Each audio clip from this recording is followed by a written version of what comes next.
a room that was specifically designed for cocaine. Um, his colleagues told him about how a lot of times on charters there's the main boat and then a boat that follows it that's for prostitutes. He found a weed buffet on another boat. I mean, this is like serious partying stuff, and these people do not mess around. Serious partying and also serious money, Chris. Yes. What are the legal implications for the other people on the boat? Like, could the deckhand get in trouble for being escorted into the coke room? Yeah, so that was a privately owned boat by a person. It wasn't a charter boat. But you know, a lot of the sort of culture of the 70s and 80s, when there were like a lot of drugs on these yachts in the Mediterranean and the Caribbean, has stopped, because you can actually get busted for trafficking if they find any kind of narcotics on your ships. Weed is a little bit different, but a lot of the cocaine culture is actually on land these days among the brokers and the partying. Okay, so the deckhands can stay pristine and all of that. Hopefully. If we do manage to get a job, you know, one day as a deckhand, how much money could we bring in tips? So the salary for a deckhand is about $3,000 a month, but on a good summer you can earn up to $50,000 in tips. Wow. And if you work on Tax-free? a private boat for a year, you could get a Breitling watch for a year's worth of work or a Rolex for 5 years.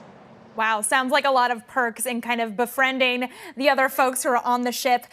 Chris, one anecdote from the article that I was fascinated with is this idea that the deckhands see the lavish lifestyle and they want to act that way as well. Can you tell me about that? Yeah, I think people, you know, they watch the show Below Deck on Bravo, they see this sort of fabulous life, and then when they're up close and personal with it, they feel like when they go on land in Mykonos, they should be going to the clubs too, so they find themselves buying the same Gucci sunglasses that the passengers buy. Hopefully, if they're lucky, someone will have left an Hermes scarf or something on board and you can tie that on. But yeah, they find that they end up paying for the same kind of bottle service and high life when they're off the ship that their clients do. Yeah, that's where that $50,000 tip goes to. Yeah. How much do these boats cost? I mentioned Jeff Bezos has a giga yacht that he's working on, or someone's working on for him. Yeah, so that one is going to cost $500 million estimated. And that most of them aren't that expensive, but they cost about $1 million for every 3 feet. And we define a super yacht as up to 120 feet or more. So that's starting at $40 million, and that's before you get, you know, necessary add-ons like a jacuzzi, like a helicopter pad, you know, right. Things that you can't really do without on your super yacht. You know what we forgot to ask? What is it that these deckhands do? Obviously, they have to earn their keep. Like, what are their jobs? What are they up to? They do everything. I mean, they're like, you know, they do a lot of like waiter type service, but they also do a tremendous amount of cleaning. The salt air is incredibly destructive, as are the passengers. Anytime they spray on sunblock, they ruin all the surfaces. Our reporter found himself removing fried chicken flakes with a tweezer from teak floors. They're constantly vigilant, doing sort of everything that you could possibly need in a private house, which is basically what those boats are. Is there anything really quickly here that passengers on the ships don't know about that you think that they should? They don't know that they're always being watched. Ooh. You know, it may seem obvious, but you know, there's cameras everywhere, and there's always someone watching to make sure you don't need anything. So anything from like, if you pick mushrooms out of your food, the chef then knows later to not serve those mushrooms, to if you're naked sunbathing, someone's gonna see it. If you pass out drunk with no clothes on, the deckhands are going to see it. So, never forget. If Ben Affleck has his hand on your butt, I guess the deckhands are going to see that as well. I think people wanted people to see that. Yeah, along with the rest of the world. I'm going to watch Succession with new respect now. You know, they have a couple of episodes on the yacht, and like now I'm rethinking everything that's happening on that show. Mm-hmm. Oh my gosh. I know. Oh, Chris, thank you so much. Chris Rouser of Bloomberg Pursuits. And Chris is going to join us weekly for different takes on what's going on in the luxury world. This is fantastic. He had a really good piece, too, on personal shoppers at Barney's that I was fascinated with. Ooh. He said that one of them became best friends with Rihanna and actually ended up going to her wedding. So it seems like the perks abound in these kind of You can make friends with the talent, with the stars. Yeah, you don't have to deal with the fame. You just get to reap the benefits. Okay. Maybe there's reason again to look into these undercover reporting jobs. Yes. That does it for Quick Take this hour. Follow us on Twitter at Quick Take for the latest headlines, and of course at our own individual Twitter handles. I'm at Scarlet Fu. I'm at Madison Mills 22. Have a great night, everyone.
Coming up on Quick Take the Lead, whiplash on COVID prevention tactics.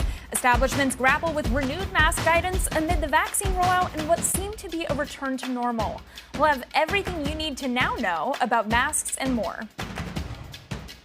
And Deep South coal miners take to the streets of the Big Apple demanding help in an ongoing union dispute. We were there live and we'll tell you everything you need to know. And a new wave of mobility. Meet the so-called Tesla of the sea. Electric boats are making a splash on the eco-friendly scene. We'll talk to the CEO of a Swedish company leading the pack. It's Wednesday, July 28th. I'm Madison Mills. And I'm Scarlett Boo. We've got those stories and more coming up on Quick Take the Lead.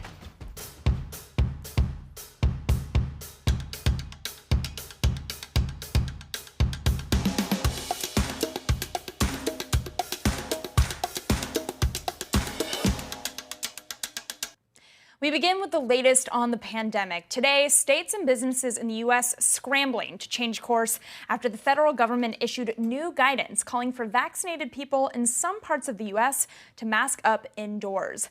Tuesday's announcement from the Centers of Disease Control and Prevention is limited to locations with high transmission rates. So what does that mean? It's when more than 50 cases per 100,000 people are in any given area.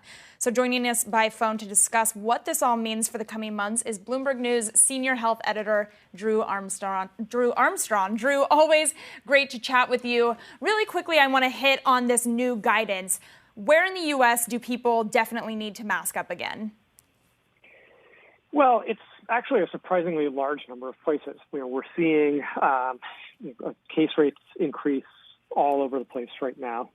Frankly, though, a lot of that is concentrated in hotspots, along the south and central regions of the country. In particular, there's this band of cases happening right now in Louisiana, Arkansas, and Missouri. We're also seeing huge amounts of cases in Florida right now, and then also a significant cluster kind of in the Northeast here, along the Northeast corridor, where we are seeing a rise in cases in the New York City area, some in Boston, and in places like LA as well. This really is a bit of a national phenomenon right now. Another national phenomenon that's some good news to celebrate here is that vaccination rates are starting to increase. And I know you just did some great reporting on this, Drew. Tell me a little bit about what you think is causing the increase in vaccinations over the last 7 days. Well, if you talk to people who are on the ground in these places where these vaccination rates are climbing, a lot of this is really concentrated in those three states that I mentioned, Missouri, Arkansas, and Louisiana. There are people who, it's been a while since there's been a surge in those places, but all of a sudden there's a lot of people who are, vaccine reluctant or vaccine hesitant or even vaccine refusers who now know somebody who is getting sick. I talked to Louisiana's state health officer, a guy named Joseph Canner, and he said, they're seeing their hospitalizations go through the roof right now. But along with that, he said everybody knows someone who's sick right now. There are those people who are not real anti-vaxxers, but they were just not maybe confident in the vaccine. And he says they're saying things like, I'm not waiting a day longer, and they're going out and getting shots because they see what's happening around them. Is Louisiana the state in the U.S., though, that has the lowest vaccination rate so far? Is that correct? They're the fourth lowest in the U.S. They've been a laggard for a long time. And I have to say, listen, vaccination rates are up in these places, but it would take months for them to catch up to some of the leading places in the U.S. that you see, in Vermont and, in the Northeast and places like that. So how long do you anticipate this increased vaccination rate to go on? I think that remains to be seen. If this is a long-term trend.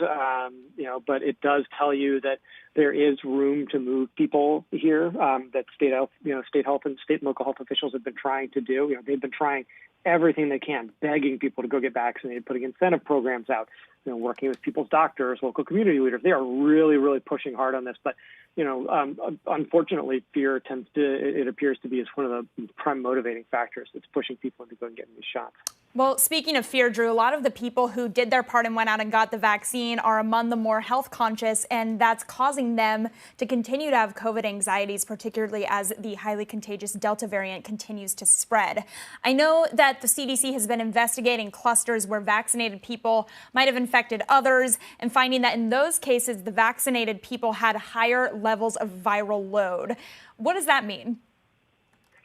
Well, it's this interesting situation with the Delta variant that we know is more contagious, but one of the reasons why it is because the virus tends to replicate much faster, which means that even if you're vaccinated, it still takes a little while for your immune system to catch up. So basically, you've got a whole lot of virus that if you are talking or coughing or breathing, may be coming out because there's just more of it there early on, which means that if you're vaccinated, but you're still kind of in that window where your immune system hasn't really geared up and gone to war and smashed the thing down, you can still be spreading it to other people.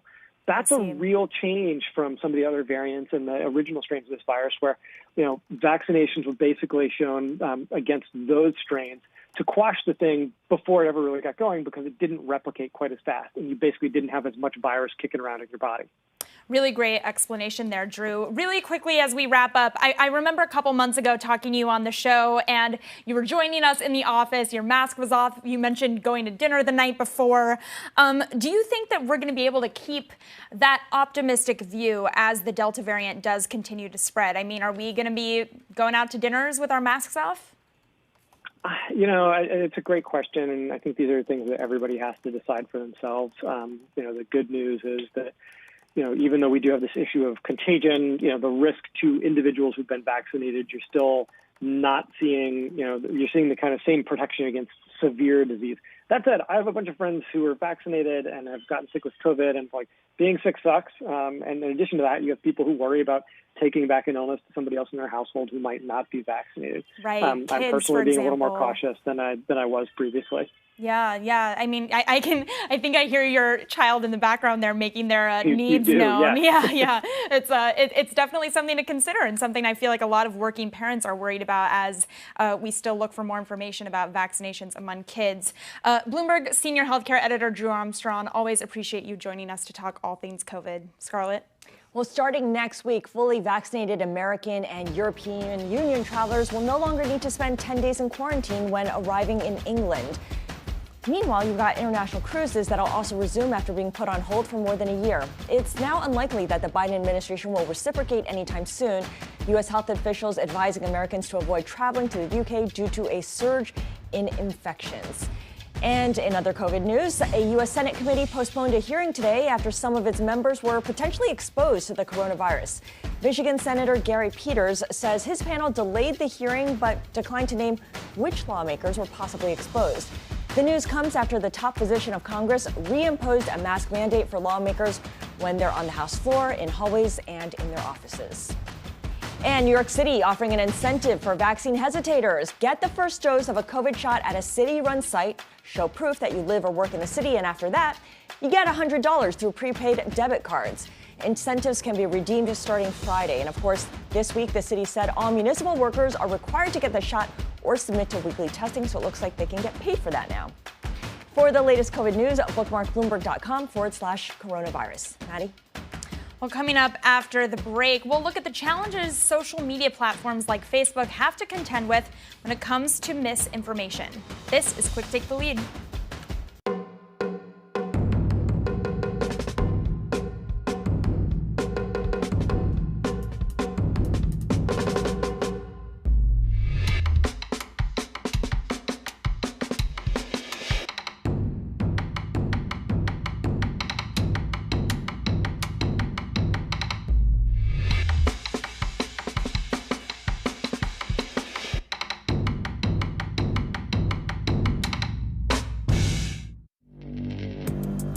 Access the financial world on demand. Hear from leading economists, policymakers, and industry experts via live and on-demand webinars, only from Bloomberg. Start exploring to see what's moving the markets. Visit Bloomberg.com/webinars. Access the financial world on demand. Hear from leading economists, policymakers, and industry experts via live and on-demand webinars, only from Bloomberg. Start exploring to see what's moving the markets. Visit Bloomberg.com/webinars.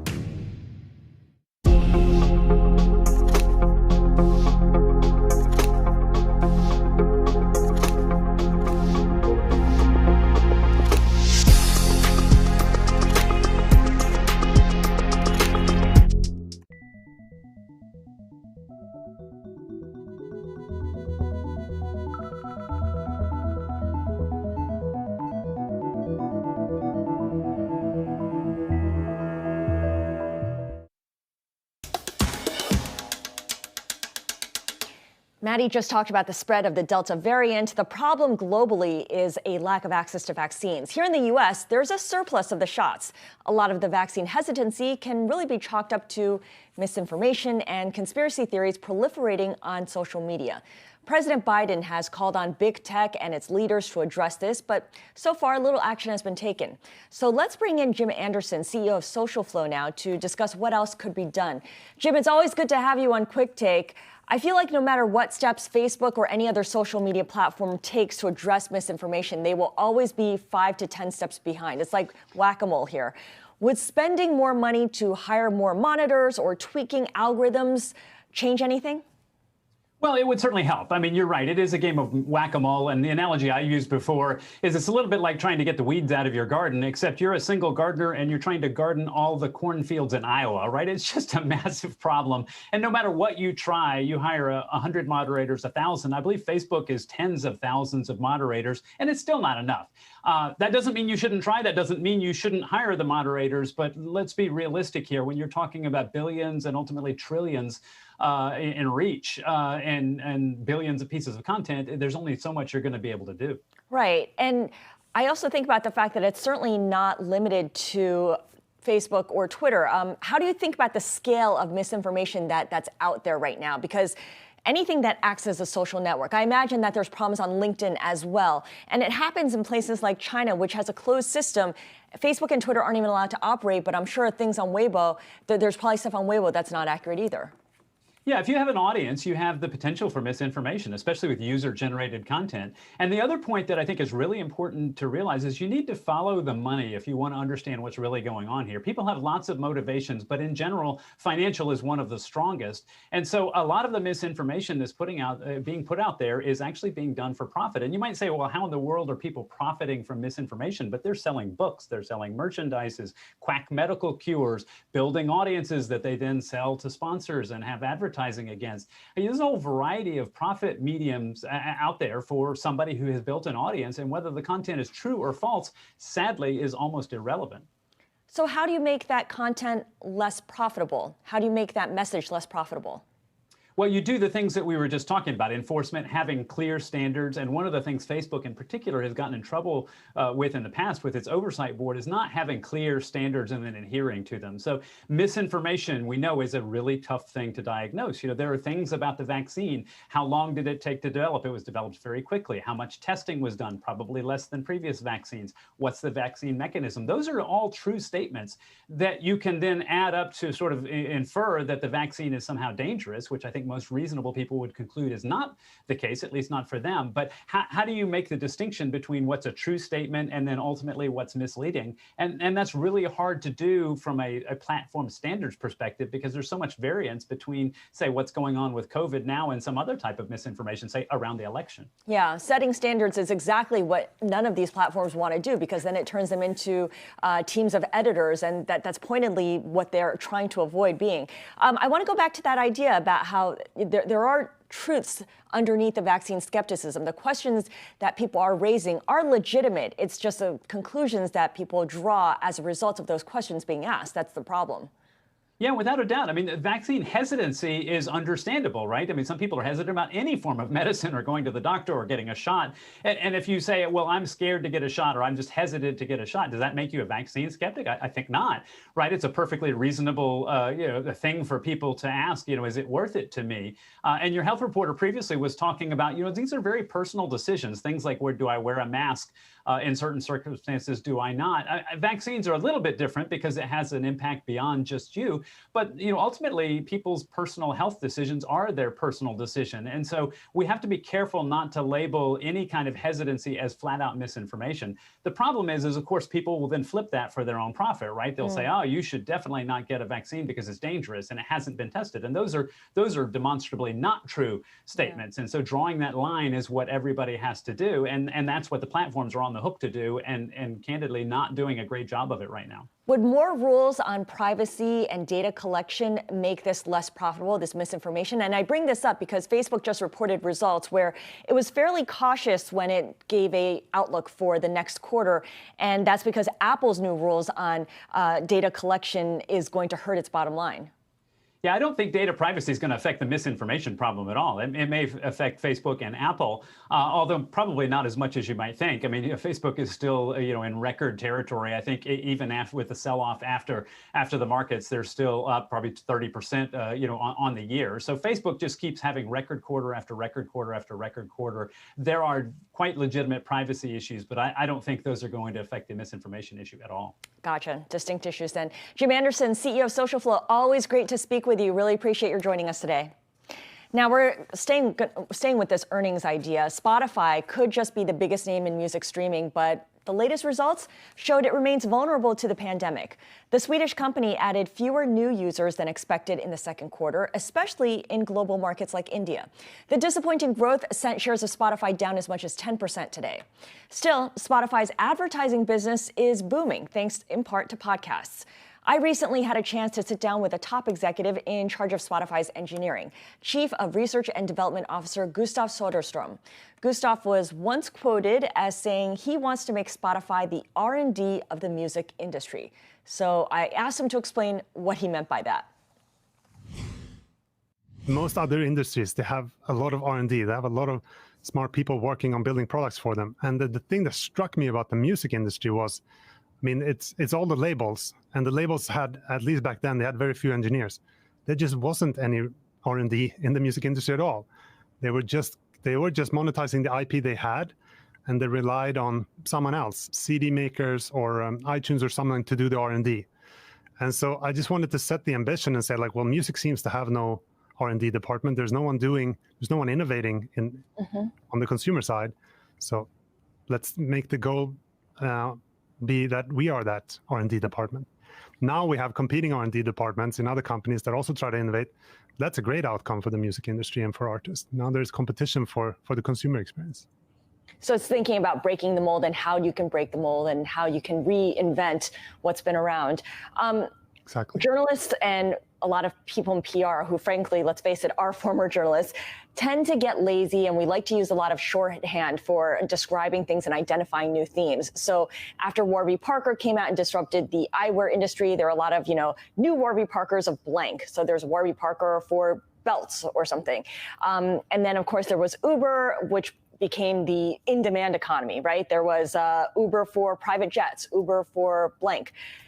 What do you think the shorthand is for Spotify? What do you want Spotify to be shorthand for? What would it mean to be the Spotify of blank? Such a great question. Now, I actually do see a lot of pitches and pitch decks that does include we're the Spotify for blank. And so that's not necessarily what I would want it to mean. But what that usually means is that they take something where you paid per item, like music, you paid per download, right? Or you paid per CD. And you turn it into an access model where you pay a fixed fee or you use advertising. But you go from per item access or download access to flat access.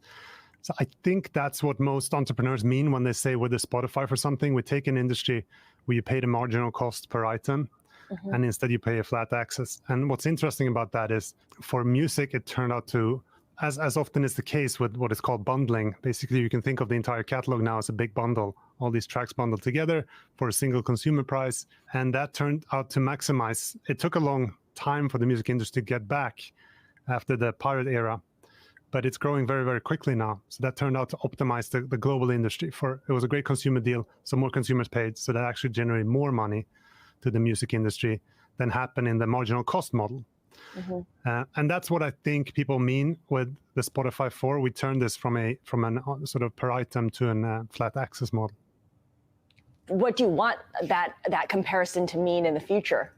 I think, that we would be representative of putting an access model, business model on top of a per item model is quite a cool thing. I guess I would love it for it to imply taking on a complicated industry that most people recommend against going into. Yeah, entrenched industries which have no interest at all in changing how they do anything and breaking it apart and putting it back together, essentially. But the important thing is there's a lot of talk about disrupting industries, but that's not what Spotify did. We actually work with the industry, and the same industry is bigger.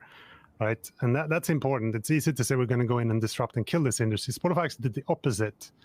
We started negotiating with them from day one. It took a long and painful route, which is often recommended against. The recommendation is to try to go in and disrupt and destroy. But so the record labels see Spotify as their friend rather than their enemy? For sure. I mean, where the majority of their revenue now streaming is. What about musicians, though? A lot of musicians say they can't make a livable wage off of their streaming proceeds. It's a very complicated question. I mean, we try to look at, are we growing the pie or not? Is there more and more money going to rights holders every year? And that's super clear. It's growing very, very fast. And, beyond the what was called the golden days of the CD industry. Mm-hmm. And we're also looking at, our deals with the labels are, while not transparent, quite well known. We pay out the vast majority of any dollar we make to the rights industry. Now there are many complicated parts in between there, and what revenues creator sees, and you also have many more people participating now and creating music, which obviously is a great thing. I mean, we want more creators. I think most creators think it's great that more creators get a chance, but that also means that while the pie is growing, there are also more creators at the same time. So it's a very complicated question to solve. We're trying to be transparent with what we're doing, and we're trying to be fair in how we pay out. Chief R&D Officer of Spotify, and by the way, host of the podcast Spotify, a product story that offers an inside account of product development at the company. Maddie? Let's get you some other tech headlines. Google and Facebook employees will have to get a vaccine to get back into the office. Now, Apple is requiring masks in half its U.S. stores starting this Thursday. Google CEO Sundar Pichai made the announcement about vaccines on Wednesday. The company also says it'll be postponing its return to office date by about a month. Now, staffers returning to Google are going to have to show proof of vaccination starting October 18th. Facebook's WhatsApp unit will face its first fine under the European Union's data protection law. The European Data Protection Board cleared the way for Irish regulators to fine Facebook. WhatsApp set aside more than $91 million to pay potential fines for 2 investigations from Ireland's privacy agency. And that's according to an Irish regulatory filing from November. And bad news for those of us already struggling to swipe the credit card a little less, because there's another social media platform getting in on the e-commerce game. Twitter will allow businesses and retailers to sell to users directly through their profiles. Now, it's only being piloted right now, but some businesses are already testing out ways to enable sales on the Twitter app.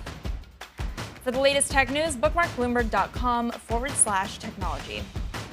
And coming up after the break, a huge group of coal miners and their supporters landed in the heart of New York and one of the biggest asset management firms in the world.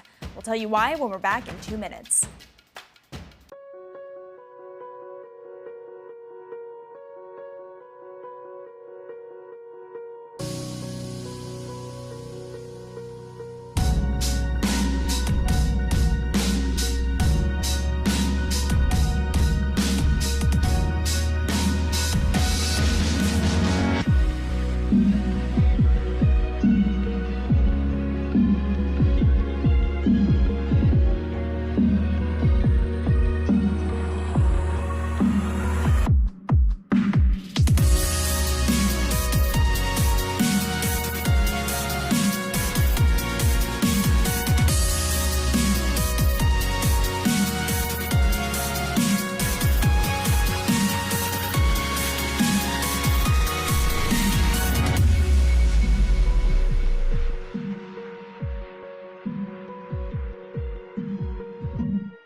Access the financial world on demand.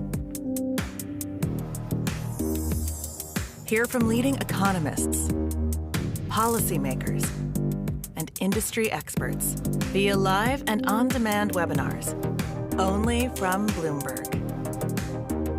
Start exploring to see what's moving the markets. Visit Bloomberg.com/webinars.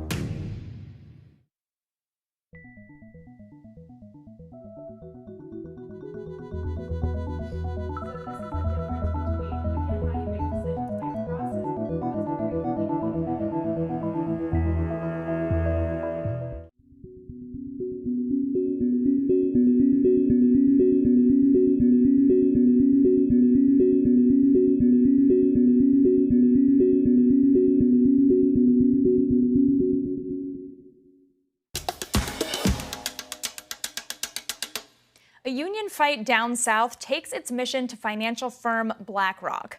I went out to speak with some of these workers and find out what they're looking to get out of their long-time strike.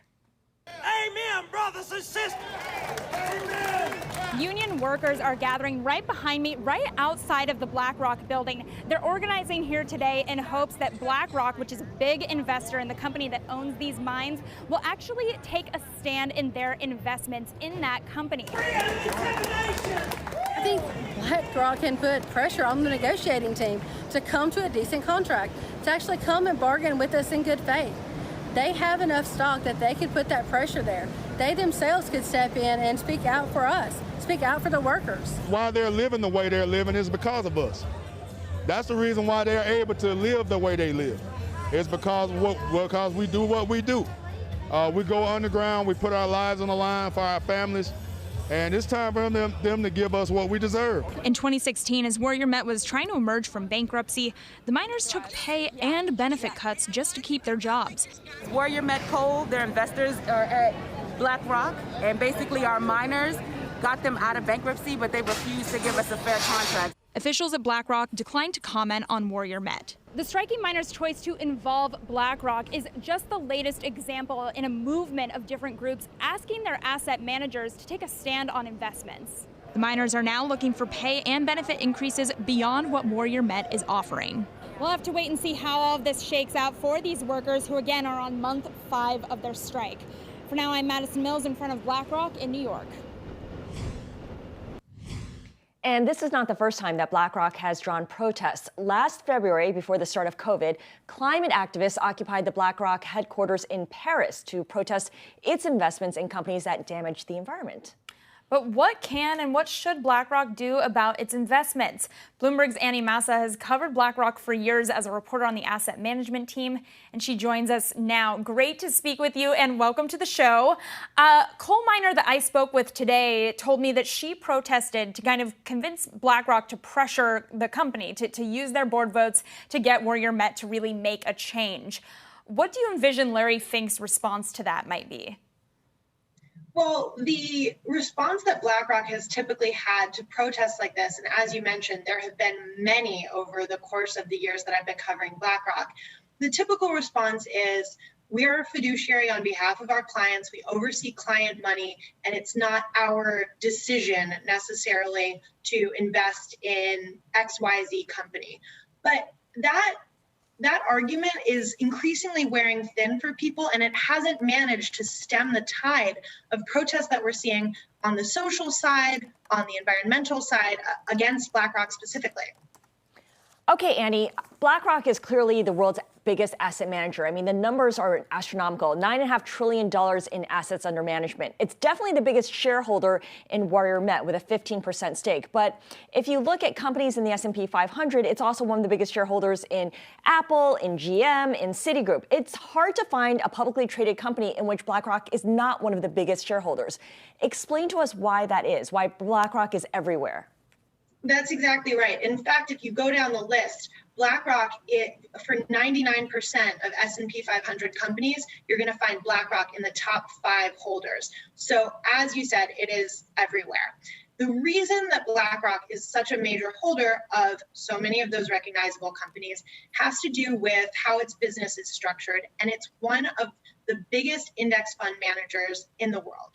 So of that $9.5 trillion in assets that you mentioned, 2/3 of that is coming from index funds.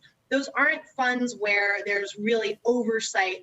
There's really active oversight over the companies that are going into the fund. Those are tethered to indexes. So that's why BlackRock has traditionally made the argument that, okay, it oversees trillions and trillions of dollars in assets, but such a vast proportion of that is in these index tethered funds.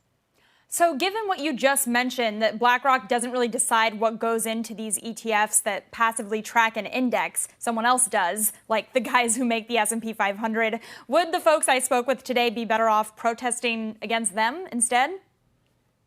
It's a great question. I think some of the frustration is coming because people see that BlackRock is out front with statements about how we need to be thinking about the environment, and even finance needs to be reorienting itself, and companies need to be reorienting themselves towards global warming and addressing it more. So when you're out there on the record, positioning yourself that way and making changes to your business to confront those problems, it does make you an easier target maybe for activists like the ones that you saw today. So Larry Fink, as you know, has been out front in talking about the need to look at climate change as an investment priority. And I know in the past he has said something about how BlackRock can't just divest from companies that people find objectionable, but what they can do is offer more funds that are focused on sustainability. Maddie, that's something that may not fly with the people that you spoke with. 100%, yeah. And I wonder if they would feel like it's a little bit of the company kind of having its cake and eating it too. What do you make of that, Annie? That's a really good point. I mean, there's a clear frustration at this end of things, and it's being vented towards BlackRock. I mean, BlackRock has made changes as a result of things like climate change, but that's not enough for people like the protesters that you saw today. And I think that for them, BlackRock can seem like this big opaque kind of business that's a major owner of the company that's aggravating them. And as a result, they're seeing it as a perfect target. Yeah, well said. Okay, so BlackRock, one of the top 5 owners, shareholders of 99% of the S&P 500. The other names you'll always see up there are State Street and Vanguard. Yet, neither of those two firms seem to get as much attention as BlackRock, Annie. Why do you think that is? I think that there is something to being the biggest.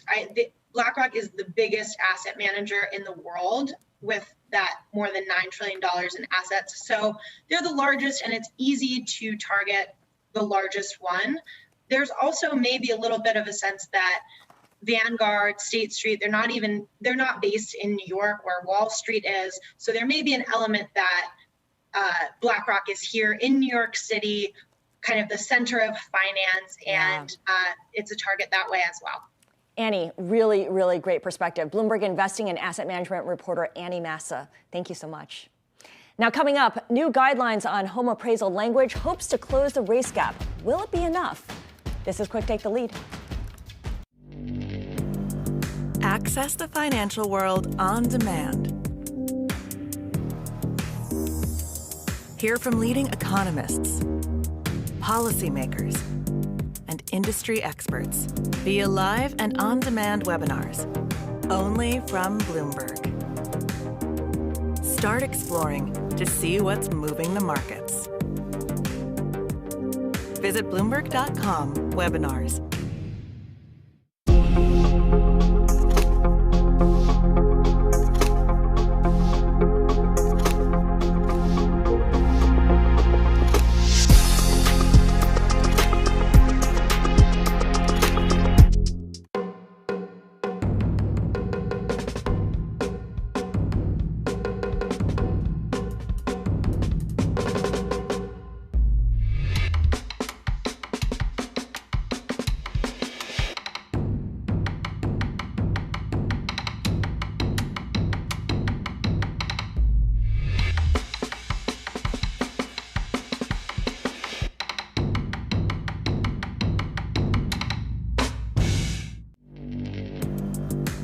Access the financial world on demand. Hear from leading economists, policymakers, and industry experts via live and on-demand webinars, only from Bloomberg. Start exploring to see what's moving the markets. Visit Bloomberg.com/webinars.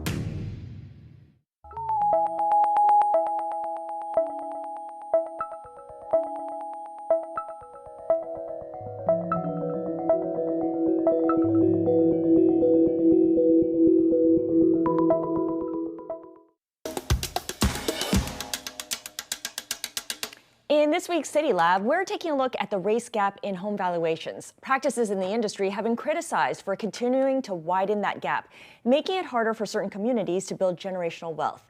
Fannie Mae is looking to change all of that, but will it be enough? Quick Takes Matthew Albany spoke with City Lab's Brenton Mock about what to expect. To kick things off, what exactly is Fannie Mae looking to change when it comes to how they describe home appraisals, and why are they doing this? So Fannie Mae is basically they've issued a guidance where they're asking appraisers to kind of change the language that they use when they create their appraisal evaluation reports when pricing homes.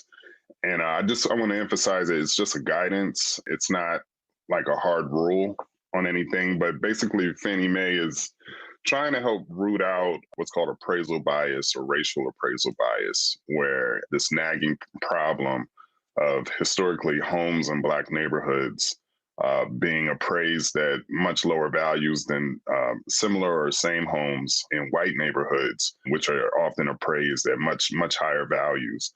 And so Fannie Mae is saying, guys, when you fill out your reports, try to avoid language such as crime-ridden neighborhoods.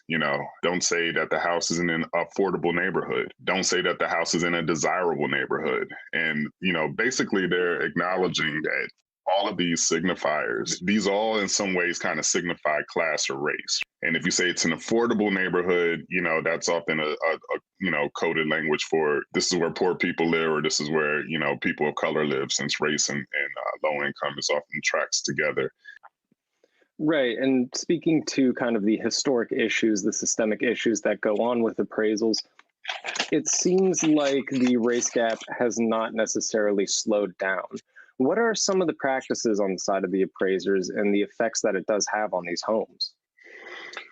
Well, the history, of course, is racial segregation, and how early redlining practices basically signaled to banks and lenders that properties in Black neighborhoods were too risky for investment. And also how federal housing policies historically basically encouraged white homogeneity, basically uniformly white neighborhoods, which signaled to banks and lenders that these are the best neighborhoods for investment. This would have the effect of kind of maximizing and optimizing property values in quote unquote white neighborhoods. Those kinds of like race-based practices have been outlawed by the Fair Housing Act of 1965, the Community Reinvestment Act of 1977. However, there was nothing put in place to actually kind of cure the undervaluing of Black neighborhoods and the overvaluing of homes in white neighborhoods that was basically already cemented into the industry. Current appraisal practices, they kind of still take into account the home values that were set in the 20th century. Again, like Black homes on average, I think are valued somewhere, depending on the city, but I think across the nation, $75,000 lower than, again, same size, same design homes in white neighborhoods. Right. And when it comes to trying to figure out kind of the cure to this issue, I'm curious how people are reacting to these changes that Fannie Mae said that they want to implement, or the guidances that they want to implement, rather. You point in your article that racial composition is one of the strong determinants of housing values. Are these changes of words really going to change anything, or is it just more or less a nice gesture? I think we'll see. Fannie Mae just issued this guidance in June, I reached out to a few industry leaders about this, and I didn't get a direct comment at all about the language. They may not have even known about it, honestly. However, I spoke with a researcher, Elizabeth Corver Glenn. She's been researching racial appraisal bias and also racial bias in the housing market in general. She basically wasn't buying it. She didn't think it was going to bring any change at all because it doesn't. She said it doesn't at all substantively change the way that appraisers conduct their business today. And so she used an interesting analogy of like a book publisher who publishes cookbooks, right? Looking at how chocolate chip cookie recipes have been printed and published in that publisher's books for years, for decades. And then, say some health agency comes out and says, chocolate is unhealthy. And she says the publisher now tells her writers that they should no longer use the word chocolate in their chocolate chip cookie recipes. Just call them, I don't know, chip cookie recipe, use any other language, but don't use the word chocolate. But you haven't changed the actual ingredients in the recipe. You haven't changed the way that it's baked. And so the cookies are made the same. You've just told the people that they can't use these words anymore. And she says that's basically the same thing that's happening now. Fannie Mae hasn't actually changed the way that appraisers conduct their business. They haven't changed the practice. All they've done is to say, like, don't use these words. That was our Matt Albany speaking with City Lab reporter Brenton Mock. Now, coming up after the break, would you ride in a boat made of flaxseed that costs tens of thousands of dollars? You might. It's the next wave in clean mobility. E-boats. We'll explain when we're back in 2. Access the financial world on demand. Hear from leading economists, policymakers, and industry experts via live and on-demand webinars, only from Bloomberg. Start exploring to see what's moving the markets. Visit Bloomberg.com/webinars. Access the financial world on demand. Hear from leading economists, policymakers, and industry experts via live and on-demand webinars, only from Bloomberg. Start exploring to see what's moving the markets. Visit Bloomberg.com/webinars.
Now for today's movers and shakers, the people impacting the world of business, politics, and sports.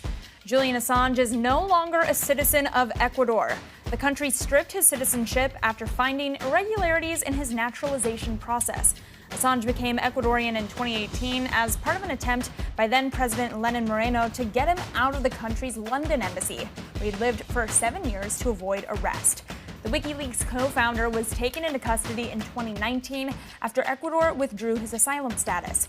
Assange is currently in prison in the UK. His lawyer says he's going to appeal the ruling. Jared Kushner is planning to open an investment company later this year. The firm will operate in Miami and Israel, according to a person with knowledge of the matter. A Reuters report says the Israel office will pursue regional investments to connect Israel's economy to India, North Africa, and the Gulf.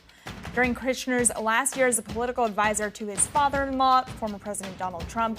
He brokered a deal between Israel and several other Middle Eastern countries. Actor Bob Odenkirk was rushed to a hospital after collapsing on the set of AMC's Better Call Saul on Tuesday. It's not clear what caused the collapse. Odenkirk was in Albuquerque, New Mexico, filming the 6th and final season of the Breaking Bad spinoff. The 58-year-old is a 4-time Emmy nominee for his role as lawyer Saul Goodman. And those are your movers and shakers from today. Scarlett? Well, for the rich and famous, there's a new cool way to get around this hot summer that may be better for Earth. An electric boat that's being called the Tesla of the Sea. Swedish company Extor is cleaning up emissions and in the process drawing comparisons to Elon Musk's vehicles for its software and sleek and smart features. Extor CEO Jenny Kesu joins us now from Stockholm to discuss. Jenny, welcome to Quick Take. For those of us who aren't sailors or boaters, I'm not sure if that's a word, give us a brief overview of electric boats and their impact on the environment. Of course. So basically, an average usage of a typical combustion engine boat over a summer compares to 3.5 years usage of a combustion engine car. So the amount of CO2 that leisure boating industry is emitting is huge, and then you have noise pollution as well, and hence you need to change that quickly. And that is why we're seeing electrification also in the boating industry now.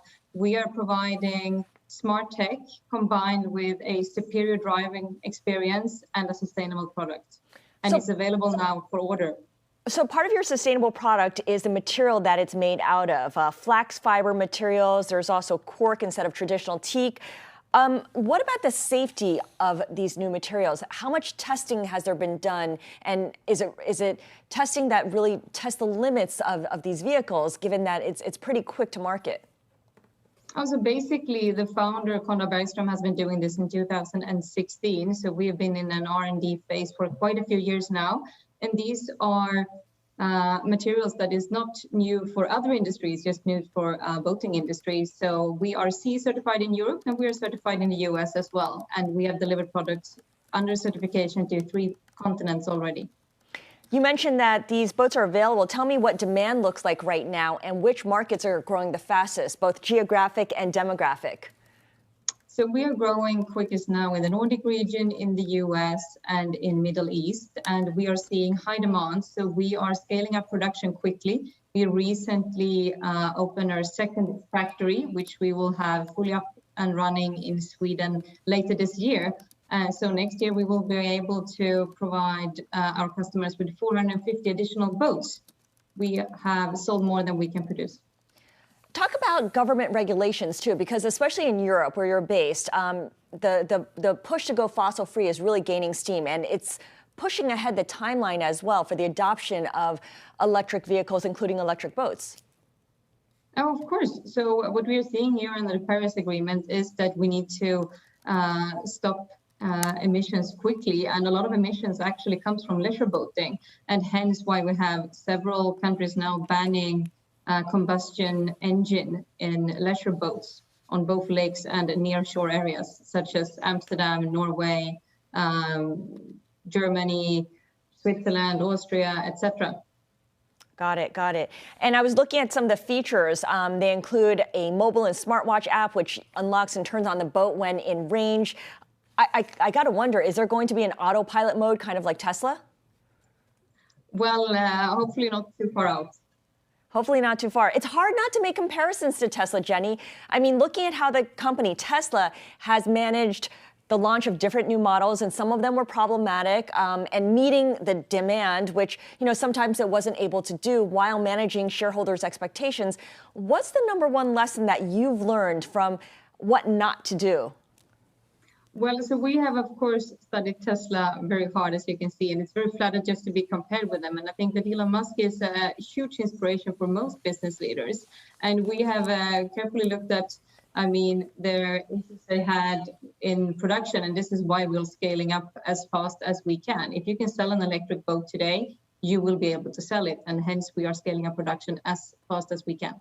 Got it. Jenny Kesu, CEO of Extor, really appreciate it. And Maddie, I wonder, J-Lo and Ben Affleck were in an E-boat? Well, they were probably actually in a super yacht, which is exactly what we're going to talk about next, because we have some really good intel on what it's like to work on ships for the ultra rich. We're going to bring you more hot gossip on super yachts when we're back in 2 minutes. Wait for tea.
Access the financial world on demand.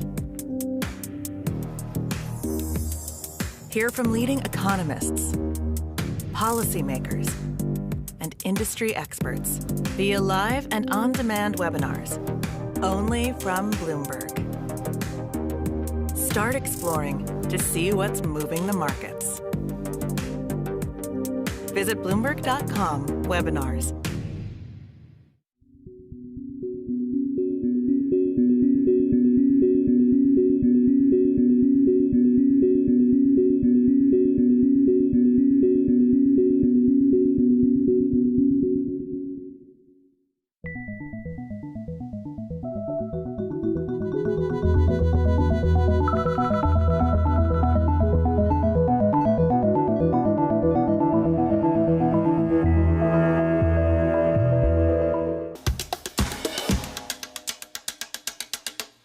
The market for super yachts is on fire. Jeff Bezos is waiting for his custom-built giga yacht. Now, for non-billionaires, charters are so in demand right now, there are now membership services available. Since Maddie and I will never own a yacht and can't afford a membership, the best we can do is hope to get a job working on board. Bloomberg sent a reporter to do just that. His editor, Chris Rouser of Bloomberg Pursuits, is here now to share what Bloomberg has learned. Chris, good to speak with you. What is the craziest thing your undercover reporter heard about? First of all, you guys, I don't even know if you can get a job on a boat. It's very, very competitive to work Chris. on these boats now. And people are dying for these jobs. So the craziest thing that our reporter, who went undercover and worked as a deckhand on a super yacht, a 140-foot super yacht, saw was he stumbled into one room and he saw a room that was specifically designed for cocaine. His colleagues told him about how a lot of times on charters there's the main boat and then a boat that follows it that's for prostitutes. He found a weed buffet on another boat. I mean, this is like serious partying stuff, and these people do not mess around. Serious partying and also serious money, Chris. Yes. What are the legal implications for the other people on the boat? Like, could the deckhand get in trouble for being escorted into the coke room? Yeah, so that was a privately owned boat by a person. It wasn't a charter boat. But you know, a lot of the sort of culture of the 70s and 80s, when there were like a lot of drugs on these yachts in the Mediterranean and the Caribbean, has stopped because you can actually get busted for trafficking if they find any kind of narcotics on your ships. Weed is a little bit different, but a lot of the cocaine culture is actually on land these days among the brokers and the partying. Okay, so the deckhands can stay pristine and all of that. Hopefully. If we do manage to get a job, you know, one day as a deckhand, how much money could we bring in tips? So the salary for a deckhand is about $3,000 a month, but on a good summer you can earn up to $50,000 in tips. Wow. And if you work on a private boat for a year, you could get a Breitling watch for a year's worth of work or a Rolex for 5 years. Wow, sounds like a lot of perks in kind of befriending the other folks who are on the ship. Chris, one anecdote from the article that I was fascinated with is this idea that the deckhands see the lavish lifestyle and they want to act that way as well. Can you tell me about that? Yeah, I think people, you know, they watch the show Below Deck on Bravo, they see this sort of fabulous life, and then when they're up close and personal with it, they feel like when they go on land in Mykonos, they should be going to the clubs too, so they find themselves buying the same Gucci sunglasses that the passengers buy. Hopefully, if they're lucky, someone will have left an Hermes scarf or something on board and you can tie that on. But yeah, they find that they end up paying for the same kind of bottle service and high life when they're off the ship that their clients do. Yeah, that's where that $50,000 tip goes to. How much do these boats cost? I mentioned Jeff Bezos has a giga yacht that he's working on, or someone's working on for him. Yeah, so that one is going to cost $500 million estimated. And that most of them aren't that expensive, but they cost about $1 million for every 3 feet. And we define a super yacht as up to 120 feet or more. So that's starting at $40 million, and that's before you get, necessary add-ons like a jacuzzi, like a helicopter pad, right. Things that you can't really do without on your super yacht. You know what we forgot to ask? What is it that these deckhands do? Obviously, they have to earn their keep. Like, what are their jobs? What are they up to? They do everything. I mean, they're like, they do a lot of like waiter type service, but they also do a tremendous amount of cleaning. The salt air is incredibly destructive, as are the passengers. Anytime they spray on sunblock, they ruin all the surfaces. Our reporter found himself removing fried chicken flakes with a tweezer from teak floors. They're constantly vigilant, doing sort of everything that you could possibly need in a private house, which is basically what those boats are. Is there anything really quickly here that passengers on the ships don't know about that you think that they should? They don't know that they're always being watched. It may seem obvious, but there's cameras everywhere, and there's always someone watching to make sure you don't need anything. So anything from like if you pick mushrooms out of your food, the chef then knows later to not serve those mushrooms, to if you're naked sunbathing, someone's gonna see it. If you pass out drunk with no clothes on, the deckhands are going to see it. So never forget. If Ben Affleck has his hand on your butt, I guess the deckhands are going to see that as well. I think people wanted people to see that. Yeah, along with the rest of the world. I'm going to watch Succession with new respect now. They have a couple of episodes on the yacht, and now I'm rethinking everything that's happening on that show. Mm-hmm. Oh my gosh. I know. Oh, Chris, thank you so much. Chris Rouser of Bloomberg Pursuits. And Chris is going to join us weekly for different takes on what's going on in the luxury world. This is fantastic. He had a really good piece, too, on personal shoppers at Barney's that I was fascinated with. He said that one of them became best friends with Rihanna and actually ended up going to her wedding. So it seems like the perks abound in these kind of You can make friends with the talent, with the stars. Yeah, you don't have to deal with the fame. You just get to reap the benefits. Okay. Maybe there's reason again to look into these undercover reporting jobs. Yes. That does it for Quick Take this hour. Follow us on Twitter at Quick Take for the latest headlines, and of course at our own individual Twitter handles. I'm at Scarlet Fu. I'm at Madison Mills 22. Have a great night, everyone.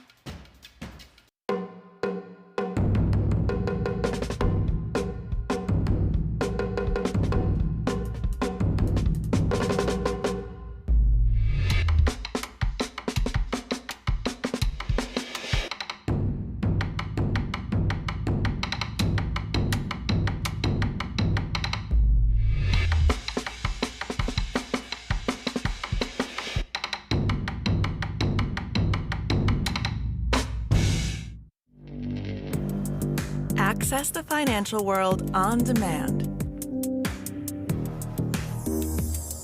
Hear from leading economists, policymakers, and industry experts via live and on-demand webinars, only from Bloomberg.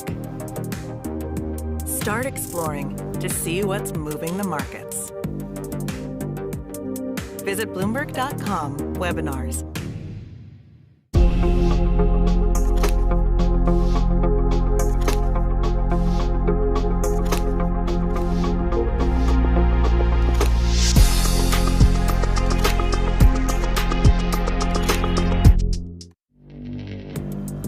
Access the financial world on demand. Hear from leading economists, policymakers, and industry experts via live and on-demand webinars, only from Bloomberg. Start exploring to see what's moving the markets. Visit Bloomberg.com/webinars.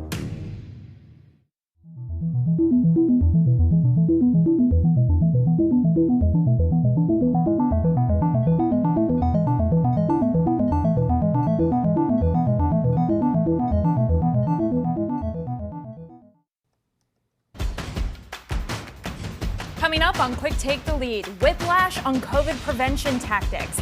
Establishments grapple with renewed mask guidance amid the vaccine rollout and what seemed to be a return to normal.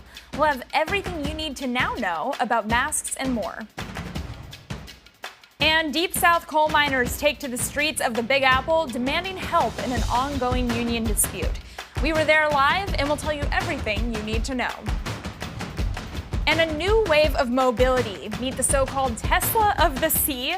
Electric boats are making a splash on the eco-friendly scene. We'll talk to the CEO of a Swedish company leading the pack. It's Wednesday, July 28th. I'm Madison Mills. And I'm Scarlett Fu. We've got those stories and more coming up on Quick Take the Lead.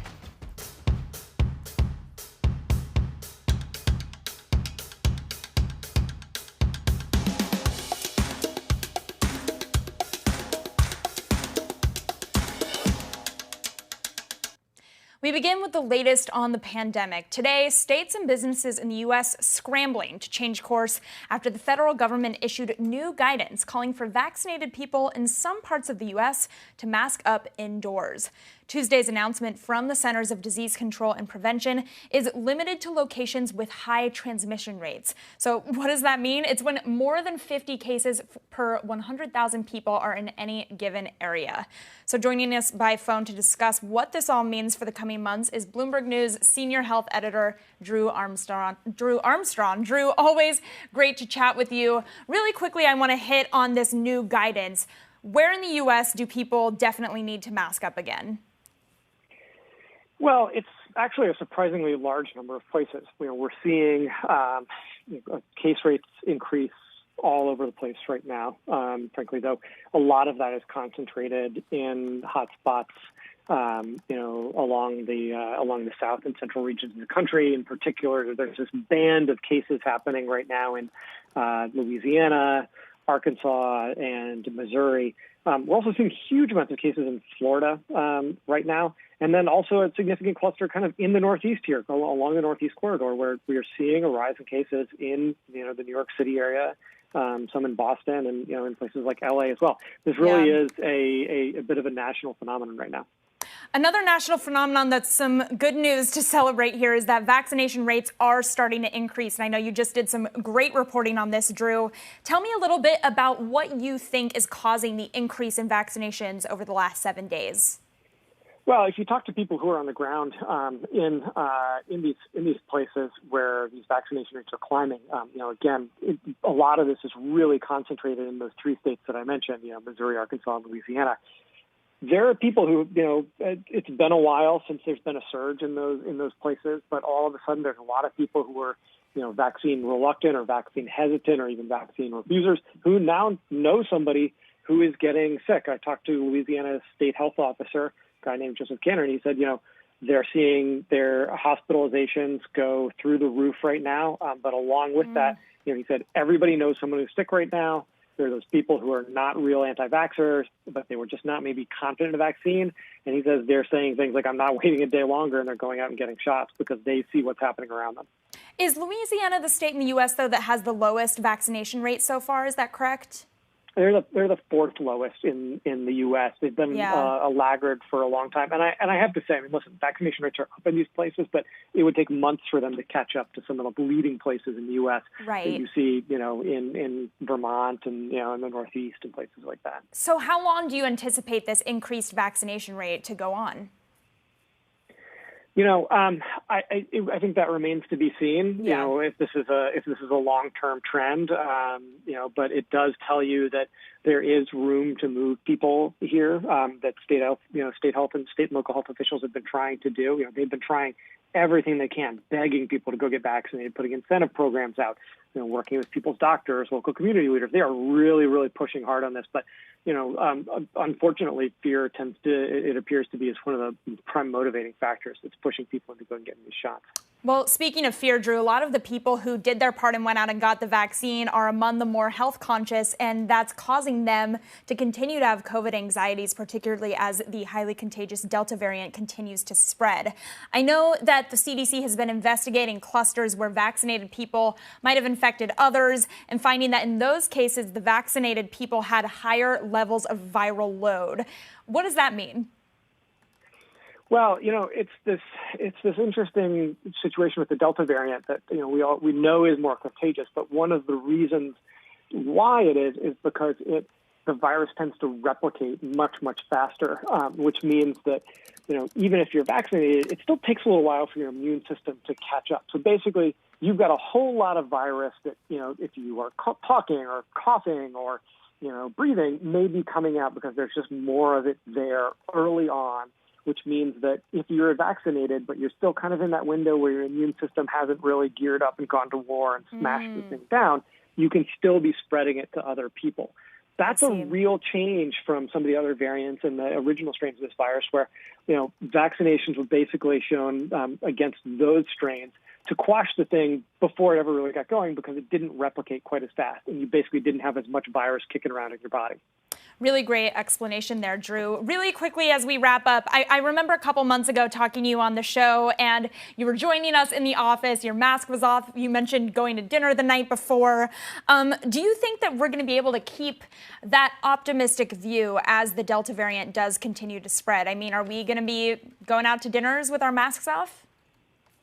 It's a great question, and I think these are things that everybody has to decide for themselves. The good news is that even though we do have this issue of contagion, the risk to individuals who've been vaccinated, you're still not seeing, you're seeing the kind of same protection against severe disease.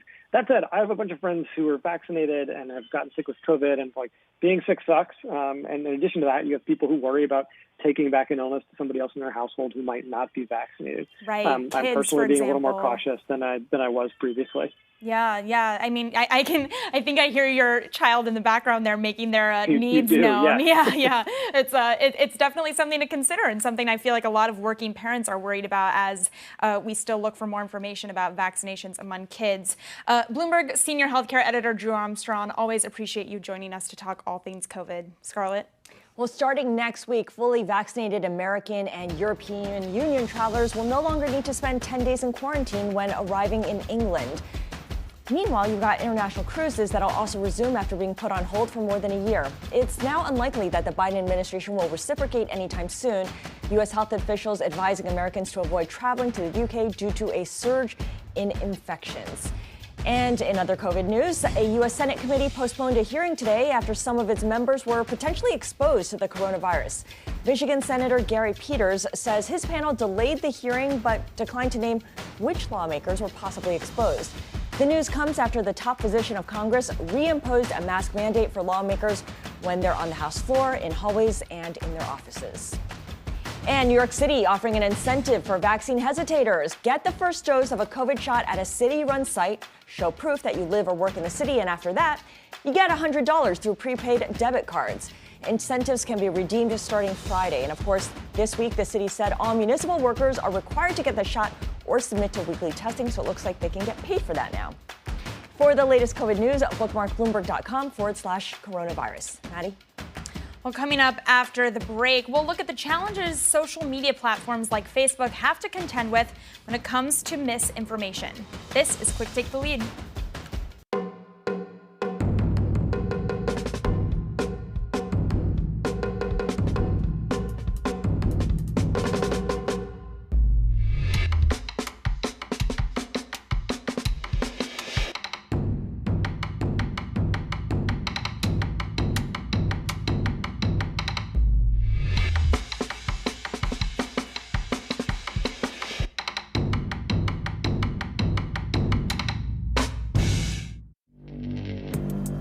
Access the financial world on demand.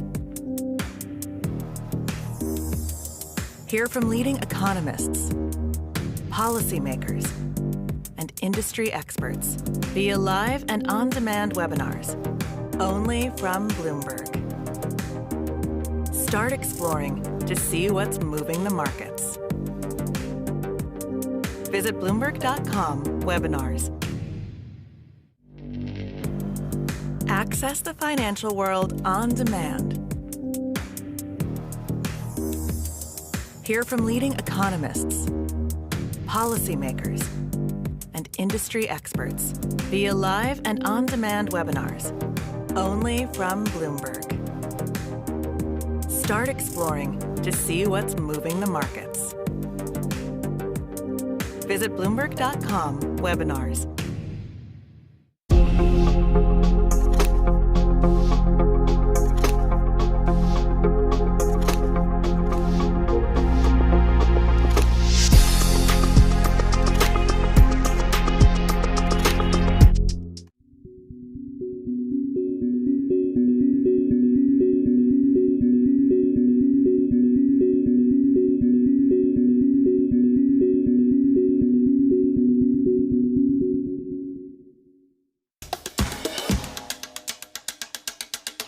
Maddie just talked about the spread of the Delta variant. The problem globally is a lack of access to vaccines. Here in the U.S., there's a surplus of the shots. A lot of the vaccine hesitancy can really be chalked up to misinformation and conspiracy theories proliferating on social media. President Biden has called on big tech and its leaders to address this, but so far little action has been taken. So let's bring in Jim Anderson, CEO of Social Flow now, to discuss what else could be done. Jim, it's always good to have you on Quick Take. I feel like no matter what steps Facebook or any other social media platform takes to address misinformation, they will always be 5 to 10 steps behind. It's like whack-a-mole here. Would spending more money to hire more monitors or tweaking algorithms change anything? Well, it would certainly help. I mean, you're right. It is a game of whack-a-mole. And the analogy I used before is it's a little bit like trying to get the weeds out of your garden, except you're a single gardener and you're trying to garden all the cornfields in Iowa, right? It's just a massive problem. And no matter what you try, you hire 100 moderators, 1,000. I believe Facebook is tens of thousands of moderators, and it's still not enough. That doesn't mean you shouldn't try. That doesn't mean you shouldn't hire the moderators. But let's be realistic here. When you're talking about billions and ultimately trillions in reach and billions of pieces of content, there's only so much you're going to be able to do. Right. And I also think about the fact that it's certainly not limited to Facebook or Twitter. How do you think about the scale of misinformation that's out there right now? Because anything that acts as a social network, I imagine that there's problems on LinkedIn as well. And it happens in places like China, which has a closed system. Facebook and Twitter aren't even allowed to operate, but I'm sure things on Weibo, there's probably stuff on Weibo that's not accurate either. Yeah, if you have an audience, you have the potential for misinformation, especially with user-generated content. And the other point that I think is really important to realize is you need to follow the money if you want to understand what's really going on here. People have lots of motivations, but in general, financial is one of the strongest. And so a lot of the misinformation that's being put out there is actually being done for profit. And you might say, well, how in the world are people profiting from misinformation? But they're selling books, they're selling merchandises, quack medical cures, building audiences that they then sell to sponsors and have advertising against. There's a whole variety of profit mediums out there for somebody who has built an audience, and whether the content is true or false, sadly, is almost irrelevant. So how do you make that content less profitable? How do you make that message less profitable?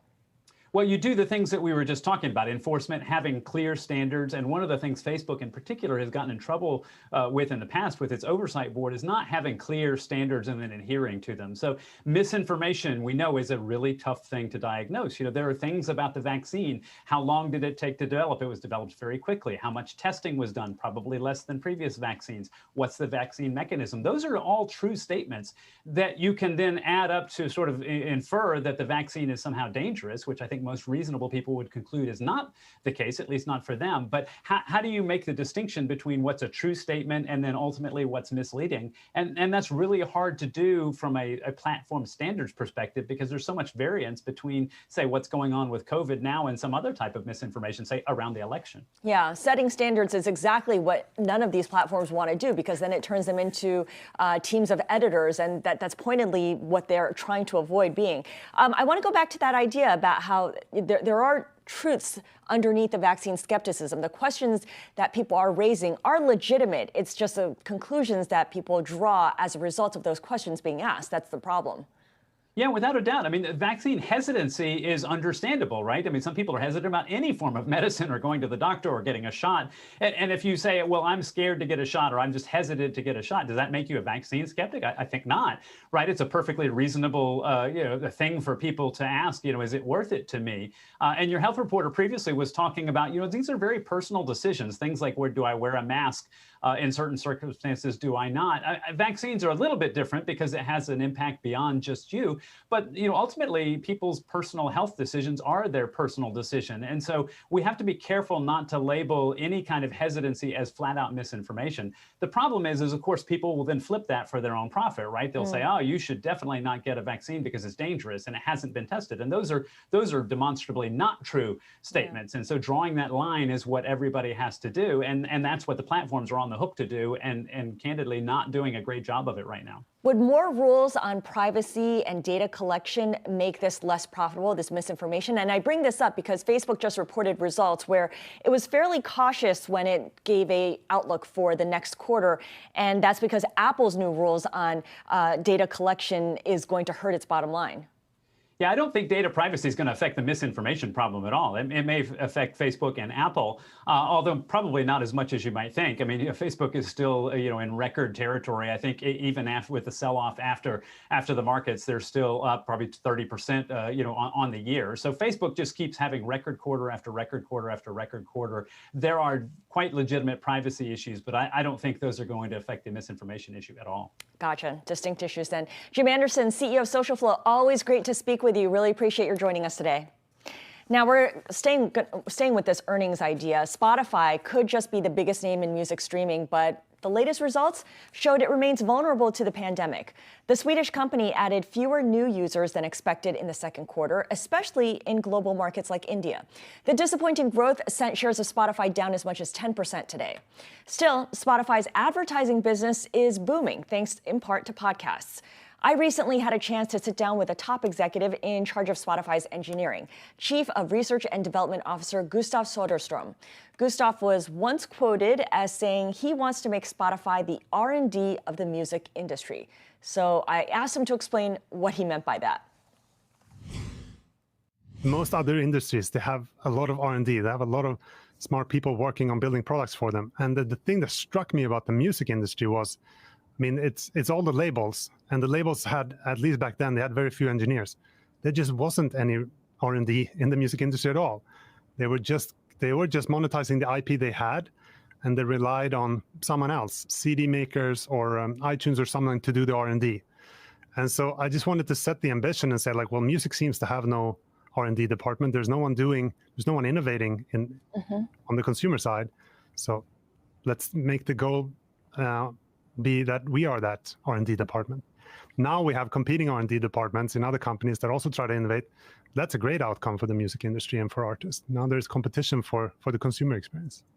So it's thinking about breaking the mold and how you can break the mold and how you can reinvent what's been around. Exactly. Journalists and a lot of people in PR who, frankly, let's face it, are former journalists, tend to get lazy, and we like to use a lot of shorthand for describing things and identifying new themes. So after Warby Parker came out and disrupted the eyewear industry, there are a lot of, new Warby Parkers of blank. So there's Warby Parker for belts or something.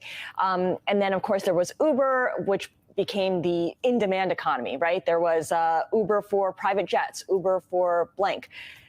What do you think the shorthand is for Spotify? What do you want Spotify to be shorthand for? What would it mean to be the Spotify of blank? Such a great question. Now, I actually do see a lot of pitches and pitch decks that does include we're the Spotify for blank. And so that's not necessarily what I would want it to mean. But what that usually means is that they take something where you paid per item, like music, you paid per download, right? Or you paid per CD. And you turn it into an access model where you pay a fixed fee or you use advertising. But you go from per item access or download access to flat access. So I think that's what most entrepreneurs mean when they say we're the Spotify for something. We take an industry where you pay the marginal cost per item, and instead you pay a flat access. And what's interesting about that is for music, it turned out to, as often is the case with what is called bundling, basically you can think of the entire catalog now as a big bundle, all these tracks bundled together for a single consumer price. And that turned out to maximize. It took a long time for the music industry to get back after the pirate era, but it's growing very, very quickly now. So that turned out to optimize the global industry. It was a great consumer deal, so more consumers paid, so that actually generated more money to the music industry than happened in the marginal cost model. And that's what I think people mean with the Spotify 4. We turned this from an sort of per item to a flat access model. What do you want that comparison to mean in the future? I think, that we will be representative of putting an access model, business model on top of a per item model is quite a cool thing. I guess I would love it for it to imply taking on a complicated industry that most people recommend against going into. Yeah, entrenched industries which have no interest at all in changing how they do anything and breaking it apart and putting it back together, essentially. But the important thing is there's a lot of talk about disrupting industries, but that's not what Spotify did. We actually work with the industry, and the same industry is bigger.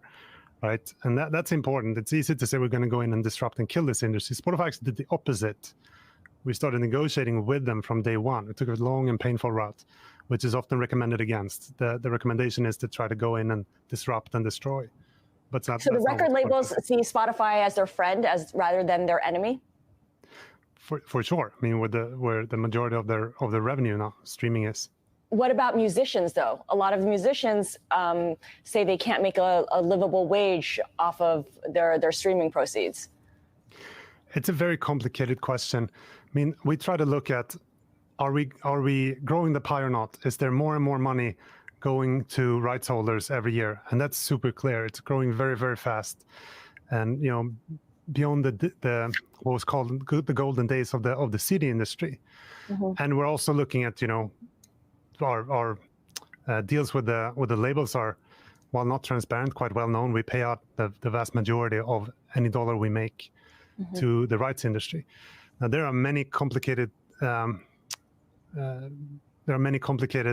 parts in between there, and what revenues creator sees, and you also have many more people participating now and creating music, which obviously is a great thing. I mean, we want more creators. I think most creators think it's great that more creators get a chance, but that also means that while the pie is growing, there are also more creators at the same time. So it's a very complicated question to solve. We're trying to be transparent with what we're doing, and we're trying to be fair in how we pay out. Chief R&D Officer of Spotify, and by the way, host of the podcast Spotify, a product story that offers an inside account of product development at the company. Maddie? Let's get you some other tech headlines. Google and Facebook employees will have to get a vaccine to get back into the office. Now, Apple is requiring masks in half its U.S. stores starting this Thursday. Google CEO Sundar Pichai made the announcement about vaccines on Wednesday. The company also says it'll be postponing its return to office date by about a month. Now, staffers returning to Google are going to have to show proof of vaccination starting October 18th. Facebook's WhatsApp unit will face its first fine under the European Union's data protection law. The European Data Protection Board cleared the way for Irish regulators to fine Facebook. WhatsApp set aside more than $91 million to pay potential fines for 2 investigations from Ireland's privacy agency. And that's according to an Irish regulatory filing from November. And bad news for those of us already struggling to swipe the credit card a little less, because there's another social media platform getting in on the e-commerce game. Twitter will allow businesses and retailers to sell to users directly through their profiles. Now, it's only being piloted right now, but some businesses are already testing out ways to enable sales on the Twitter app. For the latest tech news, bookmark bloomberg.com/technology. And coming up after the break, a huge group of coal miners and their supporters landed in the heart of New York and one of the biggest asset management firms in the world. We'll tell you why when we're back in 2 minutes.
Access the financial world on demand.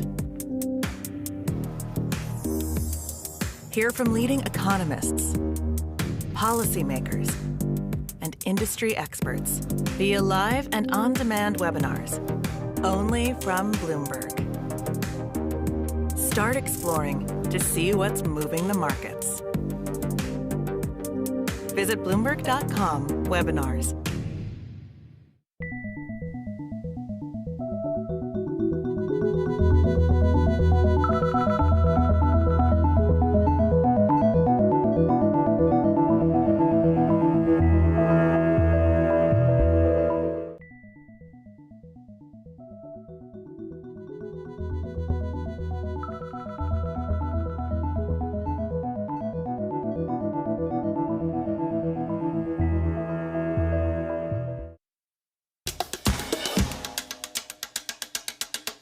A union fight down south takes its mission to financial firm BlackRock.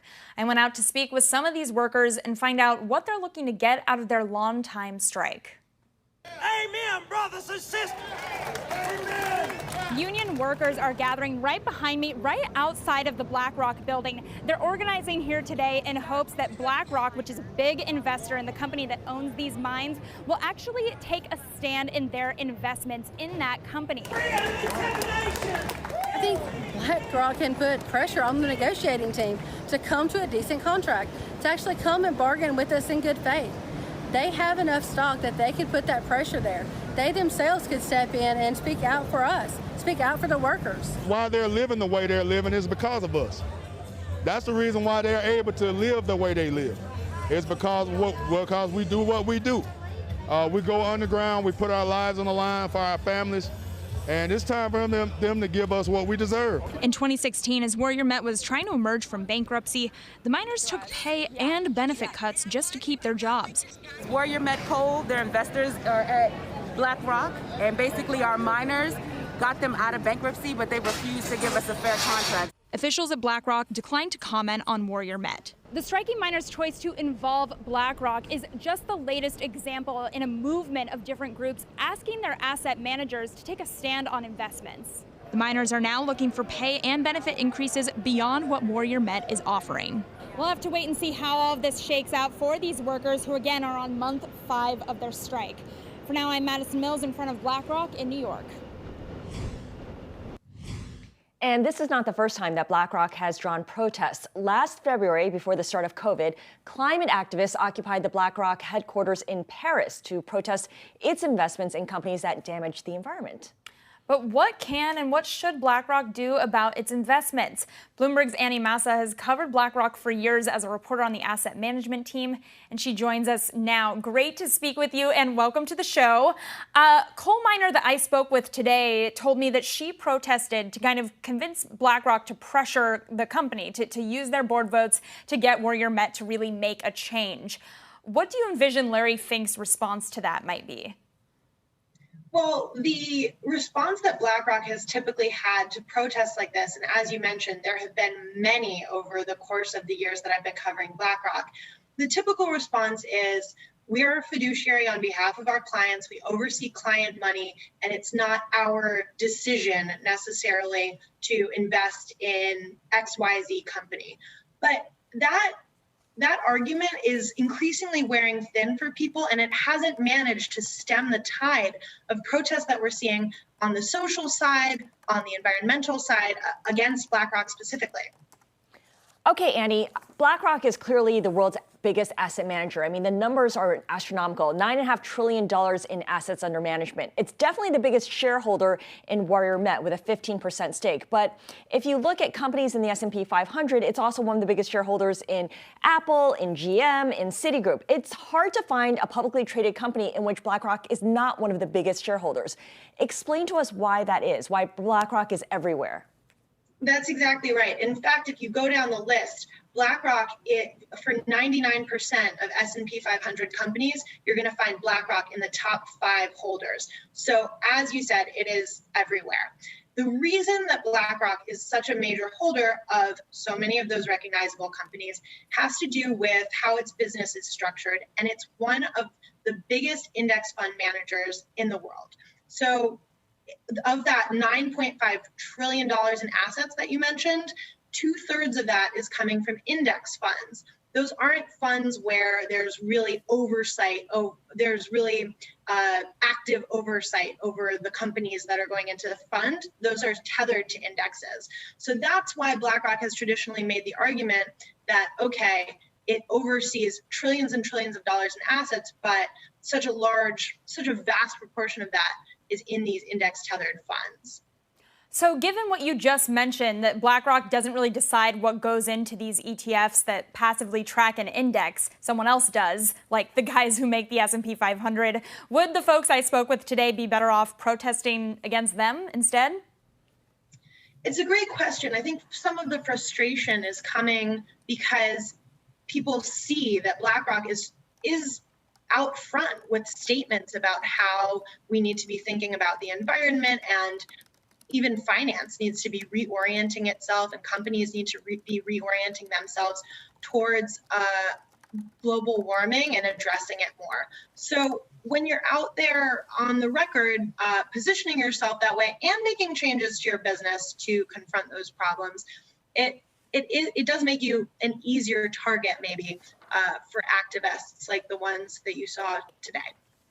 So Larry Fink, as you know, has been out front in talking about the need to look at climate change as an investment priority. And I know in the past he has said something about how BlackRock can't just divest from companies that people find objectionable, but what they can do is offer more funds that are focused on sustainability. Maddie, that's something that may not fly with the people that you spoke with. 100%, yeah. And I wonder if they would feel like it's a little bit of the company kind of having its cake and eating it too. What do you make of that, Annie? That's a really good point. I mean, there's a clear frustration at this end of things, and it's being vented towards BlackRock. I mean, BlackRock has made changes as a result of things like climate change, but that's not enough for people like the protesters that you saw today. And I think that for them, BlackRock can seem like this big opaque kind of business that's a major owner of the company that's aggravating them. And as a result, they're seeing it as a perfect target. Yeah, well said. Okay, so BlackRock, one of the top 5 owners, shareholders of 99% of the S&P 500. The other names you'll always see up there are State Street and Vanguard. Yet, neither of those two firms seem to get as much attention as BlackRock, Annie. Why do you think that is? I think that there is something to being the biggest. BlackRock is the biggest asset manager in the world with that more than $9 trillion in assets. So they're the largest, and it's easy to target the largest one. There's also maybe a little bit of a sense that Vanguard, State Street, they're not based in New York where Wall Street is. So there may be an element that BlackRock is here in New York City, kind of the center of finance, and it's a target that way as well. Annie, really, really great perspective. Bloomberg Investing and Asset Management reporter Annie Massa, thank you so much. Now coming up, new guidelines on home appraisal language hopes to close the race gap. Will it be enough? This is Quick Take the Lead. Access the financial world on demand. Hear from leading economists, policymakers, and industry experts via live and on-demand webinars, only from Bloomberg. Start exploring to see what's moving the markets. Visit Bloomberg.com/webinars.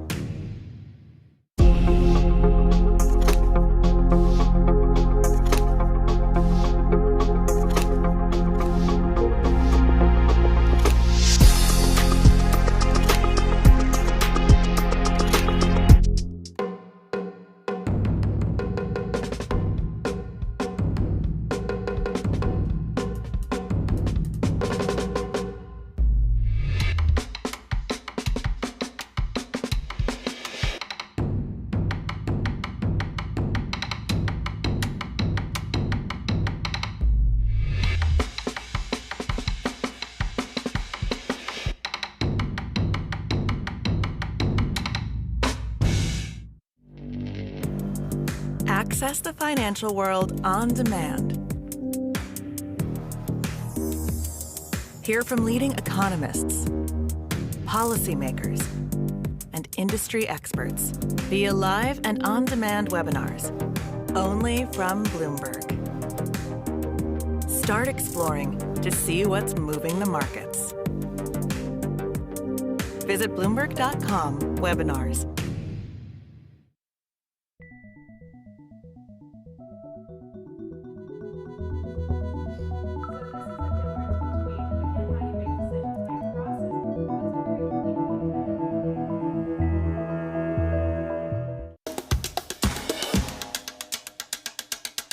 In this week's City Lab, we're taking a look at the race gap in home valuations. Practices in the industry have been criticized for continuing to widen that gap, making it harder for certain communities to build generational wealth. Fannie Mae is looking to change all of that, but will it be enough? Quick Takes Matthew Albany spoke with City Lab's Brenton Mock about what to expect. To kick things off, what exactly is Fannie Mae looking to change when it comes to how they describe home appraisals, and why are they doing this? So Fannie Mae is basically, they've issued a guidance where they're asking appraisers to kind of change the language that they use when they create their appraisal evaluation reports when pricing homes. And I want to emphasize that it's just a guidance. It's not like a hard rule on anything, but basically Fannie Mae is trying to help root out what's called appraisal bias or racial appraisal bias, where this nagging problem of historically homes in Black neighborhoods being appraised at much lower values than similar or same homes in white neighborhoods, which are often appraised at much higher values. And so Fannie Mae is saying, guys, when you fill out your reports, try to avoid language such as crime-ridden neighborhoods. Don't say that the house is in an affordable neighborhood. Don't say that the house is in a desirable neighborhood. And, basically they're acknowledging that all of these signifiers, these all in some ways kind of signify class or race. And if you say it's an affordable neighborhood, that's often a coded language for this is where poor people live, or this is where, people of color live, since race and low income is often tracks together.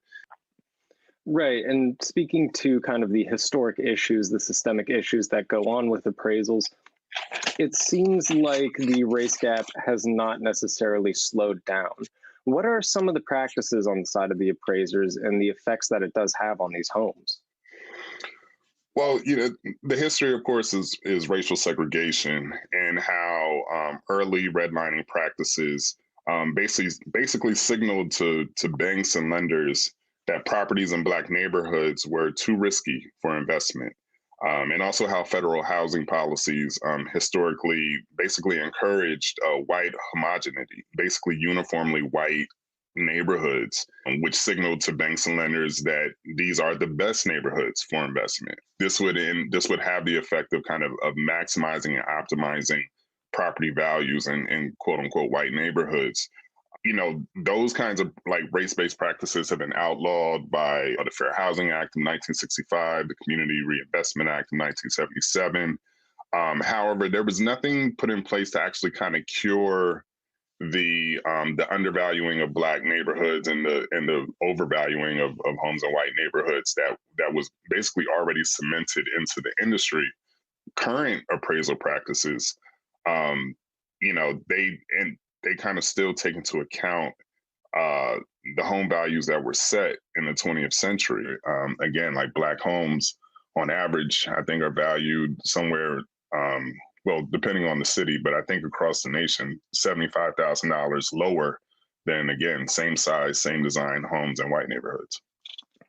Right. And when it comes to trying to figure out kind of the cure to this issue, I'm curious how people are reacting to these changes that Fannie Mae said that they want to implement, or the guidances that they want to implement, rather.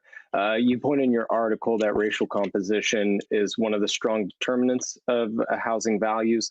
Are these changes of words really going to change anything, or is it just more or less a nice gesture? I think we'll see. Fannie Mae just issued this guidance in June, I reached out to a few industry leaders about this, and I didn't get a direct comment at all about the language. They may not have even known about it, honestly. However, I spoke with a researcher, Elizabeth Corver-Glenn. She's been researching racial appraisal bias and also racial bias in the housing market in general.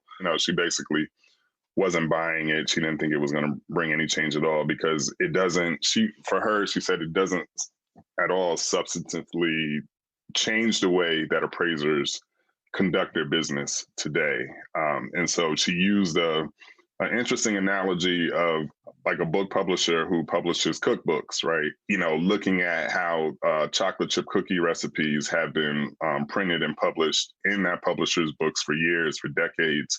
And then, say some health agency comes out and says, chocolate is unhealthy. And she says the publisher now tells her writers that they should no longer use the word chocolate in their chocolate chip cookie recipes. Just call them, I don't know, chip cookie recipe, use any other language, but don't use the word chocolate. But you haven't changed the actual ingredients in the recipe. You haven't changed the way that it's baked. And so the cookies are made the same. You've just told the people that they can't use these words anymore. And she says that's basically the same thing that's happening now. Fannie Mae hasn't actually changed the way that appraisers conduct their business. They haven't changed the practice. All they've done is to say, like, don't use these words. That was our Matt Albany speaking with City Lab reporter Brenton Mock. Now, coming up after the break, would you ride in a boat made of flaxseed that costs tens of thousands of dollars? You might. It's the next wave in clean mobility. E-boats. We'll explain when we're back in 2. Access the financial world on demand. Hear from leading economists, policymakers, and industry experts via live and on-demand webinars, only from Bloomberg. Start exploring to see what's moving the markets. Visit Bloomberg.com/webinars. Access the financial world on demand. Hear from leading economists, policymakers, and industry experts via live and on-demand webinars, only from Bloomberg. Start exploring to see what's moving the markets. Visit Bloomberg.com/webinars.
Now for today's movers and shakers, the people impacting the world of business, politics, and sports.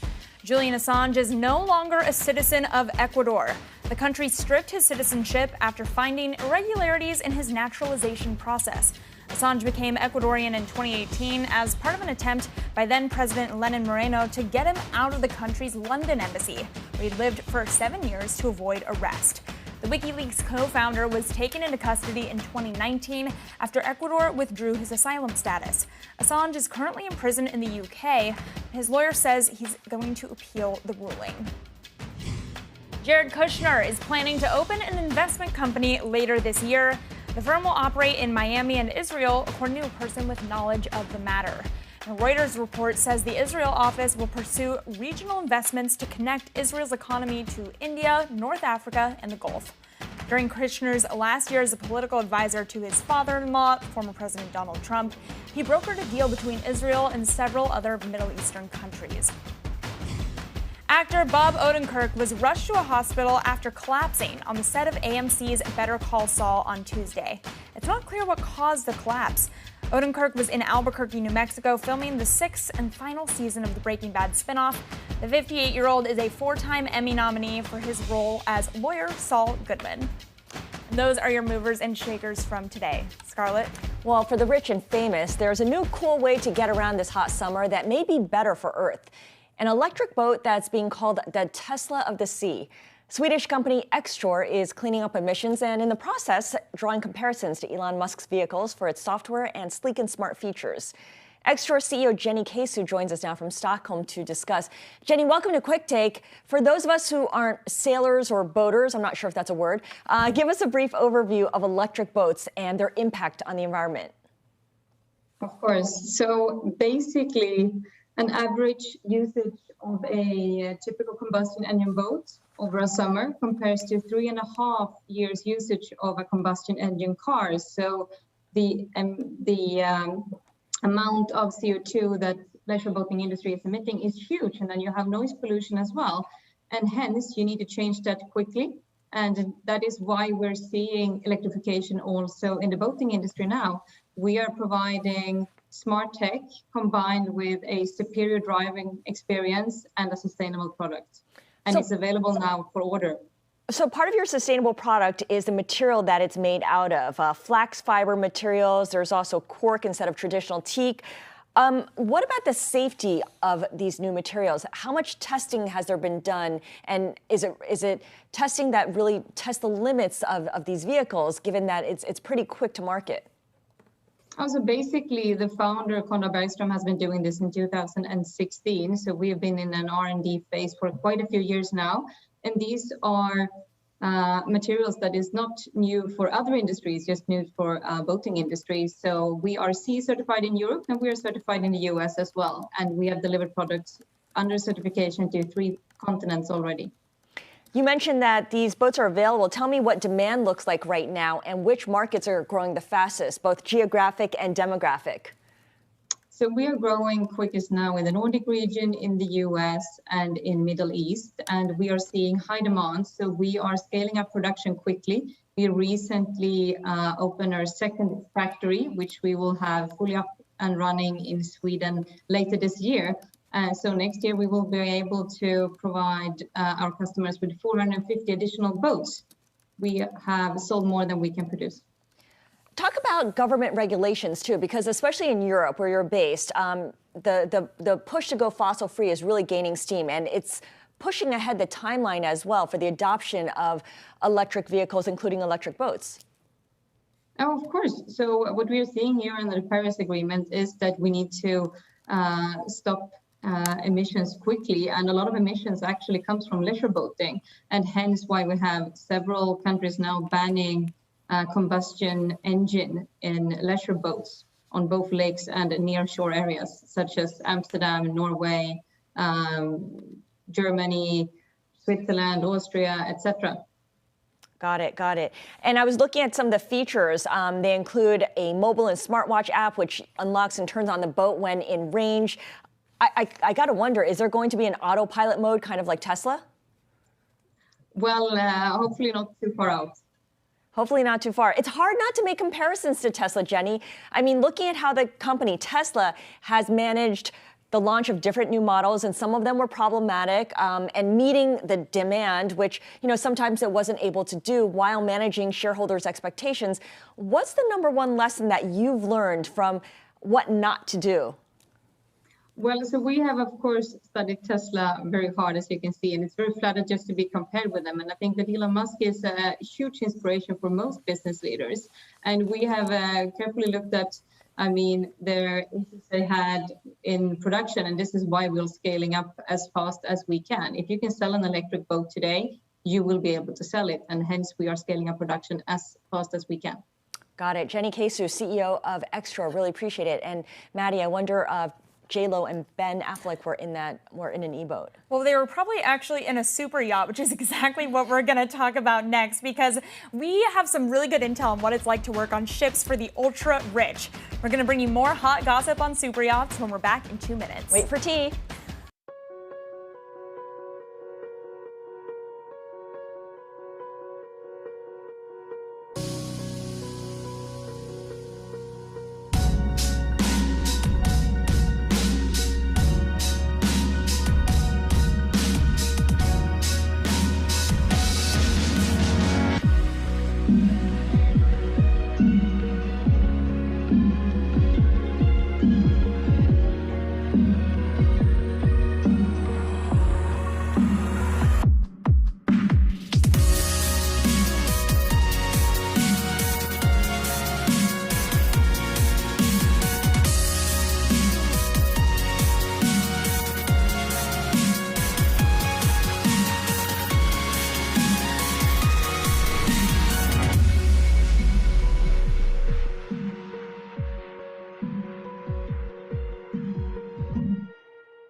Access the financial world on demand. Hear from leading economists, policymakers, and industry experts via live and on-demand webinars, only from Bloomberg. Start exploring to see what's moving the markets. Visit Bloomberg.com/webinars.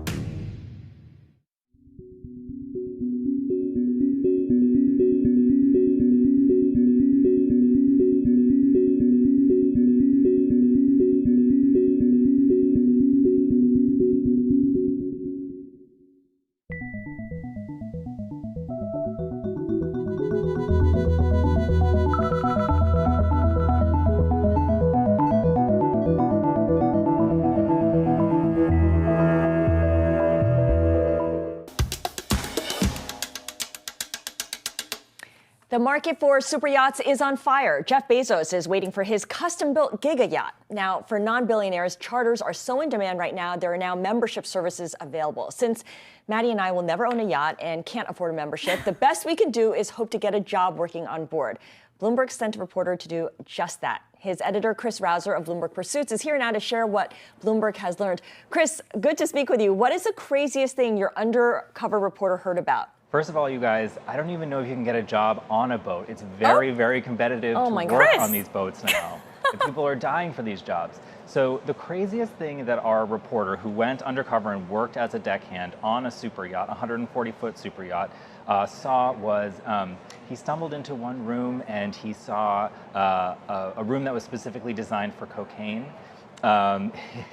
His colleagues told him about how a lot of times on charters there's the main boat and then a boat that follows it that's for prostitutes. He found a weed buffet on another boat. I mean, this is like serious partying stuff, and these people do not mess around. Serious partying and also serious money, Chris.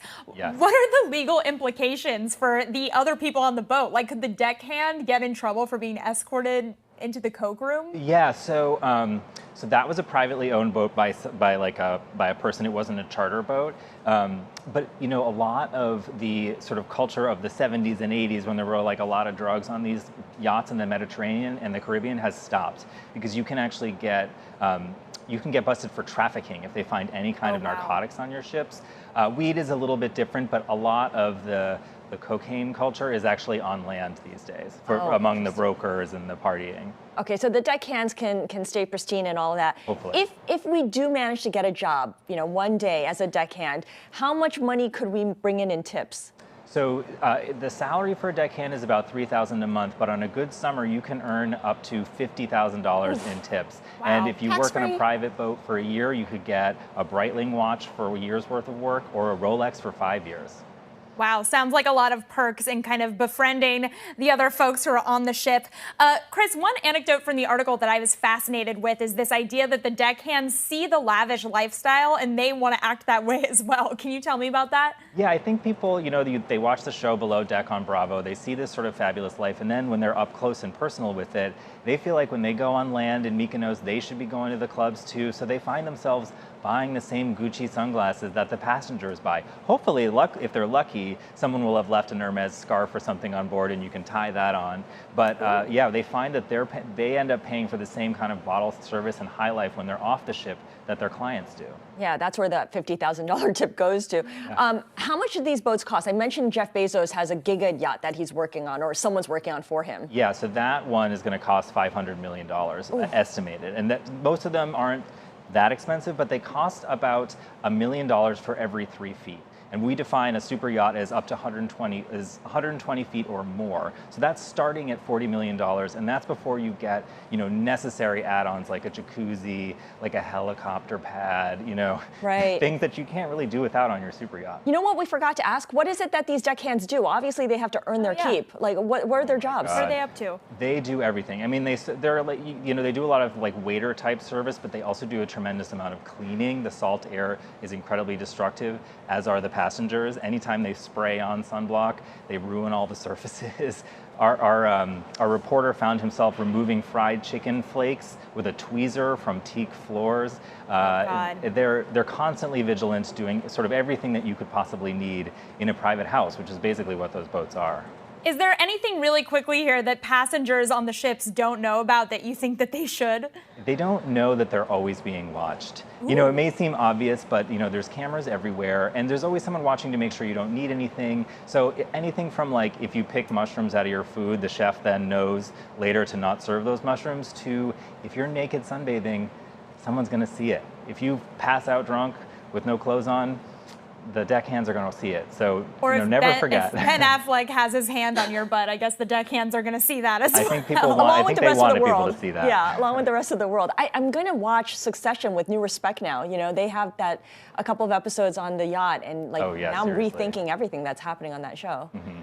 Oh my gosh. I know. Oh, Chris, thank you so much. Chris Rouser of Bloomberg Pursuits. And Chris is going to join us weekly for different takes on what's going on in the luxury world. This is fantastic. He had a really good piece, too, on personal shoppers at Barney's that I was fascinated with. He said that one of them became best friends with Rihanna and actually ended up going to her wedding. So it seems like the perks abound in these kind of You can make friends with the talent, with the stars. Yeah, you don't have to deal with the fame. You just get to reap the benefits. Okay. Maybe there's reason again to look into these undercover reporting jobs. Yes. That does it for Quick Take this hour. Follow us on Twitter at Quick Take for the latest headlines, and of course at our own individual Twitter handles. I'm at Scarlet Fu. I'm at Madison Mills 22. Have a great night, everyone.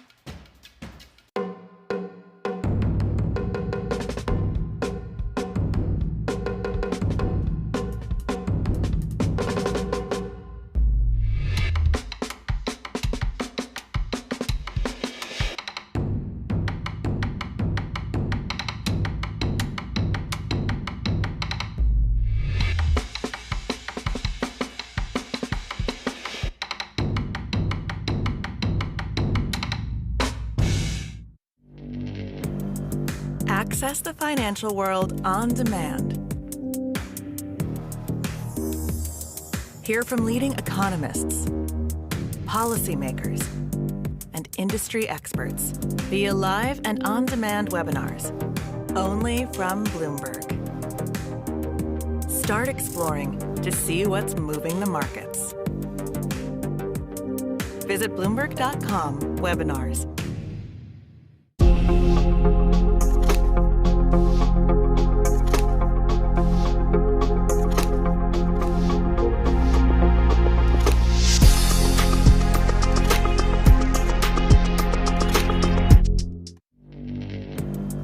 Access the financial world on demand. Hear from leading economists, policymakers, and industry experts via live and on-demand webinars, only from Bloomberg. Start exploring to see what's moving the markets. Visit Bloomberg.com/webinars.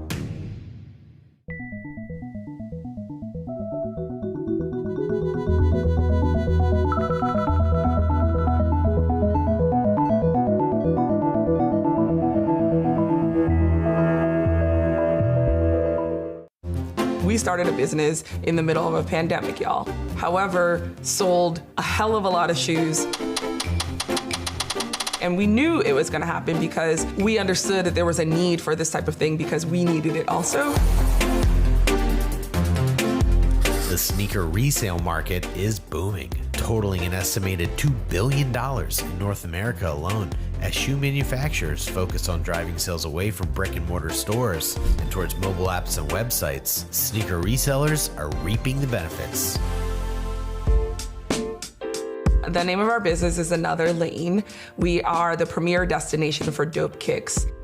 So not only do you have a marketplace, you can sell with no seller fees. And then on top of that, you get communication. So you can, ask someone, hey, does this shoe fit small? Can I get $50 off? Those types of things, encouraging community. Also, you have a unique URL to your store. We want to be in the background.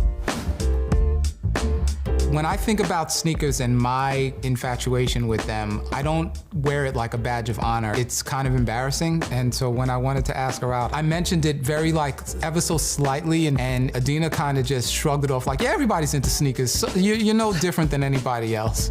Until the first time I visited his house, I was like, oh, this is different. His entire bedroom, it looks like the back room of Foot Locker. Yeah, so this is my favorite place in the world because this is where I house my personal collection. This is a Air Jordan 2009 prototype sample inspired by April Holmes. She is a gold medalist Paralympian. LeBron 4 All-Star Player Edition that he wore in the All-Star game.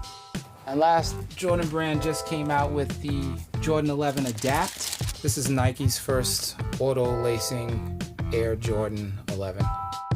Every shoe that Adina likes is either from the 70s or the 80s.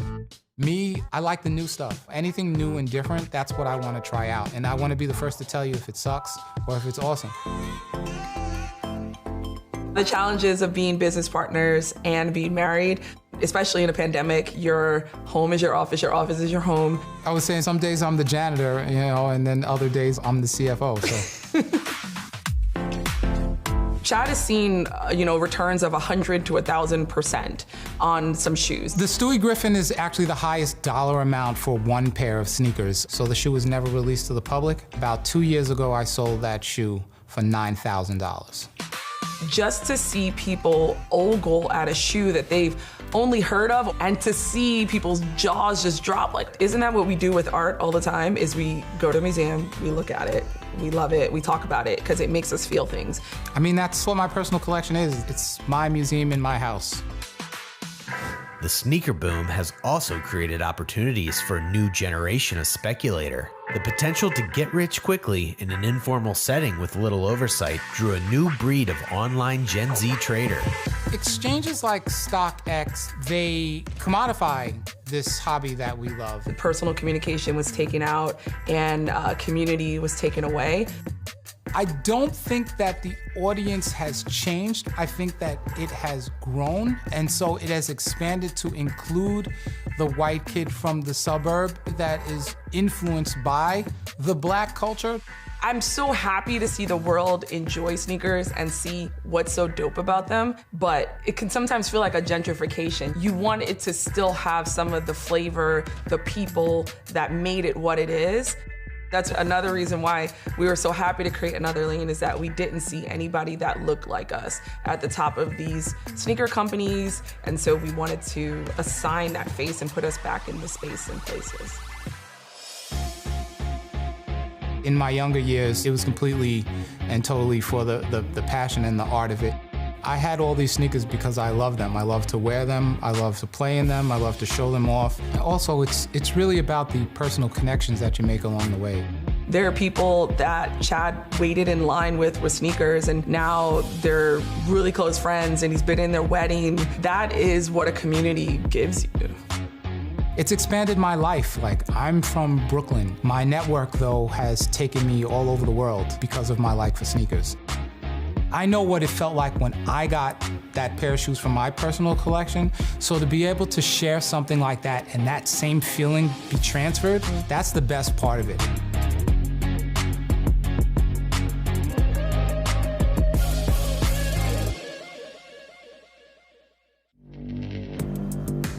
Access the financial world on demand. Hear from leading economists, policymakers, and industry experts via live and on-demand webinars, only from Bloomberg. Start exploring to see what's moving the markets. Visit Bloomberg.com/webinars.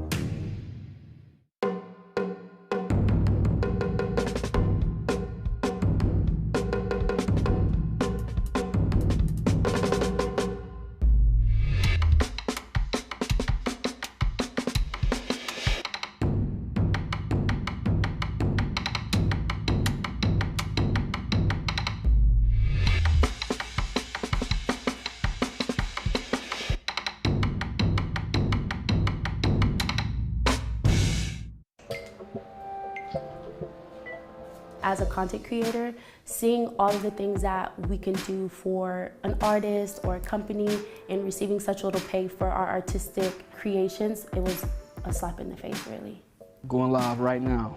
You know how much content I made and it's just somebody random just took it and they got so much more credit? Racism isn't exclusive to a certain field. And so even when you have new fields like the influencer industry, it's gonna make its way in there too. I've been an influencer for about a year now. I'm currently known for choreography. I created a viral dance to one of Megan Thee Stallion's song, Captain Hook. I noticed a pay gap in my industry as soon as I started. I noticed pay gaps in the industry when I was on Vine. I didn't get any brand deals. I was one of the top creators on the app. I had 1.6 million followers. Other creators who's not a person of color, who didn't have as much activity as me or as many followers as me, but still would work with big brands. I did this ad deal. There were a couple other influencers on the brand deal with me. I come to find out that they had made double of what I was making, and one of them had way less followers than me. And then to think about what I was originally offered, what did they offer him? I created a dance for a record company. They paid me, at bottom line, $700 compared to Addison Rae. She definitely got a higher pay of what they offered me to even create the dance.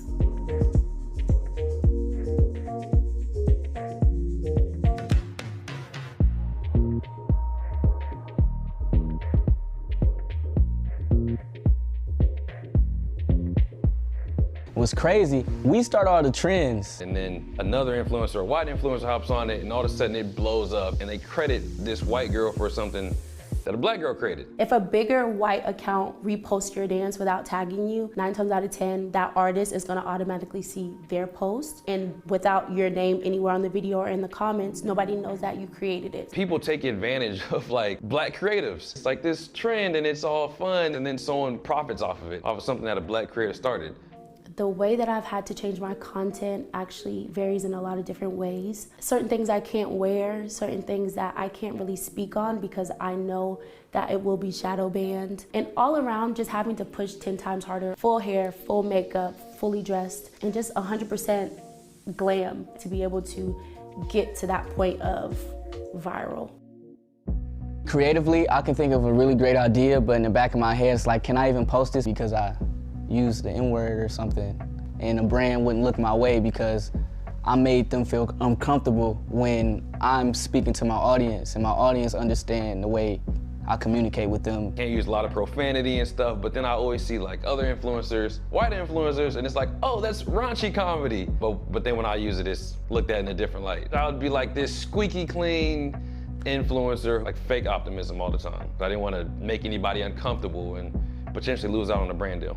It's a problem, us just being ourselves when the companies be out of touch with the black community. Black Lives Matter 2020 really showed the true colors of different companies in the industry in general. I don't find it surprising that black talent managers are getting more calls for their black creators. I did get more brand deals as everything was going on. Because everybody was stuck in the house and everybody's on social media, I feel like it was more prominent for them to make it seem like they did care about Black lives, when in general, before the pandemic, no one really batted an eye at it. I appreciate the brands working with the black creators and starting to go in that direction, but was it a trend that they wanted to work with more black creators because they felt guilty?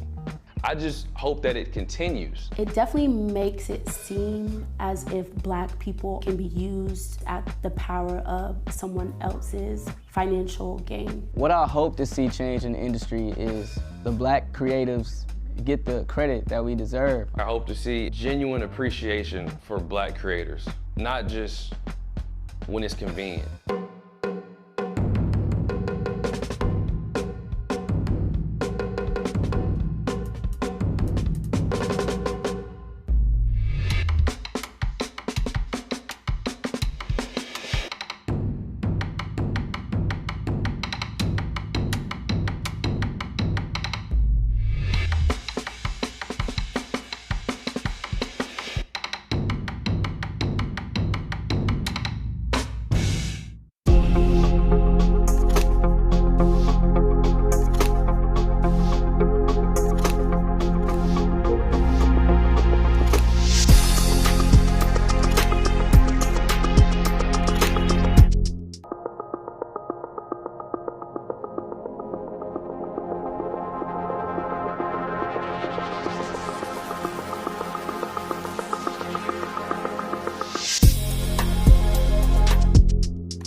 My name is Ryan, and people usually know me from my channel, Ryan's World.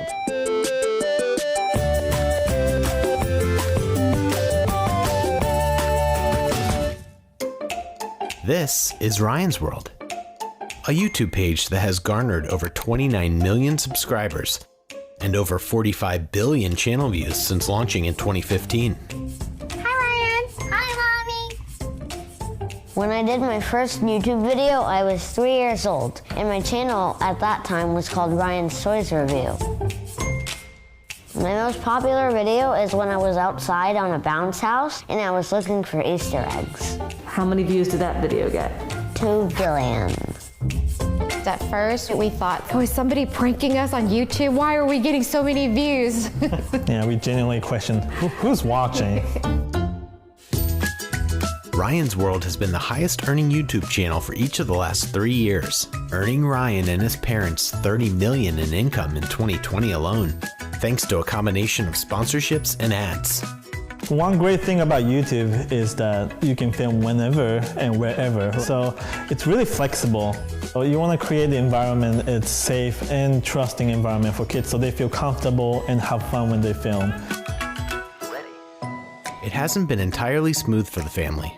In 2019, Nakaji's main channel was the subject of a complaint by the group Truth in Advertising to the Federal Trade Commission for failure to disclose promotional content.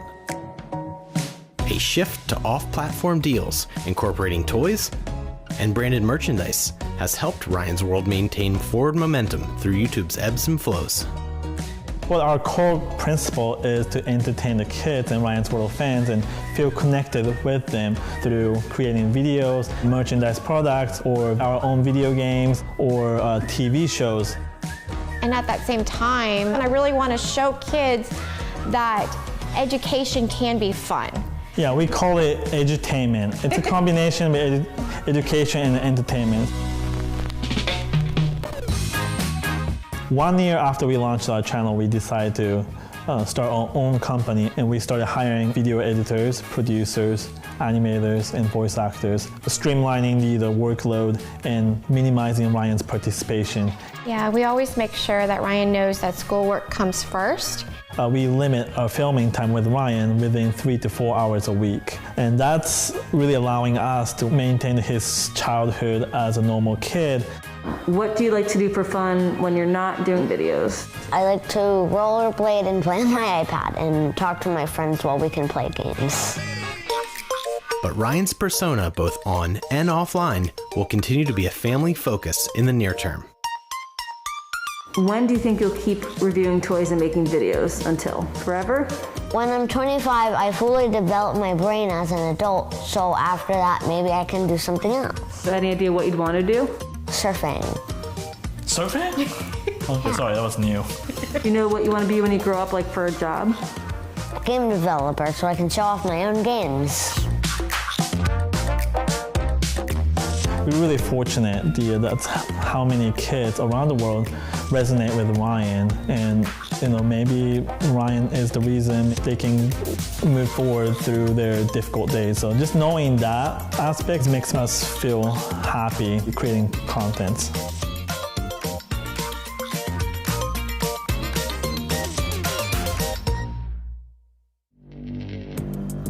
Access the financial world on demand. Hear from leading economists, policymakers, and industry experts via live and on-demand webinars, only from Bloomberg. Start exploring to see what's moving the markets. Visit Bloomberg.com/webinars.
Every single one of our puzzles is a photograph, and they're each intended to be a moment in time and a world that you can dive into and immerse yourself in.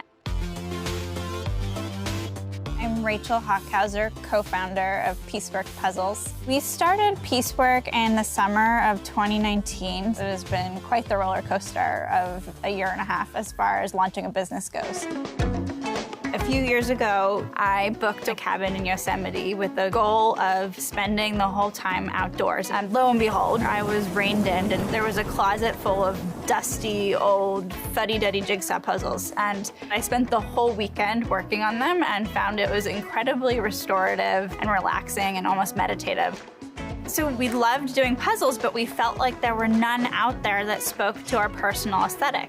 Everything in our lives have been reconsidered at this point, from electric toothbrushes to luggage. And here, the humble jigsaw puzzle, an old-time favorite, had never really been reconsidered. And here we are a few years later, with a puzzle company.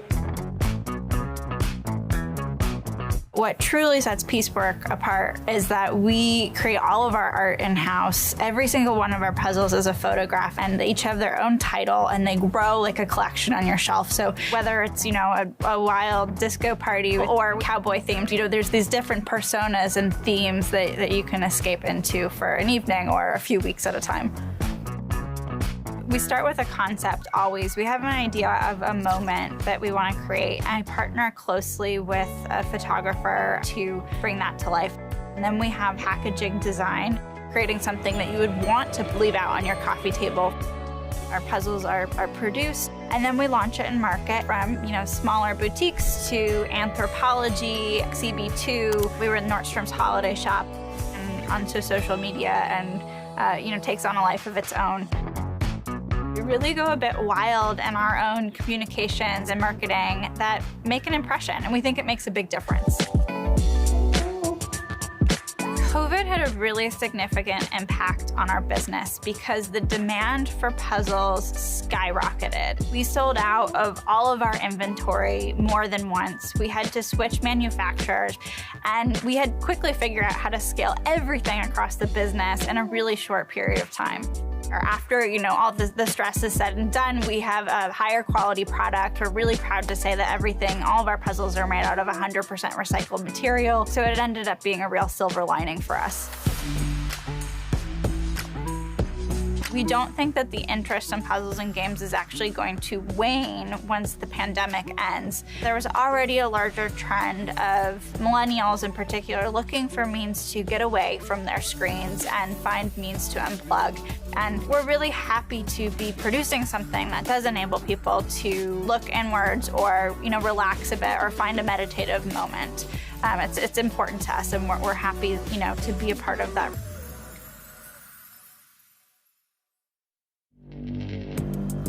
Access the financial world on demand.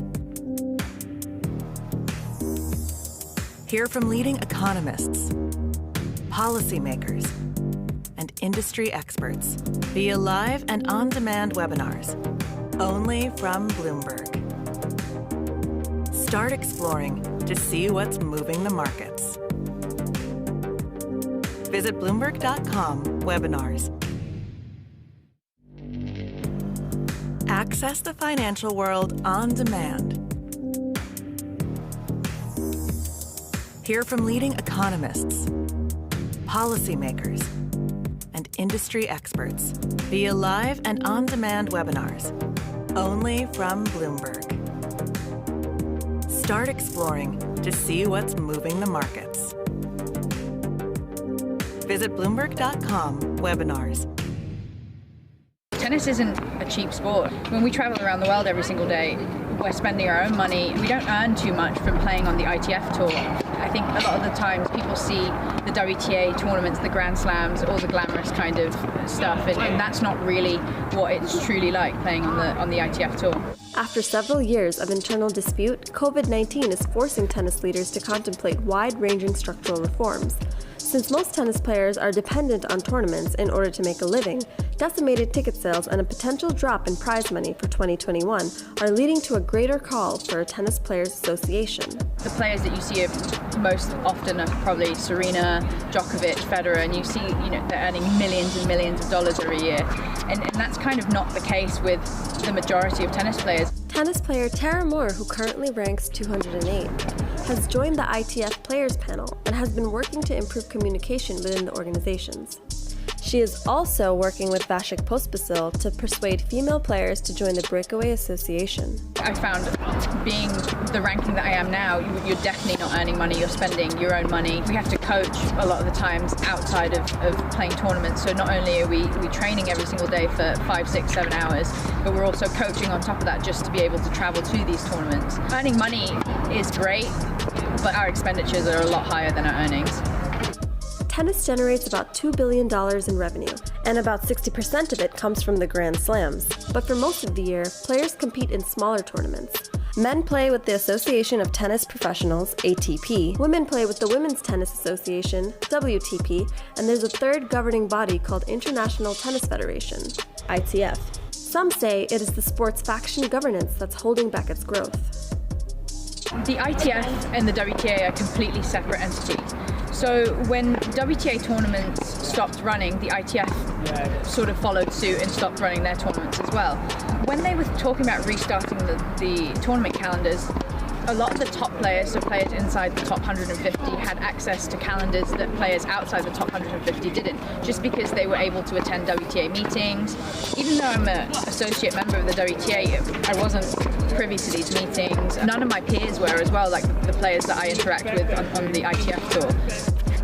Tennis is the fourth most popular sport in the world, and its superstars are among the best paid athletes on the planet. But as a business, the sport only accounts for 1.3% of total value of global television rights. In 2019, the 100th most successful golfer on the PGA Tour made more than $1 million in prize money, twice as much as his counterpart in the men's tennis ranking. The lack of earnings are leading players to seek out second jobs. I think it's made a greater gulf between the top players and the lower ranked players because, as you can see, the calendars for the WTA and ATP are pretty full and pretty well-rounded. A lot of players are unable to play right now. We don't have the same access to resources. We don't have the same access to tournaments. We're not able to travel as much as the players at the higher level. So I think it's really showing the disparity between the top players and the lower ranked players right now. The athletes are hoping that developing the Professional Tennis Players Association, co-founded by #1 player Novak Djokovic and Vasek Pospisil, will help protect players' rights, unite the various organizations, and bridge the gap between top and lower-ranking players. With COVID-19 affecting so many tennis players, the leaders are expecting a greater push for the organization. If I can help the next generation earn more money, better at the sport, and help the sport grow, then I'm helping the future of tennis.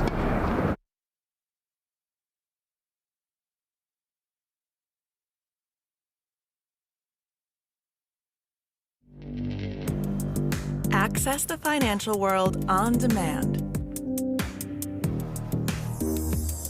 Hear from leading economists, policymakers, and industry experts via live and on-demand webinars, only from Bloomberg.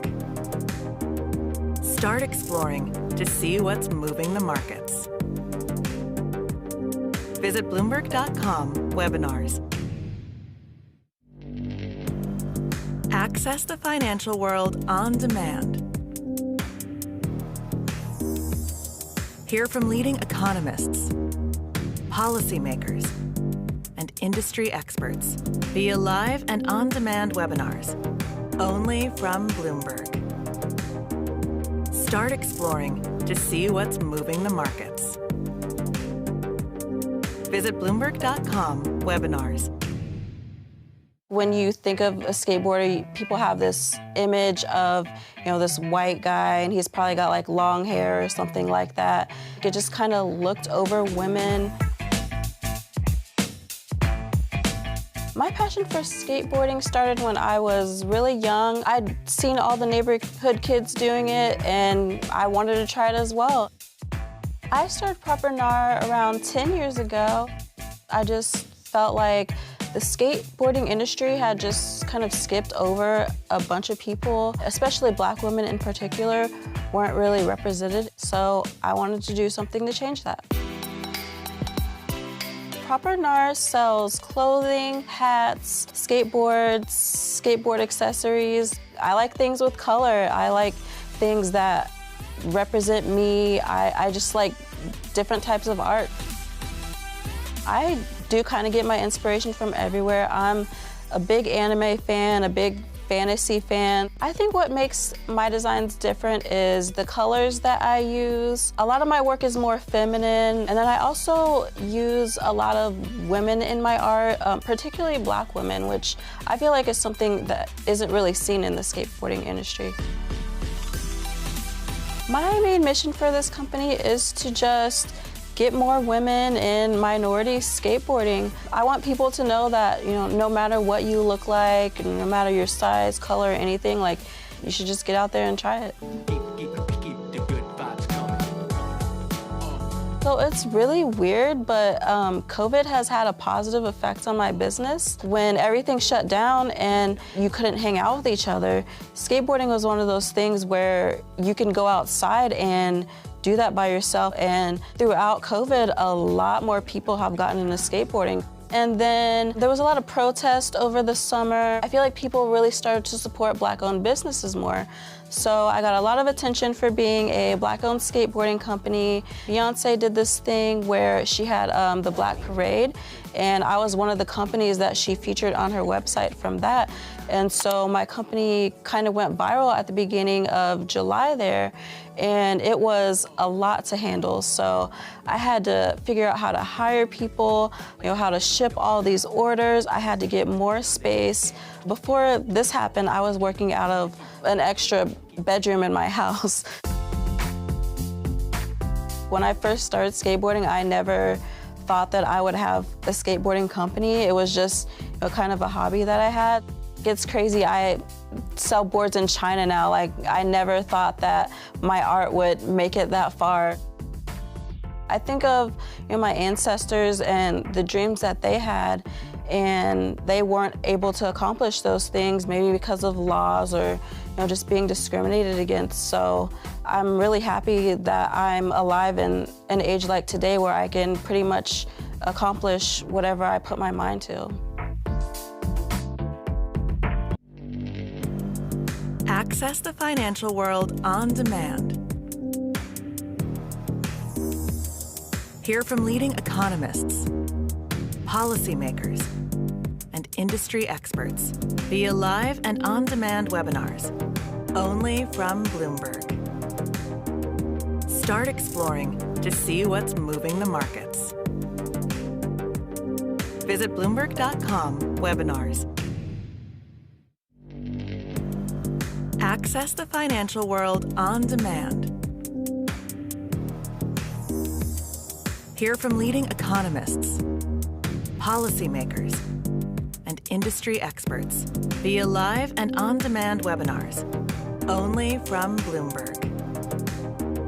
Start exploring to see what's moving the markets. Visit Bloomberg.com/webinars.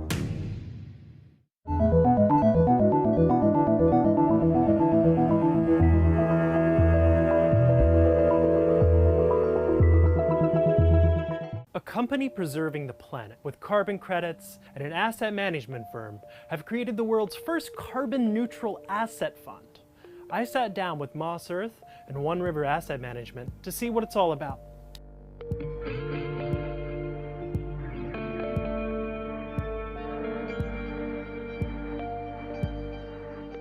You can think of One River as the solution provider to clients. So when a client has a portfolio problem, they come to One River and say, here's the problem we're trying to solve, help us solve it. And that came to us through digital as well. So the question became, okay, we would like to get institutional grade exposure to the digital space. How do we do it? What are best practices? Can we build an infrastructure that resembles the types of infrastructure we would see in liquid markets? Moss.Earth. It's a global company based in many countries now, originally, set up in Brazil, that is one of the leading, if not the largest, carbon platform in the world. What we do is we buy carbon credits wholesale from the leading forestry conservation projects in the Amazon forest, and we sell retail to individuals, small and medium businesses, and large corporates. So a lot of our time is spent just listening to clients. They're very engaged in the digital space to understand how it integrates to their portfolios, what problems they can solve. And the common thing that kept coming up was, well, Bitcoin is an energy hog. And then there's confusion as to what it means to be an energy hog and what it means to be an emitter, right? And we know that over time, you could easily come to a crystallization that Bitcoin is ultimately a source of good on the renewable side, but we'll see that's a long horizon view. In the meantime, we're saddled with this obvious challenge of having an enormous amount of energy consumption and emissions associated with it. The nature of the credits that Luis and Moss Earth are generating, how those are tokenized, almost the humanization of the credit at some level. The token, the MCO2 token, represents one carbon credit, which itself represents 1 ton of avoided CO2 emission. It's not as expensive or as much of an issue as people think. So for every $40,000 Bitcoin, you have to spend 10 bits. That's $40 to offset it. And its only function is, you can either hold on to it or you can consume it. And by consuming it, the holder transfers the token to the Moss website, and that token gets burnt, and the corresponding carbon offset, in the global registry gets canceled. And in return, the person gets a global certificate that proves that that pollution has been mitigated, via the work of environmental project.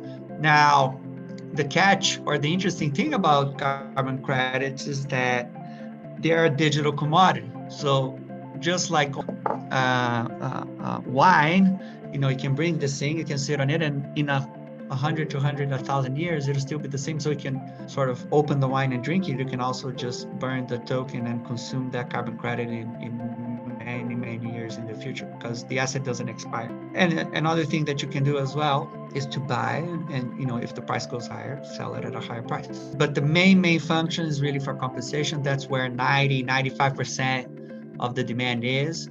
Large corporates buying these credits and these tokens to burn them and then get the corresponding international certificate that proves that they mitigated. That's the value for them, getting certified that their emissions were mitigated or offset somehow.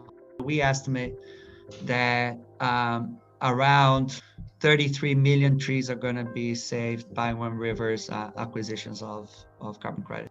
Bitcoin, the numbers range from 50 to 60 million tons of carbon per year. If those are acquired, in carbon credits to offset that, we're talking about $500 million being channeled to environmental projects. And if that goes to forestry projects, wow, that's a lot of trees. We're talking about billions and billions of trees. The remarkable thing, and the reason why I think Bitcoin's being held to a higher standard, is that it's new. So we don't know what it's going to become yet. So there's all sorts of speculation as to how it'll be used and where it'll be used, and is it money, is it not money, and so on and so forth. But it's new. The thing we can all agree upon is that these are still nascent markets. The institutions are not deeply engaged yet. So as a result, that gives Bitcoin a massive advantage. I see a lot of people focusing on the absolute emission of carbon for crypto, saying, oh, Bitcoin emits more carbon than Holland, than Argentina. And I think it's my criticism to that way of thinking is, you shouldn't think on an absolute basis. You should think on a relative basis. Bitcoin and crypto are way more efficient than, the traditional system. The traditional system, of course, requires, an X number of ATMs and buildings with people working, to make the transactions work. These people use cars to drive and planes to meet, and that generates a lot of carbon. Of course, paper money generates a lot of carbon because it's paper, right? You gotta cut trees. And the math, is that crypto emits 1/3 less per dollar than the traditional system. And as we saw, the offsetting is quite cheap. So it's, in a way, it's also cheap, to take a shot, sort of a cheap shot at crypto to say that it emits. If you're just looking on an absolute basis, you're not, really comparing with the efficiency of the existing system. This is Decrypted. I am not Eddie Vanderwalt. For more content like this, please follow us on your favorite platforms.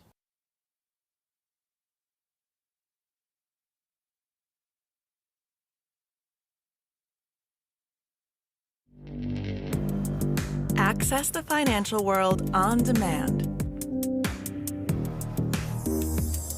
Hear from leading economists, policymakers, and industry experts via live and on-demand webinars, only from Bloomberg. Start exploring to see what's moving the markets. Visit Bloomberg.com/webinars. Access the financial world on demand. Hear from leading economists, policymakers, and industry experts via live and on-demand webinars, only from Bloomberg. Start exploring to see what's moving the markets. Visit Bloomberg.com/webinars. Here's what the skeptics think about Bitcoin.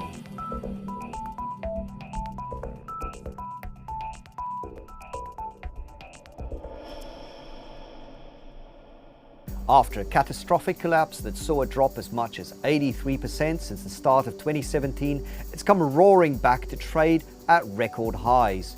It's nothing more than a collection of zeros and ones stored on computer hard drives, yet people are now regularly paying more than $50,000 for one of these artificially scarce digital assets. But not everybody's convinced it's a good idea, and there are still a fair few people out there who call it a scam, a Ponzi scheme, or just plain and simple a waste of good energy. But let's start with the believers. Created in the wreckage of the 2008 global financial crisis, Bitcoin was a response to ultra-loose monetary policy and the central banks printing money. Its mysterious creator, who went by the name of Satoshi Nakamoto, wanted to create a digital version of gold. The aim was to create an asset backed by cryptography that would eventually become a hard currency that could supplant the dollar. In doing so, Satoshi solved an age-old computer science paradox, one called the two generals problem. The basic idea of this paradox was it was almost impossible for two parties who didn't trust one another to transact without an intermediary that both parties have complete faith in. Enter the blockchain, a public ledger that records every transaction ever made with Bitcoin and can only be changed if a majority of ledger writers agree. At the same time, it requires proof of work, a concept that means energy was expended to create new Bitcoin. And the genius of the idea doesn't end there. The real masterstroke was in defining in the original Bitcoin code and the white paper that acted as the statement of intent that there would be a cap on supply, created at a diminishing rate until created algorithmically by a process described as mining, but which involves thousands of computers solving mathematical problems. The last Bitcoin is minted in about 2140. So who are the people getting in on Bitcoin?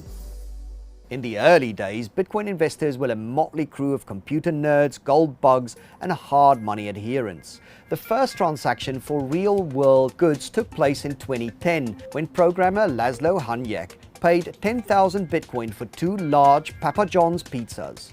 Today, though, droves of investors are in on it.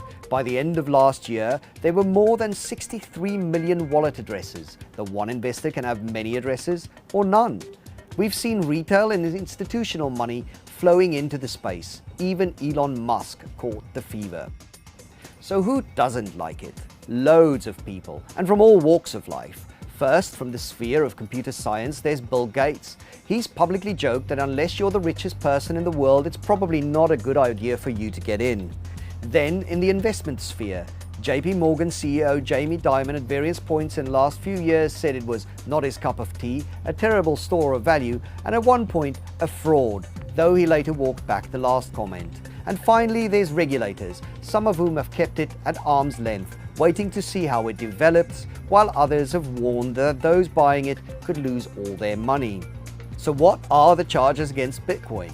Well, Bitcoin failed in its original goal of displacing the dollar. Few people use it to transact because it's simply too volatile. Instead, it's become a purely speculative asset. People buy it hoping that other people will buy it from them at a higher price. That's called the greater fool theory of investing. And like a Ponzi scheme, it requires a constant stream of new money coming in to make it increase in value. When that stream stops, the critics warn the whole thing might collapse. At the same time, all those computers mining new Bitcoin and scribbling the blockchain require vast amounts of electricity. The network probably consumes as much energy as the country of Argentina, and its thirst just keeps on growing. Perhaps the hardest criticism to dismiss is that Bitcoin is hard to scale up and inefficient. Visa might clear 1,700 transactions per second, Bitcoin 5. And generally, the dystopian vision of a trustless world is unfounded. It's almost always cheaper to adopt a central counterparty whose job and profit comes from the trust placed in it. One such example is a clearinghouse at a stock exchange who stands between parties, making sure no one loses money if the other side of the trade defaults. In short, there are better ways to solve problems Bitcoin is trying to solve. I'm Eddie van der Walt. For more on the world of cryptocurrencies, follow us on QuickTake and Bloomberg.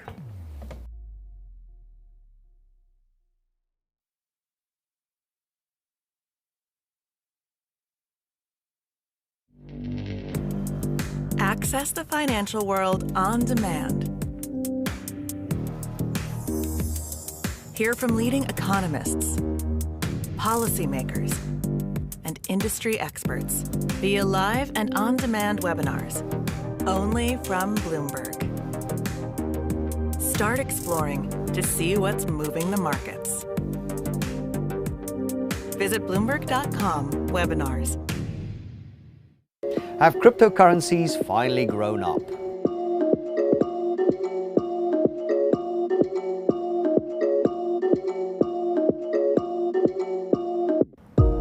Cryptocurrencies have got a bad rep over the years, from high volatility that's seen prices drop by 80% or more, through claims that they've been used for money laundering and drug deals, to investors losing access to their funds because exchanges got hacked or became accessible.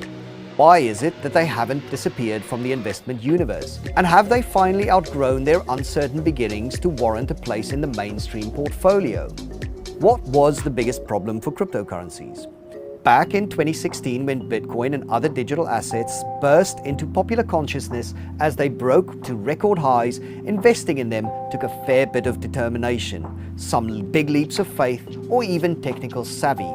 Either the buyer had to send money to a largely unregulated exchange, often with an offshore bank account in a tax haven, or they had to set up wallets on their own computers and take responsibility for safeguarding their own holdings. In both cases, this led to big losses, such as when the 30-year-old founder of Quadringa died, taking his exchange wallet password to his grave and losing his investors $135 million. So what's changed? Today, we're looking at a whole new landscape. Custody has largely been sorted, and retail investors in the US can buy Bitcoin directly via their PayPal accounts. That means they never have to store the assets on their local computer, and they can leave the money with a name they know. Similar moves have happened elsewhere, with Revolut in the UK offering similar services, and MasterCard indicating it's willing to get into the game. But what about institutional investors? Institutional investors like pension funds, hedge funds, and broad money managers have different needs than retail customers. They want a futures and options market where they can lay off risk. And they want deep liquidity so that they can trade in size. And they want a clearinghouse to stand as a trusted counterparty. And these things have started to emerge. CME Group, which operates one of the largest derivative exchanges, trading everything from gold to FX to interest rate products, have one of the more established Bitcoin product portfolios. Others are working on ETFs. And together that's removed some of the Wild West from the cryptocurrencies. So does that mean the end for the old cryptocurrency exchanges? Probably not. Binance, Coinbase, and Kraken have gone from strength to strength, adding more staff throughout the pandemic. They're trading billions of dollars in volume on a daily basis and look set to remain the home of the hardcore crypto enthusiast. They also still the main point of price discovery, as a flash crash on Kraken proved recently. So everyone should put Bitcoin in their pension funds? Not so fast. Even if the custody has been sorted, this asset class remains extremely volatile. Yes, it's capable of explosive upside, but history shows it's also capable of catastrophic collapses. And that alone makes it unsuitable for most investors beyond some fractional allocation. But at least now, if investors do decide to take a position, they can do so without the fear of getting scammed.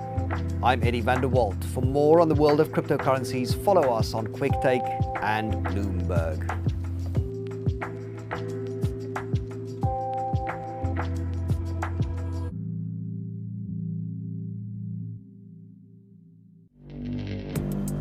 Access the financial world on demand. Hear from leading economists, policymakers, and industry experts via live and on-demand webinars, only from Bloomberg. Start exploring to see what's moving the markets. Visit Bloomberg.com/webinars. IPOs show crypto is growing up.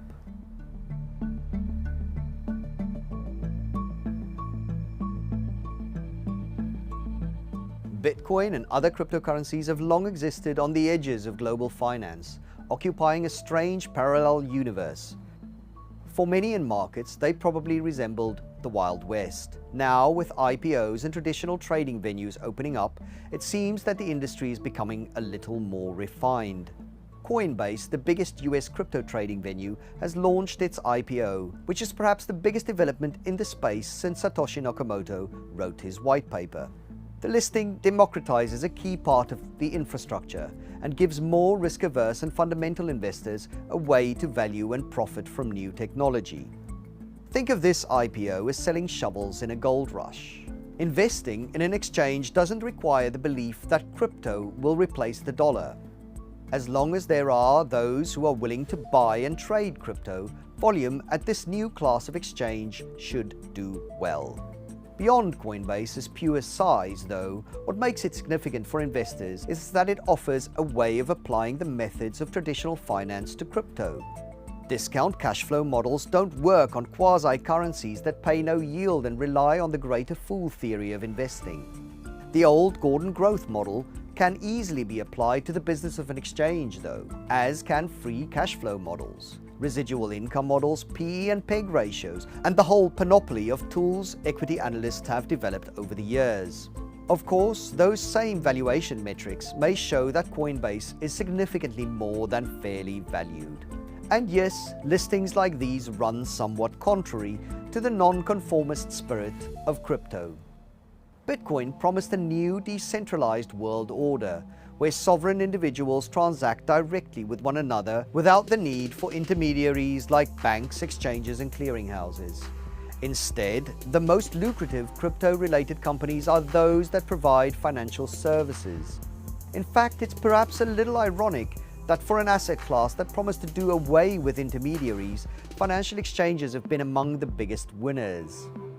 In the early days, these operated in a regulation vacuum. Nobody knew what these assets were, and anyway, they were too small for regulators to bother with. So predictably, they were high-profile failures. For the most part, though, the industry seems to be shaking off those uncertain beginnings, and names like Binance, Kraken, and Bitfinex now trade billions in digital assets every day. There may soon be more IPOs in this space. A play on exchanges and other trading infrastructure might give the investor a buffer against volatility. Whether Bitcoin, Ethereum, and Dogecoin rallies or plunges, trading activity is likely to be robust. It only tends to fall in periods of price stability. And this second layer exposure also removes some of the risk of betting on the wrong horse. Who knows if crypto products Cardano, Polkadot Coin, or Tron end up the eventual winner? Yet it's reasonable to assume they'll all rely on the same trading venues as the current crop.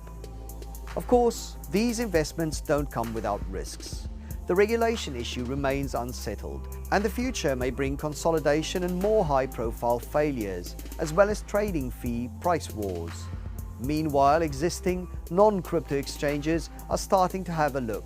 CME, which offers contracts in FX, commodities, and fixed income, has launched its own suite of cryptocurrency derivatives. And there's always the chance that Bitcoin will go back to its roots, with transactions across oceans taking place directly between sovereign individuals. I'm Eddie van der Walt. This is Decrypted. For more content like this, follow us on your favorite platforms.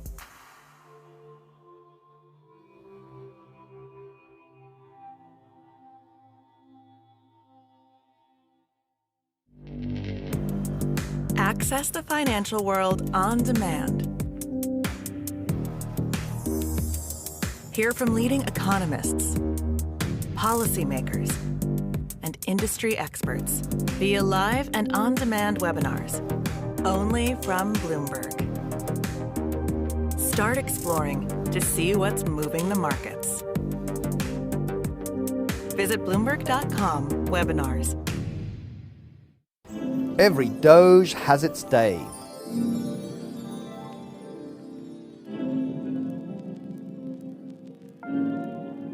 It's not Doggy Coin, it's not Dodgy Coin, it's Dogecoin. At least, I think it is. Dogecoin was started as a parody of cryptocurrencies by two software engineers, and it was a great laugh. Using an emblem of a Shiba Inu and the intentional misspelling of the word dog, like when crypto enthusiasts say, "when moon, sir." It caught the imagination of crypto junkies everywhere. And then it took off. See, Elon Musk went and tweeted a picture of himself in a pose from a scene in The Lion King, holding up the Dogecoin dog, and the internet loved it. So much so that at one point it was up 400% in a week. That meant that at that moment in time, it had beaten the returns on Bitcoin over every time frame since it was invented. On a market cap basis, it was the 5th biggest crypto in the world. Dogecoin is different from Bitcoin. It makes no pretense of fixed supply. While there will only ever be 21 million Bitcoin in circulation, Dogecoin started its initial output with 100 billion coins in circulation, with 5 billion new coins put into circulation every year from then on. For some, that's a better monetary policy. It gets rid of the risk of extreme deflation some worry about with Bitcoin, and it more closely models modern central banking. Now, for a few in the crypto community, Dogecoin is an embarrassment. It undermines the claims to respectability that they crave. It's a misfit among misfits. As my good friend Joe Weisenthal put it, All the serious stuff about decentralized finance or stores of value or people thirsting for an alternative to the dollar, nobody can talk about that stuff with a straight face when it comes to Dogecoin. He says you could intellectualize the whole thing about how money's always been a shared meme. But really, all the crypto talking points go out the window with Doge, except that isn't a bug, it's a feature. What Dogecoin does better than any of its rivals is cock a snook at the establishment, whether inside traditional finance or inside the digital currency community. And that, more than anything else, is what crypto is all about. And as they say, in the long run, there's no highs, no lows, there's only Doge. I'm Eddie van der Walt. This is Decrypted. For more content like this, follow us on your favorite platforms.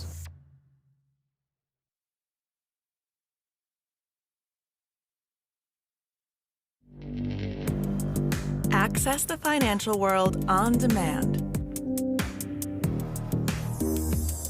Hear from leading economists, policymakers, and industry experts via live and on-demand webinars, only from Bloomberg. Start exploring to see what's moving the markets. Visit Bloomberg.com/webinars. Crypto mining in the Arctic Circle.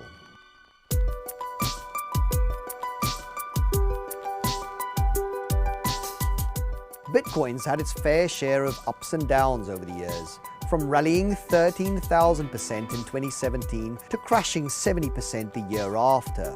But through all this, one thing has stayed the same. Without miners, there'd be no Bitcoin. Of course, mining crypto isn't like mining gold. There's no diggers, no explosives, and no smelters involved, though there's a fair bit of heat, and we'll come back to that later. Let's rewind to 2008, when the mysterious Satoshi Nakamoto published a white paper containing the template for the birth of all cryptocurrencies. It explains the process whereby electricity and CPU time is spent in a process that attempts to solve the problem of sending money across a distributed network, removing the need for intermediaries. Effectively, it seeks to solve the problem of trust in a digital era, and to do so, it relies on a concept called proof of work. Like old-fashioned gold miners panning for metal, these CPUs have to hunt for a hash that allows them to write the next block on the blockchain, and then get rewarded by some freshly minted Bitcoin from a pool that's designed to never contain more than 21 million. Now, in the early days, anyone could mine Bitcoin. All you needed was to install some software on your home PC or laptop, and off it went. Early adopters sometimes saw it more as a computer game than the start of a financial revolution. To mine Bitcoin requires specialized equipment and a lot of electricity. Because the rate of production of Bitcoin is fixed, but the CPU power expended on creating it is not. The variable that keeps it all in balance is the difficulty of mining. As more people compete for each new Bitcoin, the level of difficulty is increased. And that creates one of two routes to mining Bitcoin. Either wannabe miners can join conglomerates called mining pools that work together to solve the puzzle, or they can set up vast server farms that use graphical processing units over CPUs for their greater number of cores. Such server farms have two problems. First, they need a lot of cheap electricity. That's pushed some to set up shop near hydroelectric facilities, the cheapest and incidentally one of the cleanest forms of energy. And second, all those computers need cooling. And so, in the Siberian city of Norilsk, beyond the polar circle, and only reachable by plane or boat, BitCluster Mining Farm has made its mark. Quite literally, with a sculpture outside a Stalin-era nickel plant in temperatures as low as minus 40 degrees Celsius. The facility's 5,000 rigs still need ventilation to keep cool. At full capacity, they expect to mine up to 6 Bitcoins a day on average. And all of this for a collection of ones and zeros that now regularly fetch more than $50,000 a go. This is Decrypted. I'm Eddie van der Walt. For more of the same, follow us on your favorite platforms.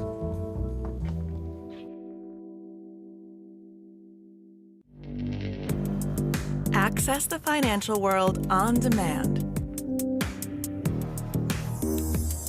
Hear from leading economists, policymakers, and industry experts via live and on-demand webinars, only from Bloomberg. Start exploring to see what's moving the markets. Visit Bloomberg.com/webinars.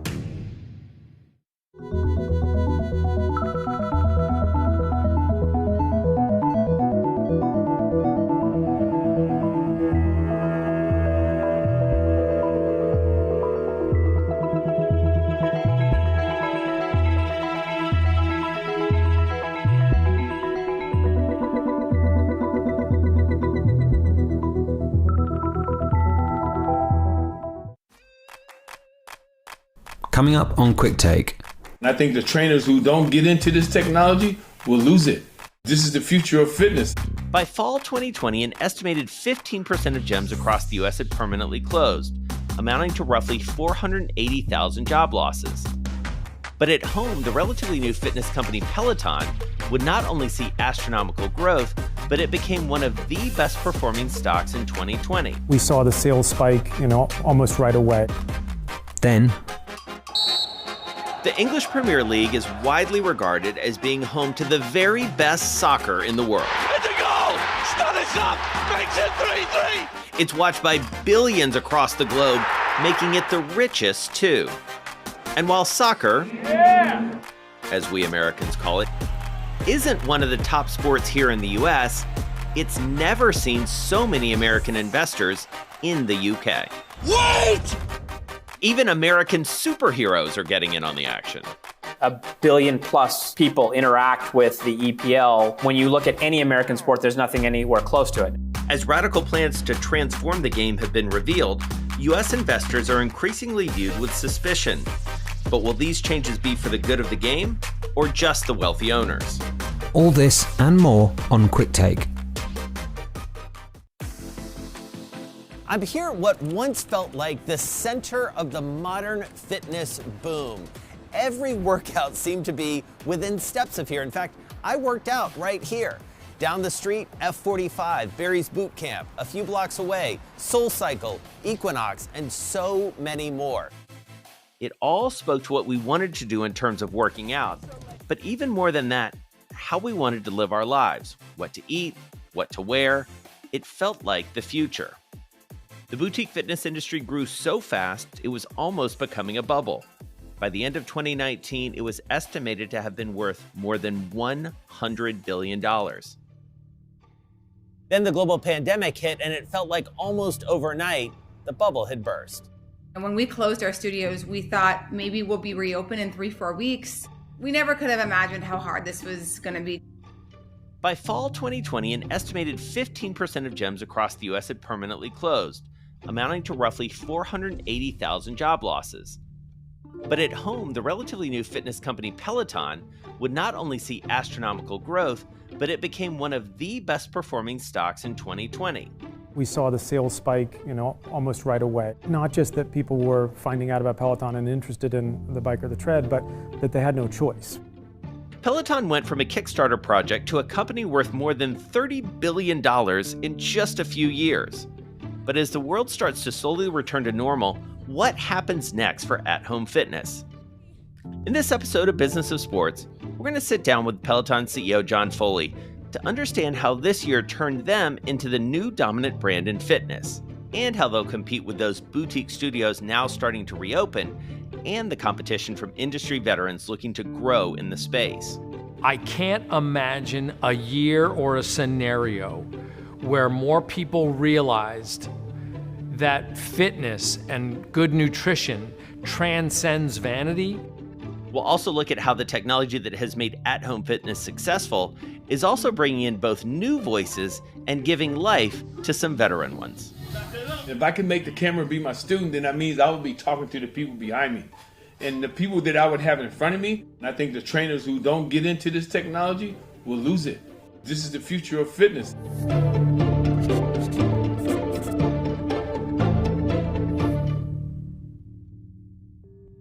So full disclosure, I'm a bit of a fitness fanatic. I've been a runner for a long time, and back in 2016, I wrote a whole book about it called Sweat Equity.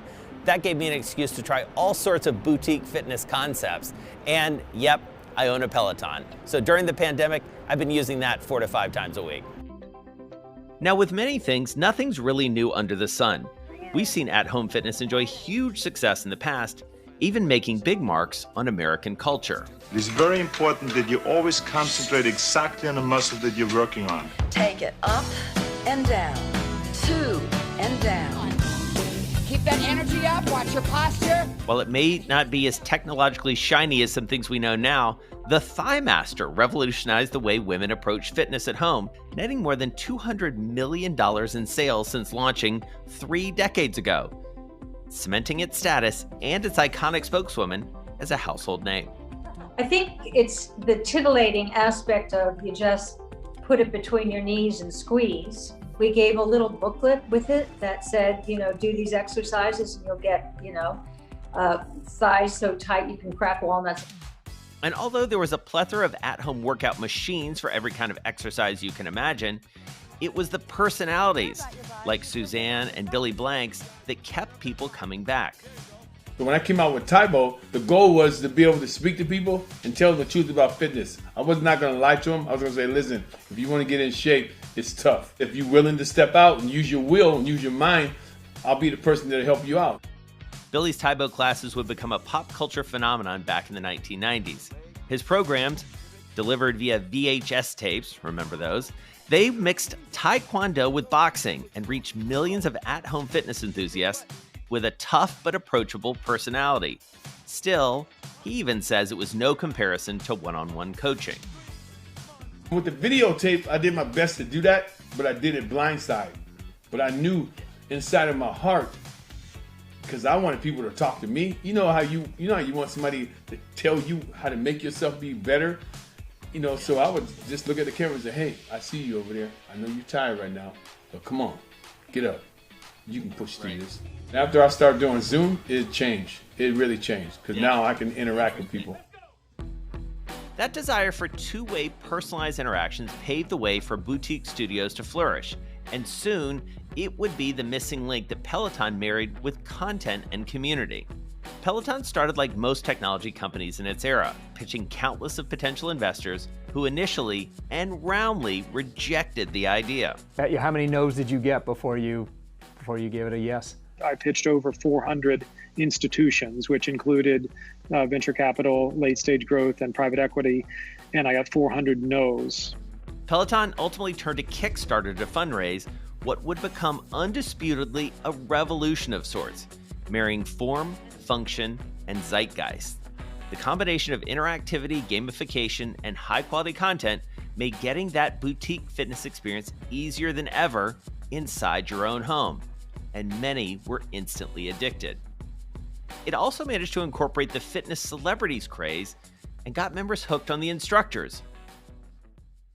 So Peloton clearly was already on the way up, and the pandemic only boosted demand, to the point where even now, people are waiting months just to take delivery of their bikes and treads. When you have a product that's $49 a month, and then you divide that by 2 roughly, because you and your spouse or your live-in partner both ride, you're looking at $24 a month. The location is the best, the instructors are the best, the community is the broadest, the software is the best, and you start to do the value calculation in your mind, and I think more and more people are piecing that together. This is John Foley. He's the CEO of Peloton, and we're here for an exclusive look at the new Peloton studios in New York. They were just days away from opening to the public last March. Then the city and the world shut down. Almost exactly a year ago, like give or take a couple weeks, I was supposed to be here in my capacity as a journalist, sort of checking this all out, this great unveiling that was then going to lead to the public opening of these studios. That visit didn't happen. As you think back to that, tell me about those initial moments, those initial decisions that you had to make very quickly. When the crisis was hitting New York City, we had an event planned for months and months, and so it was really disappointing. But we were, triaging how to move forward like every other company. And within 2 weeks, we had 7 or 8 instructors streaming live from their homes or their basement or their bedroom. Welcome, Peloton family. What's up, Peloton? Yes, welcome to my house. I am coming to you live from my parents' home. After the US went into lockdown, Peloton went from being that expensive bike from that ad that people made fun of to the bike everyone wanted to get their hands or their butt on. And in a little more than a year, Peloton's the one actually getting the last laugh. The company reported its first billion-dollar sales quarter this past February, and much of that could be attributed to people at home, those folks yearning to find a common indoor activity with others to help them get through the pandemic. So, one of the funny things that, I had this experience as a member was we're all used to the instructors at least theoretically being in our homes, and now we're in theirs. In some ways, what was the feedback you heard, and what was the net effect of that moment? Again, sort of a new level of intimacy in some ways. When those classes live from home came out, it was a super special moment for internally the folks at Peloton.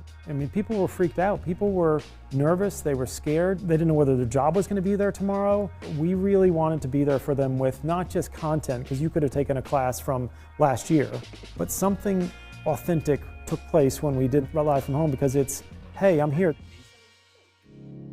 Peloton stock, which opened in 2019 to a tepid response, grew into one of the best performing stocks in the world, even amid a massive bull market.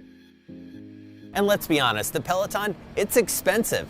Yes, you can finance it, but this is a bike that costs on average about $2,500 just to get it. Then you've got a monthly fee on top of that.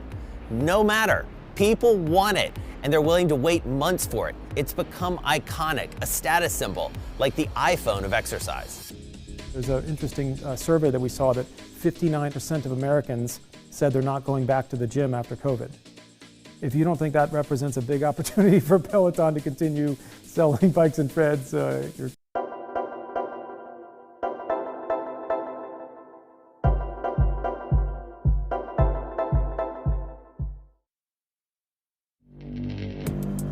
Access the financial world on demand.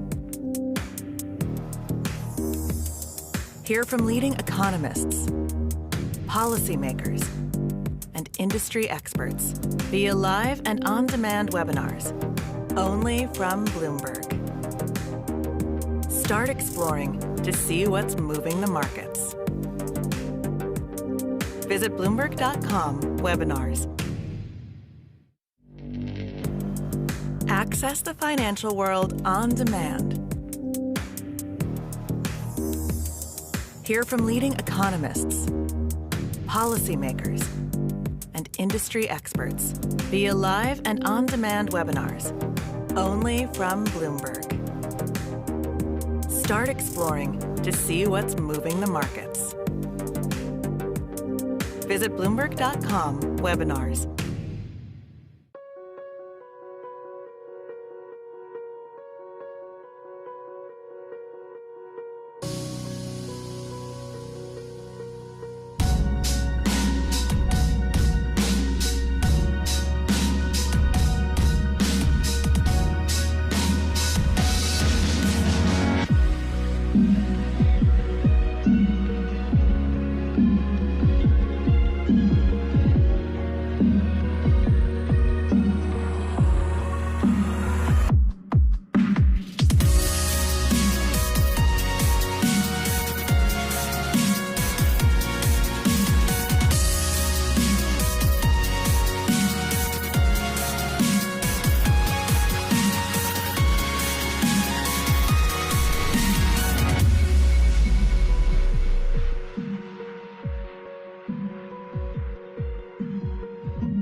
And while owning an exercise machine may now be considered cool, it's still a giant piece of equipment that can pose potential safety risks.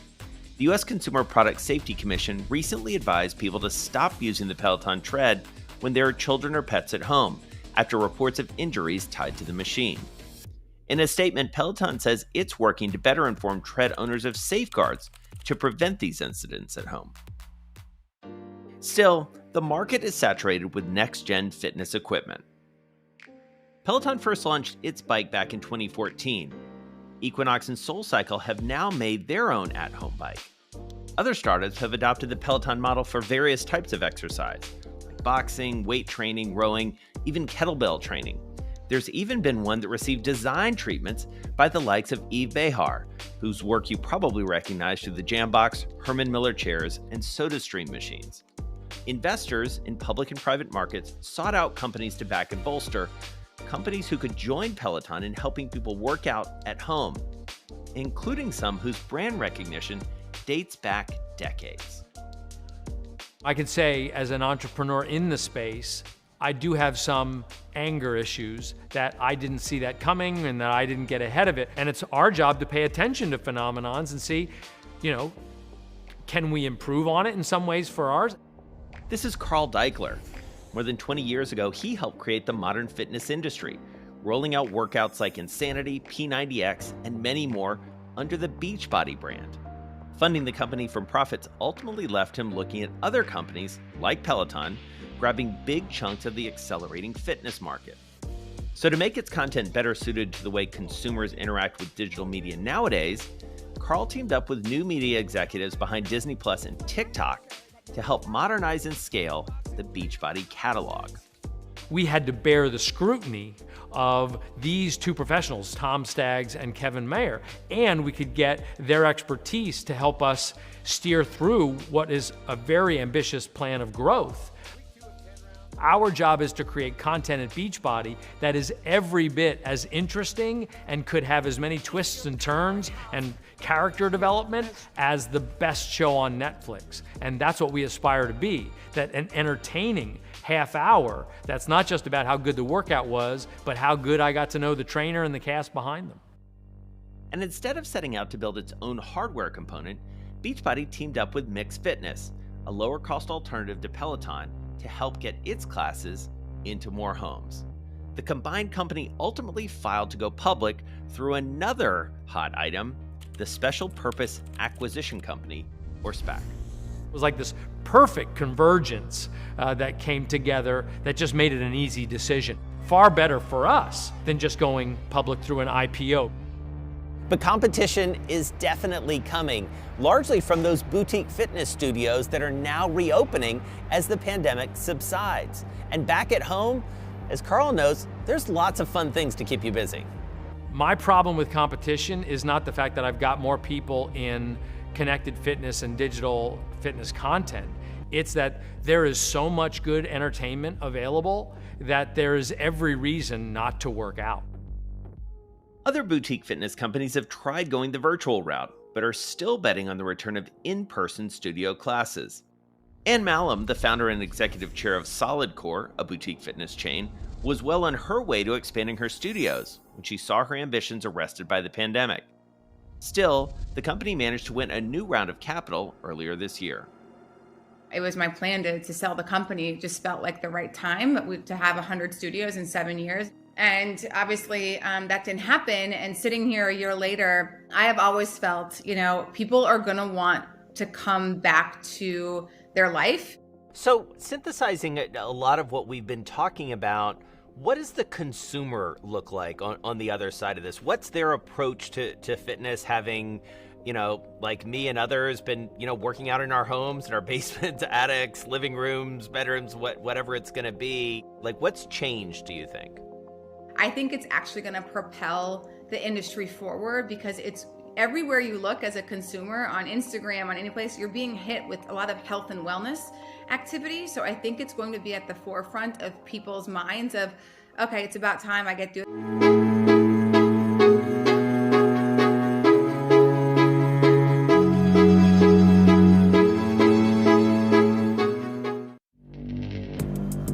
Access the financial world on demand. Hear from leading economists, policymakers, and industry experts via live and on-demand webinars, only from Bloomberg. Start exploring to see what's moving the markets. Visit Bloomberg.com/webinars.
Engaging personalities are a perennial presence in the fitness world, whether on a VHS tape, a DVD, a Peloton bike, or in a studio. The pandemic technology combo also boosted another category of at-home fitness: influencers who don't need a physical gym or a studio. A lot of different muscles firing up. 10.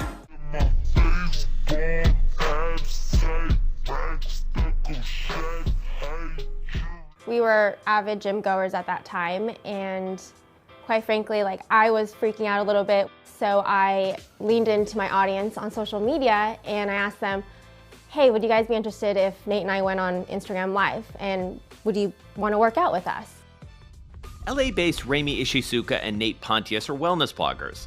They launched a workout program called Homebodies, initially as a way to cope with the first wave of shutdowns in California. No fancy setups, no studio production, just their living room and dog cameos. We decided to show up again the next day, and the next day, and the next day. We ended up going live every single day for 3 months straight, every morning. And we wanted to make it as minimal and accessible as possible for anyone around the world who wanted to tune in and work out. All you needed was your body weight and your mat, and you just had to show up. There are so many different things that we do at home that you would not feel comfortable doing in a live yoga class. So whether that's farting or wearing a sports bra, it might be just altering the practice in ways that the teacher is not saying. Like maybe we're doing 108 sun salutations and you would rather practice corpse pose. In a live class, you might not feel as comfortable doing that as you do at home. Yoga instructor, author, and podcaster Jessamine Stanley has also embraced the digital landscape. She's reaching audiences that never felt comfortable with the boutique fitness experience. She's advocated for a body-positive approach to wellness for years, but launched a yoga app in 2019. It's called The Underbelly, to help people practice from the comfort of their own homes. Independent creators like Jessamine, Rami, and Nate have all leaned into their niche to break stereotypes of traditional gym-goers' demographics, using their personal stories to establish close relationships with their followers. I had no interest in yoga. Like the person who says, oh my God, I hate yoga. I've been before and it was awful. I was like one of the only Black people there. I was maybe the only fat person, especially in the beginning. It was a deeply alienating experience. When I was looking for fitspiration, so to speak, back in the day, I didn't see anyone that looked like me or had my lifestyle who could relate to loving hot pots, loving noodles and dumplings and Asian comfort food, but also living a healthy, active lifestyle. I get a lot of messages from women that are like, I love when you share your Japanese recipes, they're so inspiring. I think that whenever people see me, they're like, huh, fat Black queer person, platform must be for other fat Black queer people. And I'm like, yeah, that's not the only type of person who has been told to hate themselves. Like, all human beings deal with a desire for self-acceptance. Just the other day was looking at a message from someone who was like, I am a man and I've never felt comfortable in yoga classes, and in your classes, I'm actually able to see myself. And I'm just like, it's really intense to me, because ultimately, again, people aren't coming to us just because oh yeah, I see someone who looks like me. They're just coming because they're like, you're keeping it real. Beyond the classes themselves, this new wave of creators also use social media to connect with fans beyond the workout. When they're not sweating alongside their followers, they use their platforms to talk about everything from food to books to clothes, even their personal struggles in life. Vital connections, especially during the pandemic. It's a reminder that exercise is not just something we do, but increasingly part of who we are. Our members know us on a very intimate level. They know what Nate ate for breakfast, lunch, and dinner. They even know that we've broken up at one point and got back together and worked on a relationship. There's nothing that we don't share, and I think through being so real and vulnerable on Instagram, and people watching can really relate to our lifestyle and who we are as people. I'm pretty cutthroat, and I know how I come off a lot of times, and people kind of get this image of me, but A lot of the Homebodies members that have been with us from the start, they get to see the real me every day, and I show up and I teach them and I inspire them through movement and through my previous failures. That sense of like realness is also portrayed in our workout videos because we don't edit out anything that happens on the reel. Like everyone at home, their kids running around, their dogs licking their face, the postman ringing the doorbell, like all these real moments happen while they're working out from home. I think that sense of like relatability and like I feel like I'm in your living room working out with you is what people love. At the end of the day, if it is fake, it's gonna feel fake and it is not going to provide success. Something that is very common in the wellness industry is kind of copycat-itis, where it's like you see one company who's doing something and so you're like, ooh, yeah, okay, I need to figure out a way to try to do what they're doing. It's not a good thing. Like, do not try to be like everybody else. Figure out what your niche is and just stand in it. Some boutique studios have found new life in the at-home space. Remember Burn, the place on 20th Street where I once worked out? Well, they've started selling the slide board that was once part of the in-studio workout. And with a $9.99 month subscription, they're looking to be a low-cost at-home solution well below the Pelotons of the world. And they've got their own added star power, Olympic medalist and iconic speed skater, Apollo Ono. So as more Americans become vaccinated against the coronavirus and more people begin thinking about the return to normal, now we're left wondering, will the new bubble of virtual at-home fitness burst? I have been so glad to see this transition of people coming home to fitness and really allowing it to be the most natural part of their lives where you don't have to go anywhere else.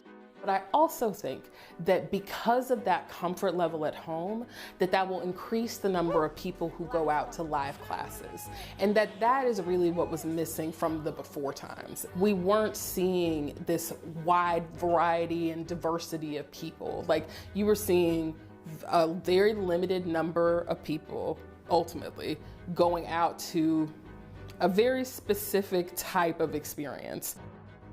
And when the dust settles and the pandemic is long behind us, where does this all leave Peloton? There was a news journalist who was saying Peloton's, had its day, sell Peloton. And of course he's wrong. We have such a fire in our belly, the same fire that when people didn't believe in us 8 years ago.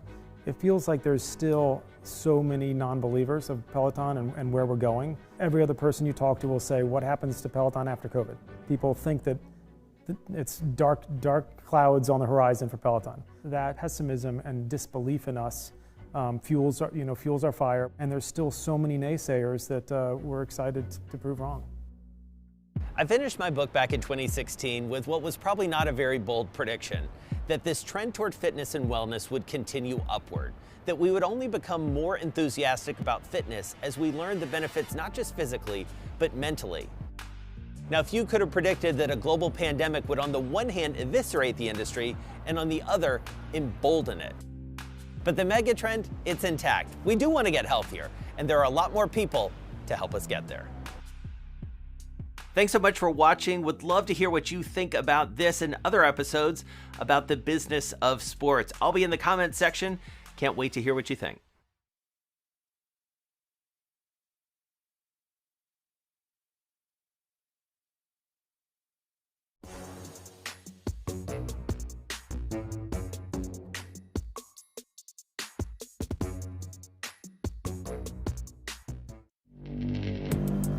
Access the financial world on demand.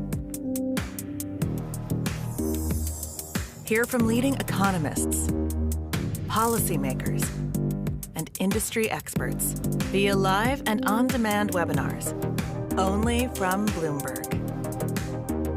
Start exploring to see what's moving the markets.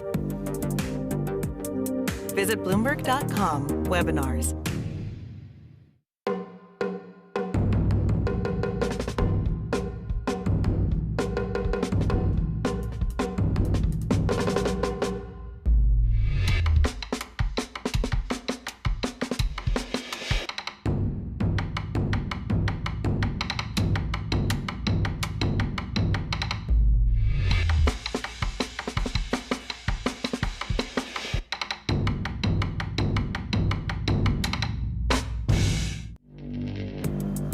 Access the financial world on demand. Hear from leading economists, policymakers, and industry experts via live and on-demand webinars, only from Bloomberg. Start exploring to see what's moving the markets. Visit Bloomberg.com/webinars.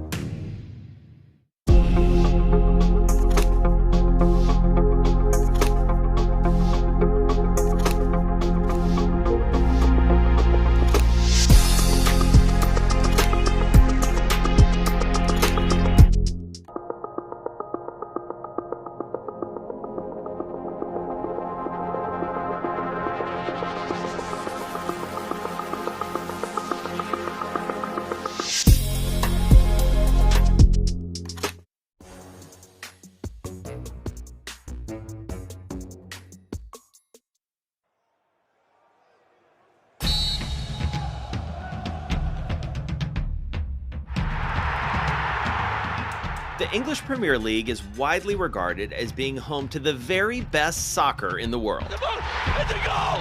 Stannis up, makes it 3-3! It's watched by billions across the globe, making it the richest too.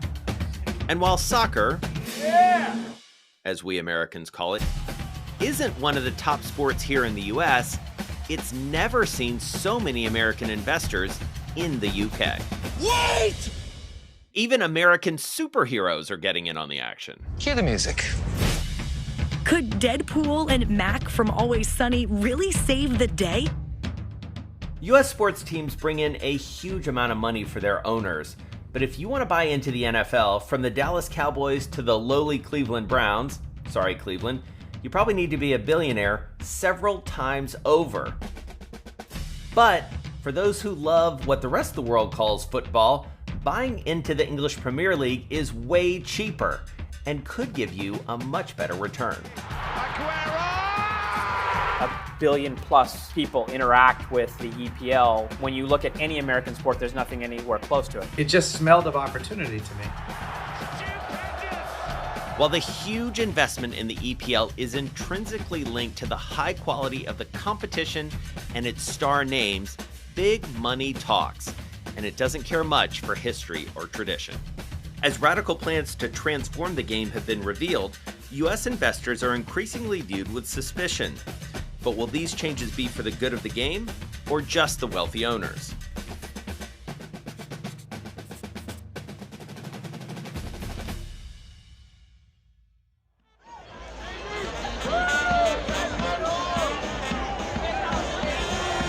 Takes the snap, drops back, pumps once, looks right, throws, end zone, and the Jets pad the lead. It's 54-35. Dover Athletic, 0. Northwich Victoria, 0. While our sporting sensibilities might be drastically different, when it comes to sheer commercial enterprise, the English Premier League is right up there. The Premier League's broadcast revenue is more than $4 billion a season. It's way richer than the other European leagues, even the ones with global superstars like Messi, Ronaldo, and Neymar. And more of us in the States are tuning in too, at the expense of our own pro soccer league. More than twice as many people watch EPL games than the MLS.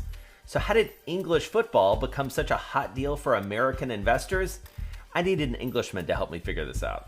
All right, so Alex, educate me here. Like, as an American, I'm intrigued, but also a little bit confused, candidly, by English football. So what are the main differences, especially from the business perspective? I mean, fundamentally in the US, you have a league system whereby there are a defined number of teams in the league. Revenues tend to be doled out a lot more evenly between those teams. Obviously, if you finish a little bit higher up the table, you'll get a little bit more. In Europe, particularly in the UK, you have a league system of 4 professional divisions and then a number more amateur divisions. And theoretically, if you or I set up an amateur team tomorrow, we could, inside a decade, be playing in the Premier League. It's obviously in practice a lot more difficult, but by being promoted up the tiers, we could be a Premier League team. At 11:30 precisely, the game gets underway with Chelsea attacking. It's left winger Tommy Knox working the ball along, across to Harris, then to right winger Murray. straight into the safe hands of England and Blackpool goalkeeper Tony Waiters. A lot of the history of these teams is so baked into the community, maybe in a way that it isn't here in the United States. Yeah, when you look at the names of teams, actually, you can see some of that. You think about a team like Arsenal, it was actually the team associated with the Woolwich Arsenal, a military base south of the river in London. With Aston Villa, that's my team. It was a cricket team that met up and said, we want to stay fit during the winter. They met outside Aston Villa, a villa in the Birmingham suburb of Aston, named their team after it. This is a massive business. I mean, the reason that this is attracting so much investment ultimately is because these team values have just skyrocketed, certainly in the EPL. Yes, and a lot of that is to do with the success in cultivating an international audience. The way that the Premier League in particular has really forged a lead was in a sense by following what happened in the US. In the early 90s, they started doing collective bargaining for their broadcasting rights. It used to be the case that if you were Manchester United or Arsenal or whichever club it might be, you would individually negotiate with the broadcaster. They said, actually, we're better off as a unit if we all negotiate together, and that's when the Premier League was formed. You tied that up with the arrival of Rupert Murdoch trying to bring a satellite TV station to the UK. He recognised there was a huge amount of passion for football. If he could lock up the rights for that, he would secure an audience for his pay TV station. The FA Premier League, live, only on Sky. Now, since the Premier League was formed, we've seen a huge ballooning in the value of broadcast rights. It's jumped 60-fold since 1992. So previously, the value of the rights was about £600,000 per game. In the most recent round, it was at about $9 million per game. That is astonishing. So with those sorts of figures, it stands to reason that big investors in the United States and elsewhere would come calling and see a lot of opportunity. They've seen opportunities for a bargain. You can buy a middling football club for several hundred million. You can buy a football club in the second tier for considerably less than that. You compare that to the NFL, where, you know, franchises change hands for perhaps $2 billion. It's a huge difference then. The most famous US owners were the Glazers, who owned the Tampa Bay Bucks. They came in and bought Manchester United, and they approached it with the kind of attitude of a private equity company. You can pile a huge amount of debt onto it, extract some of that as cash to line your own pockets, and because they are fundamentally media assets, you know, it's quite resilient. As long as they invest enough in the playing squad, keep them in the Champions League, you're going to be able to generate enough free cash flow to service your debt obligations. This is a couple of £1,000 with the season tickets going up in smoke here. The Glazers aren't exactly loved in Manchester, and to many British fans, they reflect the confusing emotions inspired by US ownership. Incredible financial growth might also coincide with declining sporting performance. But if you're looking for a model of American ownership to follow, it might just be Man United's biggest rivals, Liverpool. The current champions have enjoyed a resurgence in recent years, and that's happened since they were taken over by Fenway Sports Group. Those are the guys behind the Boston Red Sox. An ownership group that knew what success was about, that knew how to build patiently everything that a football club is about. This is Peter Moore. He was the CEO of Liverpool when they won the Champions League in 2019 and then the Premier League in 2020. So Peter, what did Fenway bring to Liverpool? Maybe something specific that they brought from running a very successful and very fabled American baseball team. First thing that struck me when I spoke with Mike Gordon is he said, we're not the owners of this football club. He said, we have the economic rights to do business on behalf of this football club. The owners are the fans. For me, certainly, there was no true interference in how we managed the football club. We improved the structure of the football club. They applied science and data, all of the things that they'd learned in the days of Theo Epstein and young general managers, and brought in actual scientists and data analysts so that thousands of players were analyzed that were in the marketplace, and our own players were analyzed to get the best out of them. Quick snap, Goff protected in the pocket, but has to go underneath. The ball comes out, and the 49ers are on it. One of the EPL's newest American execs comes with a deep knowledge of American football and a business acumen shaped by decades in and around Silicon Valley. But he's the first to admit he's not a soccer fan from the cradle. I started looking into soccer clubs, football clubs in Europe, maybe 10 years ago. At that time, with all due respect, I still didn't know if a soccer ball was puffed or stuffed. Parag Marathe is the president of 49ers Enterprises, which bought a stake in Leeds United in 2018, part of an ambitious effort by one of America's storied franchises to expand its portfolio. At the time, Leeds was itself a fabled franchise, but one that had fallen on hard times.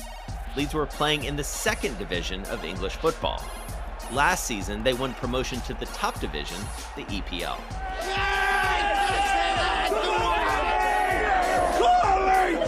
Premier League, here we come! Come on! So tell me about promotion from a business perspective, because you're doing a calculation here about a huge potential upside. You're talking about a 20x increase in per club media rights from going from the Championship to the Premier League. You're still playing in the same stadium with the same size, the same number of fans that can come, the same number of suites and premium, but your media rights goes up 20-fold. Promotion to the Premier League could be worth anywhere from 130 to 200 million pounds. Just take this example. In 2016, another second division team, Wolverhampton Wanderers, were bought for around $63 million. They gained promotion shortly after that and are now estimated to be worth around 10 times that figure. Taking a punt, as they say in England, on a team rising up the divisions can really pay off. But what goes up can also come down, a concept we Americans aren't exactly familiar with. Two teams here who are desperate for 3 points to avoid relegation. What are you looking forward to? Well, I'm looking forward to the definition of relegation. 3 teams drop out of the Premier League every season. Yes, relegation is real, and it's kind of you have to manage the delicate balance, because there is a correlation between acquiring more players in the transfer market and buying players to be able to be more competitive, and winning and matriculating up the table, right? But at the same time, that comes with a risk, because if you spend a lot in the transfer market and you get relegated, now all of a sudden you're potentially more in a world of hurt.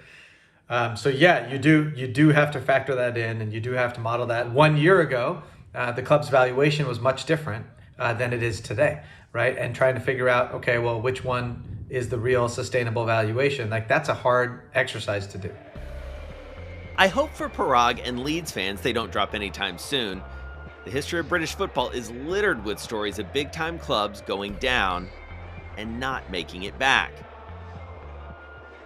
But for many fans, a relegation battle can be just as exciting as the chase for a championship. It's a very performance-based system, and I'm sure there's probably some fans that said, wow, I wish we had something like that in America. Now, I'm not suggesting any owner wants that in America, don't get me wrong. Alan Pace and his U.S. investment firm ALK Capital have also just joined the Premier League. They've taken over Burnley, a team just 50 kilometers away from Leeds in the north of England. We talk about performance-based stuff all the time, okay? In business and as entrepreneurs and as other things, performance-based means you get rewarded for performance. And so it seems kind of odd that you wouldn't have it within your own sports process of, look, if you don't perform, you don't get to stay with everybody else. But it's also super interesting and I think very cool that people can get promoted and people can get relegated based off of performance. So Alan, as an investor, what appeals to you about the EPL? You have a global audience that's just very, very different than any American sport.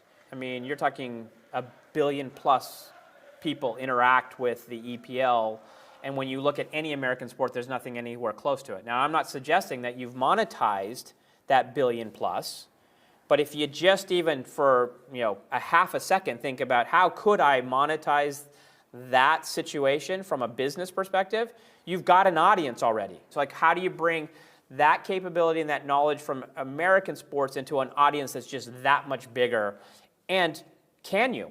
I mean, that is a challenging question for a lot of people, is can you actually do something with that? And I honestly, our bet is yes, you can.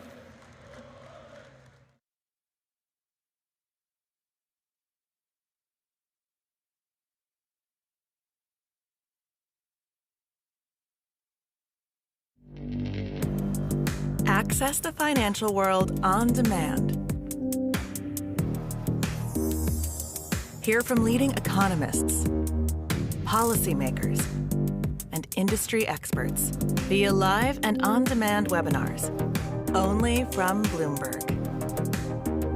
Start exploring to see what's moving the markets. Visit Bloomberg.com/webinars.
What I have noticed about football in Europe versus kind of American football in college is almost very similar. That sense of community, that sense of passion, everybody coming together and really kind of gelling for something, a big event. And so even though we're 30, 40 minutes outside of Manchester, the whole community is a Burnley fan. This is a relatively small town. Everybody knows everyone, and certainly they know when an American shows up and buys the team. What does that feel like for you? Well, it's funny because there's a lockdown, and so we haven't really got to meet a lot of people. So no one's tried to burn down my house yet, and there's been no pitchforks or anything. There's no reason to believe ALK will manage Burnley badly, but it's the kind of leveraged acquisition that can make fans nervous, and has previously resulted in major fan protests. If I were a Burnley fan, I'd be just a little bit anxious because, there I was supporting a club that was earning 100 million a year from being in the Premier League from broadcast income, had 40 million pounds in the bank, to a club that now has quite a high debt. They're still in relegation trouble this season. They could be in relegation trouble most seasons. And if they are relegated, then obviously their broadcast income diminishes by 20 times. Burnley could be relegated and then never come up again into the Premier League. I mean, there's a definite risk with that. If you're buying a team in the Premier League, the value of that team is very closely tied to its on-field performance. And that is just not the case in the US. You're de-risked to a great degree as a franchise owner in the States, because if you have a poor year, you'll get top pick of the draft. That gives you better chances of improving in subsequent years. You have one poor year in the Premier League and you're down a division and losing a huge amount of revenue. Teams adapt differently to relegation, but some just go straight down. They just can't cope. It's like the whole fibre of the club seems to collapse. So, Alan, I've looked at the message boards, and it's fair to say there's some skepticism out there, especially about the structure of the deal.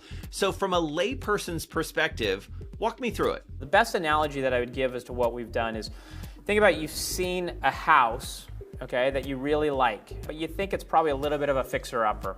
And you take a mortgage because it actually makes sense with the process of what you're doing, and then you can use some of your capital more efficiently in actually investing into the club in different ways, or fixing up the house in different ways. Yes, there's leverage. There's no doubt about it, because any of us that have ever had a home or that have ever charged anything on a credit card, there's leverage in our lives. Now, if Burnley's a fixer-upper, this next club is one of the most unlikely recipients of an American makeover. And we're not talking about just any U.S. businessmen here. We're talking about A-listers Ryan Reynolds and Rob McElhenney. Wrexham are what's known as minnows, small fish in a big pond. In normal times, they have an average attendance of just 5,000 fans, which is actually pretty good for a team in the 5th division. Last season, they ranked 111th in the football pyramid, so Wrexham is a long way from that sweet broadcast revenue. If you start in the bottom, you've got an amazing upside of the possibilities of promotion. Ultimately, they, I think, are looking for a story to be able to tell, Ryan Reynolds and Rob McElhenney. It looks like they're seeking a vehicle for a narrative. And ideally, that narrative is get the team promoted, up the divisions, and that would make for a pretty compelling show on Netflix or Amazon Prime or wherever it might land. That team has not got a huge amount of revenue, only sort of £2 or £3 million a year. If you're looking at a Netflix show which you're selling for several £100,000 an hour, and you have an 8-hour miniseries, all of a sudden you've doubled that team's revenue in one fell swoop. It's a sort of active management. It is very much bringing special sauce and applying it to the asset. This isn't a punt either. In recent years, streaming services have been flooded with sports documentaries. For most teams, it's a small part of the business. For Wrexham, according to a letter sent to potential sponsors, it's a key part of the commercial pitch, along with the opportunity to get your name on the shirt, the stadium, and working personally with 2 interested Hollywood stars. Sports documentaries cost less than top-level games and have a longer shelf life. The biggest problem is whether it makes compelling television. Good TV requires troughs as well as peaks, meaning losses as well as wins. Next thing I know, Rob McElhenney gives me a buzz and says, I'd love to pop up to Santa Barbara. He, like all of us, started to consume massive amounts of Netflix during lockdown and stumbled across a documentary series called Sunderland Till I Die. And he said, I watched this and I was enthralled, and less with the football action, but the people and the agony and the angst. And he said, I know these people. This is Philadelphia. This is every city that has gone on tough times, that has been let down by the one thing that can lift the spirits, which is their team. As a result, he said, I called Ryan and said, we need to buy a football club. Just like I had to turn to the experts to really understand football to begin with, so too did Ryan and Rob. See, stars, they're just like us. And they had the perfect guy. Someone who'd not only run a championship club, but who'd actually lived in Wrexham. Wrexham! I grew up there. I played football there. I played for Wrexham Schoolboys, played at the racecourse ground where Wrexham plays. So when I wasn't playing, I watched Wrexham. And in those days, they were a very good team, playing in the 2nd division of English football. Giant killers, as it's known. So the big clubs would come in the FA Cup, the knockout competition, and most famously beat Arsenal. Fast forward to, as recently as a year ago, and the club had fallen into, quite frankly, disarray, had gone into administration, bankruptcy. Nolan. Well, he's chipped that. Now, the situation for Wrexham fans was kind of win-win. They can't fall much further, and in their eyes, American ownership probably means climbing the ladder and maybe even hitting the big time. He gets past another. Oh, what a goal! Don't Bose! One of the goals of the season. But when foreign owners pick up a team in part to use it as a vehicle for a video series, it gives you a sense of how much the game has changed. Football is a very simple, virtuous cycle. You make as much money as you possibly can. You invest that on the pitch. Those players bring you victories. when you win a lot, sponsors like that, and they will give you more money, which you then turn around and spend on the pitch, and you get even better players who win you league championships and Champions League trophies, and sponsors want to be a part of that as well, and they give you even more money. So it's a classic virtuous cycle. Ultimately, what happens in the best leagues in the world won't have that much effect on the grassroots. Kids will still go to the park and play, and they'll continue to play for years to come. But the question remains, will big business spoil the beautiful game? In recent months, a lot of chatter has emerged about how the biggest clubs in the world are trying to consolidate power and get a bigger slice of the pie for themselves, which raises another question. Can English football survive this Americanization? I think if you went to ask almost any football fan, do you like relegation and promotion? They will say yes, because it is actually what brings the thrill to the game. When people talk about football evoking such passion, partly because there's more at stake for the club. You know, if you lose a game, you could be out of the top league for a number of years and in the doldrums. There's a move to try to get the top clubs in a league which is always the same members year in, year out. It is a way of ensuring that those clubs retain their value. They have predictable revenue that will be recurring for the years to come. And because it's at a European level where they'll be playing against all the other top clubs, they will attract a bigger international fan base. Now, that might be at the detriment of the normal fan, everyday fan in their home city. On a simple reason, they may not be able to travel to Munich or Madrid or Milan every other week. It's quite expensive, and so it's something that investors like, but fans on the whole really don't. The biggest fear, of course, is that you lose fairy tales like Leicester City. This is a team that rose from being in the third tier of English football to winning the whole thing in a span of just 7 years. At 5,000 to 1 to win the league that season, bookmakers had never paid out so much. But there are other types of fairy tales maybe still to be written. Who knows? Maybe we'll see Wrexham in the Premier League before too long. Thanks so much for watching. Would love to hear what you think about this and other episodes about the business of sports. I'll be in the comments section. Can't wait to hear what you think.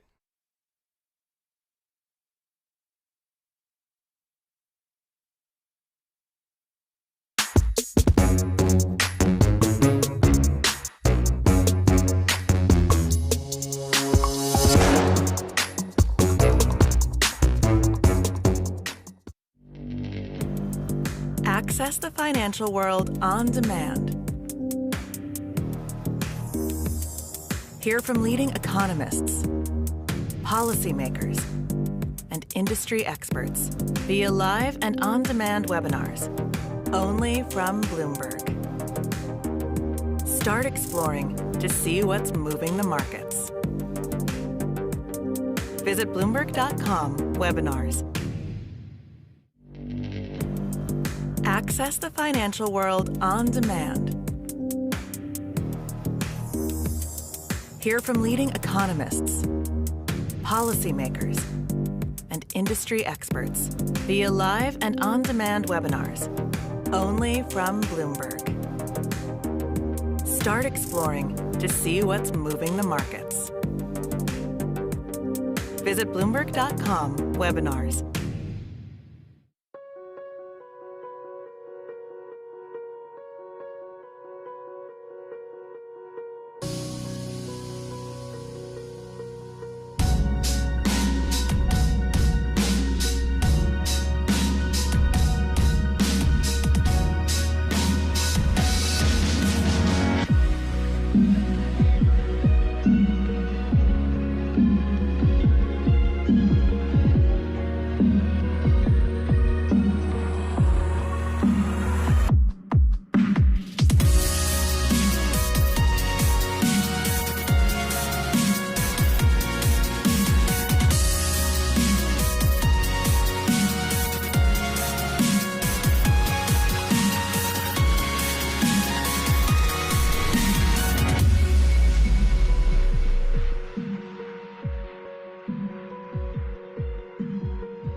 from the heart of where innovation, money, and power collide.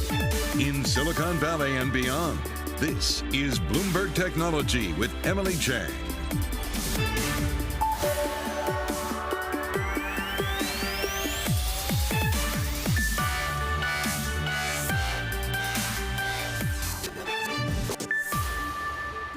In San Francisco, and this is Bloomberg Technology. Coming up in the next hour, Facebook earnings are out, and the social network warns growth could slow this year, especially when it comes to revenue.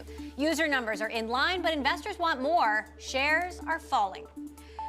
Plus, Tim Cook and Elon Musk say the chip shortage may slow their companies down over the next few months, but it doesn't seem to be slowing down AMD. I'll talk to AMD CEO Lisa Su about how the chip maker is bucking the trend, taking on Intel, and her outlook for when chip supply catches up to demand. And the social network for professionals, LinkedIn, predicts the great reshuffle with massive changes in the post-pandemic workforce underway. CEO Ryan Roslansky joins us 1 year into the job. We'll get to all of that, but first let's take a look at the markets as investors continue to digest these new CDC guidelines. Google postponing its return to work, mandating vaccines for employees, along with Facebook. Bloomberg's Kriti Gupta taking a look at the markets across the board. Kriti, how are investors responding? Absolutely, Emily. With that background of the virus and what that means for a lot of corporations, it puts the spotlight on the Fed. And today's trading session was all about positioning for that potentially kind of risk-off move. And that's what you saw when it came to tech stocks. The S&P 500 closing about flat on the day, but it was really that tech outperformance you can see in the NASDAQ. Of course, some of that came from those mega tech companies, thanks to last night's pretty stellar earnings and, of course, positioning ahead of those Facebook earnings after the bell today. So you did see some of that money, I should say, going into mega tech. But there's also a China story here. We know that in the last couple of sessions, a 20% drop for Chinese stocks on those regulatory scrutiny concerns until, Emily, last night when overnight in Asia, you started to see Chinese officials reach out to some of these banks and say, well, hold on a second. That scrutiny, that push to move education stocks into nonprofits, well, that's really only an education story. It's not meant to hinder kind of the broader tech bid. And when we're talking about the broader tech bid, it's important to keep in mind what's going on with those subsectors, because at the end of the day, it is one big tech trade. And you can see that here with the semiconductors in orange and then the biotech index in white, trading higher and trading together. Emily, that's the macro picture. Ed, let's get to the micro. Yeah, tech earnings in full swing and Facebook falling in after hours. It beat on advertising revenue and profit, user growth pretty flat, but it had a warning for investors that there will be headwinds, ad targeting headwinds throughout 2021 from regulatory and platform changes. Spoiler alert, it's the Apple iOS change that they're talking about. Qualcomm as well, the world's biggest smartphone chip maker. Pretty good quarter, relatively good numbers, talking about robust demand for handsets, 5G driven, a good quarter for them. And similar themes actually in regular trade on Wednesday. Look at some of the names that already reported this week. For example, Google, robust rebound in its advertising business, consumers using search for travel, for retail, things like that. Apple falling after warning that growth would slow down after a robust quarter where 5G drove handset sales. Best performing stock on the S&P 500 and the Philadelphia Semiconductor Index, AMD. Such good earnings in the quarter and such a bullish forecast for full-year sales that one Susquehanna analyst, Emily, said these earnings were, quote, amazing. A lot of superlatives out there, Ed, to describe AMD's quarter. Thanks so much. I want to stick with AMD, the chip maker, as Ed said, giving a bullish third quarter sales forecast, indicating it's gaining share from Intel in the lucrative market for server chips. Second quarter revenue almost doubling to $3.85 billion. And analysts using words like flawless, superior, amazing, as Ed said, to describe the quarter. AMD CEO Lisa Su joins us now from their offices in Austin, Texas. Lisa, it doesn't get much better than that. And coming into this quarter, there was a lot of concern about whether the chip shortage would hold you back. And yet you're posting 99% revenue growth here. How are you navigating what seems to be a really tough situation better than almost anyone else? Well, hey, Emily, it's great to be here with you. Always love spending some time with you guys. I will say it was a very strong second quarter for us. We were excited with the momentum that we saw. We're in an environment where the demand is very high for, the products that we're building, and customers are preferring our product. We've worked hard on the supply chain. There's no question there's a lot of work to do in the supply chain for semiconductors. And we're happy that we were able to exceed our second quarter guidance, as well as, guide up for the rest of the year. So, we now expect to be up 60% year on year. So it's just, a very strong business environment across our businesses. Now, AMD is getting stronger at a time when some say demand is going to start to peter out. What's your take on how much fundamental demand there is and how long the surge that we've been seeing really lasts? Yeah, that's a great question. And, the way I like to say, Emily, is there's really, two components. I mean, one is just we need more computing, whether you're talking about, the PC market, or you're talking about the data center market or the cloud market. I think you need more computing. And that's like an overarching principle.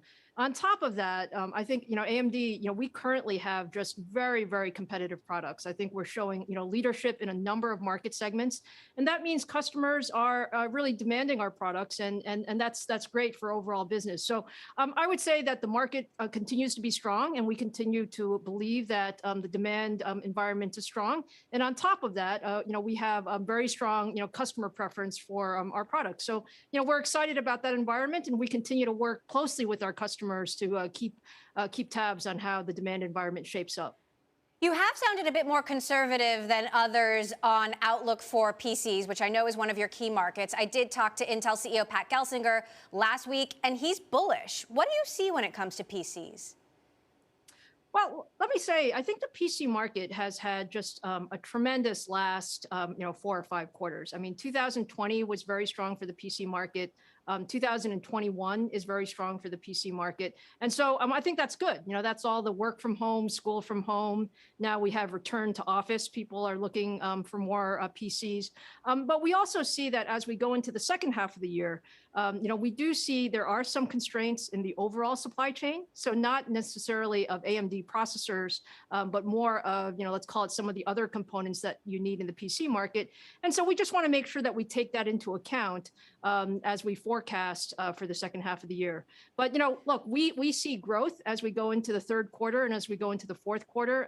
We're now growing overall 60% year on year. And that's even with, let's call it, perhaps a little bit of a conservative look at PCs going from the first half to the second half. That means a lot of pieces of the other pieces of our business are growing. Our data center is growing. Our gaming business is also growing. And so that's the nice thing about having a portfolio like we do.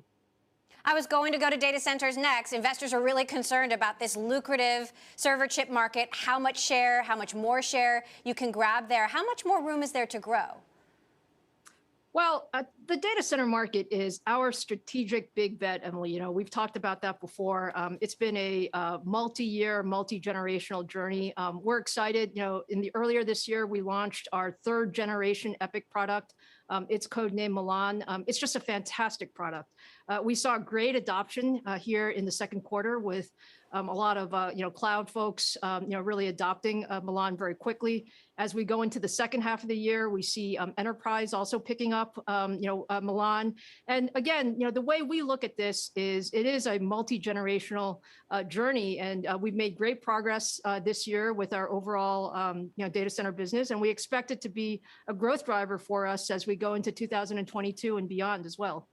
And yet we're seeing the in-house efforts of companies like AWS ramping up to design their own chips. Does that cap what's possible there for you?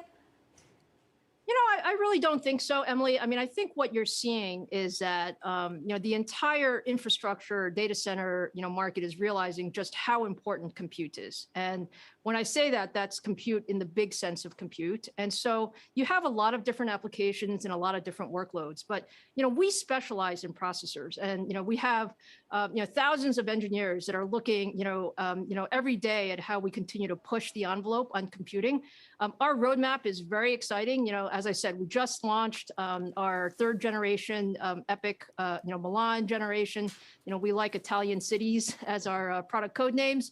And so, next year we're launching our Genoa, the next generation family of in 5 nanometer. And we're going to go, we have a long roadmap beyond that. So I really look at it as an opportunity to partner with the largest data center customers in the world and ensure that we're actually building a big ecosystem to satisfy all of this compute that is needed throughout the industry.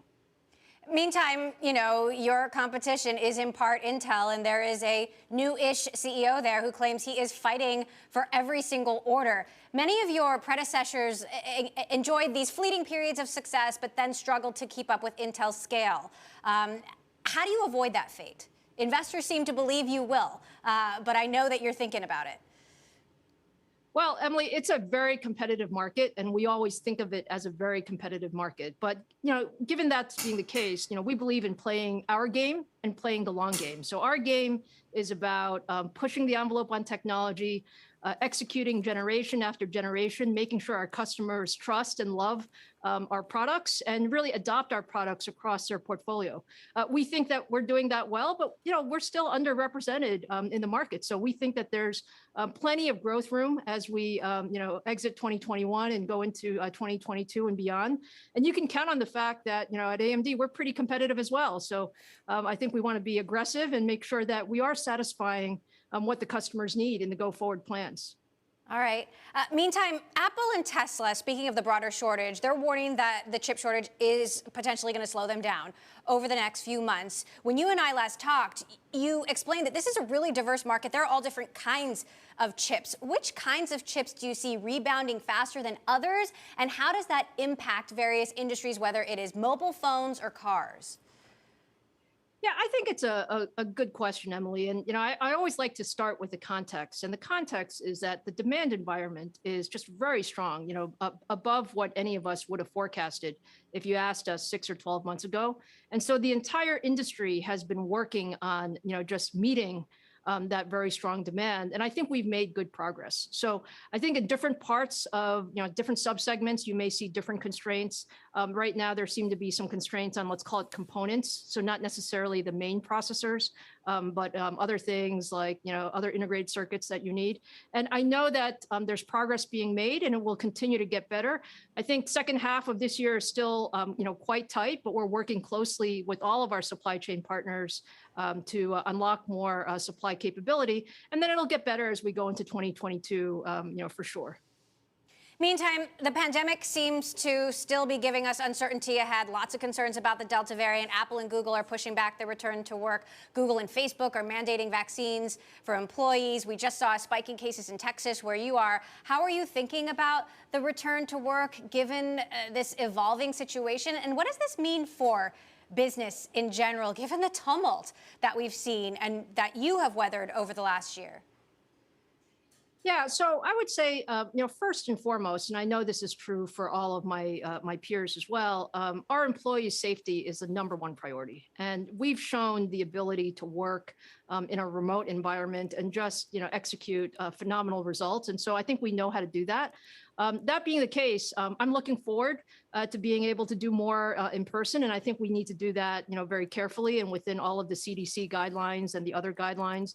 We're, of course, encouraging our employees to get, vaccinated as well. And, I look at this as a process. So we are navigating it. We've navigated it for 15 months. We're all looking forward to a time when this is less of a concern. But right now, it's about employee safety and employee flexibility, all while still executing, just a very aggressive roadmap. All right, Lisa Su, CEO of AMD, thanks so much for joining us. Good to have you here today on the show. Meantime, Qualcomm out with earnings, delivering also a bullish quarterly forecast. The world's largest smartphone chip maker being boosted by the growth of 5G, increasing consumer demand for new devices. CEO Cristiano Amon saying the company is also trying to expand its reach beyond the phone chip market and win orders in PCs, cars, and home electronics. We spoke to him right before the earnings call, and he said he's also optimistic about the chip crunch. We expect material improvement in supply by the end of the year. And as I said before, we're still seeing more demand than supply across our business, but things are continue to improve on the supply side, consistent with what we said, and that's reflected in our guide. All right, coming up, Facebook shares plummeting as the social network warns revenue growth will slow significantly. We're going to tell you why next. This is Bloomberg.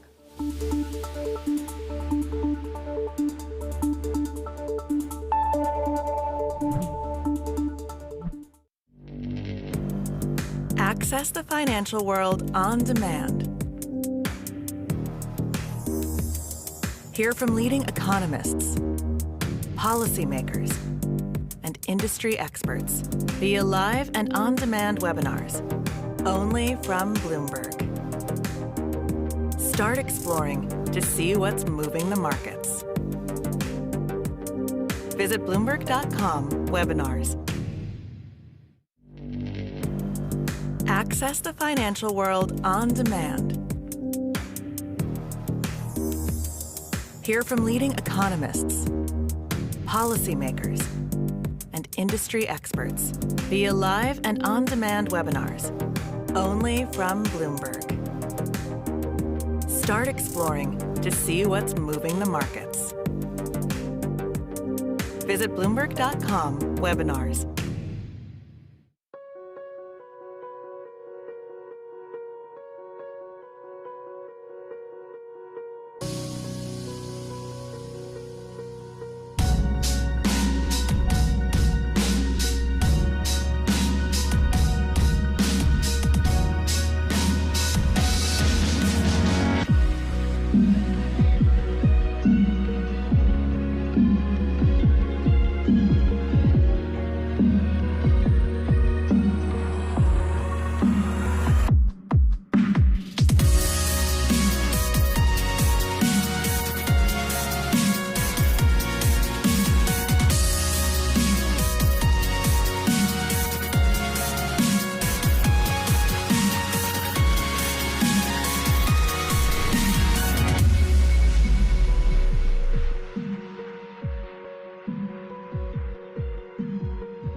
Facebook facing major headwinds under the weight of Apple's new ad targeting software. The social network warning that revenue growth will decelerate significantly. This after reporting $29.1 billion in revenue for the second quarter, with user growth coming in line. But after massive big tech beats, investors seem to be wanting more. Joining us now, Scott Kessler, Global Head of Technology at Third Bridge. Scott, got to talk about the revenue growth warnings here, that it could decelerate significantly, in part due to this new Apple ad tracking software. Users just aren't opting in, which is not a surprise. What's your take here?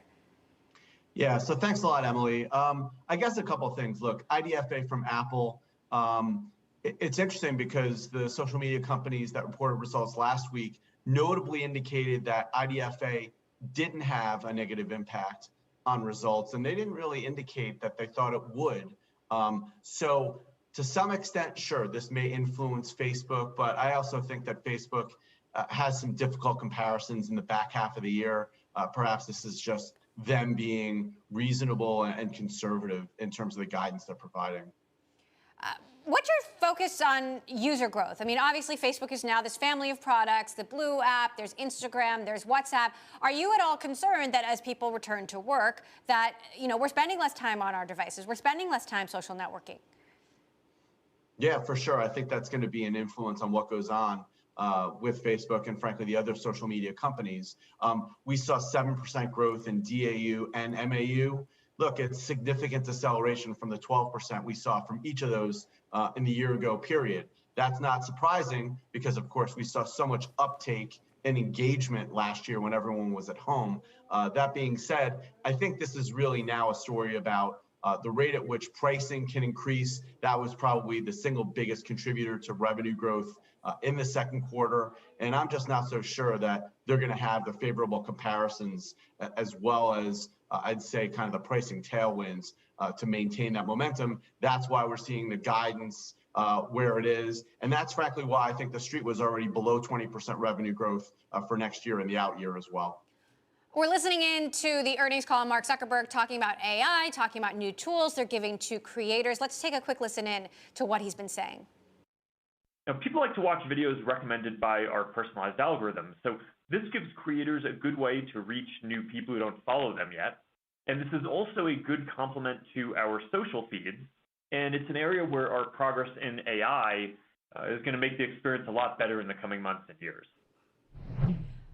Meantime, Scotty's been talking up the metaverse, which is this idea that there is a future internet we will be in rather than on. And, I wonder if this is something that Zuckerberg is chasing, because he knows that, sort of traditional activity on social platforms isn't necessarily going to last as technology is changing so quickly around all of us.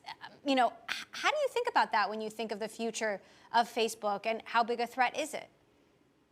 Well, look, I think it's fair to say that the company is looking for other growth drivers, right? I mean, a big pivot to e-commerce, understandably, last year. They've been talking about AI for a long time. I feel like Oculus was acquired about 7 years ago, and it's not, I think, unthinkable to suggest that other social media companies are actually doing AR and VR better than Facebook. So understandably, it's a priority. I think a lot of people want to see that in the product and driving operational and maybe financial benefits to come. All right, well, we're going to continue to follow along with the call. Scott Kessler of Third Bridge, always good to have your input here. Thanks so much for stopping by. We still have plenty more tech results this week. Amazon, T-Mobile, Pinterest, all out with their results Thursday. And of course, we're going to bring you all the details. But next, she is the powerhouse behind hit shows Grey's Anatomy and Bridgerton. After the break, we're going to hear from Hollywood heavyweight Shonda Rhimes. Stay tuned. This is Bloomberg.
Access the financial world on demand. Hear from leading economists, policymakers, and industry experts via live and on-demand webinars, only from Bloomberg. Start exploring to see what's moving the markets. Visit Bloomberg.com/webinars.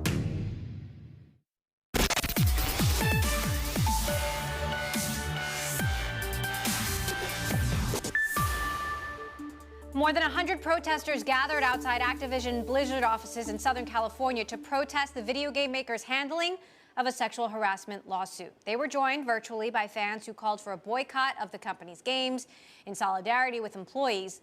The lawsuit filed last week also details a workplace culture in which women face unequal pay and retaliation. In response to news of the walkout, CEO Bobby Kotick sent a letter to staff calling the company's recent actions, quote, tone deaf, and promised swift action to stamp out harassment. Well, for nearly 2 decades, Shonda Rhimes has been one of the most important entertainers in Hollywood. She made her mark, of course, with Grey's Anatomy, a show that is still going strong after 16 years. And the hits keep coming for Rhimes after she signed a multi-year deal with Netflix, and Bridgerton became a pandemic binge-watching favorite. Peer-to-Peer host David Rubenstein caught up with Shonda Rhimes to talk about her success, but also the challenges she's faced in her career. I just found that to be a difficult question to answer. And I say that because I don't know what it feels like to be a white man. So I don't know how people were treating the white men at the time. I only know how I'd always been treated. And I was, raised very clearly by my parents to be a person who did not look at things as obstacles. I looked at things as hills to climb. And when anybody treated me in a way that was not 100% respectful, I was taught that that was always their problem and that they needed to be put in their place and that I should move forward. And so I'm sure that I experienced a lot of things that were not probably what other people experienced. I just chose not to be defeated by them or even bother. Some of them I probably didn't even bother to notice. So today, given how prominent you are in the entertainment world, do you feel discrimination at any point now, or you don't feel any discrimination? No, I mean, there's an insularity that comes with, being in a certain position in Hollywood, but that doesn't change the fact that, if somebody doesn't know who you are, they still see you as, just another person of color, person of color. The racism in this country is the racism in this country. You can watch more of that interview with Shondaland CEO Shonda Rhimes herself on The David Rubenstein Show at the following times. Take a look there. All right, up next, I'll be speaking with Ryan Roslansky, the CEO of LinkedIn, as it tops $10 billion in annual revenue for the first time. His insights on the future of work and the challenges leading the company through the pandemic. This is Bloomberg.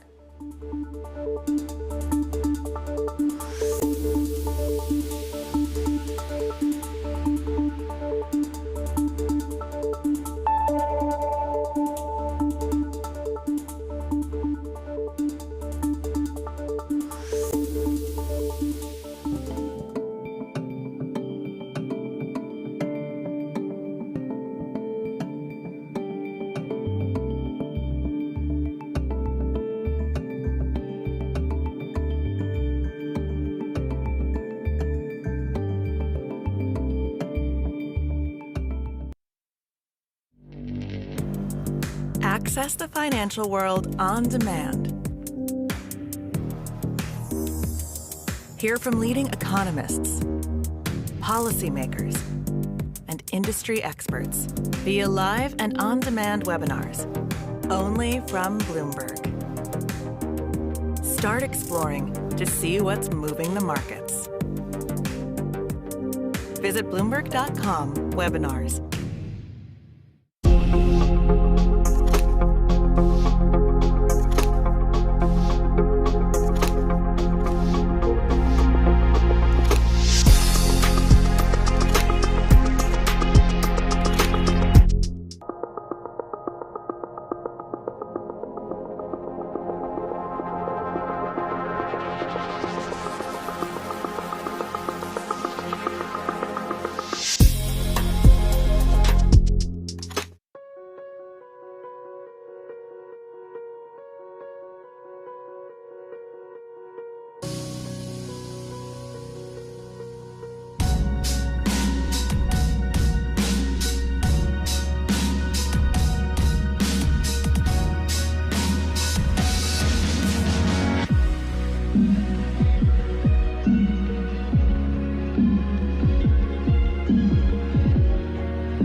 Access the financial world on demand. Hear from leading economists, policymakers, and industry experts via live and on-demand webinars, only from Bloomberg. Start exploring to see what's moving the markets. Visit Bloomberg.com/webinars. Access the financial world on demand. Hear from leading economists, policymakers, and industry experts via live and on-demand webinars, only from Bloomberg. Start exploring to see what's moving the markets. Visit Bloomberg.com/webinars.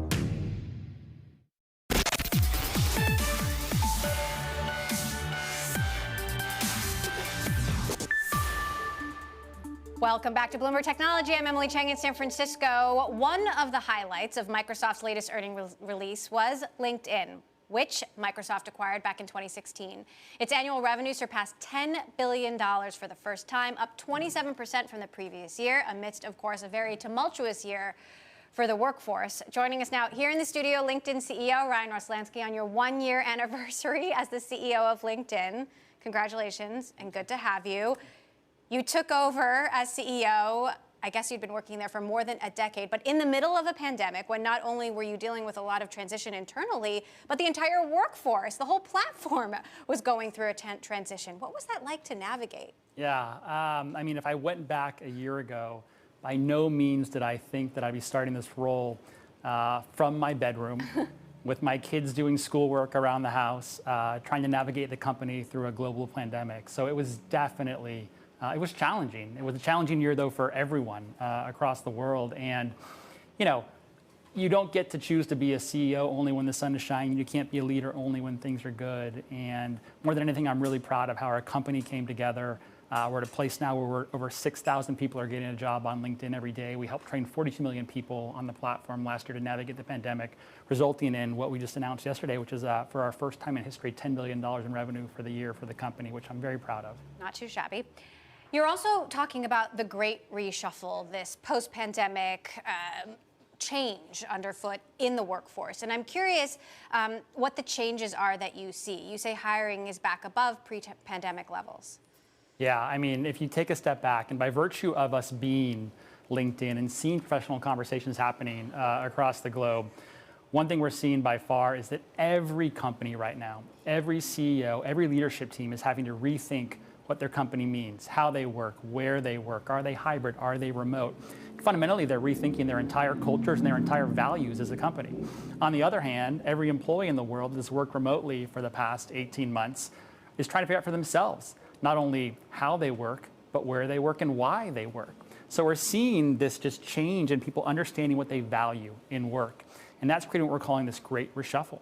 People are trying to figure out where they want to work, how they want to work moving forward. And I think that over the next 18 months, you're going to see a lot of, uncertainty and a lot of confusion going on. But my guess is that over time, it all kind of shuffles out in the right spot, where employees and companies are coming together where they share their values and the way that they want to work. This ends up being a very positive thing for the workforce years out. Apple and Google just pushed back their return to work. Google and Facebook now mandating vaccines for employees. There's a lot of controversy about how companies are managing this shift. And I wonder if it could also, for some companies, if they don't get it right, could it lead to a great exodus of talent? Yeah, and like I said, I think all these decisions that companies are making, and by the way, they're not easy decisions. None of us have ever gone through them before.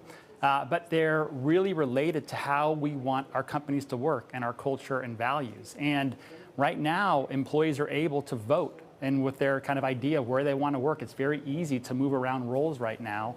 And they're going to align with the companies that share their values. Now,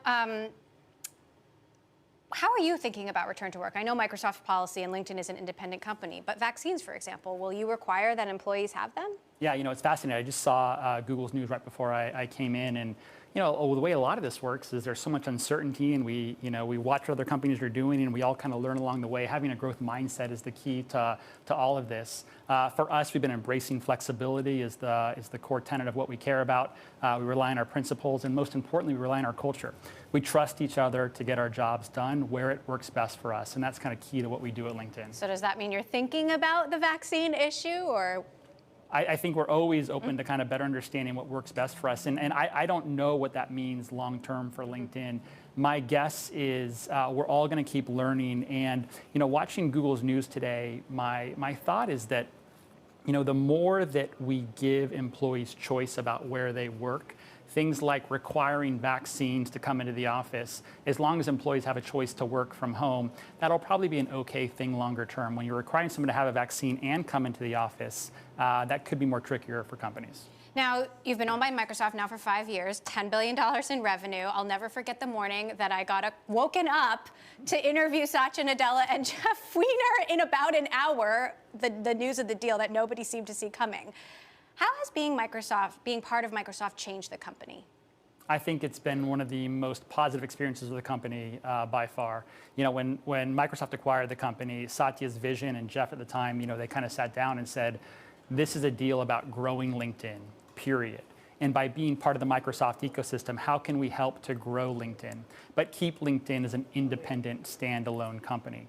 You take a look now, 5 years later, I mean, revenue's nearly tripled since that acquisition. We're growing faster and accelerating off a larger base now. So I think that thesis that they started with 5 years ago is really playing out. And for me, it's just such a pleasure and honor to be part of that leadership team and to watch people like Satya or Amy Hood or Brad Smith, I mean, best in the business to learn from and to help, you know, move LinkedIn and the company forward. You did have some layoffs last year. I saw that was maybe that was like one of your first memos that you unfortunately had to write in the talent solutions business because people weren't hiring, right? Are those kind of structural changes behind LinkedIn? What does the growth story for the company look like? Yeah, absolutely. I mean, LinkedIn is an 18-year-old company, and last year around this time, we saw an opportunity for what we needed to do to move the company forward, and we made those changes. Right now, when you see this great reshuffle happening, when you see every company and every CEO and every employee trying to navigate the future of what work looks like for them, they're all turning to LinkedIn to figure that out. And I think that's a really valuable place for us to be in terms of how people find the skills they need, the roles they need, the opportunities they need to navigate this. So across all our business lines, this further engagement, people coming and turning to LinkedIn is only lifting all boats across the company. And I know you're historically a product guy. You've been at the company for 12 years. LinkedIn has, you know, some people have complained about spam and that the product isn't as slick as it used to be. How are you thinking about that? I think across our, 774 million members have joined LinkedIn. We have about 3 members that are joining per second. Engagement is an all-time high. People are connecting more than ever. They're learning skills more than ever. They're finding opportunities more than ever. And it's, our job as a product organization, as a company, to just keep ensuring that we can connect that talent opportunity as much as we can through the product. We're also seeing, out of our membership, 125 million members now are first-line workers. It's a segment that's growing. 35% of all signups right now are first-line workers, and they're more engaged than even the knowledge workers. So we're starting to expand even beyond our core globally right now. And LinkedIn had made some progress in China, which was one market where we thought that maybe a U.S. tech company would succeed. What are you actually seeing there now, given the crackdown and challenges for Chinese companies that they're having? I mean, I think just taking a step back in general, one of the things that I've learned in this role are the number of constituents that you have to manage as a CEO. And more governments are becoming an important constituent to work with, be it how we work to create economic opportunity in China. Last week, I actually sat down for lunch with Spanish Prime Minister Pedro Sanchez. I know you talked to him as well. They came to us trying to, figure out how to help, grow technology in Spain, turning to LinkedIn for help with skills data and opportunity data. Met 2 weeks ago with former Secretary John Kerry, who's now the Special Envoy to President Biden on climate. That fundamentally, climate change is going to be about a human capital problem to help ensure that people have the skills they need for companies to move forward. So working with governments is becoming much more part of the job than it ever has. And I think that's okay because they all share broad prosperity and turning to LinkedIn to help them. Can you work with China? We have, and we will continue to, yes. So what does the jobs picture look like then next year, this time? A lot of uncertainty ahead. But a year from now, what do you see? My guess is that we'll continue to see for probably 18 months the idea of companies really trying to understand what their culture and values are, what companies mean for them, what their business model look like moving forward. At the same time, employees trying to understand what they value. We'll see a lot of reshuffling. We'll continue to see hiring at large pace. But ultimately, my guess is that this all settles down into the right place probably 18 months from now. All right. LinkedIn CEO Ryan Roslansky, congratulations on your 1-year anniversary. Appreciate you stopping by and coming here in the studio in person. Hopefully we get to do this more. Thank you. All right. Meantime, Spotify added fewer users than expected this quarter. The audio streaming giant blaming the pandemic for its second straight quarter of sluggish growth. Shares down almost 25% so far this year. So why aren't as many people signing up? Bloomberg's Lucas Shaw joins us now to discuss. Lucas, what's happening here? There were two factors that Spotify blamed. One was the ongoing pandemic, especially in the countries that it calls sort of the rest of world. That's not the US or Western Europe. It's especially in Africa and Asia, places that are still newer for Spotify. So for example, in India, where the pandemic has obviously been pretty brutal, Spotify delayed or postponed a marketing campaign that it thought would have been helpful in signing some customers up. It also talked about sort of some fluky thing that happened with a third-party distributor where people who had problems signing up for Spotify, the company didn't specify what that third party was, but it said it did impact growth. Kind of strange in the quarter because Spotify's new subscriber growth in terms of actual paying customers was quite good. It just didn't sign up as many of those free customers in some of those newer markets. What does this mean for the broader, whether it's Apple Music or, some of the other competitors in this space that had seen, such epic, if you will, pandemic growth? I think long term, it still feels like Spotify is on solid ground. I mean, it's going to hit 400 million users by the end of this year. The amount of time that people are spending listening to music and podcasting on the service continues to go up. But we are in this sort of weird moment, I think, with a lot of subscription media services and media services in general, where the growth is a little lumpier than it has been. They got used to very consistent, strong growth. And whether you're looking at Netflix or you're looking at a Spotify, some of the growth they're posting right now is not quite the same. And I'm actually not sure how much we're supposed to extrapolate from that. Is this a sign that a service that already has so many customers like Spotify is starting to slow down and entering a new phase? Or is it a sign that they really did just add a lot of customers last year and so it's going to be a little bit slower? I'm not sure, and frankly, I'm not sure the executives at Spotify know either. So what's next? What are you following? They're going to keep investing in podcasting and in new markets for the most part. They have yet to hire a new head of their podcasting studios at the company. It's been a position that's now been open for a couple of months that they're looking to fill. They're going to use those to develop more and more original podcasts, which they hope will boost the ad business. One of the few bright spots in the quarter was that their ad business has grown more than 100% year over year. And they're going to hope that not only by creating new podcasts in the US or licensing new podcasts like Call Her Daddy, but they'll also do that abroad and use that to facilitate growth, whether it's in India, Southeast Asia. Spotify has a pretty diverse kind of user base right now, but they'd like in particular to boost the number of subscribers in places that aren't the US or Western Europe.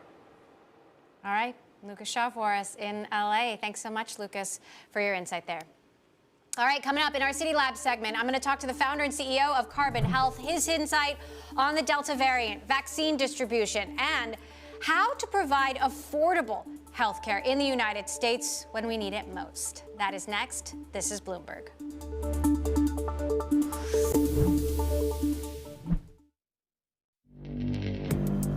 Access the financial world on demand. Hear from leading economists, policymakers, and industry experts via live and on-demand webinars, only from Bloomberg. Start exploring to see what's moving the markets. Visit Bloomberg.com/webinars. Access the financial world on demand. Hear from leading economists, policymakers, and industry experts via live and on-demand webinars, only from Bloomberg. Start exploring to see what's moving the markets. Visit Bloomberg.com/webinars.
It's certainly not the direction that we want to be going. It's very simple what needs to be done, which is every American needs to be vaccinated.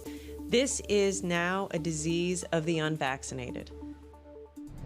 Commerce Secretary Gina Raimondo there speaking on Bloomberg earlier. Her sentiments shared by tech giant Google, the search engine giant announcing that all returning workers must be vaccinated. Facebook doing that as well. Google has also delayed its return to the office. CEO Sundar Pichai telling staff in an email because of the rise in Delta variant cases, employees will now return starting mid-October instead of September. Meantime, Apple is expected to reinstate a mask requirement at most of its U.S. retail stores for both customers and staff, even for those who are vaccinated. Although the iPhone maker isn't making it mandatory for retail staff to be vaccinated, it is strongly urging them to do so. And the pandemic, of course, has been the test of a lifetime for doctors, nurses, and other medical professionals on the front lines. Joining us now for today's City Lab segment is Erin Bali, founder and CEO of Carbon Health, which has 80 medical clinics in 12 states across the United States, and an interesting view into COVID. So, Erin, thank you so much for joining us. Great to have you back on the show. Talk to us about what trends you're seeing when it comes to testing, when it comes to vaccines, as we confront this really dangerous and scary Delta variant. So thank you for having me, Emily.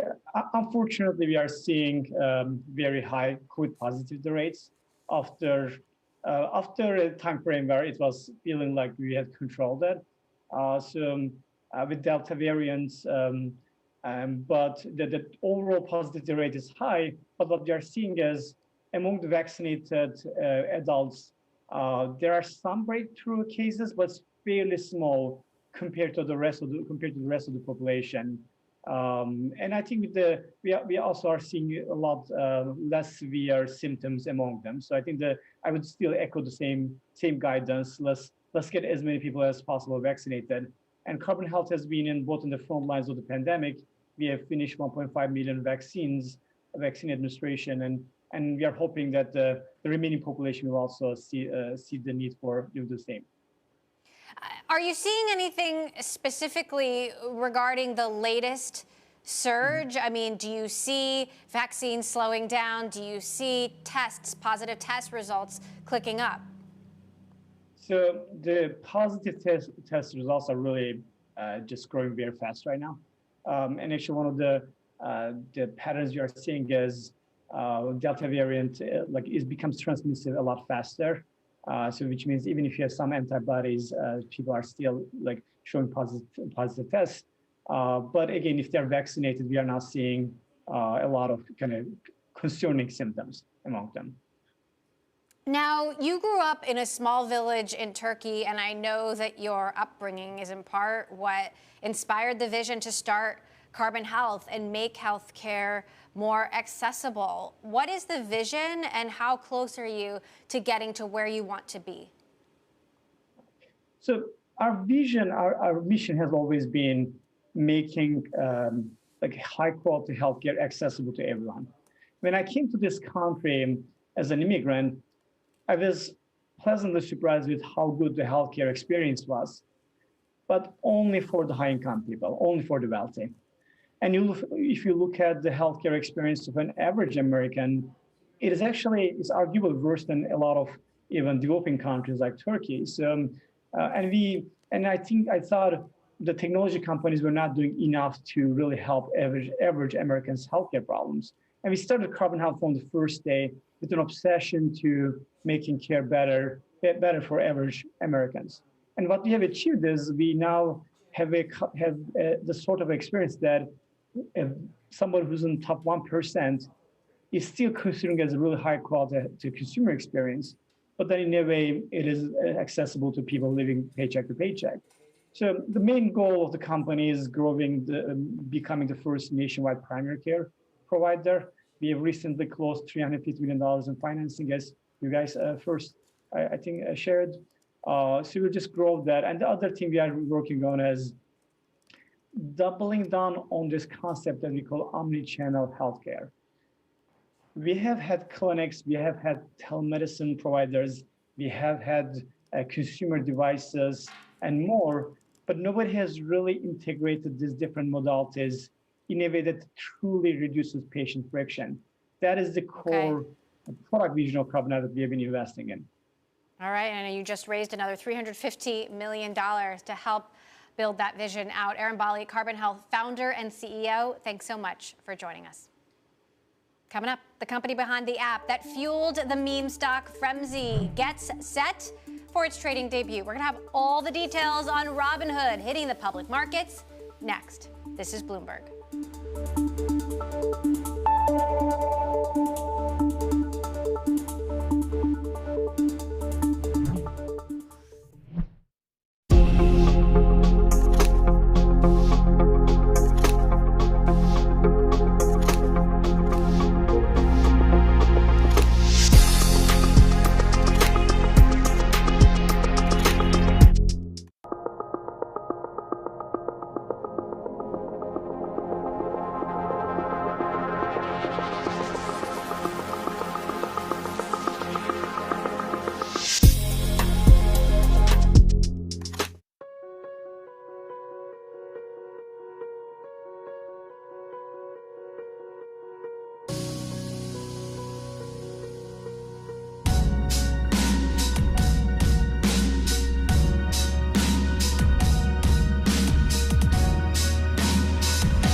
Access the financial world on demand.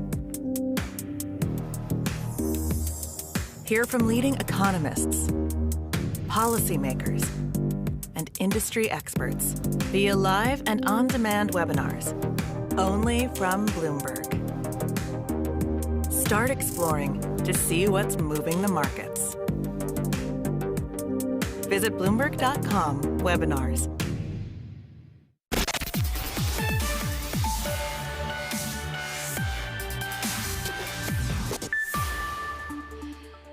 Trading app Robinhood set to make its own trading debut on Thursday. Sources telling Bloomberg that the company is seeing demand from investors to buy stock in the IPO within the marketed range at this point. That's $38 to $42 per share. The company not planning to price the offering above that. At this point, we've got a lot to unpack with this story. Joining us now, Bloomberg's Katie Roof, who's been working to try to get the scoop.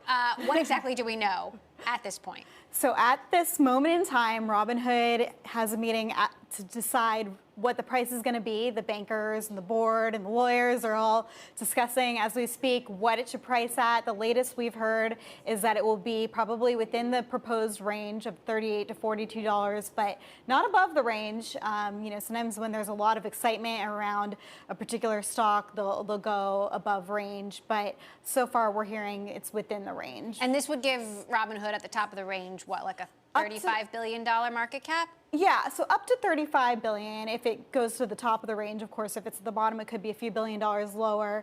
So they're deciding that right now. Of course, they're also trying to factor in a pop. Usually that's what people want on the first day of trading, is for there to be a pop to show some excitement from Wall Street. So we'll see what happens with that. But certainly, right now they're figuring out the formula. One thing that some people were disappointed about was that they didn't do a new range. Sometimes you'll see this with IPOs, especially the big IPOs. They'll do a range, and then if the roadshow goes well, they'll issue a new filing, an updated range. And Robinhood didn't do that, and they're not pricing above range either. Mm-hmm. So probably not the best sign for how the roadshow went.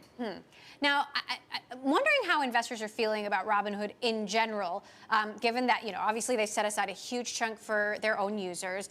There could be a lot of retail interest, and you wonder if Robinhood could become the target of its own customer base, for better or for worse. Sure, yeah. So there's a lot of mixed sentiment amongst its own customer base. Obviously, Robinhood has a lot of traders who have helped fuel a lot of this excitement in tech stocks and meme stocks in the past year, but a lot of them kind of turned on Robinhood after the GameStop frenzy, where Robinhood controversially suspended trading for a little bit on GameStop. And so some of them, whenever I do a story, there's people that will tweet at me, I can't wait to short Robinhood. So obviously there are some people that are pretty angry still about how this went, but then there are people who look at Robinhood's financials, which showed strong revenue growth in spite of all this negativity, and they say, you know what, I'm excited about Robinhood and I believe in this company. So definitely mixed sentiment is what we're hearing, and they do have demand within the range. Right, and a lot of the people who are complaining are still using Robinhood because it is such a simple product. I know some people think it is too simple, but the reality is people are using it. Exactly, and if anything, a lot of this negativity probably drove some attention to Robinhood and informed a lot of the world about Robinhood, which is an app that's easy to use and you can trade for free. Certainly there are some controversies in the way in which they make their money, on that they, the payment for order flow, and so some people feel like that's not necessarily a fair practice and that maybe there will be some regulatory concerns there, but for now they've been showing really strong user growth and revenue growth in spite of all these controversies. Okay. All right. Well, we're waiting for that pricing. We'll be following your coverage tomorrow. Thank you so much for joining us. We'll, of course, be all over the Robinhood IPO as well. Bloomberg's Katie Roof there. And that does it for this edition of Bloomberg Technology. We've got another bumper show tomorrow. T-Mobile CEO Mike Sievert will be here. PacView President Melissa Burdick talking about Amazon's results. And Cisco Executive Vice President Fran Katsoudas joining us right here on B-Tech. I'm Emily Chang in San Francisco. This is Bloomberg.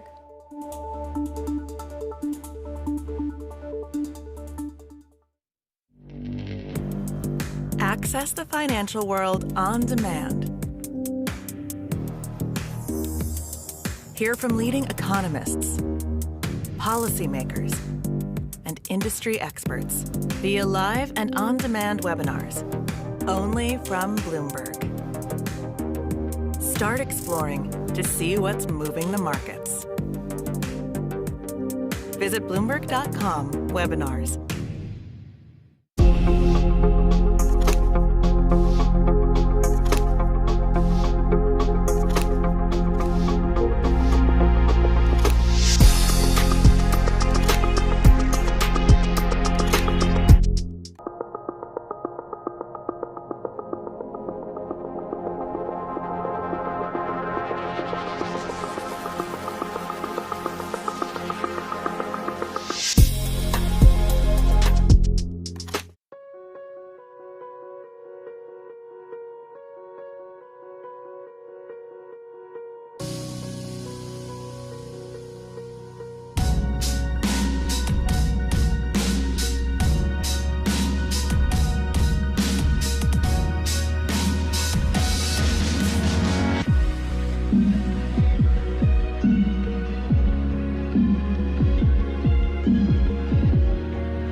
Access the financial world on demand.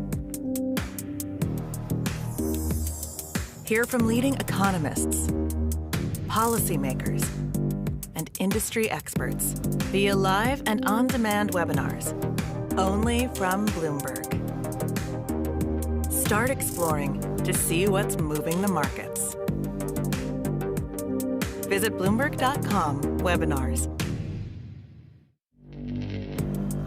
Access the financial world on demand. Hear from leading economists, policymakers, and industry experts via live and on-demand webinars, only from Bloomberg.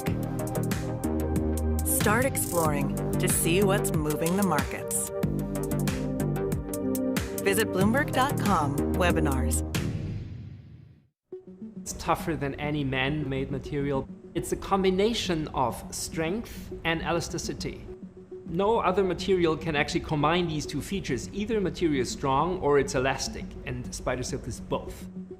5 times stronger than steel, spider silk has been tantalizing the human imagination for decades.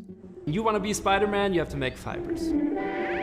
But we can't just farm the silk, because spiders eat each other. So scientists have pursued other routes. A DNA sequencing breakthrough in Germany means manufacturing spider silk fiber is no longer pure fantasy. The next step is really producing tons of the material.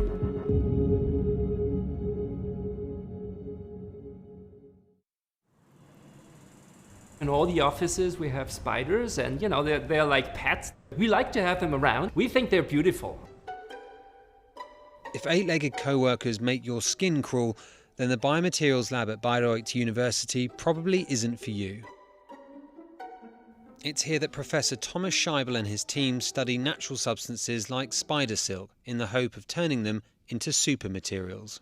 Spider silk has, for a lot of material scientists, been the holy grail for decades. If we take a thumb-thick spider fiber, we could actually get a jumbo jet holding up in air without tearing it apart. It can withstand hundreds of tons of load in full speed without breaking.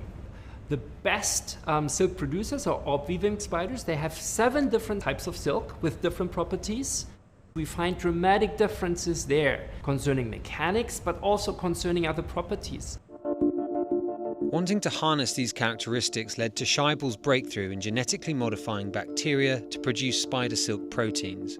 This patented technology formed the basis of AmSilk, the company Scheibel founded with a postdoc from his research lab, Lynn Romer. The bacteria we are using as working horse are very simple organisms. They only try to grow, and we exploit that. We feeding them, we give them perfect conditions to live, and they multiply and multiply. And afterwards, we change their way of living. We give a trigger so that they stop proliferating and they start producing our protein. After purification, we have the protein in form of a white powder. AmSilk takes the protein powder and spins it into a fiber. So what you can see here is our spinning machine, where we produce our biosteel fiber, which is then transferred to the yarner, who can make the yarn and then later the fabric out of the material. The material is a vegan and biodegradable synthetic biopolymer. Rather than use the biosteel material in their own product, AmSilk wants to produce it for established brands who have expertise. Adidas used it to create a concept shoe, and Omega made a special edition watch strap. Airbus are also exploring how it can be used in aviation. They know their product, we developed together with them. The product has a much higher quality in comparison to what we could do on our own. The company has raised millions in venture capital, but producing enough of the material is the biggest challenge. Yes, it's very thin, you need a lot of the fiber. In a normal sports shoe, there are more than 170 kilometers of this fiber processed into the yarn and later the fabric of the shoe. The company says it has made hundreds of thousands of kilometers of fiber so far, but scaling it up further will take time and money. But like the orb-weaving spider, which uses different silks for different parts of the web, AmSilk is putting the spider silk proteins to use elsewhere. In the beginning, we had this great innovation. We had thousands of opportunities how to use that for industry, and this was a beautiful problem.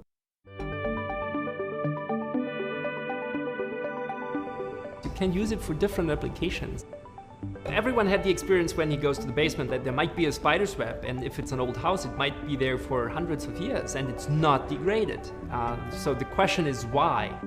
Microbes have a big problem sticking to the web. If you're lost in the woods, get a web. You can use it as a wound coverage device. You can wrap your food. You can actually prevent your food from rotting for a few days. The material is a proteinaceous material. We are all made out of proteins, and our body responds very good to the protein, and that's very suitable for a lot of medical devices. We probably have more than 80 different variants of silk molecules that we can play with. Some of them are very well suited for tissue regeneration. Some of them are absolutely the opposite. We really just at the beginning into understanding how this material has evolved to actually feature different kind of applications. And that's exactly what we want. AmSilk is building up production facilities to make its material at mass scale. It's hoping to capitalise on the product's broad potential and take a lead in an industry harnessing the best attributes of natural substances. We are living in a time where materials made from proteins will become more important every day.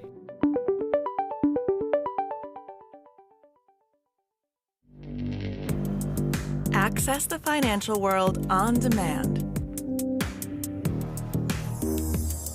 Hear from leading economists, policymakers, and industry experts via live and on-demand webinars, only from Bloomberg. Start exploring to see what's moving the markets.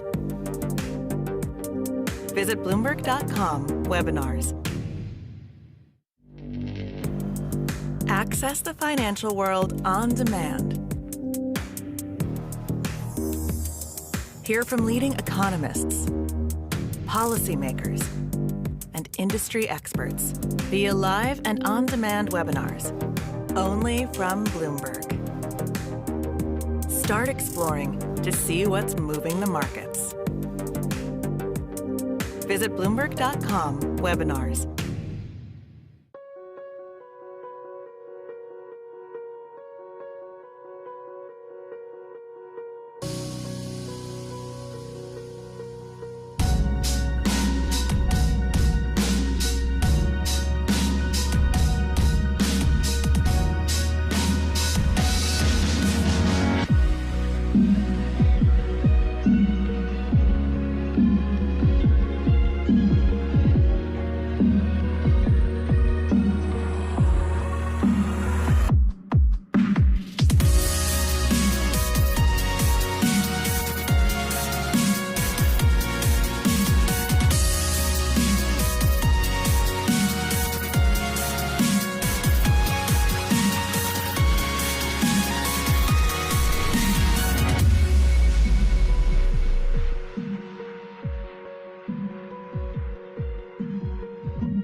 If you take a look at concrete structures like breakwaters or seawalls, the water around them is often clear.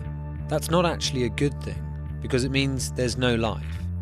Marine species are actually most abundant in coastal areas, but it's also where us humans prefer to live too.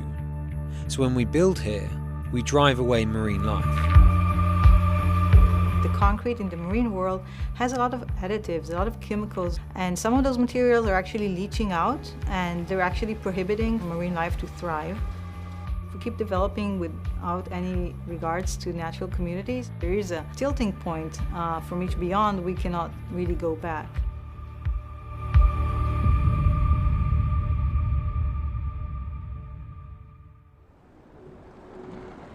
In the coastal city of Tel Aviv, an Israeli startup wants to revolutionize our urban coastlines. Their sea defenses are transforming lifeless man-made structures into teeming ecosystems. They do this by replacing standard concrete with their own special cement formulas. As opposed to regular cement-based concrete, e-concrete includes certain elements that enhance the growth of marine flora and fauna of plants and animals. Our admix, which is kind of our secret sauce, is basically kind of sealing the concrete, making it less aggressive for the marine environment. That once we add it, we enable life to flourish. In the lab, the team run tests to identify what mixes will work best for marine life. So we take really ice cube-sized concrete slabs, of different compositions. And we put larvae, 20, 30, 50. We need to have a lot of replicates. We're geeky scientists, so we have to have a lot of replication and controls. And then within a few days or just a few weeks, we can get an answer on their preference. So obviously if they die, they have a very low tolerance to that specific concrete mix design. And if they thrive or they flourish, we can quantify that very quickly. E-Concrete says it typically sees double the biodiversity of regular grey concrete. From fish and sea caterpillars on their armour blocks to crabs on these tidal pools that sit on the shoreline. This unit holds water during the low tide, so it's always moist, and therefore it has a very comfortable habitat for crabs and sea anemones and sea stars, etc. These pools have been here for less than 3 months, and this is already what you can see. It's covered with life. See the rock around it, which has been here for probably 10, 20, maybe even more years, only has a thin layer of green algae, and that's it. As well as the composition of the cement mix, E-Concrete designs its products specifically to the marine environment it will be deployed, to create niches for endangered species, or to develop nurseries like these oyster beds. The final part of the equation is creating complex surface textures to mimic natural rock or coral, an environment that helps anchor young organisms. When concrete elements are being cast, the typical goal is to have a very slick surface, very, very smooth. The idea is to get the water to flow right across it. When we're designing E-Concrete with a rough surface, we want to do the complete opposite. We want to slow the water when they are crossing the structure so that the larvae can actually adhere and attach to the surface. E-Concrete has to offer its clients more than just ecological credentials. Over time, they've discovered that creating hospitable habitats for marine life adds another advantage, one that is surely hard to ignore. We've seen evidence to the fact that the growth of the organisms on the concrete create kind of a layer of defense. Just the addition of weight, we can actually gain stability and strength over time. This is the, let's say, the unit when we put it in the water. And this is after a year in the water. And what you can see here is all the oysters are completely covering it. We designed the units so they can withstand the forces and perform in terms of structural performance, but they can also be a backbone for ecological enhancement. The company tests its miniature designs in tanks full of real seawater, rocks, plants and animal life from around the world. What we're looking for is the accumulation of calcium carbonate on the surface of the concrete of different mixes and different designs. This is the process that we call biogenic buildup. So with time, we get a buildup of calcium carbonate that is sourced from marine organisms on the surface of the concrete. And we actually encapsulate the concrete with a natural rock. So when the organism die, in case of a coral, it will die and then another coral will sit on it, and that's how a reef is growing. The hope that our man-made structures could become stronger over time also means better economics. The units require less maintenance and could therefore stay in the water for longer. E-Concrete, though, is just a few years old, so it needs more time to really quantify the longevity of its products. But the company are certain their products are better for the environment, and not just in terms of improving biodiversity. We're kind of trying to offset some of that immense carbon footprint of the concrete industry. Construction is responsible for about 11% of global carbon emissions. By adding a biological crust to their products, E-Concrete prevents some CO2 from being released into the atmosphere. For every kilogram of calcium carbonate being created by those marine organisms, we're offsetting 120 grams of CO2.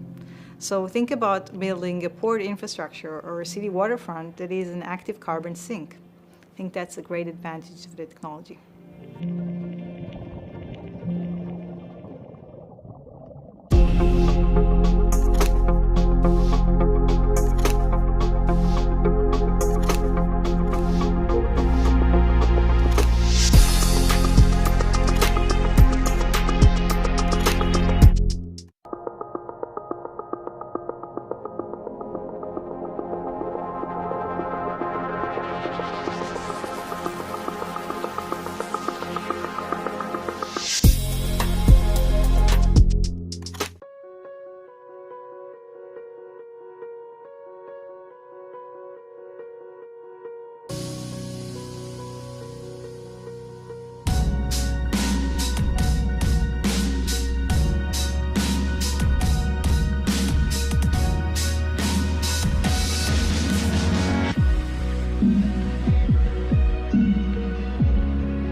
Access the financial world on demand. Hear from leading economists, policymakers, and industry experts via live and on-demand webinars, only from Bloomberg. Start exploring to see what's moving the markets. Visit Bloomberg.com/webinars.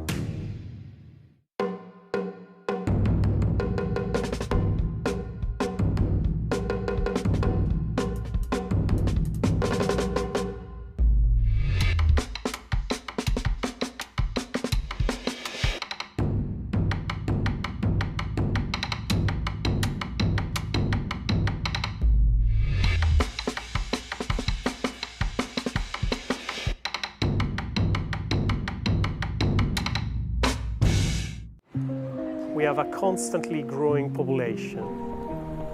This means that we will need 50 to 70% more food by 2050. So where are we going to find 50 to 70% more food in only 30 years? Nature is already building and sustaining all life on Earth. We don't have to reinvent the wheel. The calories we need and we eat and we uptake from food comes from the sun.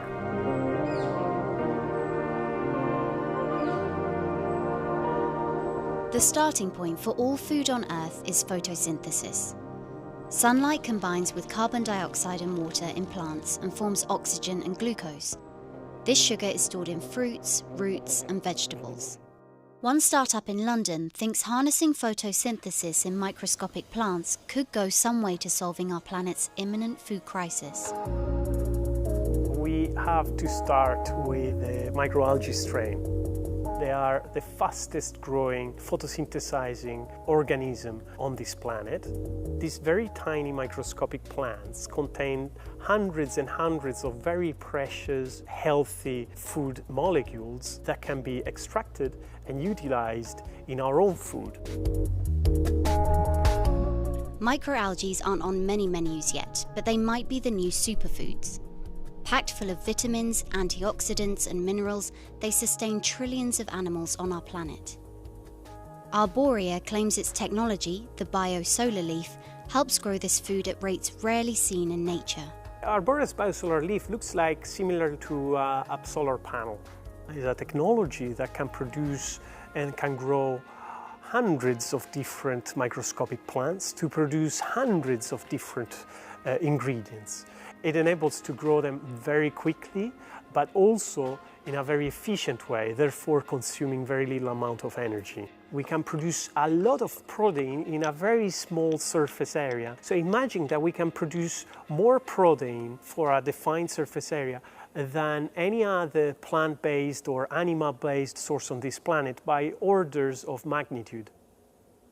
We harvest some of this liquid, we separate the liquid from the microalgae, and then we dry it, and usually it's either in a flake form or in a powder form, ready to be shipped to food producers so that they can utilize them in all sorts of food products that they want. Arborea imagines their food being used as a supplement or being sold on its own in stores. There are hundreds of thousands of species of microalgae, all with different qualities, flavors, and even colors, something that could be interesting to food producers. What we can do with these ingredients that we extract from this microalgae is that we can utilize them for all sorts of processed food.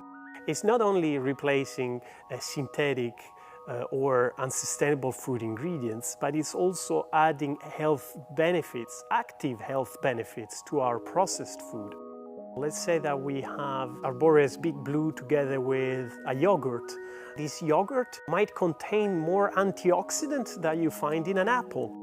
Originally, blue was associated with something synthetic, something unhealthy, right? Maybe blue is going to become the new color associated with health. Why not?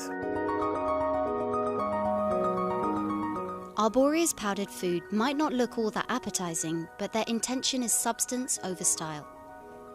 Feeding our growing population with the right things in a better way might improve our chances of future food security.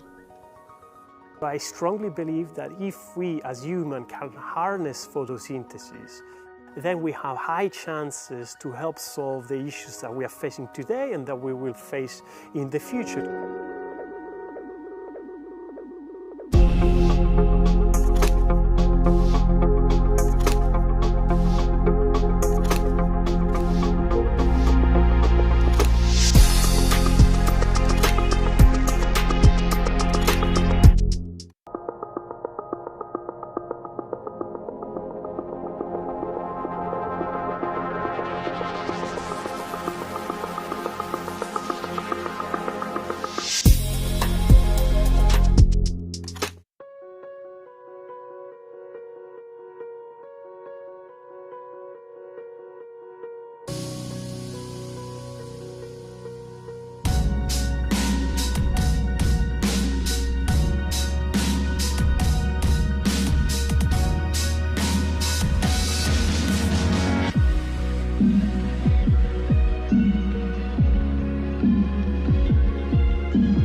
Access the financial world on demand.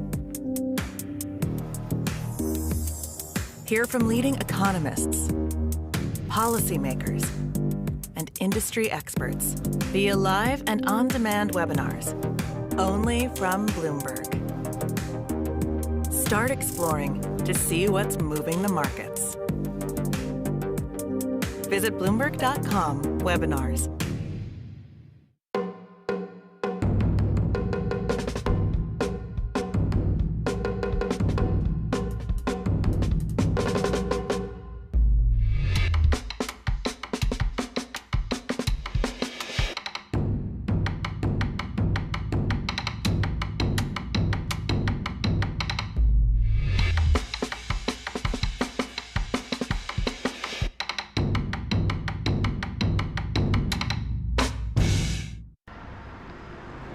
Light pollution is an issue that is happening in more than 99% of Earth's inhabitants. The intensity of LEDs is so high, so it has increased lighting pollution. We need to find alternative solutions that are both more respectful from the environment and also offer a new energy sobriety.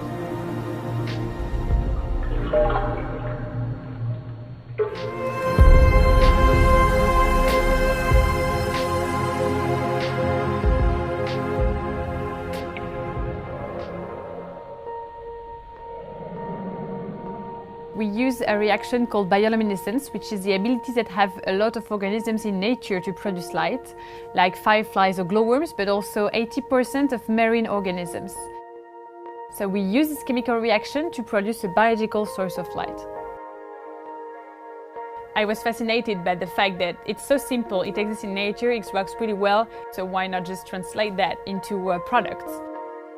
In the sea is something that is very common, it's not extraordinary. And so you have to understand that if it's common, it means that it's efficient.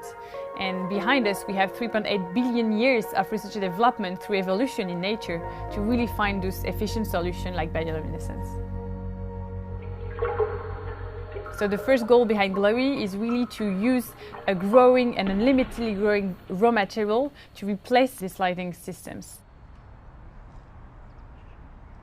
Our job today is to identify the best bacteria that are able to produce the best bioluminescence. Once we have them, we work with them in labs, we engineer them to make them more efficient in terms of intensity, in terms of stability over time, in terms of temperature resilience. And when we have that, we can grow those bacteria, mix them with a nutritive medium, and then find the best conditions for them to grow. The type of water is one first variable. The temperature is also important.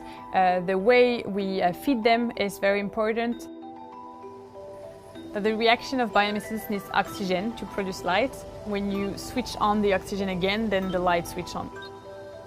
The overall goal of playing with the different settings is first improving intensity, second in improving stability over time to make the bacteria light as long as possible, to make them be fed as less as possible to really improve in terms of cost efficiency. Our goal is to go outdoors, so we need bacteria to resist at less than 15 degrees and more than 30 degrees to cover the more geographies possible. Once we have all the recipes, we can put this raw material into different shapes to make lighting systems happen.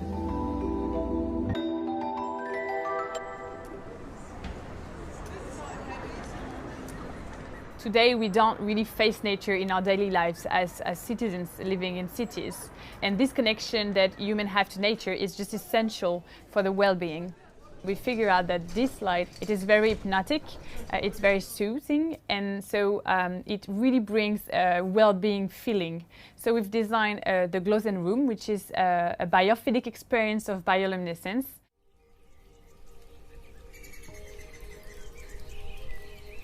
The goal is to really fully relax, to reconnect to nature. So when you look at this self-light, you can look at it without getting your eyes tired, which is something that is very unique because it never happens with electrical lighting.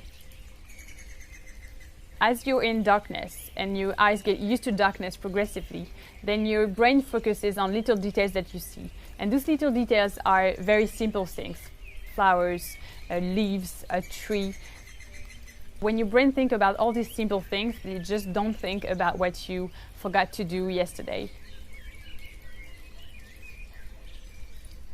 Using a biological material to produce light changes all the value chain of lighting, from producing it because we can grow light, to using it because it's not a bulb, an object like a bulb, but you can really play with the raw material. It can take a lot of shapes. It can also really change the way building looks like, the way signage looks like, to really give more design possibilities to it. So we're going to start by urban furniture, signage, but the more the time is going, the more we think that we can really rethink the whole way we light our cities. So tomorrow maybe there's be no lampposts, but just different ways of lighting the areas, because it's going to be more pedestrian, because there's going to be less cars. The interesting thing is that light won't be like a one-shot use. When there is a problem or no more bacteria or no more light, you can just restart a little culture of bacteria, and then a few hours later you will have the system working again. In the societies where we live in, we cannot just switch off all the lights. It can be used just to illuminate for security purposes, to enhance something, to give visibility. We need to find the best energy sources at the best place, so that we create this mix of energy to really have positive effects. It's really interesting in terms of how to think the cities of tomorrow.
Our addiction to plastic is catastrophic.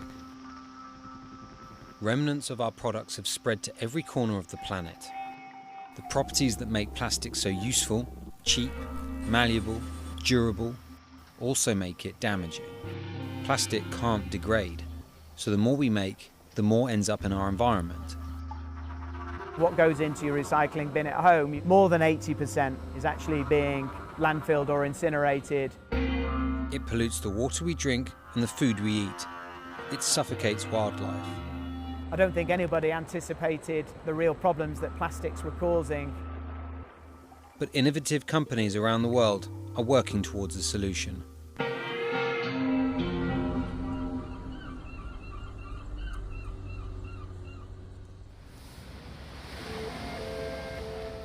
Plastic waste is a global problem, but it's especially bad in certain parts of Asia. Plastic waste issue in Thailand is quite bad. We use a lot of plastic bag and plastic container. You just use a single-use plastic because it's more convenient. Thailand is one of 5 Asian countries that, combined, contribute more than the rest of the world to the plastic waste in our oceans. These countries are experiencing rapid economic growth. With that comes the benefit of growing consumption, but also the increasing use of plastic, especially single-use plastics like shopping bags, straws and food packaging, which are often tossed away just minutes after buying.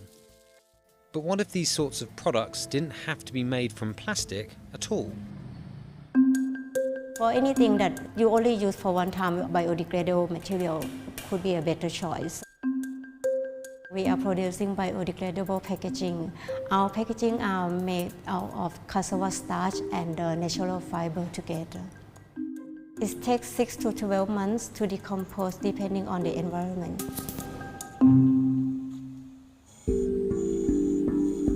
The cassava crop plays a major role in the Thai economy.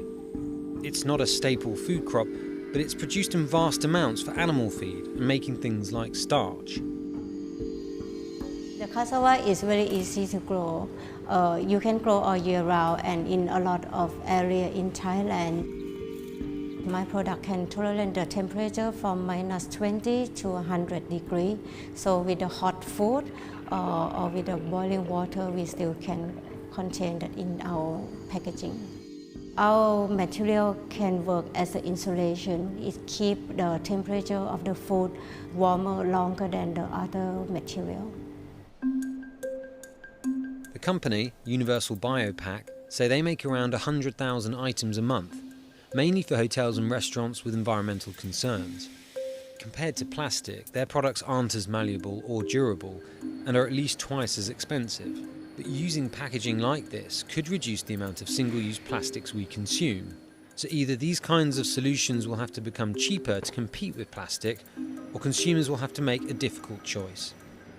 Now our products are more expensive, but definitely it's better for the environment. People will have to think different way. Right now, if you pay for the plastic, you pay for only the cost of making the plastic. You don't pay for the cost of making the plastic go away because the plastic stay like 450 years.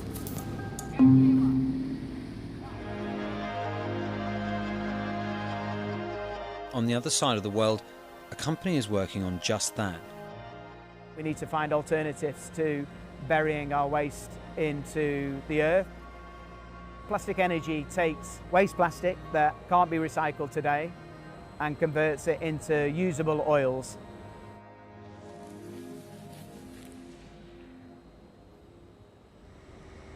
One of the biggest problems with plastics is how many different kinds there are.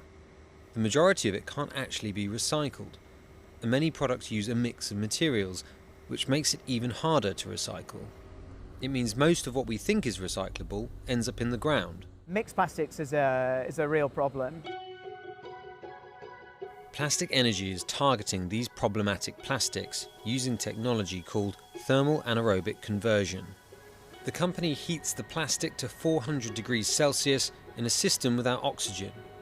The plastic waste breaks down into an oil similar to petroleum extracted from the earth. For every ton of plastic that we process, we produce around 700 litres of oil. By converting plastic into a base oil, Plastic Energy is creating a virgin substance that can be used in many more products. Some of those oils can be used to make plastic again, or can be used to make commodity fuels. But we can keep moving plastic waste into our facility through our process using our technology to produce the oils to produce plastics again, and that's a continual process. It doesn't have that finite life. It's this IP that has helped the company give waste plastic value. It has agreements to build sites in Asia, and by building modular plants, they can attach to petrochemical companies who can use the oil they made from waste. While this process doesn't eradicate plastic, it could go a long way in reducing the amount that ends up in landfill or floating out to sea. That material has value, and if it's dealt with in the right way, the material that it goes into the bin can actually arrive back on a shelf, wrapping in your local produce. This circular economy could prevent more being made from fossil fuels in the first place. Companies like Plastic Energy and UBP have different ideas about how to tackle the plastic crisis, but what they share is a vision of the world where our throwaway culture is buried for good. One thing is how we use the plastic or how we can recycle. Eco-friendly material could be another choice, but I think to overcome the plastic waste problem, we have to do both sides at the same time. We don't have to make materials just from raw materials or materials extracted from the ground. We can really have a circular process across the board, not just plastics, but for all types of materials.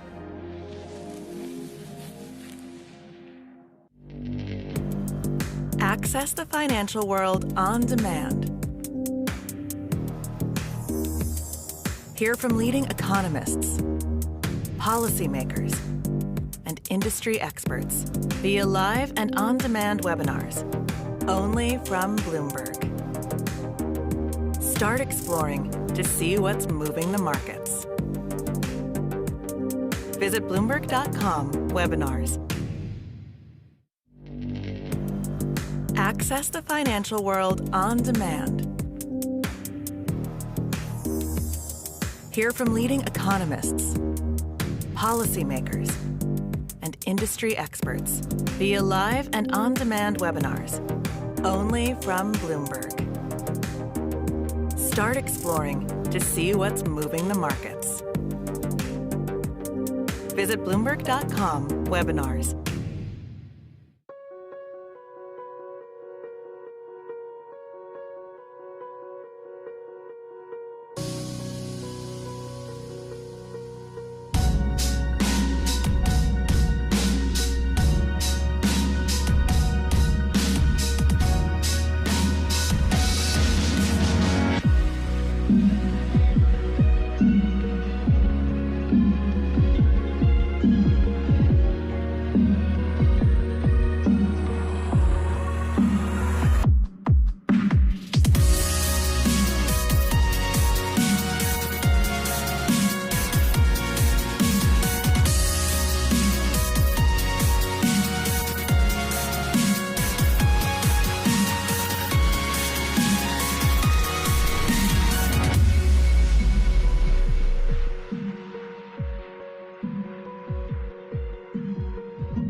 The horseshoe crab. It's a living fossil that has called Earth its home for almost 500 million years. It's outlived dinosaurs and survived mass extinctions and ice ages, but today it's facing a new threat. Their adaptations have worked with the way the Earth has changed, and it's only in recent years with humans bringing impacts to their population that they've started to have declines. Rising sea levels, habitat loss, and overharvesting all threaten the population. But if you've ever had a vaccine, injection, or a medical implant, then you might not know that you've been relying on this prehistoric creature's blood to save your life. Now, after decades of waiting, a new synthetic solution could change all of that.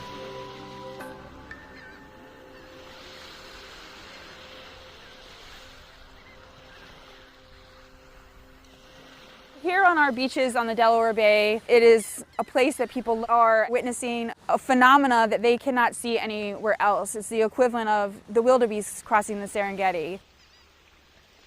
In May and June, here on the Delaware Bay where we are right now, millions of crabs come out on a high tide, lay their eggs about 6 inches deep in the sand, and they will stay in the sand and hatch in about a month.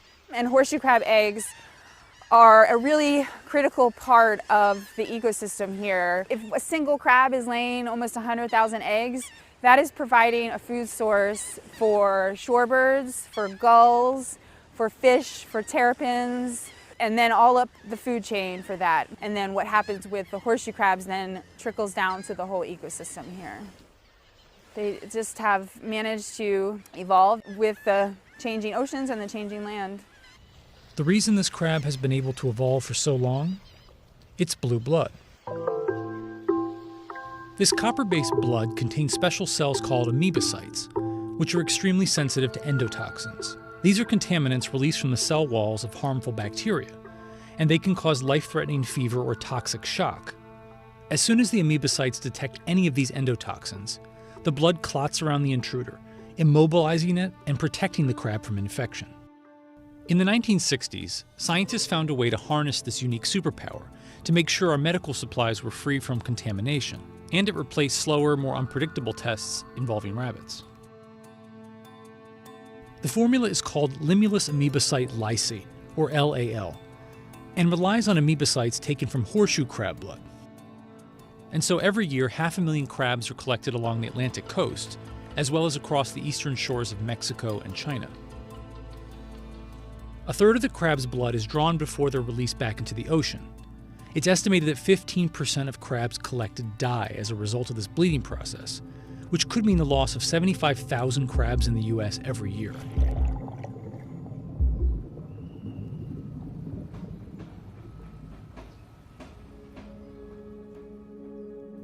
An alternative was found, however, almost 20 years ago here in Singapore. In the past, say 20, 30 years ago, we managed to collect 30 pieces in one afternoon.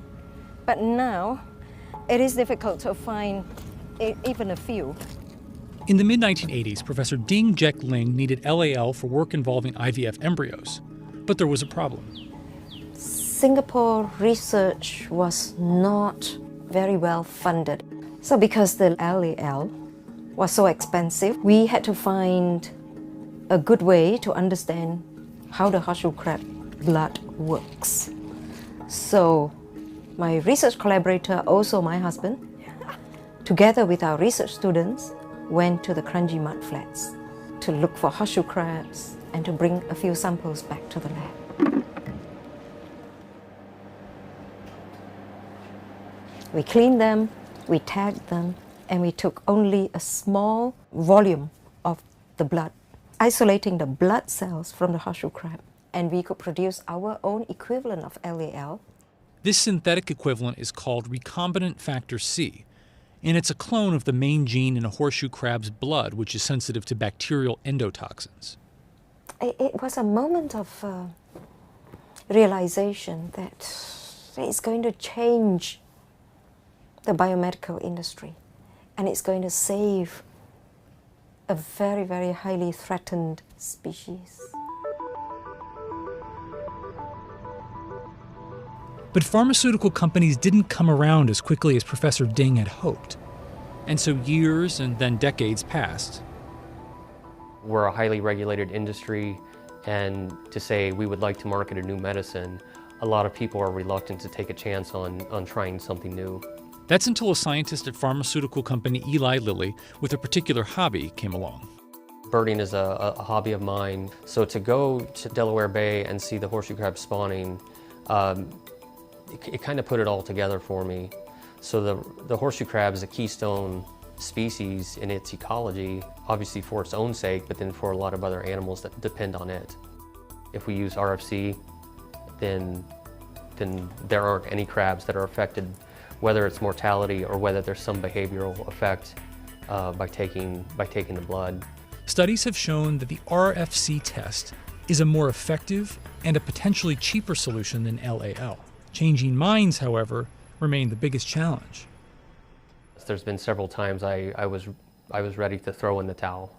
So it's been a difficult journey. to fight internally, to fight externally. Nobody likes change, but we think we're doing it for the right reasons. We have had success, and we have the data at the end of the day. Persistence paid off, and in 2018, the first drug to use the recombinant factor C test was approved by the FDA, and Eli Lilly is planning to transition 90% of its tests to the synthetic by the end of 2020. I think the consequence, if industry carries on with bleeding crabs, is that at some point there won't be any. So there are real impacts to what we're doing, and the longer we say, oh, you know, they'll be available forever, it's likely not true. It is important that we as humans are playing a role in protecting biodiversity and not impacting biodiversity. The synthetic version of the horseshoe crab lysate used by pharmaceutical industry is going to have a major impact on horseshoe crab conservation. It's not the only factor that we need. We also need to continue with harvest limits and with beach restoration, but reducing the need to harvest crabs for the use of their blood will have a major impact.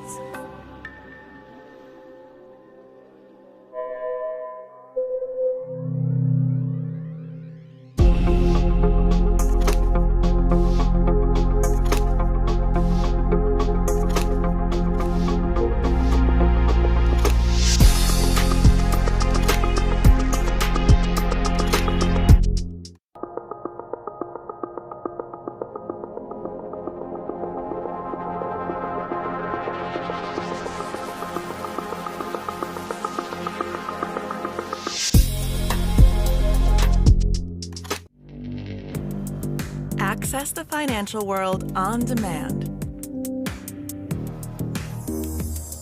Hear from leading economists, policymakers, and industry experts via live and on-demand webinars, only from Bloomberg. Start exploring to see what's moving the markets. Visit Bloomberg.com/webinars.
The destruction of natural ecosystems is one of the biggest threats to our planet. Whether through climate change, natural events, or human interference, we are losing vital habitats. Areas like forests or coral reefs not only harbour millions of species, but they provide valuable ecosystem services, benefits us humans gain from nature. Thankfully, people across the planet are working to restore them.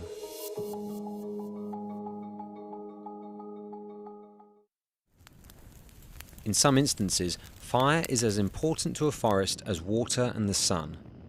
It can release valuable nutrients, clearing space for light, stimulating new growth. But in areas like the American Northwest, increasingly warmer and drier climates are changing how and if forests can recover. This fire here is the Williams Flats fire. They had about 45,000 acres burn, and you can just see what the burn looks like after it goes through and how there's just nothing left. Normally you'd have low severity fires go through and the tops of these crowns would have all kinds of cones ready to open up and drop seeds. Because these fires are so large and massive due to increased temperatures from climate change, there's just nothing left here. Grant Canary runs Drone Seed and hopes the tech startup from Seattle can make a difference. The mission of our company is to make reforestation scalable. for the purpose of making a dent in carbon emissions. Now, how do you do that? Utilizing drone swarms.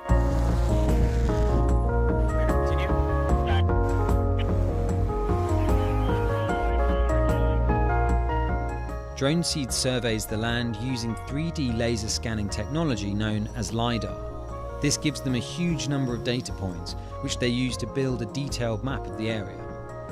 We run software to then identify the obstacles off of that 3D terrain map. We actually get a point cloud of about 800,000 points per second. Most like LiDAR and self-driving cars is around 200,000 points per second, so it's incredibly dense. We're able to identify these microsites where seed vessels will grow really well. The software then plans out all of the missions for the aircraft. And so it's exactly what you expect if you were like planning out like how to mow your lawn. It's a lawnmower pattern that goes back and forth in different areas. The operator controls takeoff and landing. Once the drone is airborne, AI takes over to fly the predetermined route. We put about 1,000 seed vessels per acre. Each one of those has somewhere between 4 to 6 seeds in it. A human planter can do about 2 acres a day, maybe 3. Drones, we're targeting 20 to 40, depending upon the terrain. According to Canary, it can take 2 years to grow trees in a nursery, which is time these forests just don't have. If these areas are left without having trees planted immediately after a fire, invasive species quickly move in, changing the landscape and making growth of trees much harder. The big risk is this going to transform and turn into steppe or savanna, and it's going to come back as 10-foot tall shrubs? As far as like mitigating the worst effects of climate change, there's really a handful of things you can do. The best one is planting trees because they are the most efficient thing you can do to sequester carbon. Just as forests are vital ecosystems on land, so are coral reefs in the ocean. They're home to a quarter of all marine life, despite making up less than 0.1% of the ocean.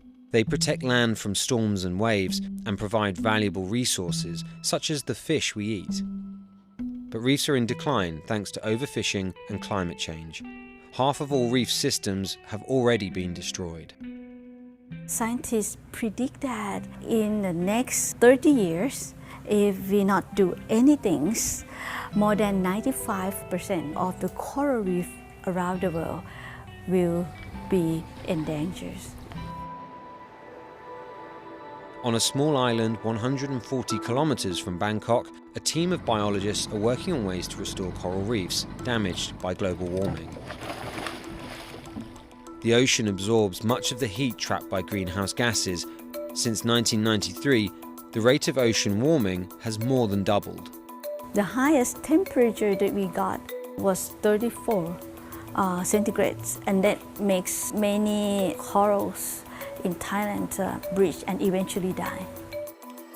When stressed by conditions such as temperature change, corals expel the symbiotic algae that gives them their distinctive colours, a process known as bleaching. The algae lives inside the coral for protection, and in return uses photosynthesis to help feed the coral. If a coral is severely bleached, the chances of disease and death increase. The important thing that we have to make sure is that the baby coral that we produce, they have to be able to withstand to the changes of the environments. Professor Chowenich's work is centered on growing resilient coral. One way, she believes, is to improve the coral's genetics. Chowenich and her team have developed artificial fertilization techniques on a mass scale. During the spawning season between January and March, they collect eggs and sperm from several coral colonies and bring them up on land to fertilize in their hatchery. Here, the larvae are grown on concrete plates in tubs full of seawater. They're kept in the hatchery for 2 years, so they're strong enough, and then replanted by hand on the sea floor. The baby coral that we produce, they have high diversity of genetics, and this can help them to survive in a changing environment. Funding issues mean the hatchery doesn't have reliable air conditioning, running water, or perfect lab conditions. But in a twist of fate, the crude facilities might just have helped the baby corals. So usually the temperature of the water in the hatchery is higher than normal, about 2 degrees centigrade. Our hatchery is like a one-star hotel. Raising the coral in this one-star hotel actually make our baby corals stronger and can withstand the real temperature when we release them back to the oceans. The team have grown about 10,000 corals so far. Corals with this genetic diversity have a survival rate of at least 50%, while the natural survival rate is just 0.01%. But the success comes at a cost, $100 for each coral replanted. In recent years, mass coral bleaching events have happened all over the world, from Hawaii to Australia, the Gulf of Mexico, Madagascar, and the Maldives. But projects like this in Thailand show there's hope for our delicate ecosystems.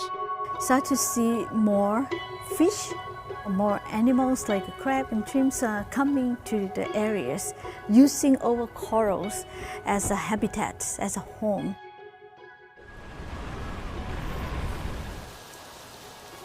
So far in 2019, weather and climate events killed more than 4,000 people globally and caused around $42 billion in insured losses. Scientists widely agree it's only getting worse. Replenishing habitats like forests and reefs are vital in ensuring the health of our planet, reversing climate change and protecting us from its disastrous effects.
Access the financial world on demand.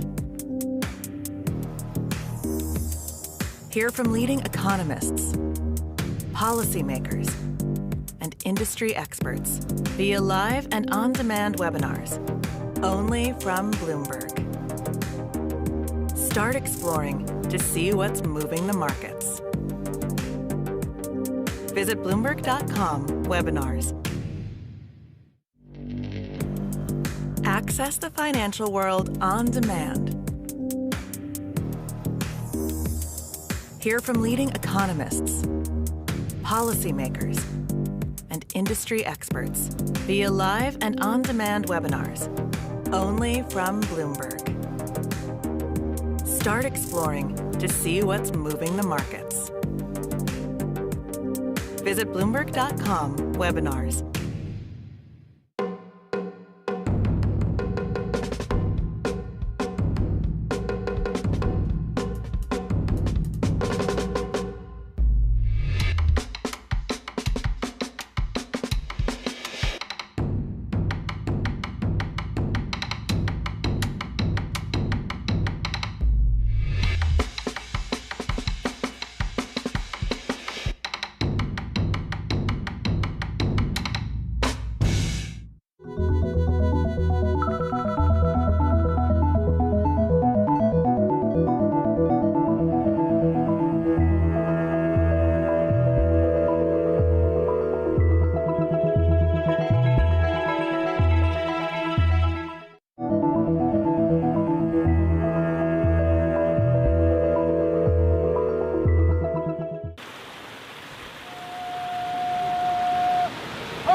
the world, the people on this earth, they do not know how to use water. That's why we're running out.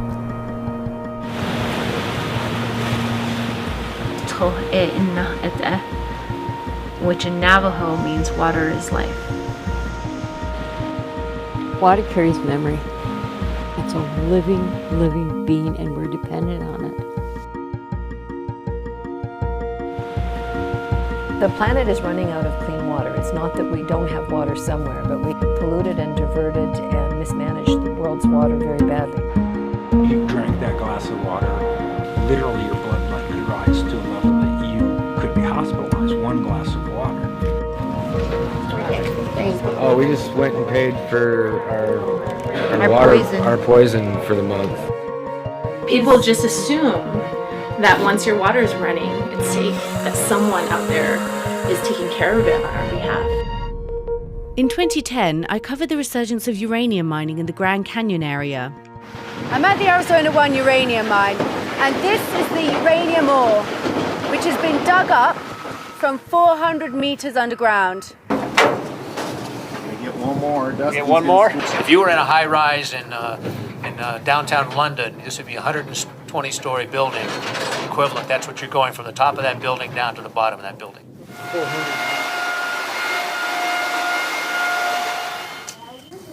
So this is what we call a radiometric probe, and it directly reads out in percent U308. Is it like a Geiger counter? That's what it is. Exactly, basically. Almost 1% ore. You feel happy about mining uranium? You don't feel concerned at all about toxicity? It's all over your face, right? Yeah, it washes off. But when I went to the nearby Navajo Native American reservation, I saw a different side. People told me uranium mining had poisoned their drinking water. I met a sheep herder, Milton Yazi, and he showed me the old mine pit filled with rainwater where he swam as a kid. Aged 50, he'd been told he'd not got long to live. Later on, I saw him coughing up blood. The next morning, I had an interview with the local woman. When she didn't turn up, I assumed she'd got a flat tire, but I later found out she had died that morning of cancer. This seemed like a big scandal, yet back at the BBC, I wasn't allowed to include anything about people getting ill. There wasn't enough evidence at the time to link the deaths to uranium contamination. As a journalist, this was so frustrating, as I knew there was more to say. I was crushed. I knew I had to return to America and give the story the time it needed to properly investigate. So I've come back out to Arizona. The Navajo reservation was heavily mined for uranium from the mid-1940s to the mid-80s for nuclear weapons. Cancer rates doubled from the 1970s to the 1990s. What other possibilities does the future hold for the use of uranium? The implication of the future of uranium is simply fantastic. And it's my guess that the minerals and the metals that we will extract from them will be the basis of our very life for a long, long time to come. I'm meeting a young woman, Janine Yazi, who helped organize her community water testing. I remember getting the texts and the calls, the results. There's uranium in Sanders School's water system at almost 2 times the acceptable drinking water limits. And you're now a part of that never-ending struggle to prove that this was unjust, that our babies didn't deserve to be poisoned. And the last thing you want to know is that you are unable to protect your babies from something that you know is extremely harmful for them. So, Flourish, what do you do when there's no water at school? If I don't take a water bottle, there's no water in school. See you later again. It's just a letter that they sent home to the parents saying that, like, yeah, the standards are 30 and years 34.6. But there's nothing you can really do. If you have a compromised immune system, if you're an infant, pregnant, or elderly, you may have increased risk and you should seek advice from your healthcare provider. about if you should drink this water or not. We've gotten pretty much no assistance from any governmental agency. I said, why don't you have water trucks up here, live with it, basically is, what I was told. Janine, did you go to that school? Yes, I went to both the Sanders Elementary School and the middle school. So you were drinking uranium-contaminated water? Yeah, and we didn't know it then either. So all of us were severely exposed over a very long period of time. And, considering the size of this issue and the fact that the school itself serves about 5 to 6 communities in the surrounding area, we don't have cancer screening. What do you suspect might be to do with the contamination? I definitely suspect that the Church Rock uranium spill of 1979 was a major contributing factor. What was the Church Rock uranium mine spill? The Church Rock dam break of July 16th, 1979 remains the largest release of radioactive waste by volume in U.S. history. Right now, probably in terms of radioactivity release, it ranks third behind Fukushima and Chernobyl. This is bad stuff. You don't want to be exposed to it and you don't want it to be released. That's why they put it in ponds behind dams. But that morning, the dam broke. So that must be all radioactive. Yeah, this is... The fluids went from the site northeast of Gallup, New Mexico in the community of Church Rock, about 75, 80 miles downstream. The government said they couldn't assign responsibility, and that was it. It wasn't until a curious PhD student 37 years later decided to do some water testing that the truth was finally uncovered. This is where the spill happened back in '79. This is where all the problem began for Sanders, the groundwater contamination. But when he took his results to the authorities, he found out something chilling. They knew all along that there was elevated uranium in the public water system in Sanders, but nothing was done. Sanders, undoubtedly has the highest concentration of those metals, but we have no data to show why. And in this case, since we're taking gamma readings, it is showing that there is some sort of deposit of uranium. I mean, it's all this yellow stuff that seems to be making this pop off. I started to get really sick in college around 2005. They told me that I had ovarian cancer. I was extremely scared. But I kind of just resolved myself to die. I got treated using alternative medicine. Go back to a traditional diet and indigenous diets. It wasn't until I found out I was pregnant that I got really scared. They were going to do an ultrasound and find that I was never better, that I was worse. And they're like, oh, you have 2 spots on your ovaries, but that's not a big deal. Don't let it freak you out. I remember nearly falling out of that chair. It was real. It was real. I was going to be a mom. And have this miracle baby. That's amazing that Janine recovered and went on to have children. And it seems plausible that she got ovarian cancer from drinking uranium-contaminated water. But I remain unsure if this could have been the origin of her illness. So I'm going to meet an expert who fed rats water with uranium at similar levels to that found on the reservation to see what she has to say.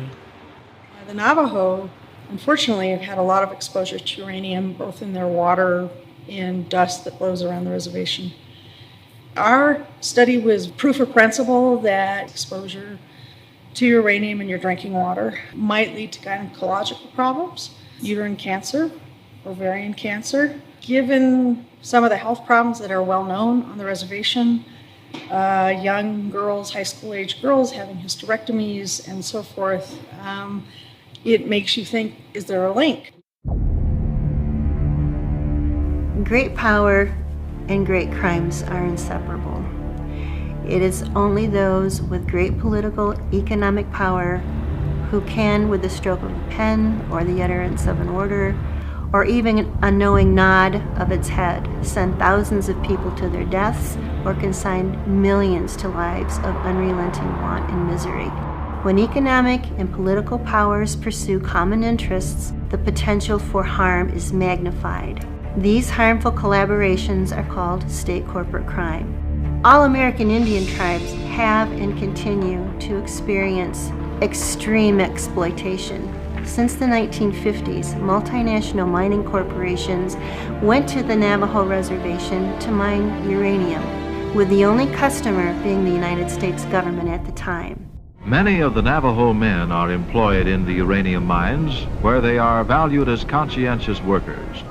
Day by day, they take their places in operating power machinery and the numerous other jobs about the mines. So this is a map of the Navajo Nation, and it spans Arizona, New Mexico, Utah, Colorado. And if you can see here, all these red dots, these are all the uranium mines.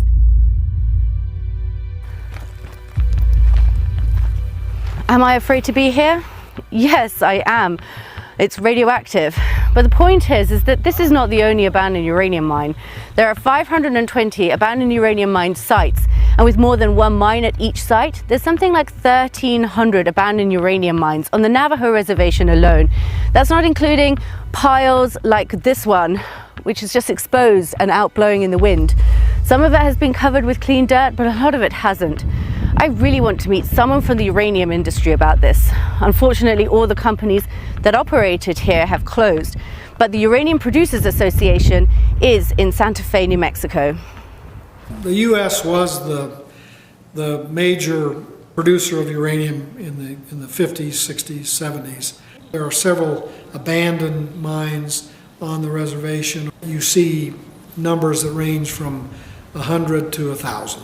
The uranium is just a small particle of, a piece of sand, and you break that off the sand. The product is then dried, what we call U3O8 or yellow cake, and it's called yellow cake because that's what it looks like. Is yellow cake dangerous? Not really. It's like we mentioned, you could eat it. It doesn't really. You wouldn't advise you to do that, but it's not terribly dangerous. It's not very radioactive. This place is the highest readings that I've got. I mean, I maxed out the Geiger counter, the highest reading possible. You were reading 5,000. That's higher than the levels around Chernobyl. Much higher. What I found that keeps me up at night is I found readings that were half of what you found in an unmarked uranium mine that was next to a grade school. And it's not just the external dose, which is what you measure, but they'll be breathing in dust. They'll be getting it on their hands and swallowing it. And anything that's edible becomes radioactive and then contributes to the dose. 24 hours spent at this site exposed me to the yearly maximum dose of a nuclear worker. This freaks me out. But imagine what it's like living here. And that's not all. The Bureau of Land Management and the Environmental Protection Agency say there's at least 15,000 abandoned uranium mines across the western United States. How radioactive they are and how they're impacting communities is not known, at least not publicly anyway. At the same time as residents in Sanders proved their water was contaminated, so did residents in Flint, Michigan, on the other side of the country. This morning, a lead poisoning alert near a major American city. Residents in Flint, Michigan, under a state of emergency, being told don't drink the water, don't even touch the water. In Flint, the water is contaminated with lead after the city switched from a clean source to the Flint River and didn't treat the water properly. The river water was actually more corrosive and dissolved the lead pipes into the water, and that's what people drank. I'm on my way to Flint to find out more, because this willful neglect that I see here on the Navajo Nation is so shocking to me. I want to know if it's because of racism against Indigenous Americans, which I feel must play a part, or if there's something more widespread going on. Flint residents Christina and Adam have agreed to meet me. I mean, people have died from this freaking water, and then they're gonna charge us for it. Funerals are cheaper than paying everyone back for everything they took. Or treating you. Treatment's gonna cost more than it is to bury somebody. Adam used to earn good money as a millwright at the General Motors plant, but that life is gone now. The toxins have attacked my central nervous system. Yeah, you get the tremors though real bad. It's a bad roller coaster ride. It's like... What's going on with you right now? It's like everything's tense. Yeah, I gotta take a break. Yeah. Yeah. Can I help at all? I'll be right back. Be right back. That's what my husband goes through all the time. That's why we don't go to all the meetings, because he's a wreck. Our doctor gave us a packet to get our will together. So, you know, we don't know if he's gonna die or not. How can brand new parts on these machines like just fall apart, corrode, and then warp these engine blocks that they were cutting? So it's corroding their parts, but they don't tell the public, hey, don't drink this water. What did they tell the workers? How did they explain this to the workers who live in Flint? They shut off all the drinking fountains in the plants. They did? Yeah. Yeah, they had them all. Yeah, they had them all off, and they had these water jugs next to them. So you get water from these water jugs, you couldn't use the plant's water to drink from the fountain. Yeah, so they knew. So they knew. Mr. Murphy presented to my office on April of 2017. We did a number of different tests to actually prove that he had problems with neurotoxicity. He did have seizures, of course. His lead levels were found to be in excess of 6 times higher than what they should have been, to the point where he was dysfunctional and disabled. Protests at the City Hall are now relatively regular in Flint. It's not so much that local officials aren't listening, but they were stripped of their powers as Flint was put under an austerity manager whose sole goal was to save money. General Motors engine plant in Flint said, we have a problem. Since the switchover engine parts are rusting before we even get it out of the factory, the emergency manager allowed General Motors to change back to the Detroit system. Yet, when the Flint City Council voted to return to the Detroit system, the emergency manager overruled that vote. Capital was protected and people were poisoned. Period. Hi everybody, we are here to celebrate the life of Shayonda Robertson. She's 30 years old today. She's truly missed. We doing what as a family is supposed to do. We keeping her name alive. Happy birthday to you. October 31st, 2015, my daughter, she wasn't feeling good and they told her she had pneumonia. Monday morning, we called 911 and she was unresponsive. They rushed her to McLaren. They was able to resuscitate her.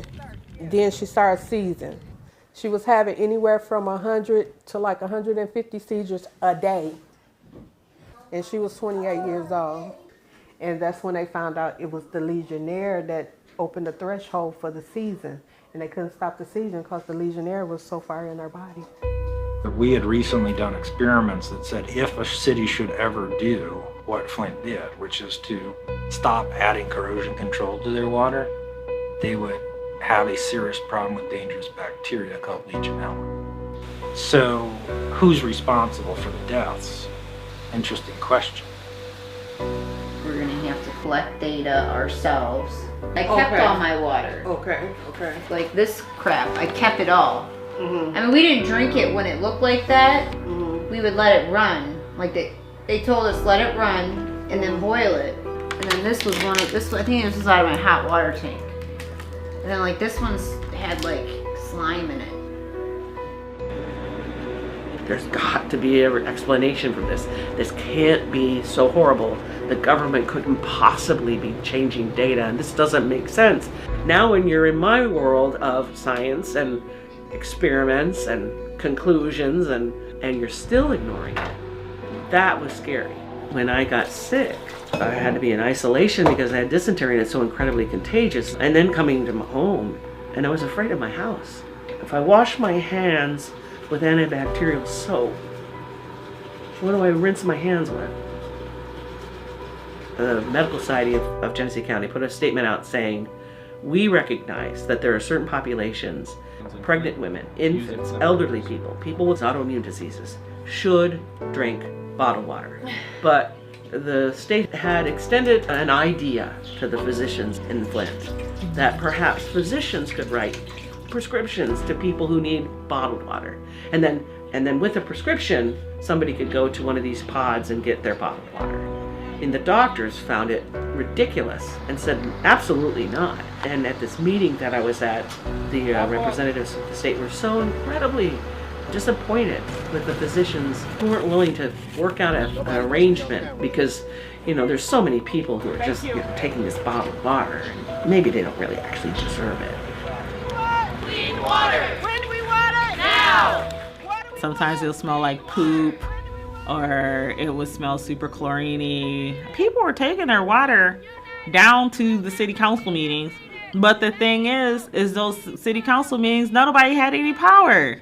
So now we pay like the highest rates in the country for water that now we can't use, and it's poison people and it's kill people. Some people, like, their water bills are more than their mortgage. They're paying $200 to $300 a month just in the water. In Michigan, if you don't have running water, your home could be condemned. They can remove your children and put them in foster care. You're listening to Stateside. I'm Cynthia Canty.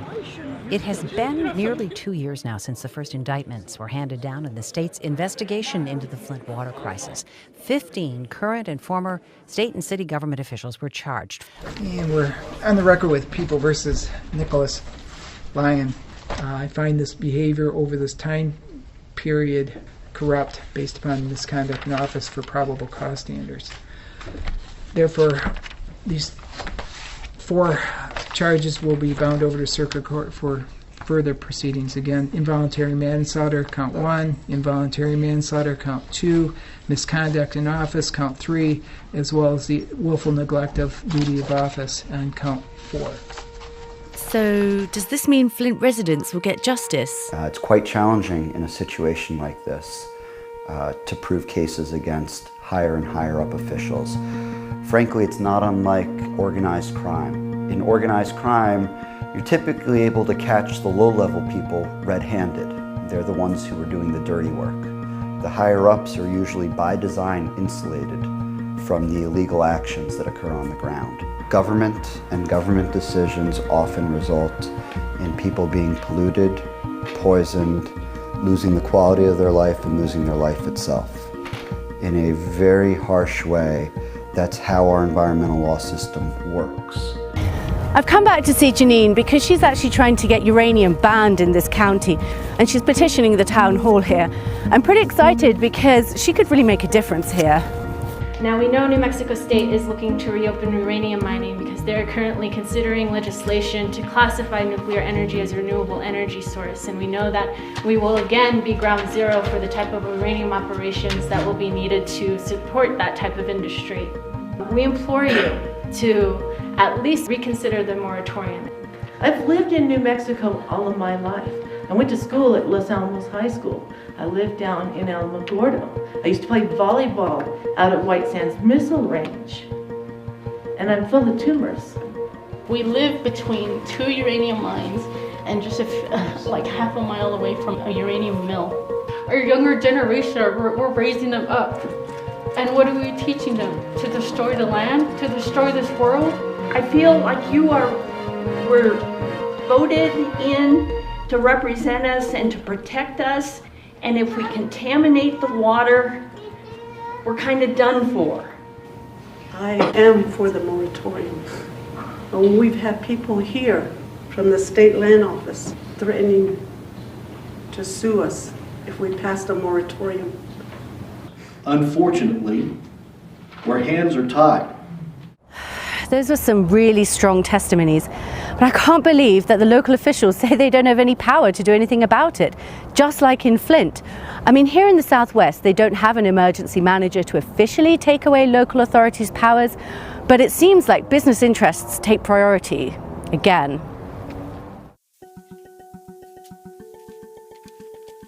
One of the things we recommended was that all the people who lived along the Parco River who may have been exposed to the tailing spill in '79, that there should be a registry set up, and so to examine their health over time. We were laughed at, we were ridiculed. There was this constant voice of industry and government and elected officials and state and federal government making excuses, denying effects, and turning the tables and accusing anyone who raised concerns of being un-American, commie, anti-nuclear zealots, things like that. So do people off the reservation need to be worried about all this uranium contamination? I think they should be worried about that, and also be worried about the Colorado River, the state of the Colorado River, because I know Arizona, Nevada, California use a lot of that water, like San Diego, Las Vegas, Los Angeles, Phoenix, Tucson. So yeah, they should be worried about that.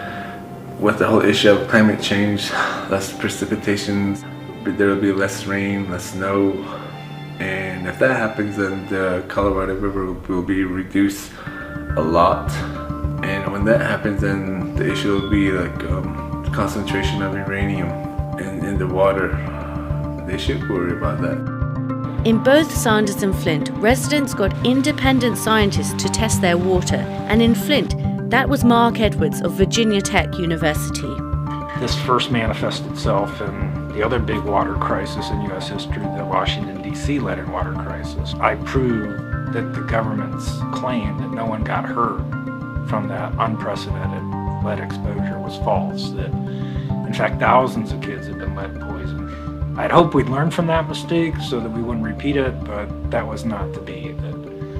The lessons learned from the DC lead crisis were that these agencies could really get away with just about anything, and frankly they just got better at covering up the problems.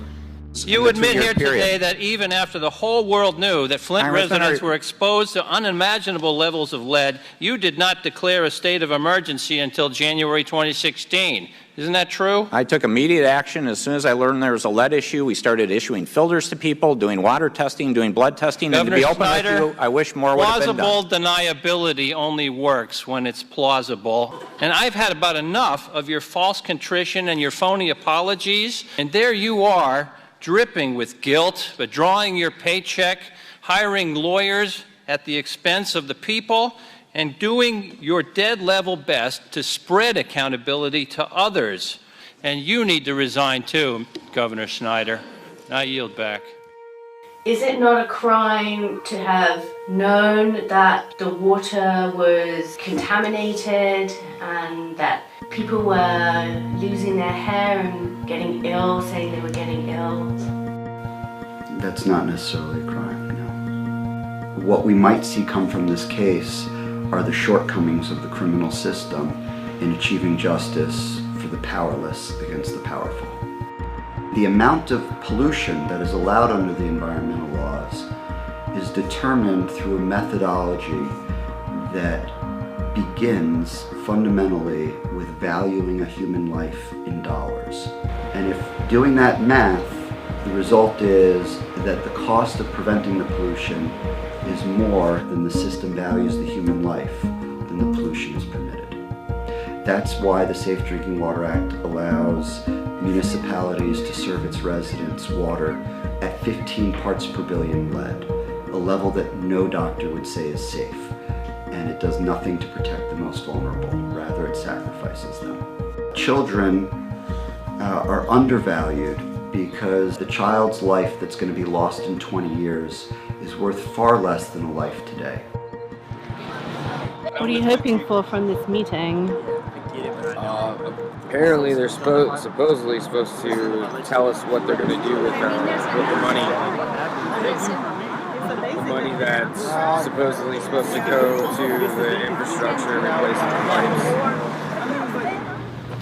You can see that there's been a huge, from the upper hundreds, peak lead values were significantly less than that. Not enough, man. Not enough.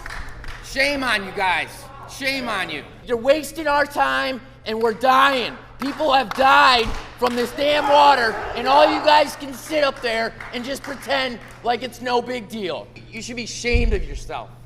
This is what you're showing our kids. You guys can just say what you want to say and everybody's just supposed to believe your crap. They get paid for doing nothing! Yeah, exactly. Nothing! I lost my job to provide a way for my kids. Nobody's got shit up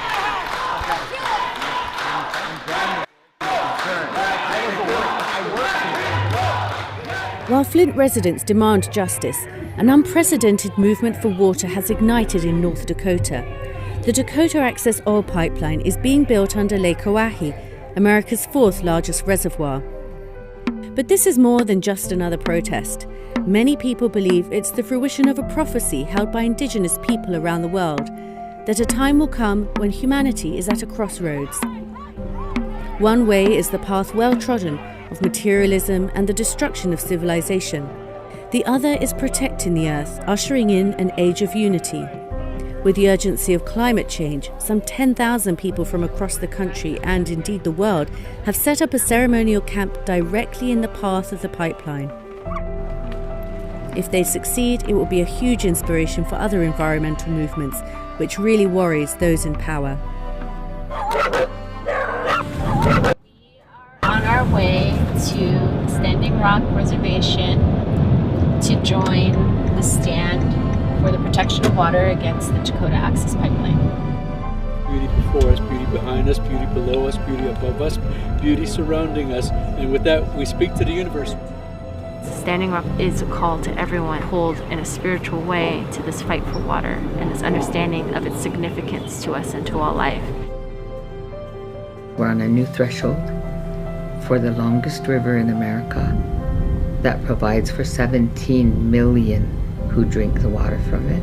The new threshold is humanity, and we are in the vanguard. We are the Buffalo Nation. We are the ones who ride into the storm.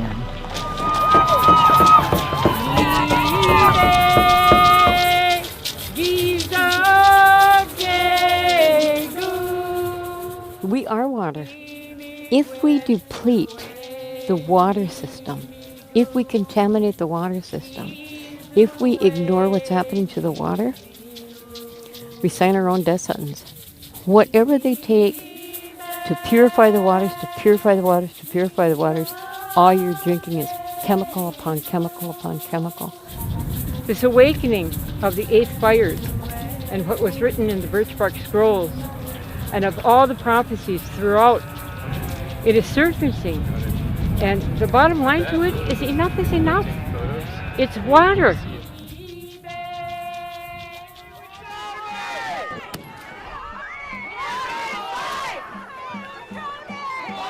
We see the convergence of different nations dealing with these issues, and we're uniting, and that's their worst nightmare. Just hearing about your story really early, I was like, I need to come here just to put my body here to be in solidarity with all of you. People are coming all over the country to come here to Standing Rock. I came here from Flint because transnational corporations are consolidating power and resources. And Black, Brown, and Indigenous communities have always been the front lines and have always had this undue burden for resource extraction. And people need to wake up and recognize that every single community is becoming a front line against these industries as we're facing these stresses from climate change as we are dealing with the legacy of all types of fossil fuel extraction and of water and soil pollution. This is the new wardrobe for America. This is what freedom looks like in America. This is what protecting water looks like in America. As a nurse, this is a public health issue and we need to stop this now. We let corporations become our government and we let it happen, but we're waking up now and we're coming together and we're putting down our divisive differences and coming together under the cause of protecting water and leaving clean water to generations of children from now on.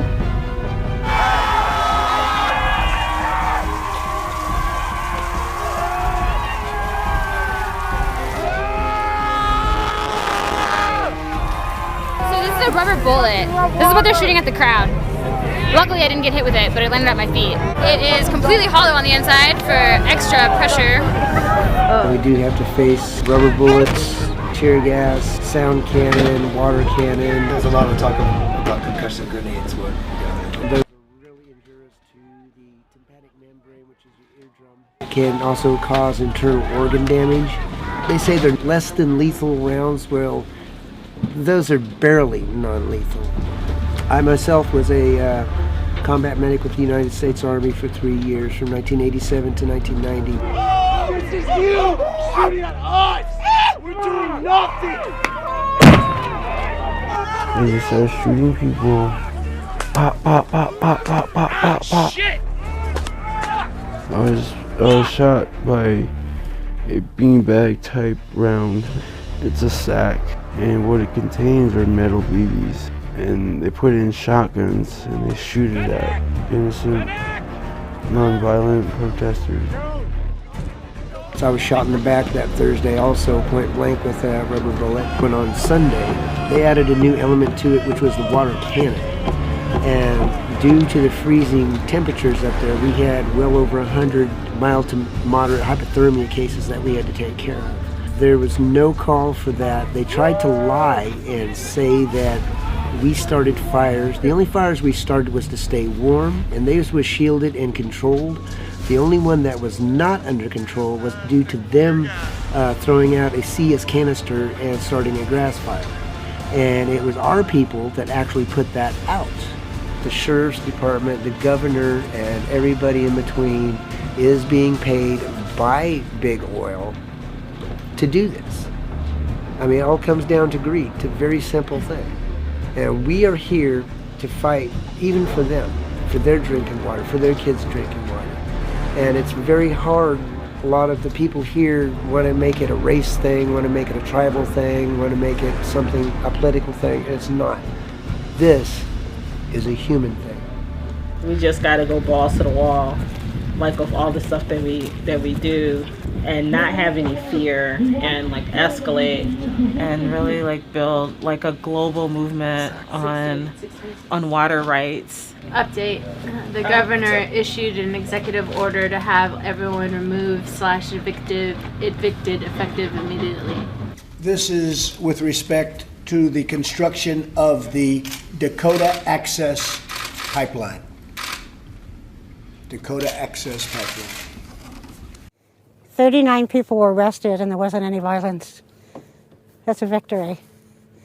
Yeah. What are you worried about with this camp? Well, I'm worried about all the camps. Basically, there's a war against all the camps.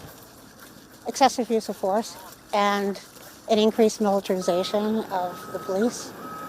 They're protecting private property rights over U.S. citizens and the indigenous people of this territory that should have protections under the Constitution, the Bill of Rights, etc. But it's private property rights, it's corporation. And the history of the pipeline is that originally they were supposed to go through Bismarck, but the white community said no, and they came here, and they didn't care that the people here said no, that it was going to contaminate their drinking water and their sacred sites and burial sites. Love y'all. It's called civil disobedience, but they're standing in prayer, they're singing and they're drumming.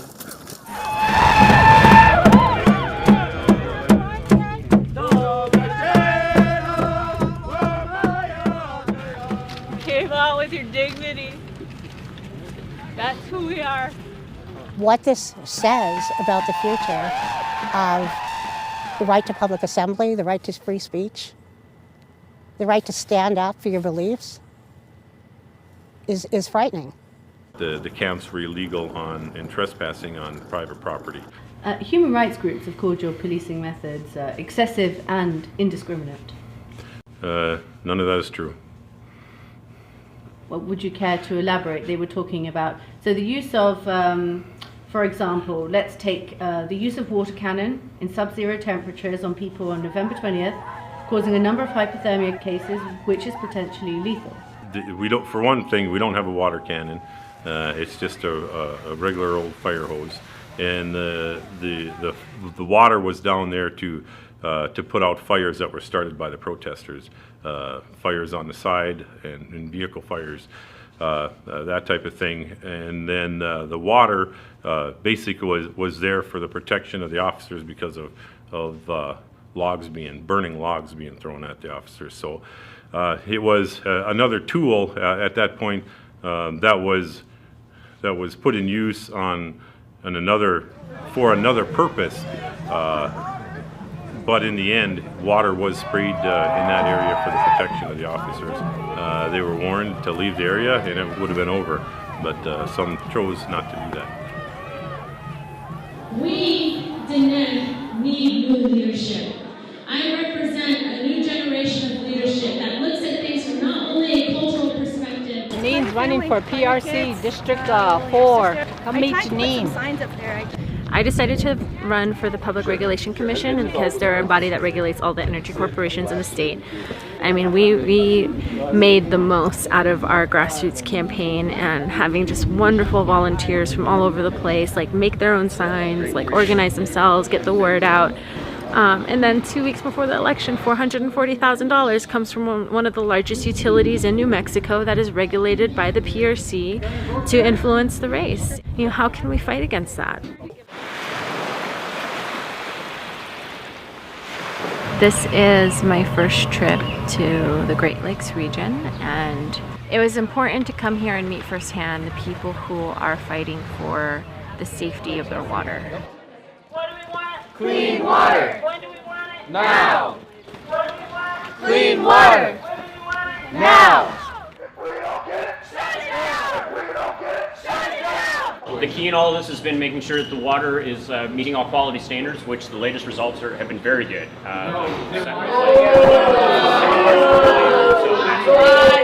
That's been our focus is getting the water. So filters are recommended because of the lead service lines and the pipes that are being replaced. We've seen that across the country when they do that. Yes. I have a question. I want to know, like, why did they end the partial bill subsidies? Because we still are paying for water that we cannot use. The water is safe for all populations with filters. Water quality test. My house is 4,000. So what the bitch you gonna do? You gonna kill me? You Snyder gonna kill me and my husband? Hi. Yeah, you too. Hi. I've heard a lot about you. I know, you too. So you're hanging in there? Yeah, as much as we can, right? That's all we can do. You want to come on in and show them all the stuff? Yeah, come on in. When I was at home working on uranium water quality testing project with a group, that's when we heard about what was happening here in Flint. And it was so difficult to read the stories about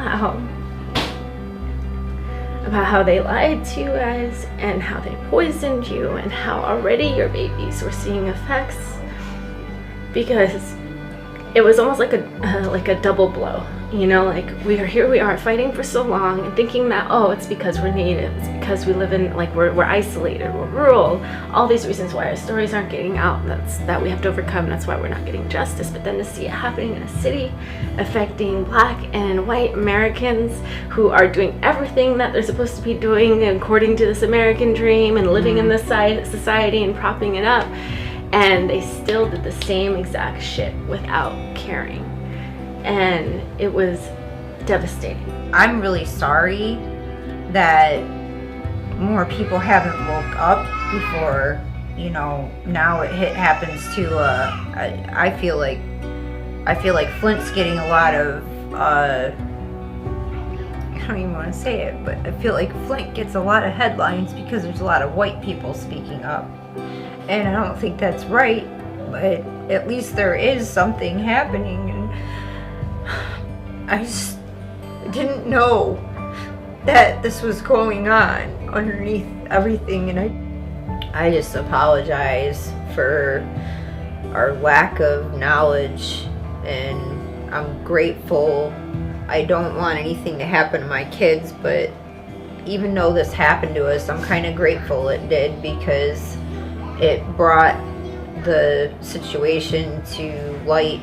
This was Declan's blood. The day he was born, my husband demanded that they test the cord blood for lead, so that way when we got home they couldn't say that it was because of our house. His lead level went from a 2 to a 3, even though he didn't touch the water, and I just breastfed him. So I'm imagining that there's no safe way for a mother to take care of her child in the city of Flint. I've literally been poisoning my own son for the last 1.5 years, and I just found that out, and then right when I found that out, I weaned him immediately.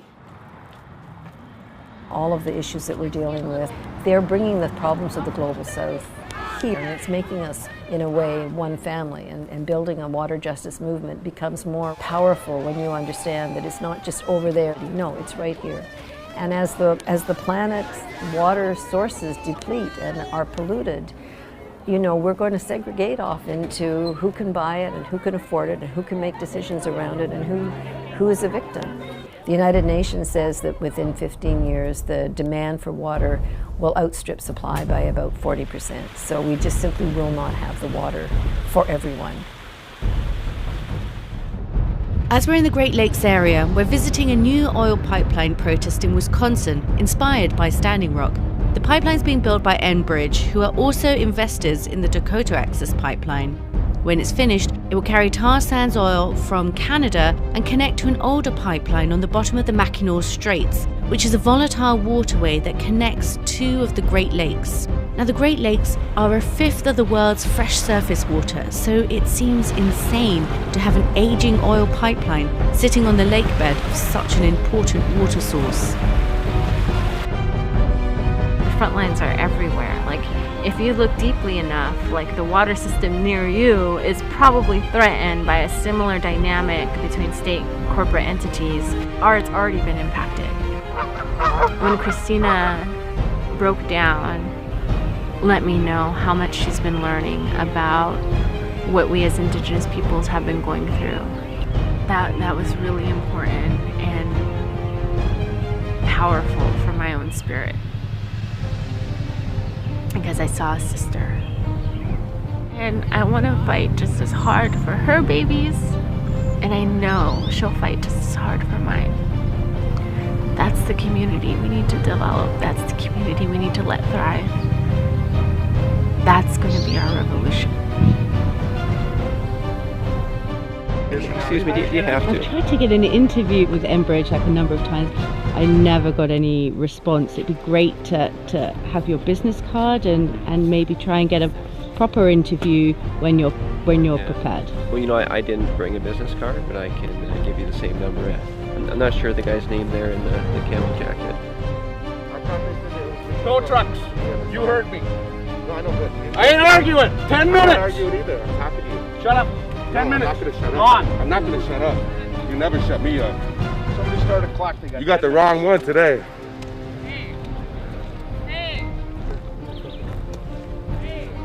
They said 10 minutes to move the cars.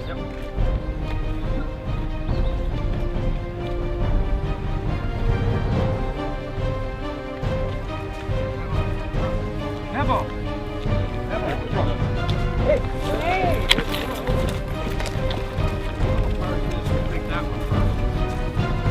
All right, you're under arrest.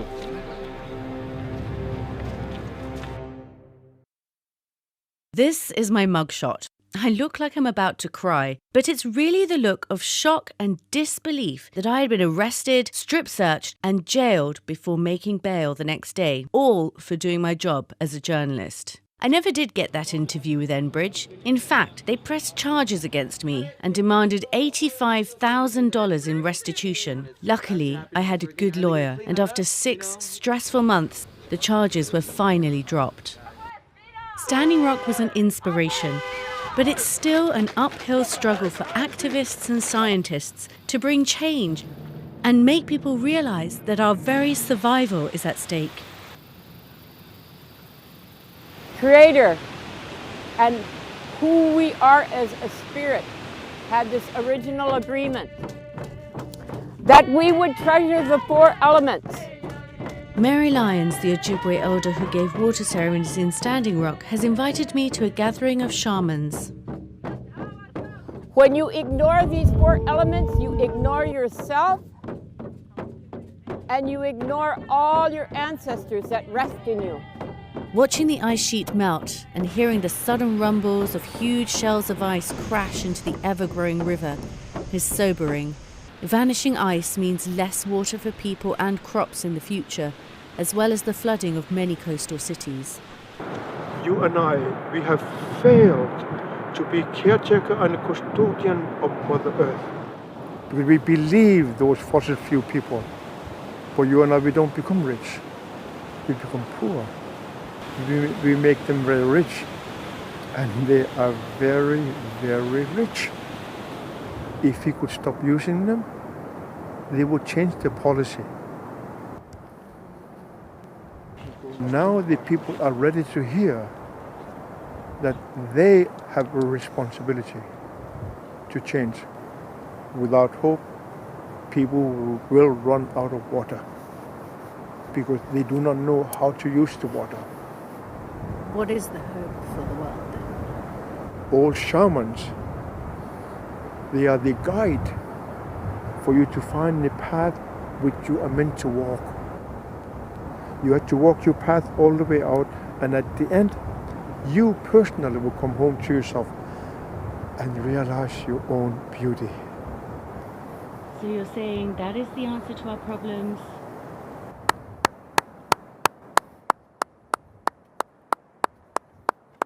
Yes. A spiritual revolution. Oh. I think what the shaman means is that living in the rhythm of money and self-interest has hollowed out our humanity, leading us to destroy everything around us. I think anybody that hears a politician say that they want to run government like a business should look at Flint. Government is not there to make sure that shareholders get a maximum profit. Government is there to make sure that people's lives are protected. We shouldn't be telling people their water is safe when it's not. That was the tragedy in Flint. That was the tragedy that's occurring too frequently all across the United States. Without water, there is no civilization as we know it.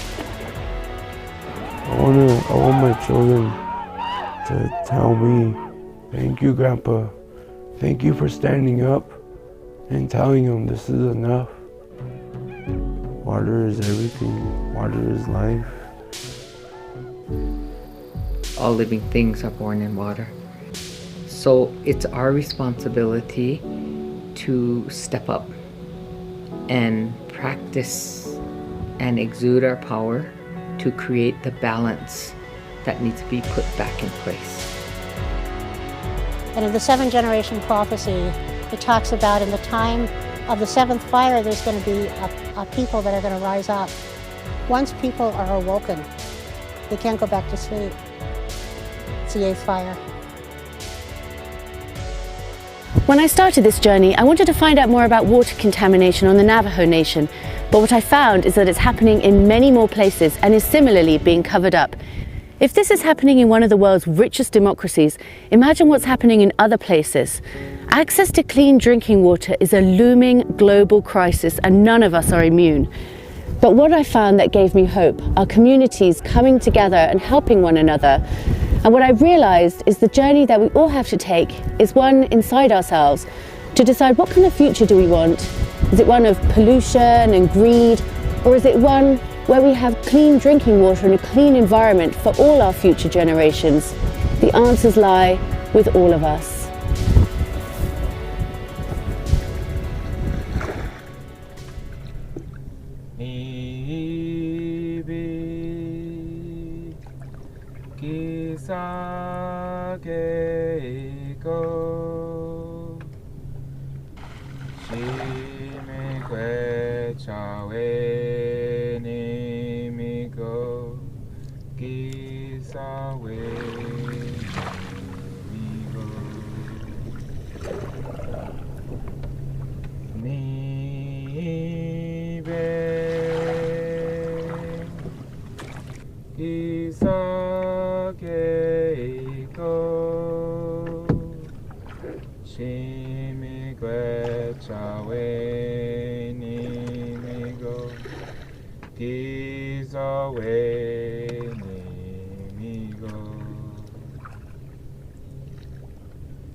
Access the financial world on demand.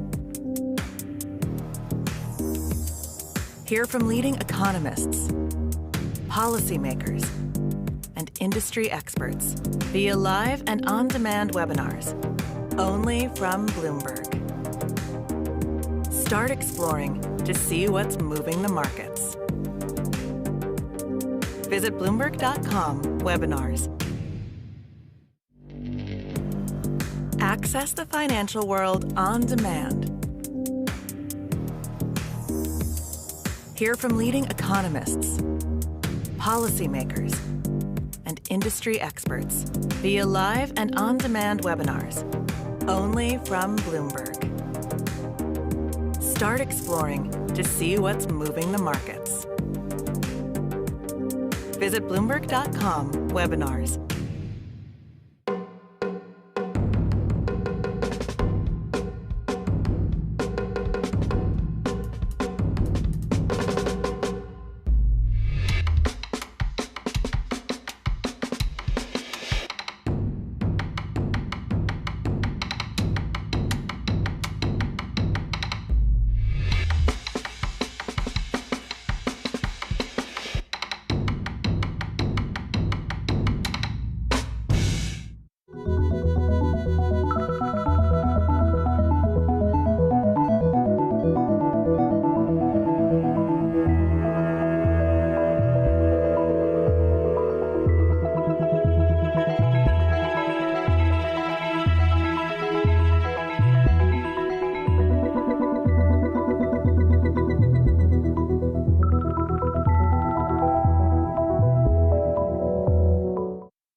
So how does Michigan go from having the biggest and the best regional water and wastewater system in the world, supplying Flint with some of the cleanest drinking water in the world, to poisoning an entire city with lead?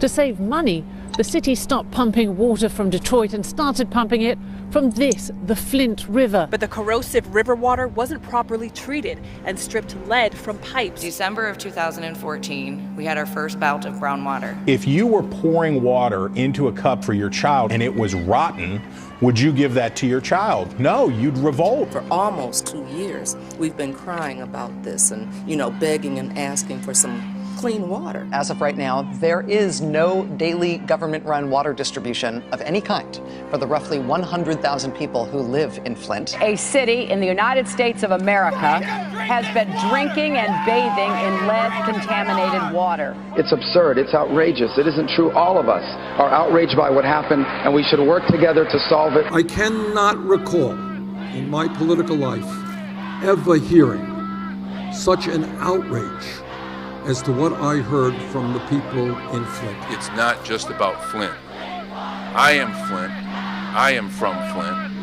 But you know what? You are too. Today, President Obama declared Flint, Michigan, a disaster area. And I know that if I was a parent up there, I would be beside myself that my kid's health could be at risk.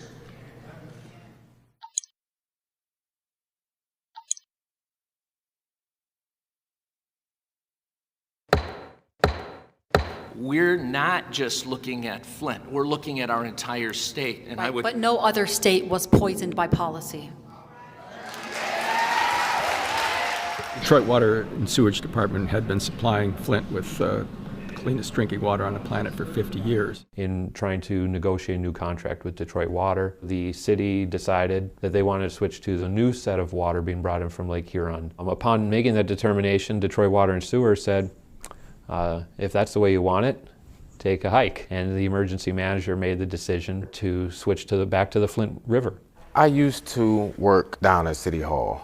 When they started switching and talking about it at City Hall, we couldn't talk about it outside the building. If they found out that you talked about it outside the building, you were subject to being fired. Very bad decisions came along from the Department of Environmental Quality to allow the city to not institute corrosion controls. Who would ever have suspected that the state would go from a treated water supply to an untreated one and then not treat it? Nobody ever came to me with a jug of this dirty water or these bottles of dirty water. It wasn't until it really blew up in September, just like everybody else, that I became aware. We were all getting rashes before the water looked bad. But once the water started coming through the tap in January consistently brown, it got to the point with my son's skin where he was breaking out severely. Everybody had their own individual experiences. Ours was rashes and hair loss, and we couldn't figure out why. We were concerned, but we didn't find out anything until February 26th, literally a few weeks ago. This one's definitely yellow, and you can see floaties. This was our tub water. Cole came out running and screaming, "Mom, the water's yellow, the water's yellow." I'm like, "Ooh, what color's the water today?" This is safe, by the way. But that's what they told us, it's safe. I have 5 grandkids that attend Freeman Elementary School. The state DEQ come in and did a test and said that the only thing wrong in that school is the water fountains. All 5 of my grandkids that go to that school have tested positive for lead.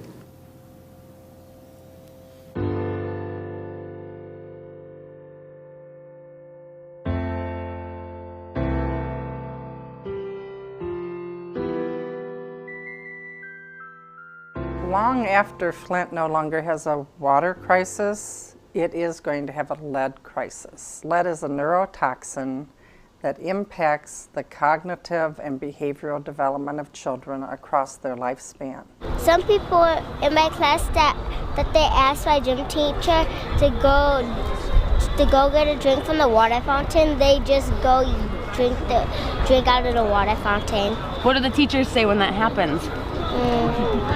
They really don't care. We still deal with the water issues. All my kids, when they bathe in it, they get rashes that are horrible. Our babies are getting sick for what? We don't know. When I have 4-year-olds asking me if they're going to die because they're poisoned, I have twins One's 56 pounds, one's 35. He hasn't grown in a year. He's still having issues with the anemia. And them realizing at 5 years old why there's a difference between them. Yes, it keeps me up at night. Yes, it makes me emotional. These are my kids. These are everybody's kids. It's also known to cause spinal defects, which can cause neurological damage of all kinds. So for my specialists, they're really looking into the spine of the baby. I have one picture of my baby where I can see part of the face, and I've got 300 pictures of the spine. My daughter is 13. She has a disability by nature, but because she's been poisoned, it made it worse. Lead is not a 9-to-5 job. It is not something you sleep on. When you know the potential consequences of lead, when you know its life course damning potential, you need to know what's going on. They've been telling people, if you're over the age of 6, you're fine. I'm 37. You want to see my meds? Yeah, no, my liver is failing. Also, the seizures are fun. They're just great, you know, to watch the panic on my husband's face when I can't stop and he doesn't know what's going to happen to me. I went to get tested. Came back positive. Oh, well, we're going to take your information down. The health department's going to get with you. The health department never called me back. The worst part is that the full effects of lead poisoning aren't seen for up to 5 years, so I'm waiting to see it happen to my kids. We take care of extended family like immediate family. Family is family. When their house is tested off the charts, they came to our home. And it just happens to be that they all have many children. You know, I happen to have one and one on the way, but when you kind of put us all together, there's over 20 of us that come here on a regular basis. Our house is testing at over 1,600 for lead. The landlord, when he found out that there had been a post on Leanne Walters' Facebook about what our lead numbers were, it was our first time of making it public knowledge. The next day he showed up to get the keys to the house. We willingly gave him the keys, and he immediately boarded up the house and told us that the house was being sold. We couldn't go back in for our possessions, and we couldn't go back in to finish the water testing. I had to have my daughter climb in and break in just to get water samples. This makes me sick. The whole situation makes me sick. We're not going back in for property, we're just going back in for water. Because at this point, I mean, they've already poisoned 2 generations of our family. What more can they take from us? You think the furniture matters? You know, the photographs that we got in there, you think that matters? It just hurts. So, you coming out? Okay. Be careful.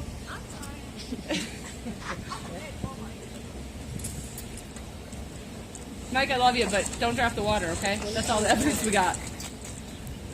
Just get a little jug.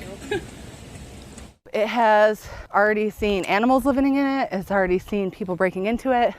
Honestly, if we could get the water in the 2 homes to where we feel it's safe, you know, tested for everything, you know, 5-10 years from now, we would take care of this home. I would have family in here. My brother-in-law, sister-in-law would be living here.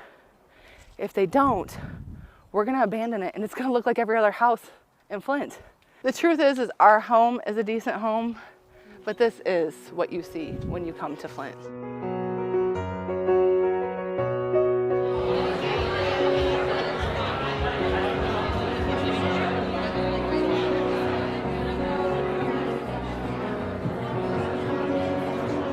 Howdy, Yellow. Good evening. I'm Michael. I'm with a little group called Crossing Water. You heard of them? Yeah. We're not a band, but we look like one. Crossing Water has been technically in existence for a couple of years. See, it was really not anything at all related to Flint. But then Flint broke out, and we went from sitting on the couch in disbelief to, next thing you know, we're all in, up to our eyes. When we identify a household that needs services, we get a call back to our operations center, and within an hour, we send a team to that door. We give them water. We go into houses to make sure the filter's installed properly, that the family understands what the filters do and how to operate it properly. We see that some folks giving water just isn't enough. A single mother, for example, with 3 kids, she's homebound. Imagine if you work in your job every day, you've got 3 kids, all of a sudden you're thrust into this unbelievable disaster where you can't use the water. Imagine you don't have a car, so now you have to take water from the fire station or whatever these water distribution centers are, and you're carrying water to your home every day with kids in tow, a book bag or groceries. It's just not going to happen. So you don't have nearly enough water that you need, and you're in dire circumstances. There's no winning in this situation because sometimes it's convenient in a spot for you, but then you have older people that can't get out and get it. So, you know, what are they supposed to do? Because people in Flint have to use bottled water every single day, and I think they don't like it. Oh, it's ridiculous. I mean, we have to use it to brush our teeth, wash our faces, otherwise my oldest will break out and scar. This is a water room. Every house in Flint has a water room. That's normal. Don't you know that's normal? I mean, you can't shower in it, so you might as well bathe in a bottle, right? Or if you have an elderly grandmother to take care of, I mean, I'm sure it's really easy to bathe her with a bottled water, right? I have to use bottled water to cook, to wash our vegetables, to rinse our meats. It takes 14 bottles of water to make a pot of jambalaya and steamed asparagus. When they first started giving out the water, you would only get a case of water per family. It's terrible. You know, some families just might use one case, but we got family and children, so we use like 2 and 3, 4 cases a day of waters. And whatever resources we can't deliver, we see to it that other agencies get involved and step in. Community foundations are the place where we put long-term resources to impact problems that are going to be with us over the long haul. We had a couple of leaders come together and they established our Flint Child Health and Development Fund. It's become known as the Flint Kids Fund. Nearly $2 million has been contributed from all 50 states in the United States. We've gotten donations from countries like Afghanistan, Australia, Belgium, France. But what is also wonderful is to see the kind of help that Flint residents are giving each other. I'm happy to be able to go deliver water and, you know, go canvass and go find people who need the help.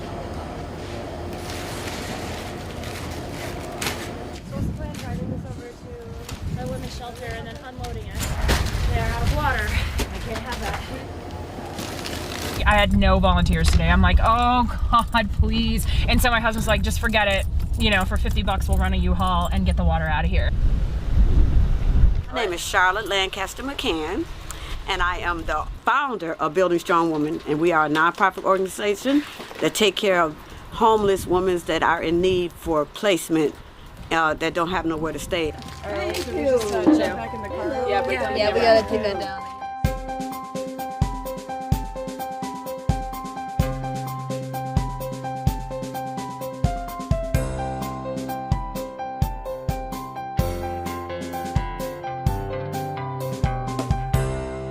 Hey, Charlotte. Yes, ma'am.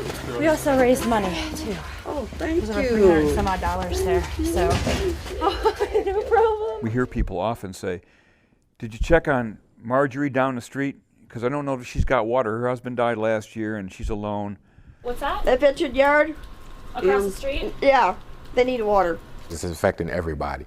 And so it's good to see everybody come together regardless of what their race or religion is to help each other out. We're getting the semblance that people really, in the midst of the worst days of their lives, they're worried about their neighbors. Okay, can we grab a couple of the cases then? You sure can. Okay, because we have no more. Okay. Those are Flint people helping Flint people. And Flint people are tough. We are strong, we are resilient. Okay guys, we have a rally that's getting ready to start. Right after this, we need each and every one of you to come to stand together in solidarity. We need to have power in numbers. And we need to have each and every one of you guys stand up for the city of Flint, state of Michigan, for your children, for our lives. Come on guys, we can do this. It's just a little bit of sacrifice. That's all we have to do. A little bit of sacrifice.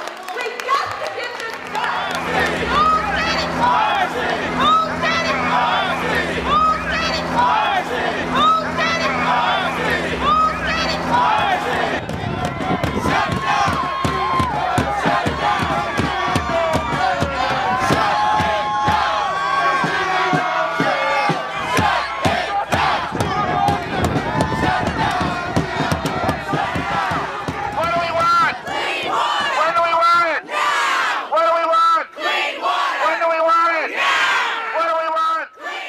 Because economically, they didn't think the citizens would put up a fight or be able to put up a fight. We might be ghetto and we might be poor, but we're really loud when we stand together. I always wanted to get married, receive a kiss from someone who would shift solar systems just to stimulate my smile. My name is Harvey. I am an aspiring actress, full-time activist, and overall melanin goddess. For the many ways he will say, I love you. Poets from Flint, we agree on a lot of stuff. Number 1, violence is messed up. Number 2, this water stuff is messed up. Flint was known for a lot of other stuff before the water crisis. You know about the school system. You know about GM, growing up with that. You know about crime rates and all that stuff. Like, that has always surrounded you, and this is another thing surrounding you. I've only lived in 2 cities for a long time in my life. One is Flint, one's Midland, Michigan. Midland, Michigan is predominantly white. Midland, Michigan has a high economic status. If this would have happened in a predominantly white area, that it would have been fixed on the spot. I guarantee you they would have ripped up that whole city in 30 days. 45 minutes south in Flint, they don't care. Okay, what I haven't heard at all tonight, at all, is any discussion about emergency management and how this is targeted predominantly black communities. You talk about you got some policies. I haven't heard one peep about resisting the absolute subversion of democracy in black communities like Detroit, Benton Harbor, and Flint. And this poisoning is about emergency management, and you haven't said a thing about it. Let me answer your question, okay? We appreciate what you're saying, and we agree with you. You know what? Give me a minute, okay? So we are in the poorest, most underserved communities in Flint right now, where no one. Everyone's angry about this. It's hard to find the right target. It's a target that keeps moving. You know, there's plenty of anger to go around, and actually, I don't begrudge anyone their anger. But for me, there'll be plenty of time for that later in my life. If I took a minute to get engaged in politics, that's a minute I take away from these children, these families, and I'm just not willing to engage in it that way. It's unreal. I cry every day over this, and I can't stop crying anymore. And it's sad that I can't keep my home where I want to raise my family. Our long-term goal was to have just family living right next to each other, and now the long-term goal is get out of Flint as quickly as possible. The next question everybody says is, well, why don't you move? Okay, well, right now, I couldn't sell my house if I wanted to. I wouldn't be able to say, hey, my house poisoned me, but you want to buy it? Now, lenders are also saying they need water tests to pass an inspection. Not many of us would. We are all in prison. We are all being poisoned by our homes. The folks who live in that community did not make this disaster. This is not their fault. And the state has a huge part in being complicit in what did happen. There wasn't anything that anybody in the city or state could tell me that I believed, because every bit of research we were getting was proving what they were saying is wrong. They had kind of the same attitude that we saw back in the agency. Well, this is going to go away soon. Everything's going to be fine as soon as we can make the changeover. I mean, the department continually insisted that. And when you have all these experts, you trust them. The MDEQ said, well, you know, whoops, we misinterpreted the lead and copper rule. That's your one job. Says, according to the LCR, a water system that has optimized corrosion control with treatment such as the addition of phosphate corrosion inhibitor should continue to operate and maintain corrosion control treatment when switching to a new water source. So it seems to me this is the sort of most clear and obvious place where you're identifying that the DEQ violated the lead and copper rule. Is that how you would interpret it, or would you characterize it more as a misinterpretation? I think our yeah, I think you got it right. I guess the term that you used to describe that, we'd say they weren't in compliance with the lead and copper rule, or they misinterpreted the lead and copper rule, et cetera. Their job was more than just the technical detail. They should have been concerned about the public health issues. They're potentially exposing more people as we speak. There's nothing substantial that's changing. They got the money.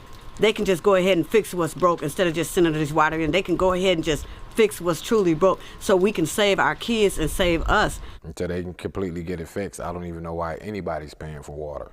Forcing us to drink the Kool-Aid they've made, and we all know they never really could make Kool-Aid, right? Never enough sugar, always too much lead. Pay for your poison. The girls and the boys in the city can't drink. Lead altering the way they think. Future's gone in a blink. Do you feel safe drinking municipal water here in Michigan at any municipality? Yes. I think this was a failure of government at every level. So I think it was one of those catastrophic systems failures. In our government that I've seen show very little remorse, very little empathy and care and compassion. And that is terrifying to me. I don't think any of them were somehow bad people who were trying to do something bad. I think they just didn't take their job seriously enough. Look at the decisions that you made and how many people it affected. And just really ask yourself, was it worth it? Not only did they fail, they went out of their way to cover it up. They all need to be in jail because they participated in a cover-up that led to the deaths of human beings. I don't know if I believe in God, but I believe in evil. And I think there's some evil going on here. I think that's indisputable. You know, Snyder's proposing tougher standards. DWSD engineers wrote many of the water system standards for the country when they were running the show. Okay. Mr. Cash, your time has. I just need a few. You know, I drove 4 hours to get here. Mr. Cash, I appreciate your passion, and I appreciate that you've taken the time to be here. And that's why we also have provided the opportunity at flintwatercommittee.com to submit a written statement as you wish. Just a bunch of nonsense. You're wasting more of the people's money, and you're not going to come up with a solution. Thank you. With that, seeing no additional business to come before the committee stands adjourned until Tuesday, March 29th at 10 a.m.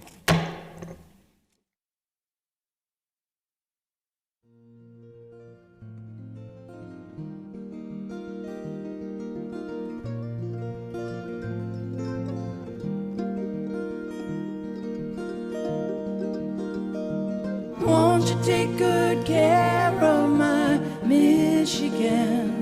Watch over the Great Lakes, my home. My heart will be yearning to return to the pines, the cold and rocky shores. Promise to take you to Isle Royal when you are a little more tall. I'll teach you the flowers, I'll show you a loon, and I'll sing you the sparrow's sad song. Little one, always remember to travel to one of her shores. You cheer for the sunset, you cheer for the islands, you cheer just to see a full moon. They cheer just to see a full moon.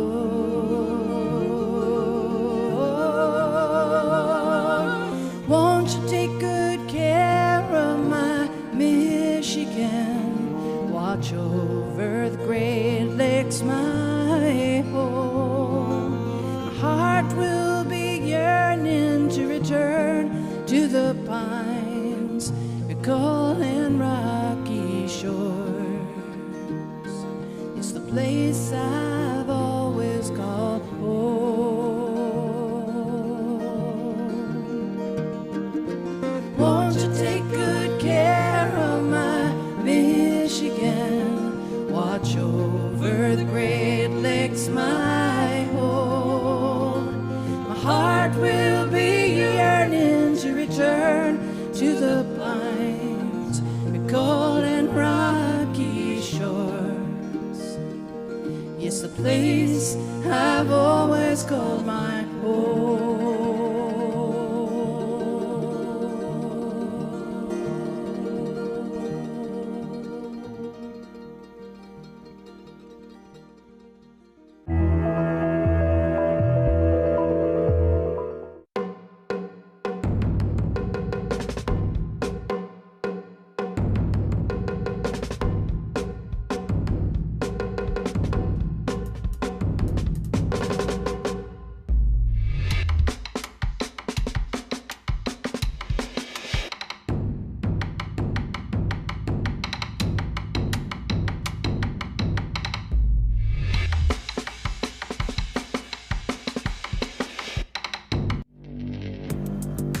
Access the financial world on demand. Hear from leading economists, policymakers, and industry experts via live and on-demand webinars, only from Bloomberg. Start exploring to see what's moving the markets. Visit Bloomberg.com/webinars.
I just love that bold flavor.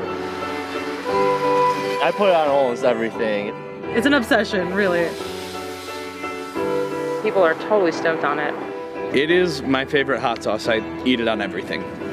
If I don't have it, like we need to, that's like the next thing we need to get on the grocery list.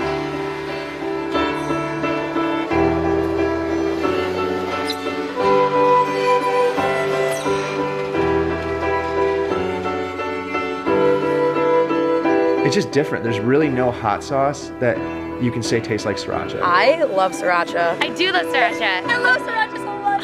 I love it. You know, I use it like ketchup. Sriracha, I don't know what I would do without you. It just adds flavor to whatever it is you have it on. Thank you for making the world's greatest sauce.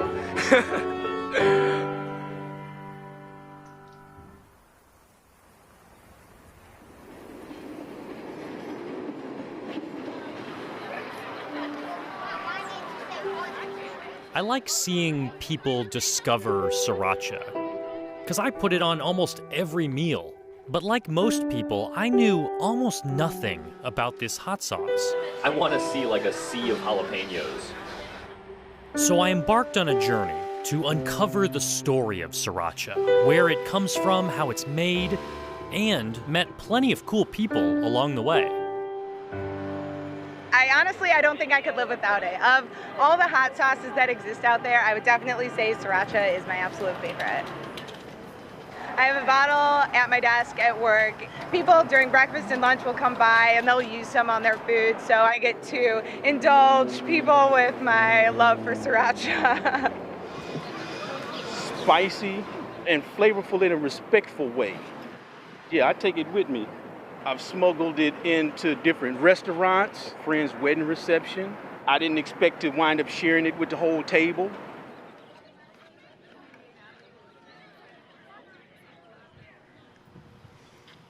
I don't know, one day I was like, man, it'd be really cool to have the sriracha license plate, and I couldn't believe that no one else had it, and so I gotta get it before someone else does.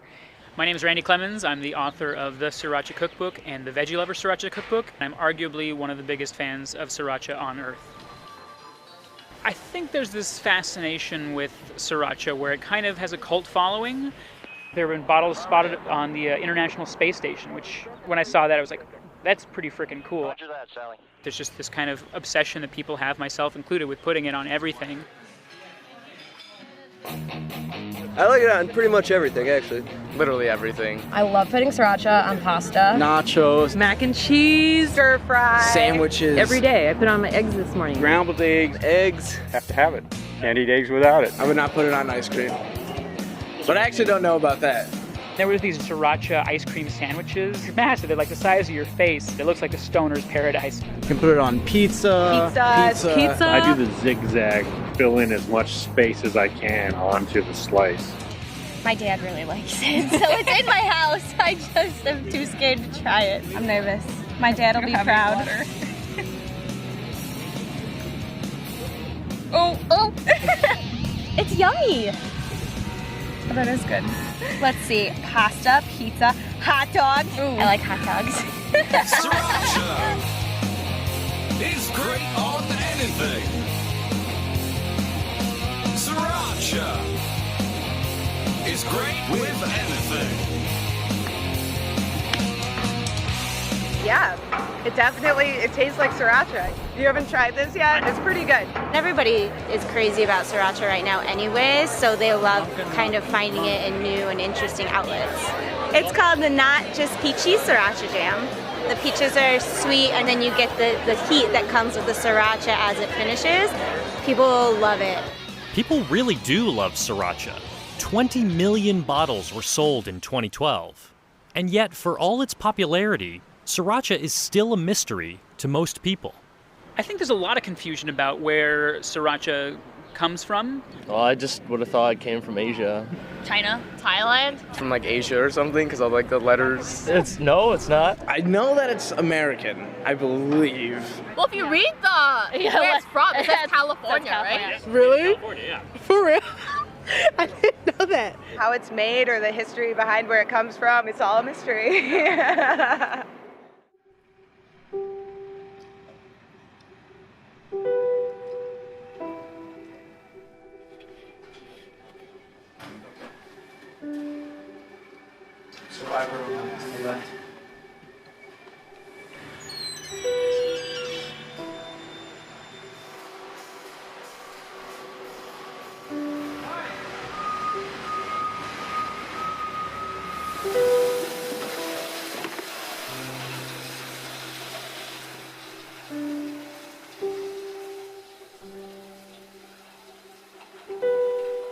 I'm David Tran. I'm the founder of We Fong Foods. We make the sriracha hot sauce. I'm David Tran's son-in-law, also his go-to guy, or right-hand man. He leads by example. He works so hard, Monday through Sunday. He's always thinking about how he can better the company. He's always very humble. David's a very humble guy. I'm famous? No. I went to the Vietnamese noodle for anywhere. They don't know I am the owner of the product. The whole building smells strongly of garlic. David's been producing sriracha here since 1987, when he bought the building from Whammo, makers of frisbees and slip and slides.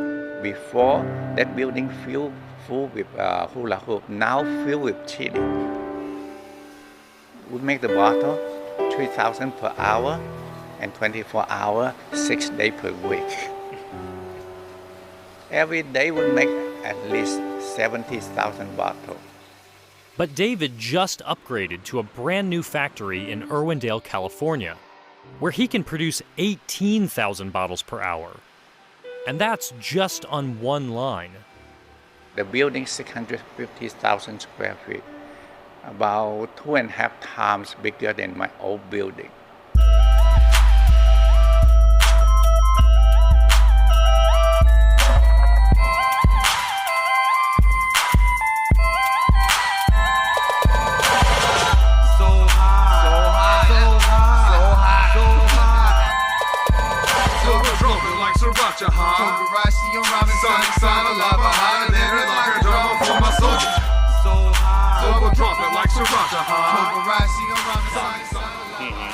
I can tell David is proud to show me around his shiny new factory.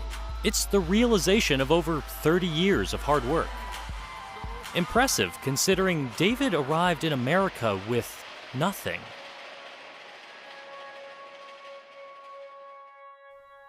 At 30 years old, David saw the fall of Saigon, which brought the Vietnam War to a close.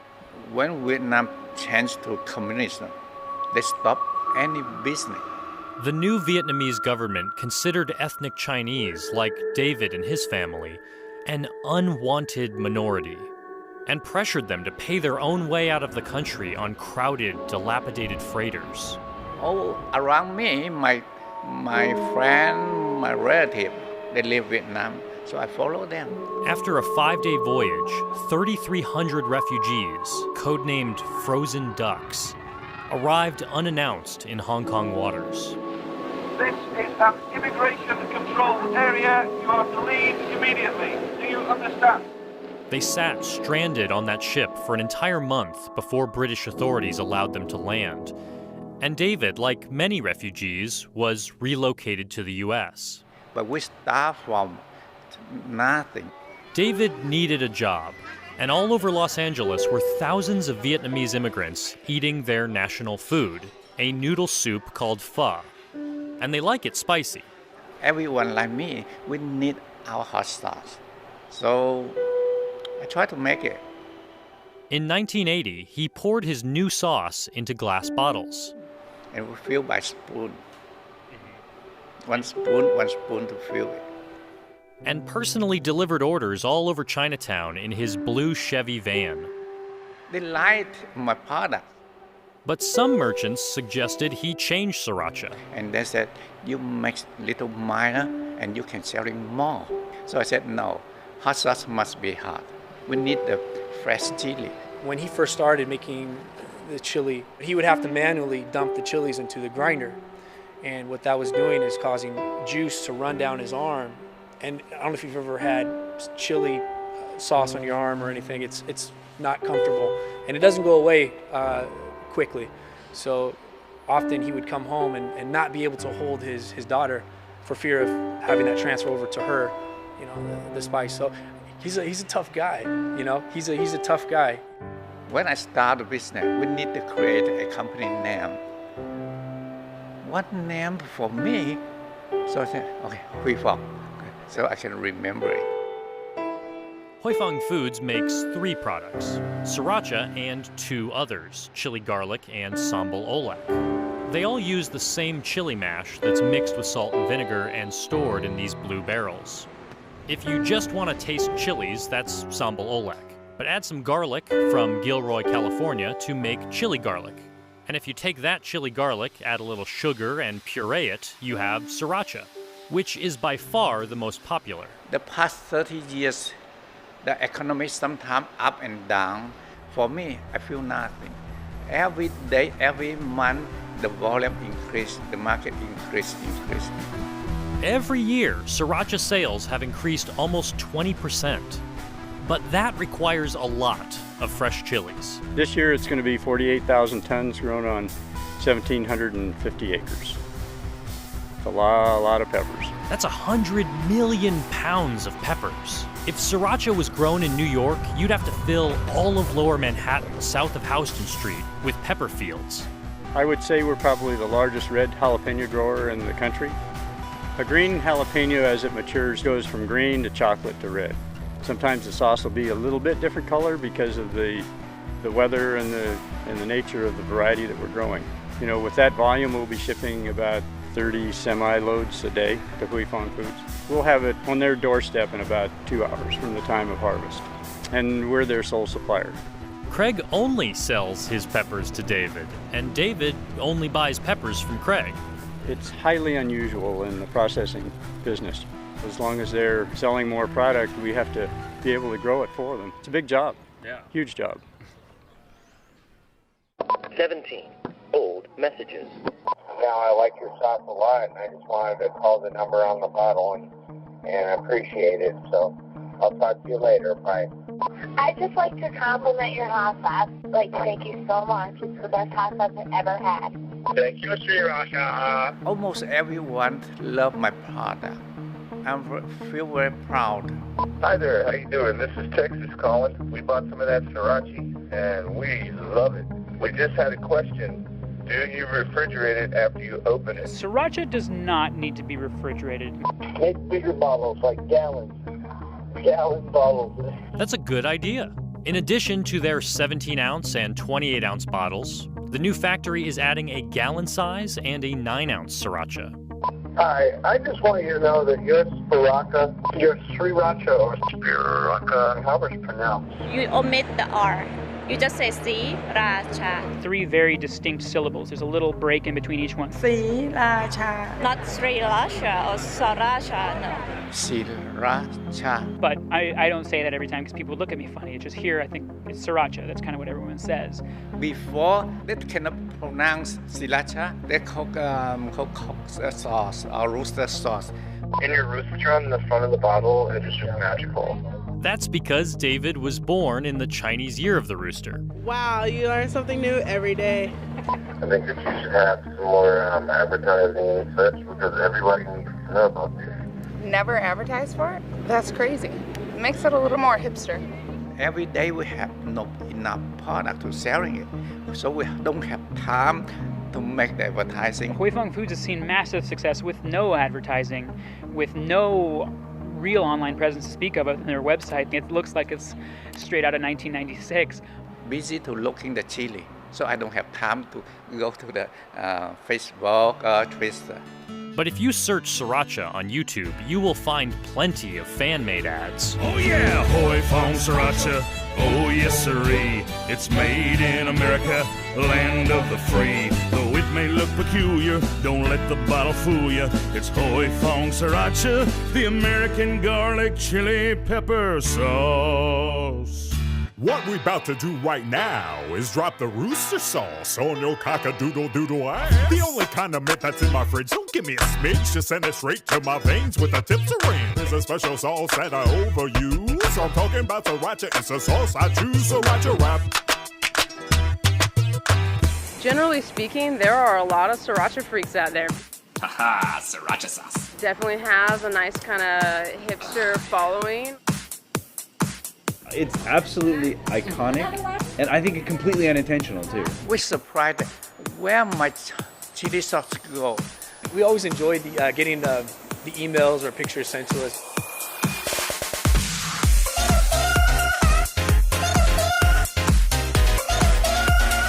There are some pretty awesome sriracha tattoos out there, but the coolest one I actually saw was like someone had it spelled out across their knuckles. I think I've seen stiletto heels.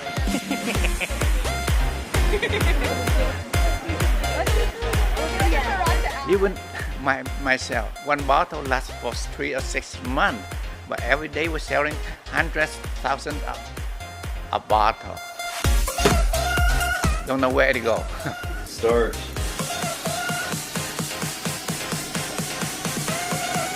Go there. Oh! This is an official warning. Do not try this.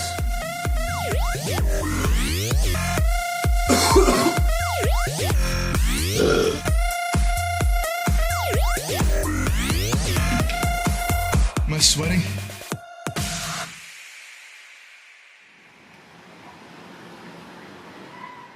It's pretty popular in food circles, and I think a lot of what had to do with that is, showing up on Top Chef.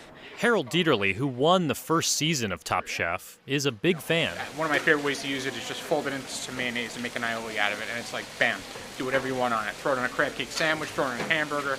It's awesome. I really love sriracha. I invented these leathers that are flavored with savory sauces. What they do is they absorb all those juices and kind of keep the juices at bay. Every chef has got a bottle in the refrigerator. I don't care what they tell you. Sriracha, how much sriracha do we go through? 6 bottles a week, so half a case a week. David Tran has 2 cultures to thank. Vietnamese culture for the pho movement. There's not one Vietnamese place that doesn't use sriracha. And he's got the Japanese kitchen for the spicy tuna roll. Every sushi place I've worked at, they use sriracha in their spicy tuna. Like, every single one. If spicy tuna rolls were not popular, I would argue sriracha would not be as popular. We're all using it. We're all fans. Yeah. If someone tells you they don't like sriracha is full of shit. I had a red one with a black top and a clear one with a green top. Morphed the 2 of them together into a sriracha water bottle. I wish I was in the dining centers here because more people would eat it. No, it's not. It's in the dining centers? Right, hot orange chicken, right there. It is right there. Okay, I'm gonna go eat sriracha pasta today. Oh my gosh, revelation. Sriracha's cheap, so college kids will eat it. Very important, the price very, very low. They're looking for something to enhance their foods. I try to do something for my chili friend. They have money or no money. They can pay it, they can get it. I'm a pretty frugal person, but win or lose, I'll walk out with more money than I ever had going in. Tyler is having a really good year, all thanks to sriracha. I live in a house that all we eat is sriracha sauce. So when Lay's asked the public for flavor ideas, Tyler suggested sriracha. They called and said that I was a finalist. I won $50,000 and my chip was 1 in 3 out of 4 million that made it. That's amazing. It's not a bad amount of money to get, but I mean, who wouldn't want the million? The grand prize winner is cheesy garlic bread. So maybe sriracha isn't mainstream yet, but several big brands are testing out the flavor. Which begs the question, why isn't the sriracha name trademarked?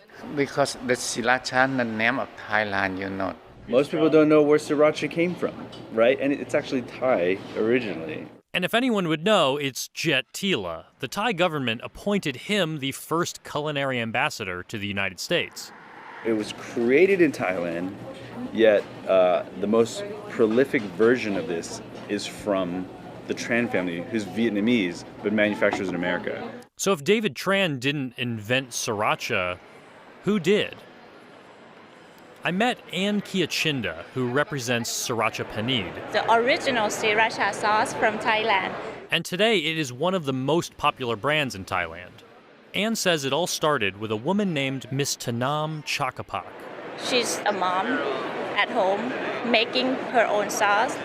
So does David Tran owe his success to a woman in Thailand? It's very different from the Thai version. I don't think he set out to create a Thai version. I think he set out to create his version. He's made a household sauce of it. He's a genius.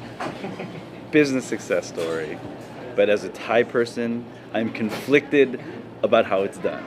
You need to go eat sriracha the way we eat sriracha.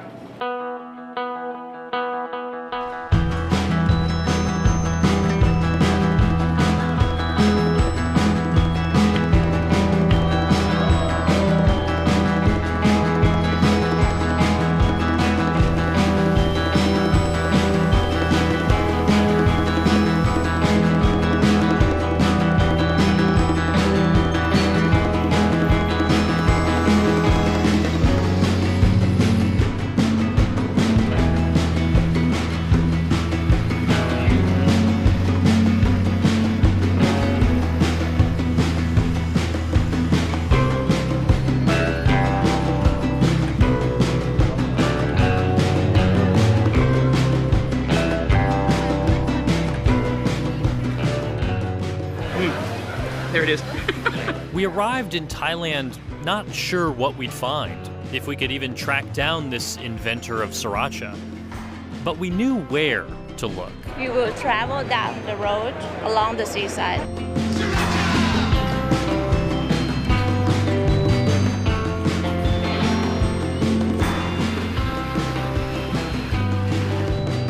Sriracha is a small coastal trading post known for its seafood, its hot sauce, and a tiger zoo. There's lots to do in Sriracha, but I wouldn't call it like a very popular tourist destination yet. There's a couple dishes here that they do bring out a little bowl of Sriracha with. You have to get like a fried egg omelet or a mussel omelet with a little bit of jasmine rice. They have lines out to catch fish, so you're getting very, very fresh seafood. Ordered some oyster omelet and some grilled squid. All of it was fantastic with the Sriracha. I think the Thai version's quite a bit different from the Hoi Fong Foods version. It's not quite as hot, it's thinner in consistency, and it's a little bit sweeter. กินบ่อยนะคะต้องมีติดครัวไว้เป็นประจำก็อย่างที่บอกก็คือพวกต้มยำพวกไข่เจียวแล้วก็เป็นน้ำจิ้มต่างๆจิ้มไก่จิ้มอะไร We love it, but we don't love it as much as I think other people love the thought of Sriracha. It's not glamorized. ไม่ทราบค่ะเพราะรู้สึกว่าชาวต่างชาติจะไม่ทานอาหารรสเผ็ดรสจัดก็เลยคิดว่ามีเฉพาะคนไทยที่ทานแปลกใจมากค่ะ It's said that in 1949, Miss Tanam Chakapak created her sauce here, and because she used local peppers and garlic, she named it after the town. They spell theirs a little different with a J at the end of it, right? Yeah. Sriracha. Yeah. And the fact is that there's no actual 100% way that you can translate the Thai characters into the Roman alphabet. Miss Chakapak would be almost 100 years old, if she were still alive today. But at the Thai Teparos factory in Bangkok, where they produce Sriracha Paneed, we met the woman responsible for carrying on her legacy. ชื่อวัฒนาเผยภูเขียวค่ะได้อยู่กับบริษัทที่ทำซอสพริกศรีราชามาตั้งแต่อายุ10 ปีป้าถนอมเนี่ยก็คือเห็นว่าการที่จะทำอย่างเป็นพวกน้ำจิ้มเนี่ยให้มันมีความแปลกใหม่ขึ้นทางเพื่อนบ้านก็ติดใจเรื่องรสชาติก็คือขอให้ทำบ่อยๆตอนนี้พอรสชาติคือต่างอย่างชาวบ้านเนี่ยคือก็พูดกันไปแต่ในอำเภอว่าซอสพริกศรีราชาที่ตรงเนี้ยคือมีรสชาติแปลกใหม่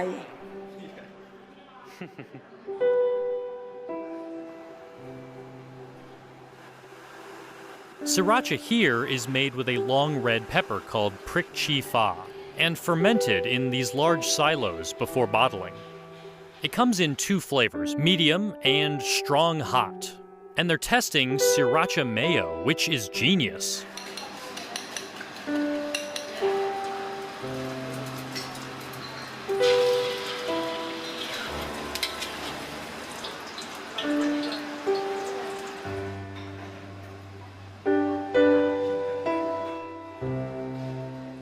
The way they do omelets here is just out of this world. Very good. The sauce that started with Miss Tanam Chakapak in a seaside town has led to a whole world of variations. Yes, it's a whole beautiful world out there. It's not just, the Hoi Fong Foods version. If you want to try something that's a little different, there's some cool options out there. Dark Star, Lee Kum Kee, the Saigon Sisters Tea Racha Awesome Sauce. There's so much. I use them all, and it gets to be like cigars. The garlic can be stronger sometimes, can be a little sweeter. It just depends on the brand you get. And then there are some other brands that have come around recently that are, smaller batch, a little more artisan produced. There are more people that are into Sriracha than I could have ever imagined. One of the things that is happening out of Brooklyn is this excitement about making things again. Well, right now we're producing upwards of about 1,000 units a month. So it's all small batch. We do about 20-pound batches at a time. So every batch is really this unique thing that you're getting. It's never going to be the same the next time. People are just really into Sriracha, so when they see a new kind, they're totally stoked on it. Hey, sweater showstopper. This one's Sriracha. Got you running for water, clearing your nose, wiping your eyes, sweating out your clothes. Hi, how you doing? We're here at the Sriracha Festival 2013. It's the first one ever. It's kind of funny because, when it comes down to it, it's hot sauce, right? But I've become pretty obsessed with it on many levels. the idea that there's this American-style hot sauce based on a Thai-style hot sauce made by a Vietnamese guy of Chinese descent. And you get the best of these 4 incredible cuisines kind of coming together. I only project growth for sriracha.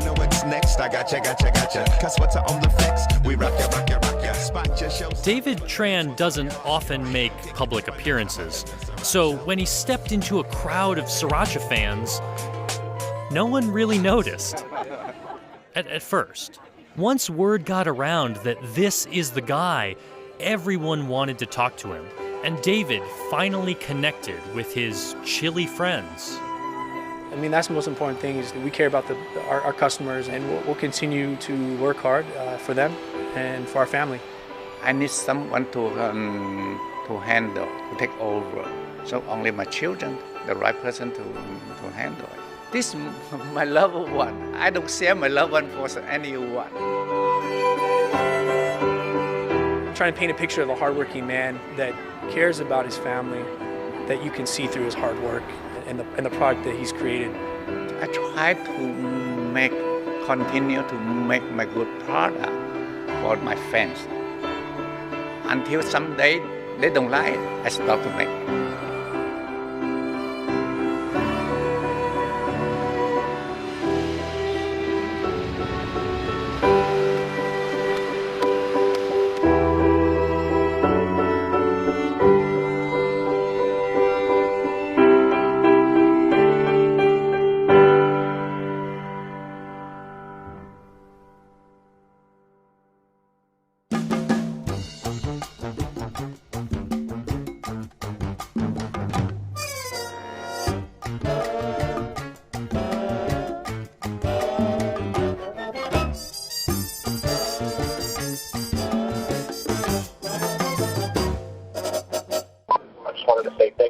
For manufacturing some of the best chili sauce I've ever had. And I look forward to eating more. Thank you. Bye-bye. Hello, Sriracha Company. I have greatly enjoyed your bottled Sriracha, and I just want to let you know you guys are doing a very good job, and keep up the good work. Hello? Police Fog? I want you guys to know you are the pride of the Vietnamese people. So I'm proud of it. I'm proud of it, goddammit. No, bro, shut up. Police Fog, do what you guys do. Good morning. I'm calling from El Paso, Texas. I'm just calling to say thank you for creating such a delicious product. Sriracha hot chili sauce. I was wondering if you could send me the recipe. Bye-bye. We love you! Listen, Sriracha, you've made all of my things tastier for life. Hi, my name is David, and I'm sitting here enjoying a late night snack. I'm making a sandwich here, and I just want to say how much I love your hot sauce. Thank you so much for what you do. I will continue to be a consumer, and maybe you'll hear back from me soon. Thank you. Hi, my name is David. I just called a few moments ago. I was just talking about your hot chili sauce and how much I loved it. And I just really want you to know that I love what you're doing, and keep on doing it. Thank you very much. You have a great morning. Oh my God, this hot sauce is good. You guys do a good job. Thank you. Hi, I just want you to know that your Sriracha hot chili sauce is the best chili sauce or hot sauce ever to exist ever. I mean, it's just the shit. How the hell did somebody invent such an unbelievable sauce? I mean, it's so damn freaking hot. But it's not too hot where it's intolerable. It has just a hint of sweetness to it, which makes it tasty instead of just fire. I mean, it's just unbelievable. End of messages.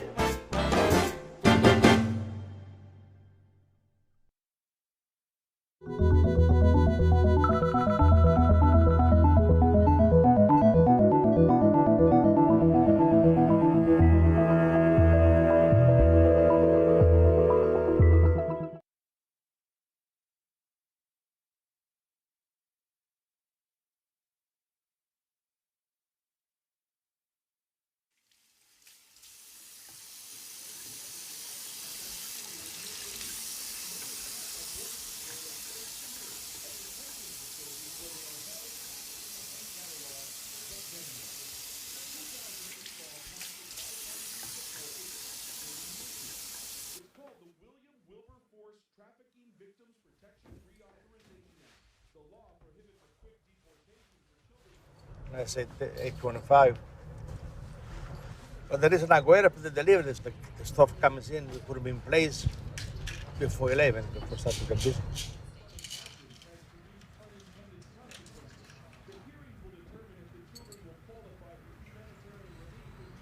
For 11:15, we're gonna make 17 pies, and then another 17 for 12:30.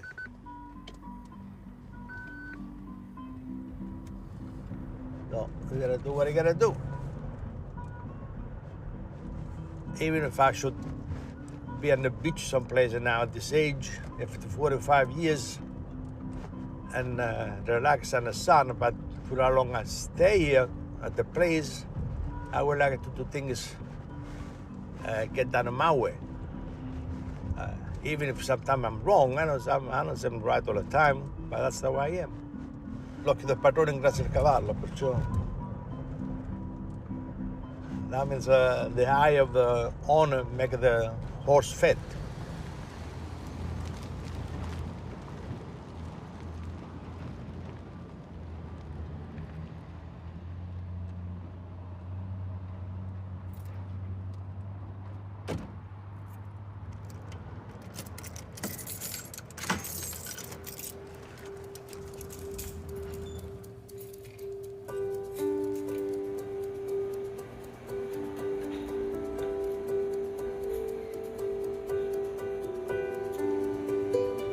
Doctor told me I went for blood test one day. He says everything is perfect. He said keep it going that way and don't worry about nothing. He said, man, you're gonna live another 15 years.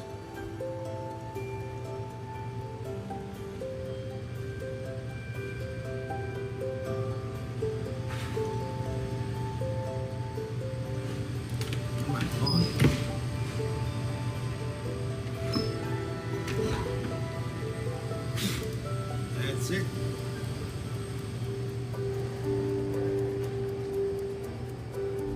Good morning, sir. How come you so late? I come over here 7 o'clock this morning. Leave it over here, please, right? Next to the machine.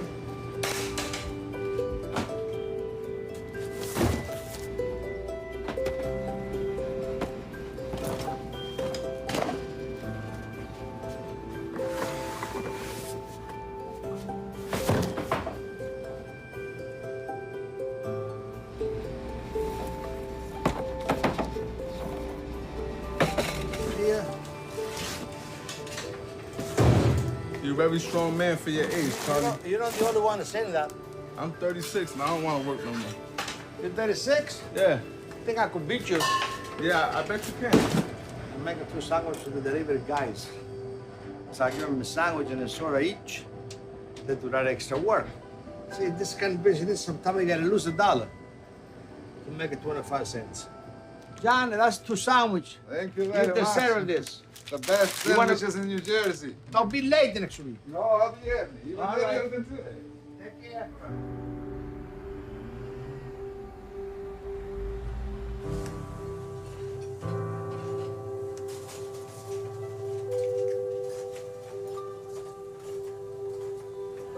Each time I come around, I come to Rudy. What do you mean? Lake George. Oh, way up there. Yeah. Nice up there. Yeah, yeah. Nice and peaceful. Yeah. But nice to see you. Enjoy it. I'm here every Monday. Good to see you.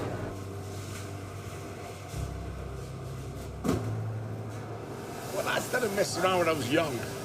That's why my father used to beat the hell out of me, because I go sneak and make food when I'm not supposed to. You know, I don't enjoy cooking, you know, and I still do now. We have been coming to Rudy's in the last 45 years. I've been living in Closter for 17 years, and I come here at least once a week. Ever since we moved here 7 years ago, we come all the time. Like since we were born. Yeah. Yeah. So like At 8 least, years. 12 years for me.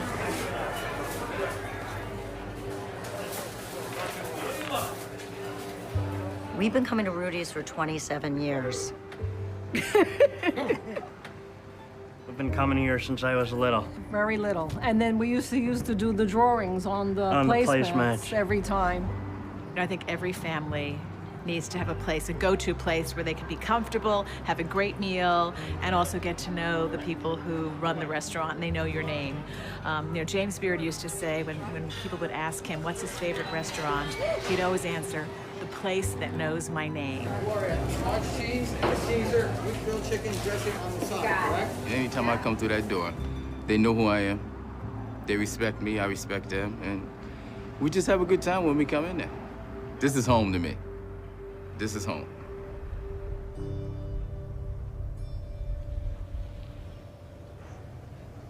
I started over there in 1970.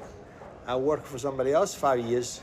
Then we bought the place, and at that time everything was rented, all decent stores, nice people. Then the year going by, the owners, they started to let the place go. Some people, they start to move out. Like 4 or 5 years ago, this company, Eden, decided to take over and redo the shopping center. The first thing is that when the lady come over, the lady, she was in charge and listened, and she says, you might gotta close. I said, wait a minute. I said, we gotta close. I said, what the hell are you talking about? I said, we're here for, at that time it was, I was here at that time like 43 years. I said, now you come over, you told me I gotta close. I said, we don't want to close. And I walk out. So then we started to get together, and I put Rick and Fred in charge and that. You guys, you do the negotiation. It was falling apart. There needed a lot of work to be done and stuff like that. So we made some agreements to move over here so that way the construction could be done on the other side. Yeah, we moved the restaurant and pizza to a clothing store. Well, this before was a rafter, they used to call it, which was clothing store. Men and ladies, moving and moving is no good. There's a lot of money involved in it, and most headaches. To move a restaurant is not you don't move a desk and a chair.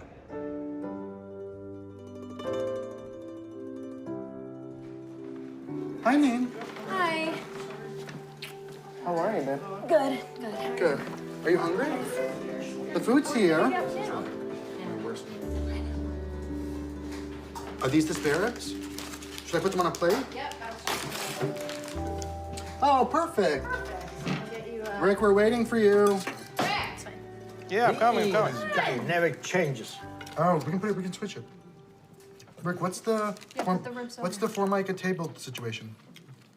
I don't know. What do you mean over there? The tables are done. I think Freddie did them right. But he finished them in wood. So we're done with brick? We're done with talking about brick? I'd like to do brick, but they don't want to do brick. Why don't you want to do brick? We're all like that. Brick. What do you got to brick for? Why did you do flat walls? Would you like a different kind of wall? We're in different age, situation, or what time, or whatever it is. Yeah. Me, I'm a very, very simple person. For me, I go to a restaurant, as long as the food is good, the dishes, they're clean, the table, they're clean, the place is clean. I'm not really looking if it's a granite, marble, black, red, green, whatever. You know what I mean? But I think we're all different. That's what I am. I'm like that. Okay, but do you think that every single person who comes to your restaurant is also like that? Or do you think that other people look around? Well, you know what? Well, we do this for 4 or 5 years. Nobody ever complained about the chair is cheap or the floor is supposed to be different color. They never said it to you. Or the I wood. think you can always. I think we're not in a position where we should necessarily waste money frivolously, but I think that you can still accomplish having a beautiful place within the certain budget. No one has ever wanted to waste money frivolously, right? Charlie, in 2 months, you retire. Wait, can I ask you something? Speaking of you retiring, if you're Wait, let me finish my fortune thing over here. In 2 months, you retire. You're gonna get your check every week. How much we don't know, but we're gonna get something. All right, thank you. That was good, thank you. What do you want? Fortune cookie? Yeah, me too. No, not one of those. All right, the place is going to come out beautiful. Your legacy will be protected forever. You're going somewhere else tonight? No, she interviews on Thursday. Yeah.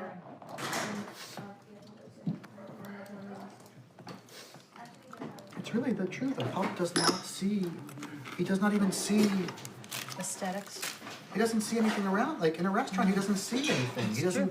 He doesn't even see it to appreciate it or not appreciate it. Well, his focus, he's been an operator his whole life, so his focus is on, you know, the food, the service. He's never really, from their point of views, you got, you know, they have their perspective that they know, but they don't have the other perspective. We have both. We've been lucky enough to see both. I've never cooked on like a full scale behind the line for weeks and months. I've never done that. I could figure out how to make most of the dishes. I know how to make them, but that's not what I do. That's not what I never make. That wasn't what I chose to do. Right. The day of the independent Italian off the boat operator, that generation's gone.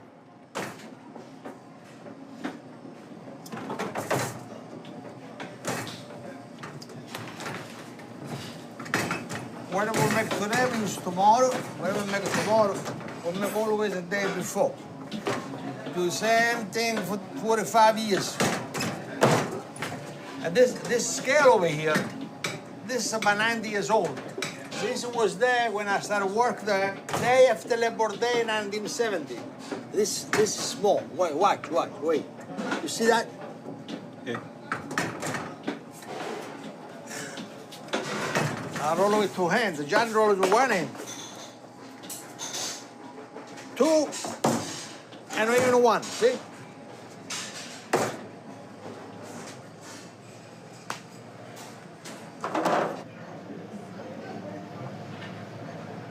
Well, the little town where we come from is very, very, very close for me. I'm between Fiumefreddo and adesso Beia, Santo Femia.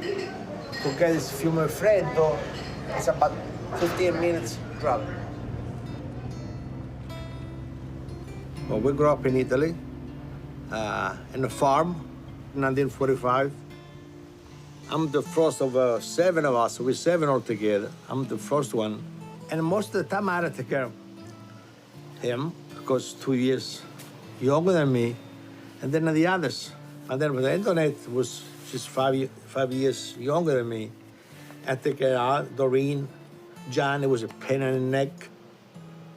Freddie and Charlie are my oldest brothers. I'm in the middle. She's in the middle. They were the ones that really had most of the responsibility outside of the house. We had to go to get a loaf of bread. You had to walk a couple hours, go to the little town to get a piece of bread. You had to call someone, you had to go up in an high spot to call Vincenzo, John, to make sure this guy, the person will hear you. Quando è nato papà tuo, non so come ha cambiato aquei tempi.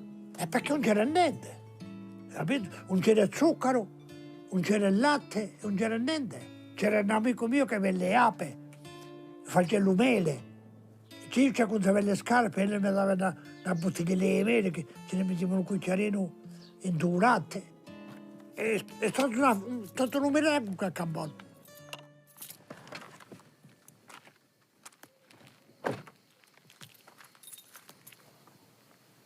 What the good things was there that you learn how to survive, you learn how to feed yourself, and you learn respect. Come chiamo? Fin quando si vanno in via, vuol dire che... We had what we needed, not what we wanted. Bedrooms? No, we didn't have any. No electricity, no water. We used to drink the water out of the creek.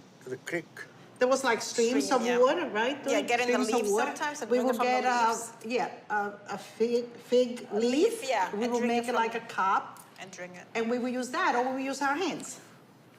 Over here, we used to plant the tomatoes and wheat. Carmine Osso.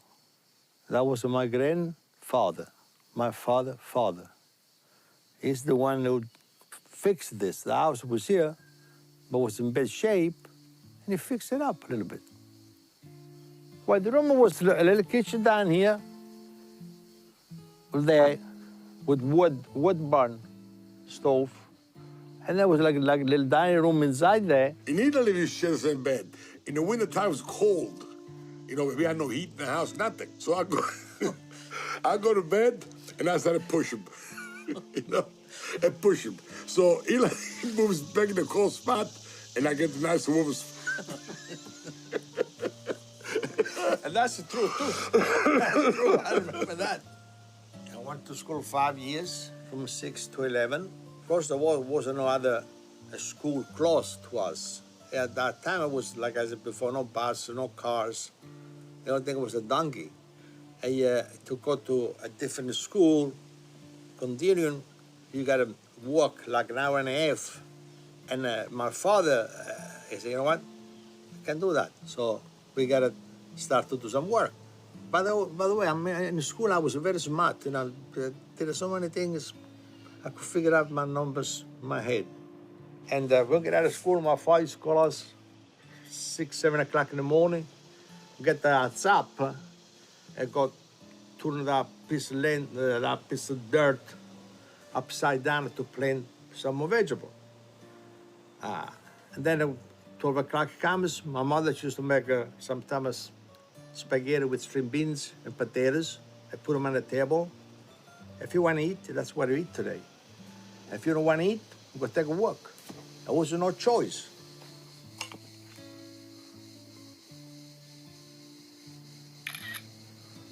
A lot of animals run, rabbits, chickens, pigs, a donkey, which someone killed that donkey later. That was an accident, but thing happens. Also, we got a bull, not a bull, a toro, what do you call him? A cow. Oh, look what's in here. Ah. Another one of my friends. Look at him. We learn to be successful.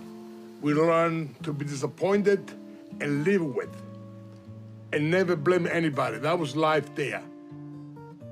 God, you know, like I remember Freddie somehow always getting in trouble. Me and my father, when I was a kid, he didn't like me too much. I used to do anything to get away from my father. Charlie was more like the second, when Dad wasn't around, he was like the dad, like he was the one in charge. Oh, ero diverso. Fiore è stato sempre tignoso, sempre più risoluto. Parte era più calmo, ed è ancora lo stesso. Fiore è stato sempre uno che io sto sempre guardando. I remember once my mother said to me, I'm gonna make some eggs, you know? So I get the fry pan, I get the eggs. She almost killed me. She says, this is my kitchen. And I said to myself in my head, you know, one of these days, I'm gonna have my own kitchen. When I could go over there and do whatever I want. That was years back, right? And now, look, today, I still remember that. I say, yeah, I got my kitchen now with 24 burners.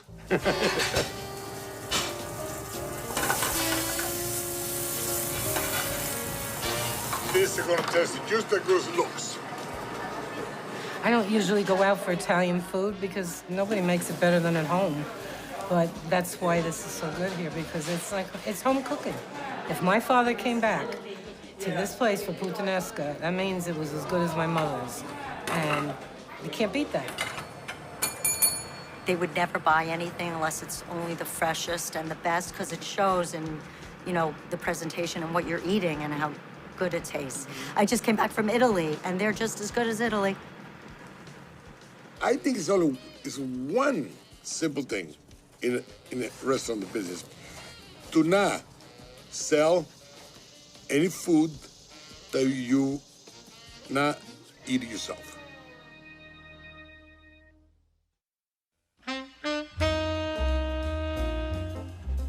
All'America, ci ho avuto all'America per i figli.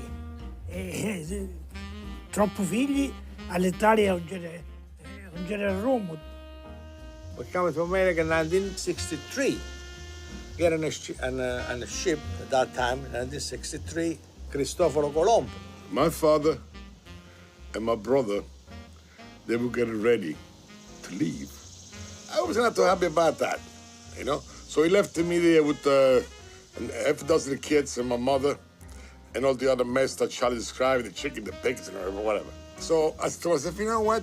I went to the military, into the Air Force. So if I find out over here, so right away, you know, he put the paperwork in for me to come over here too. When we landed in New York, and I'm sitting in the back seat, and I'm looking out at all these lights, it was fascinating. The lights and the movement and the people. And when I got home, like the TV, oh my God, a television and lights, and oh my God, a toilet. You flush. I was happy because I knew that staying there. I think you were more aware of what was happening. I had no idea. I knew that staying there, I would have had my mother's life. That was very nice to see things, lights and streets and cars moving compared to what we left in Italy.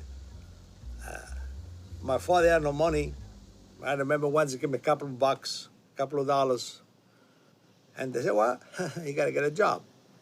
Then this guy was a friend of ours. He had a bakery in the city. So I started to work there, start to mix dough for bread. So all night from 5 o'clock to 7 o'clock in the morning. And at that time, it was no soda, no coffee, no air conditioning. It was just working, working, and working. He was working at night, which was a blessing. So I sleep in his bed. For you. You know, so he comes over in the morning and I'm leaving. I'm in this country since 1963. And when I talked to someone, an American person, he could tell right away I never went to school.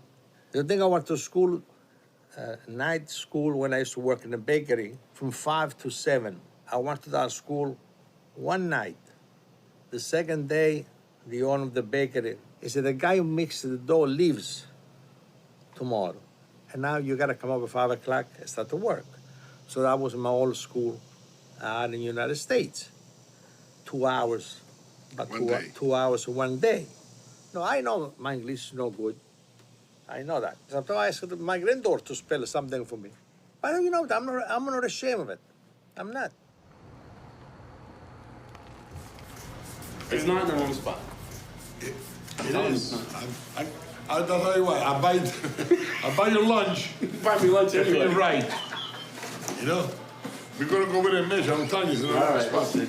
What's happening? There's the space that they left for the walk-in box is not the right space? No, they measured it's wrong. not. They measured someone who measured wrong. Him and Ricky. Okay. Where's the tape measure? You know? Don't take his tape. His tape measure screwed up. You see what happened? Those people that come over here, look at this guy with the shoes full of dirt. No dirt. Look. And I gotta clean the floor, right? Hey, here's your tape measure. Are you guys measuring with this? Give me that tape measure. That's the reason why he's wrong, because Go get yours. Go get your tape. Give me mine. I wonder why you measure with that. That's why we're thinking about variation. But you're thinking of doing this soffit. You're thinking of doing this soffit in horizontal wood and this on this angle. My father fundamentally thinks that it doesn't matter what the place looks like as long as it's clean and the food is good, and it's just not true. He's got the hard part licked. The food is good. The food is good, right? Never a question. The problem is, for 50 years, he's been the only game in town. So you have 3 other restaurants coming into the mall. Thank you. Plus Whole Foods serving food. Yes. So people are given choices. Right. All right, listen, can I say something? I don't know what the... Am I allowed to say something? I think my 2 sons and my nephew, Pooh, sometimes, they all talk about the design and decorate and put this upside down, or put them straight, put them in the middle. But, you know, nobody talks about to make a couple of dishes. You know, a couple of new dishes. to put them in that schedule. That's what you're here for. Nobody invented that yet. We think it's important that the room looks good. You have one chance now to do a brand new restaurant. The second day we move there, Charlie retires. I'm writing it down. Okay? I believe it when I see it. Wait a minute. Charlie. Ask him how many years he's been saying that for. Retire, second day. You gotta make him sign this.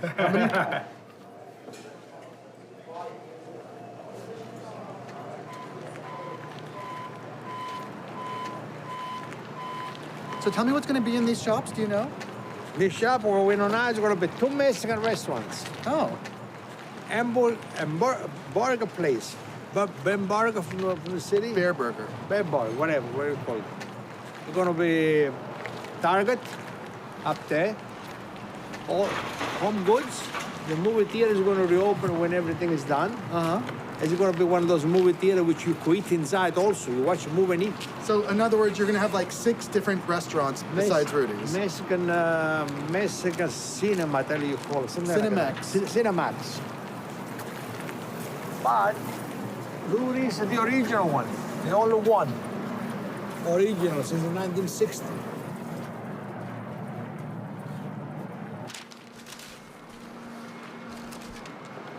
With the bar, what we're gonna do, I don't wanna put a TV in the back anymore because the TV is gonna take up too much space. You change your mind? Yes. What I'm gonna do with the TV, we're gonna put the TV over here.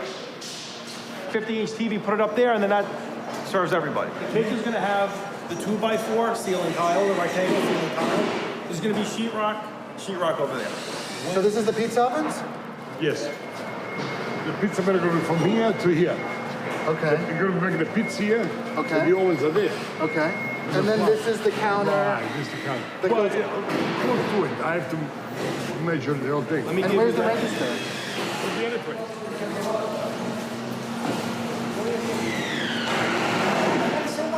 Sure you got it?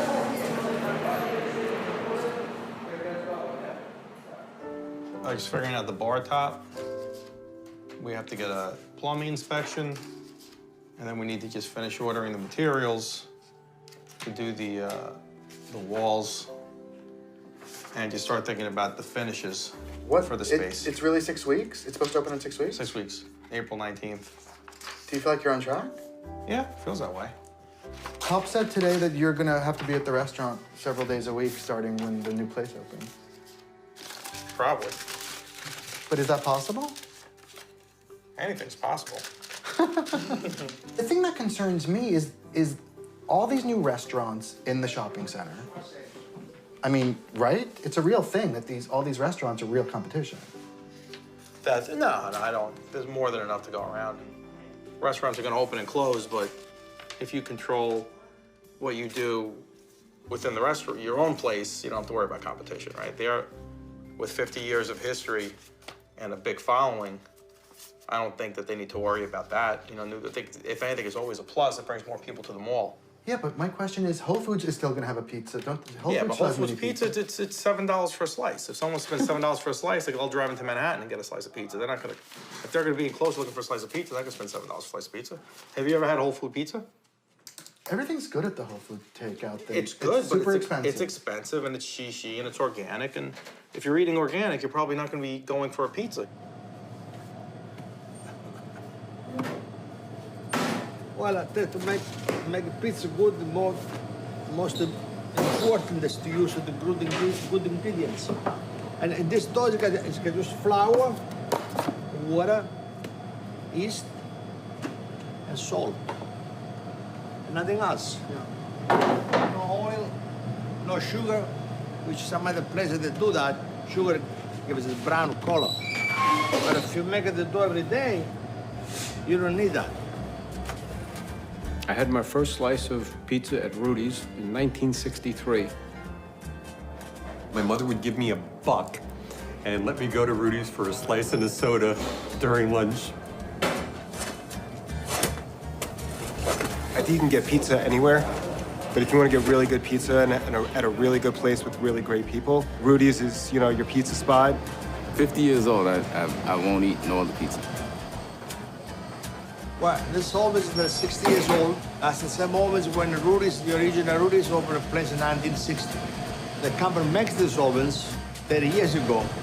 They told me to never get rid of these ovens because they don't make ovens like this anymore.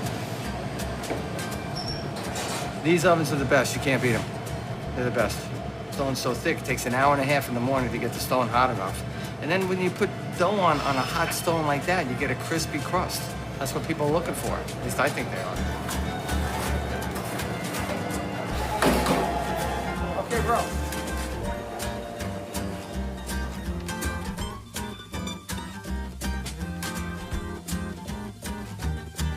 Andrea, here's your pie.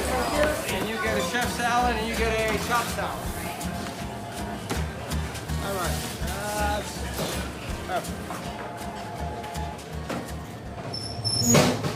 I made my first piece in 1965 in New York. Then was a little pizza place around the corner. His name was Mimi, 50 Frosted 10th Avenue. The guy said was gonna sell it. So my uncle said, I think we should buy it. So we get together and we buy $10,000. I don't even out of that 5,000. I have, and I had to ask a friend for a loan.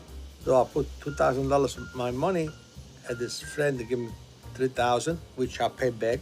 And we worked there. Started to make a pizza and all a few kind of sandwiches. That was for 5 years. Then the landlord doubled the rent, and we figured out we cannot pay the rent. We closed the place. You know, so the original owner of Rudy's was a person I know for a long time. I called him, I said, you need somebody to work with. He says, oh, yeah. He says, your brother, sure. I said, bring him over. And brought her up there, right away, started work there. And he never got out.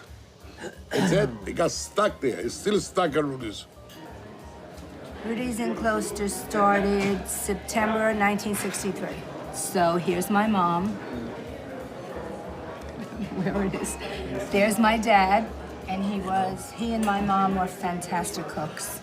He was a fanatic for food. If it wasn't right, he wasn't satisfied.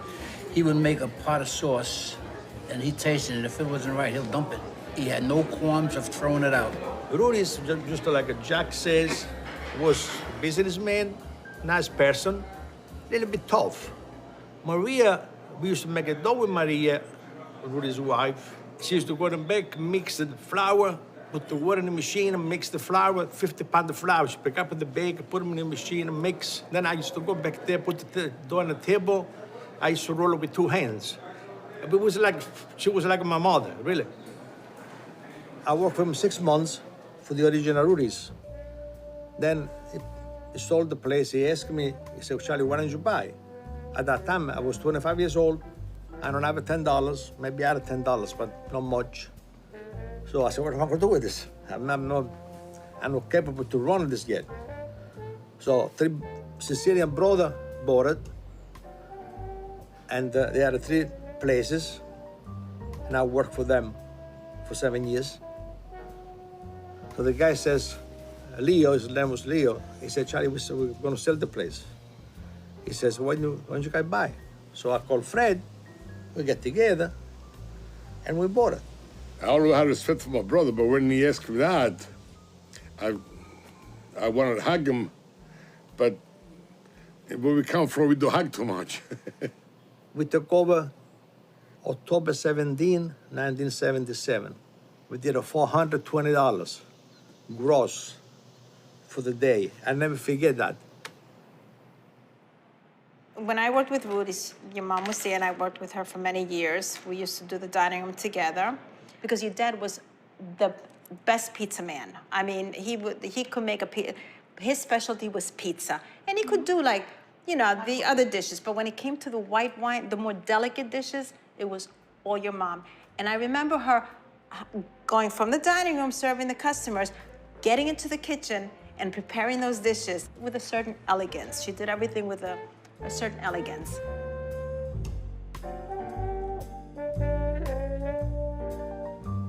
Nina was involved right in the business, and she knew exactly what she was doing too.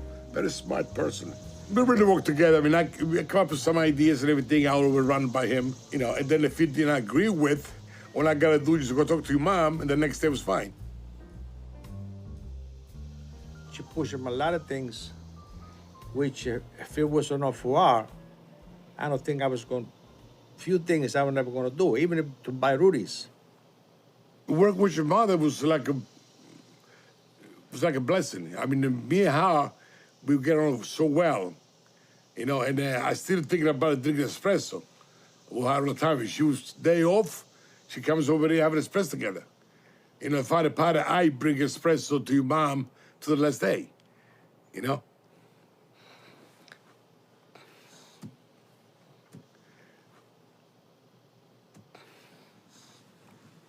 I think we need a break.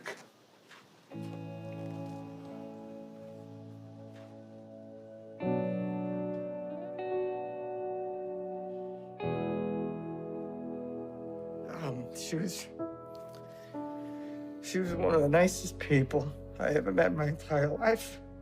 I'm sorry. She was a waitress. I was worked up front, but I got orders together for her. And, you know, all you had to do was watch the way she worked, and you just want to be like her. You want to, you know, do the things she did. Tony, mamma era una femmina che le piaceva lavorare, è una mia paura. Mamma ti arriscava pure una cosa che la vedi male. Mamma pensava che va buona. Ella aveva fatto una cosa. I remember the first time I met her, so outside of that, she was as much of a fixture in the restaurant as Charlie or Freddie. She was the female counterpart. She was there, she was hostessing, she was front of house. As funny as Freddie is, as serious as Charlie is, Nina was something in between. And she was just amazing. I mean, she was the most sophisticated but not formally educated person I think I knew. And she had a lot of style and a lot of spunk, and I think over the years she brought that to the restaurant. When I was probably 11 or 12 one day, I asked Maddie if I could make a pie, and we got a chair from the dining room. And as I was making the dough, my mother grabbed me from like this and literally pulled me off the chair and said, "You're not learning how to make pizza." And the point was, I'm not on my feet all these hours, all these years, so that you have to do a life of manual labor like we did. My wife used to help me and Fred.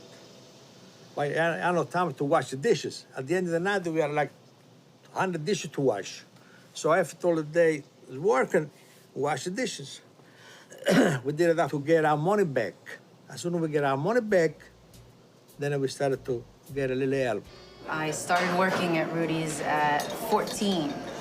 I came here in 1979. I had a job to do. There was a lot of pies to make at once. And, especially Good Friday. Good Friday, but yeah, Good Fridays were quite an event. Yeah, busiest night of the year, right? Busiest pizza night of the year. Nobody could eat meat.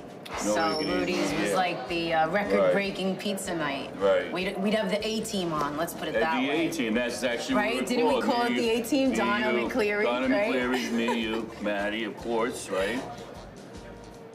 I started here, I believe it was October 1978, so it's going on 37 years.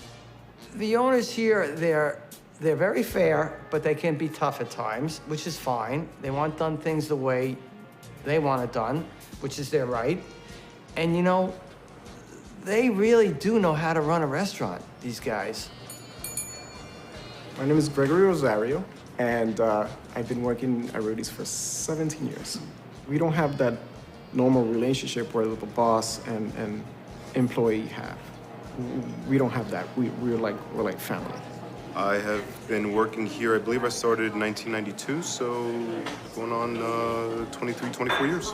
You know, they came to this country with very little and built this incredible machine, this incredible restaurant that's basically supported us all. My name is David Oso. My father is Fred. I've been working at the takeout counter for about 20 years. My name is John. I've been here by 8 years at Rudy's. Well, I'm Andy Fernandez. I worked here the first time in 1972. Pedro Perez. I've been here like 31 years. I started 85, no? In 1985, yeah. He started dishwash. It's very good. very good man.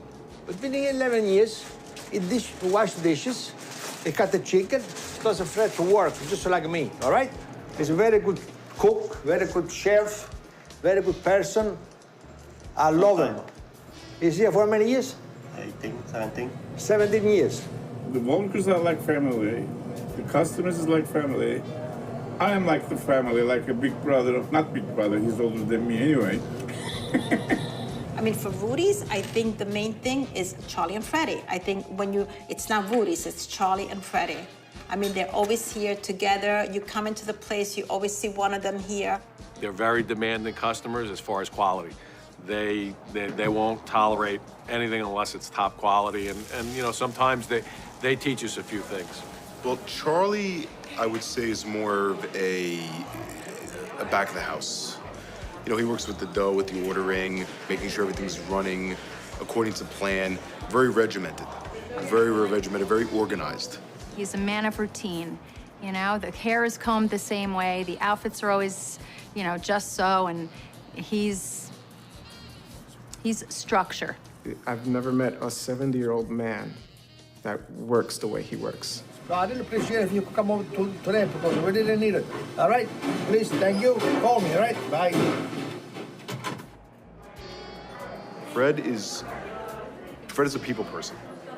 He's very, very big. He's got that personality. He's got that, you know, you leave after having a conversation with him and you have to laugh because he comes off as so entertaining, especially with the customers. He comes in here and he jokes around with them and he has fun with them. Buon appetito.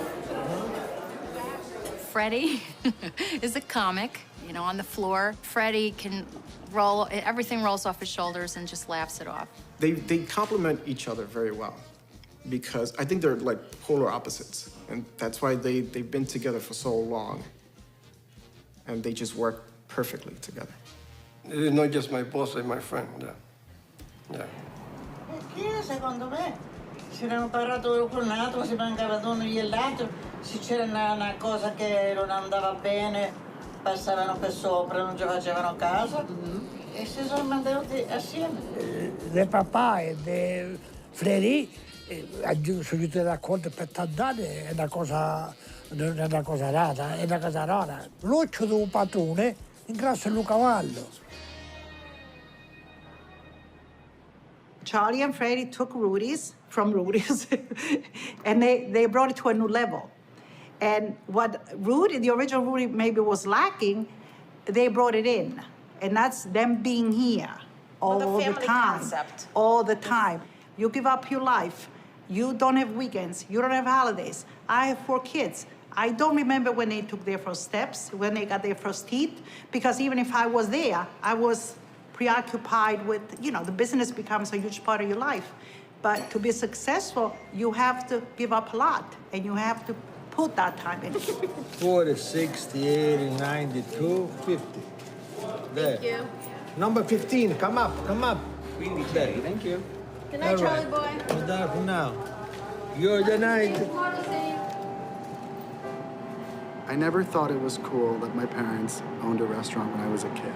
I think as a kid, I probably resented the restaurant because it kept my parents from me, you know? I never really got to know my father as a child until I was 30, until after my mom passed away, really. When I do this on my side, I do for Rick and Tori, because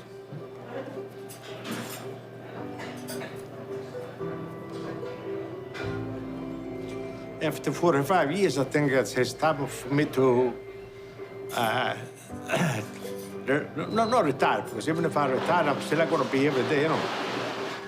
I have to take it easy, less aggravation and responsibilities.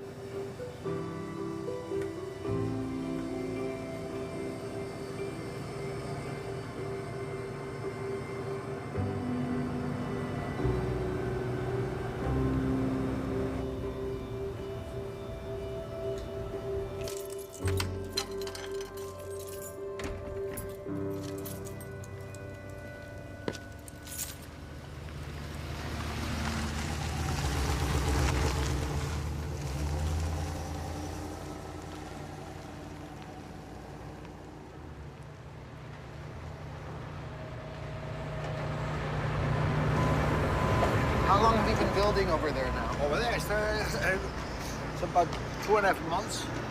And how is it going? It's almost done. 90% is done. This week we should finish. I just think it's amazing that you spent your whole life here in this place. Do you know what I mean? You, like from when you were in 1970, you were 25. Right, that's right. And you're now, how old are you? I'm 71.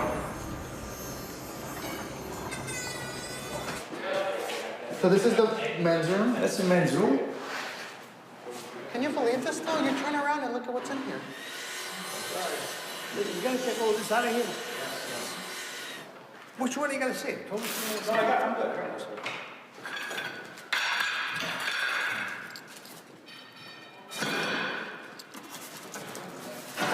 You see how nice and warm and orangey these are? Those are so white. I don't even care that they're different because it feels like a different area. They're white. Yeah. Because white is white anyway. Right. All right, so let's go over there. Then you do one of that Chazari box, the one on top of the closed one here. Yes. Because it's so far up, it's too shaded. Mm-hmm. Then one in this big long one. Yeah, one of the long under one. 36. Rick is good at most of everything. He's good. He's very polite. He knows how to talk to people. He's got respect for the people he deals with, and they get along very good. We are not complaining. He's very good. He's very good at that. Yeah. I'm really proud of him.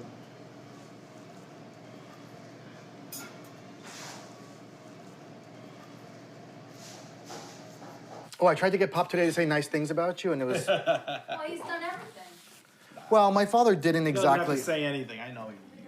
No, he started tearing up. When he said he was proud of you, he started tearing up and had to look at his watch and kind of distract himself. It was really sweet.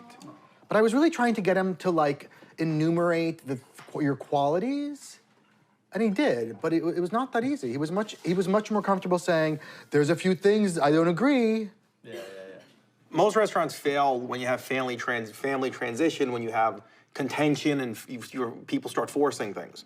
You know, for me also, you know, like I'm in a position in my life that I don't need it. You know, I don't have to do it for ego or for financial gain or whatever. I'm doing it for the right reasons. So if you see what's good for the business, what makes the business successful, you know, for me to force or anyone to force any kind of change is selfish and is stupid. You know, you let the business run its natural course, and what works works. So why change it? You let it go. What do you really imagine, like, your best guess for a year from now, what is the layout of your involvement and his involvement and Freddie's involvement? It's gonna be the same thing. In a year, it'll be the same thing, which means they're both there full time. They're both gonna be, of course. Yep. It's not going anywhere. Absolutely. Even with everything Pop said. No make a difference. I guarantee you. You think let's tape a year from now, it's gonna be the same thing. So today's February 29th, 2016. You think that it's not going to change? No. The new place is an Italian farmhouse that they grew up in. So you come full circle. That's where they started. So they're gonna be at home. They're gonna be at home.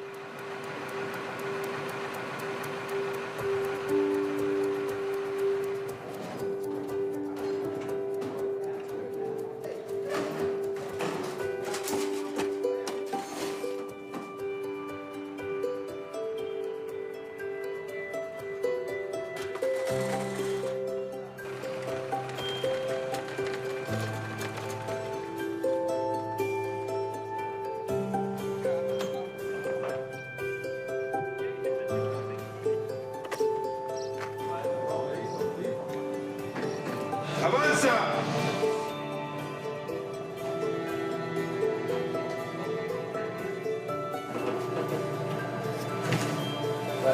Back up. Come on. No, you're gonna hit the ball over here. John, push. Ah, too many chief and no Indians. Let the man push.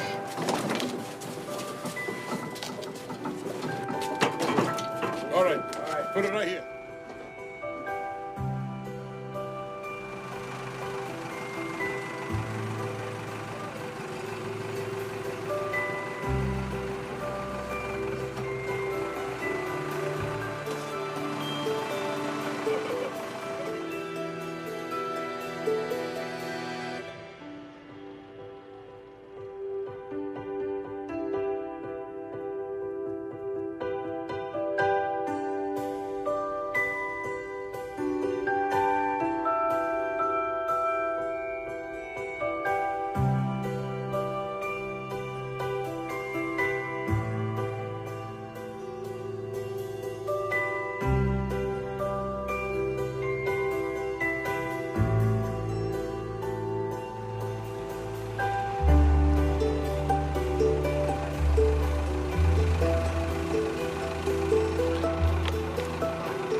Are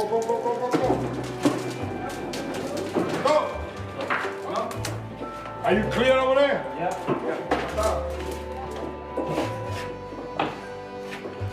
Nice sock if you're gonna hit Slight. Not too much. Keep going straight now. Oh, okay.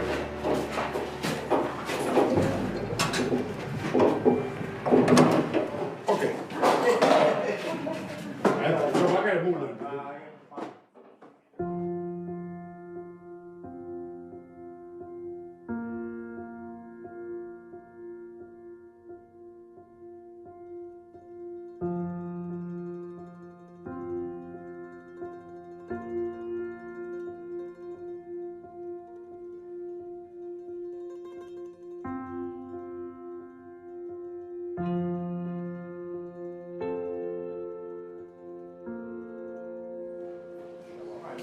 Finally, finish.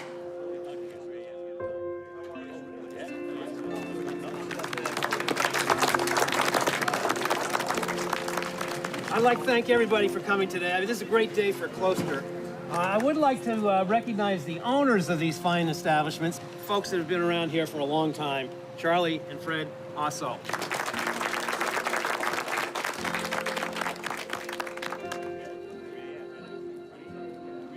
Not only do you need to build a beautiful restaurant, but you need to build a restaurant that's functional, that's practical. You never want to alienate the customers that you built up over the past 50 years, and bring in some new clientele as well, serve some more wine, liquor, some nicer specials, but never lose sight of what got us here. Never forget where you started. Okay. You don't have a small one? Just watching what it works. It works. Rudy's is a landmark in Closter. It's a landmark for the entire Northern Valley, as a matter of fact. When the talk was about changing the plaza, selling the plaza, the only thing people wanted to know is, will Rudy's stay there? I love it. I think it's so pretty. It's like home. It has like a homey feel. We read online that today was the opening, so we had to come. I live in Brooklyn now, and I come back specifically for Rudy's, so it just feels like home. 1, 2, 3, 4, 5. Best of luck to you. Good luck to you. I'm proud of myself. I'm proud of myself what I've done, and I'm proud of me and my brother what we accomplished, you know? And we're getting old because, you know, we're getting up there, but we still enjoy working. At least I am. I don't really want to retire completely. Well, retirement is not on my agenda. No. I never thought about that, really. Well, you wait another 2 years and then you see the difference. It's a difference. Well, that's what you say when I was... There is a difference between 68 and 70. That's what you say when I was 50. It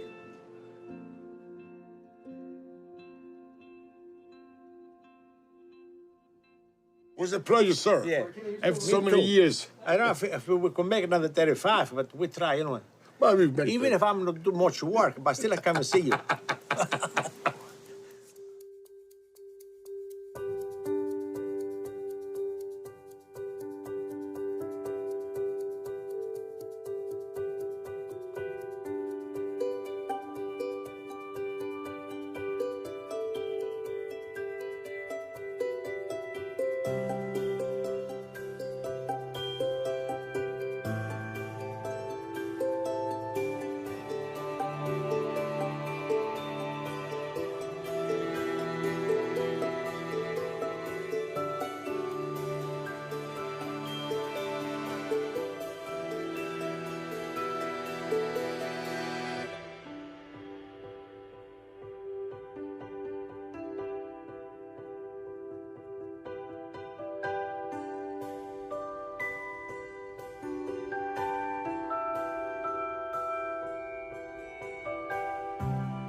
2, 3, 4, 5. It works. That's everything in our season. Our season.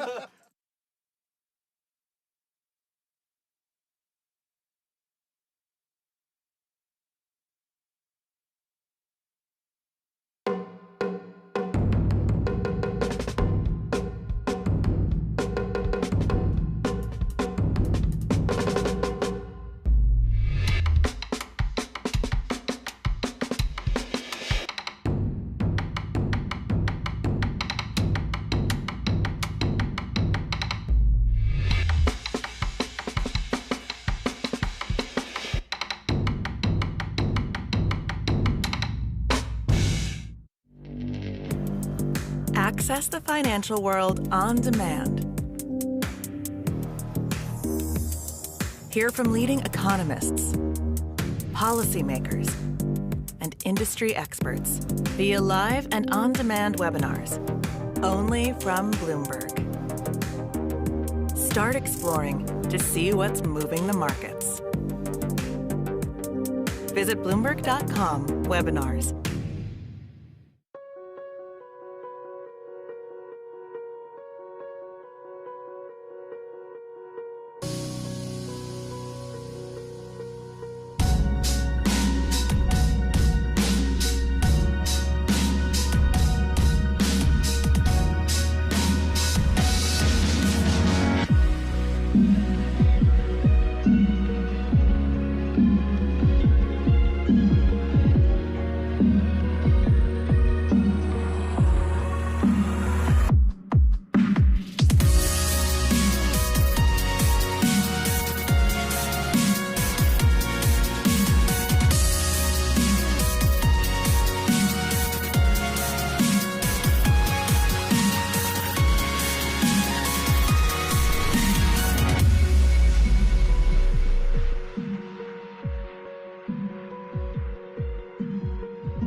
Access the financial world on demand. Hear from leading economists, policymakers, and industry experts via live and on-demand webinars, only from Bloomberg. Start exploring to see what's moving the markets. Visit Bloomberg.com/webinars.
All around the world, a powerful transition is taking place.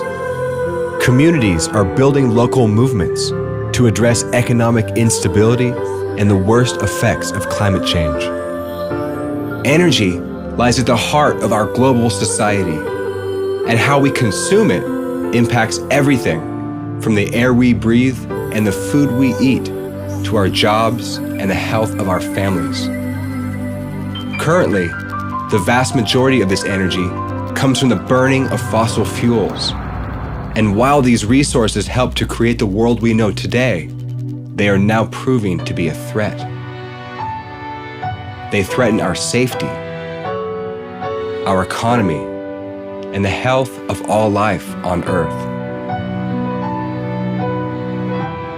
According to economist Jeremy Rifkin, when oil prices approached $150 a barrel in June 2008, it caused prices of basic goods to skyrocket, which led to a massive global shutdown. That spike in commodities had a rippling effect around the world and contributed to the crash of the financial markets 60 days later.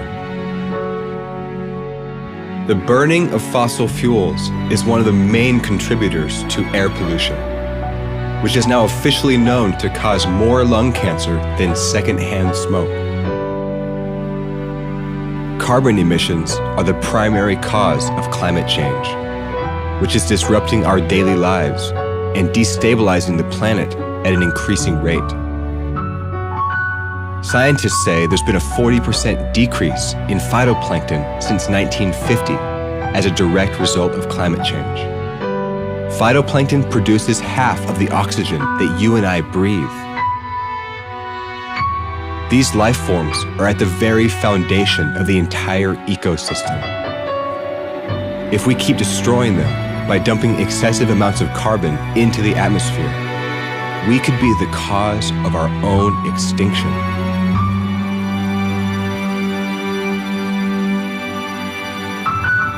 When we became aware of how energy is directly connected to these global issues, we set out on a mission to find solutions to the problems we face. We launched an Indiegogo campaign and raised enough money to begin production of the film you're watching now. We discovered a vision to move away from fossil fuels and switch our whole world to 100% renewable energy. You are about to witness that vision unfolding from some of the people and communities that are leading the way.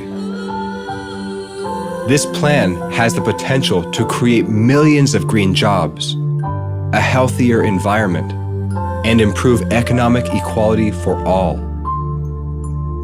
We are at a critical point in history. We can choose to continue consuming energy the way we have in the past and let our children face the consequences. Or we can choose to transition into a new system based upon local, clean, renewable energy. This is our generation's revolution. This is the future of energy.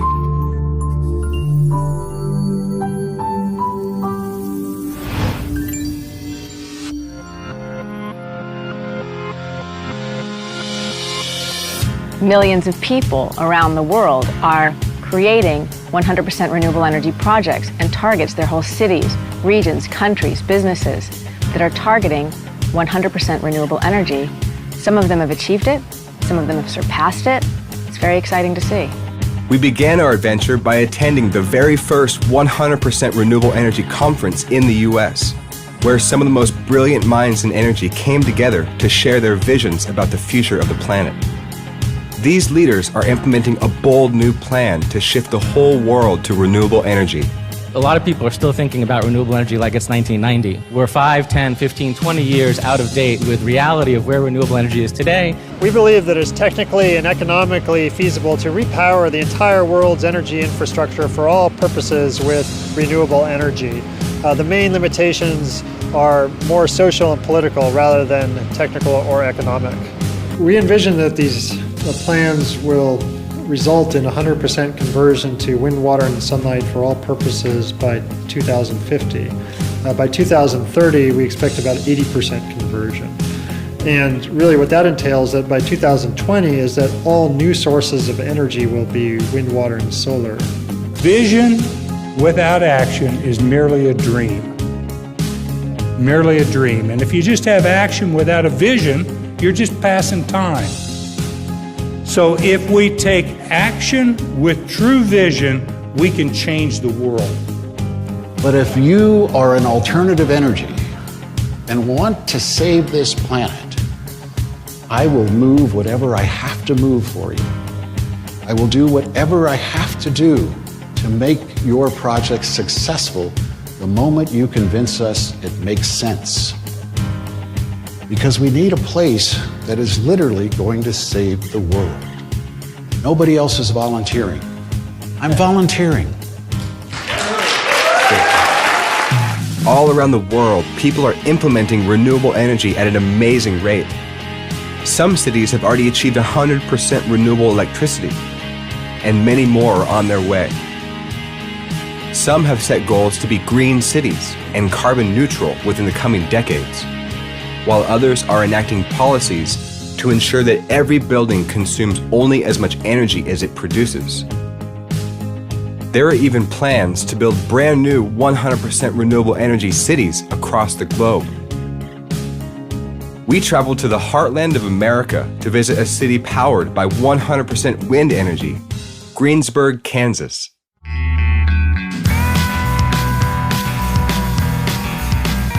The very wind that destroyed Greensburg in the 2007 tornado is the same wind that we utilized in our rebuilding process to generate electricity that powers the whole city of Greensburg. In 2007, Greensburg was hit by an EF5 tornado that destroyed 95% of all buildings and left nearly everyone homeless. Afterwards, hundreds of courageous citizens came together and decided to rebuild using 100% renewable energy. Well, you know, the first thing when I heard we were going green, I cringed a little because we go back for decades of talking about green, and we associated that with environmentalists. Or Jimmy Carter and the solar panels in the White House. Exactly. Yeah. Tree huggers. Sure. So as we framed it in our own thinking, we realized that our ancestors were the original green people, being good stewards of the resources, and educating people of what really sustainability, resiliency, and being green really is. Mayor Dixon took us around town to see some of the green buildings and to meet a few of the local residents. It wasn't about a political agenda, it's about common sense. Their sense of spirituality and stewardship as it related to God, family, clean air, clean water, generating their own power. So for us, it was really helping people reconnect to that. And that was, I think, part of what sparked people's imagination and sense of passion for what they really wanted.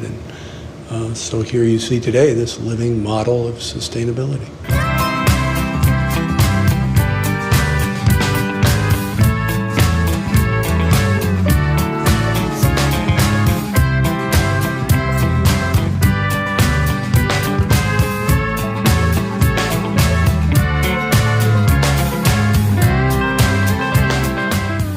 But there'd never been a John Deere dealer anywhere that had done anything like this. So we had to go to John Deere Corporation and basically let them know what we were doing. We wanted to build a LEED platinum building, essentially super green. And they said, well, what's that? So then we had to kind of embark on educating Deere a little bit, and that's a massive corporation you're talking about, as to what these standards are and why it's important to build to this level, which is LEED. It deals with your energy efficiency, your materials and the construction, what you use in your construction. So right now with that big turbine and all those small ones, we're probably sitting at about it's generating about 80 to 90% of all the power needs I have.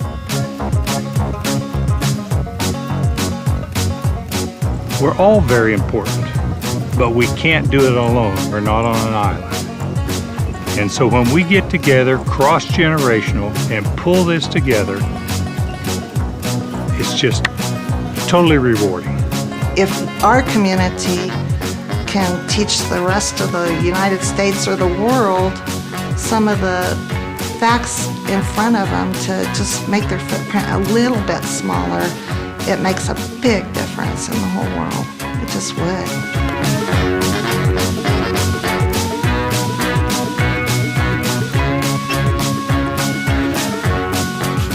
We do this one activity called Power Source, where they are challenged to look at an outlet on the wall and draw a map of the source of that power.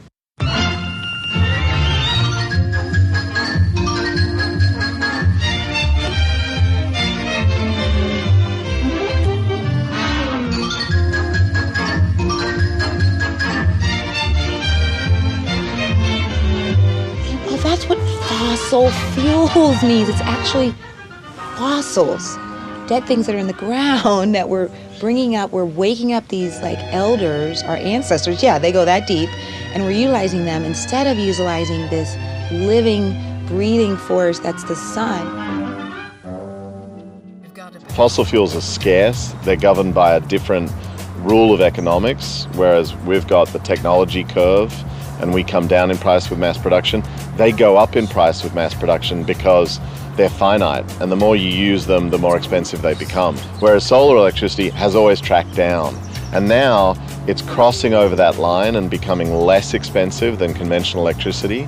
And at the socket, where you and I pay for it as retail consumers of electricity, it is less for most Americans to have solar over the next 20 years than it is to take conventional electricity. There are numerous experts that agree that it's technologically possible to go to 100% renewable energy. The question is political will.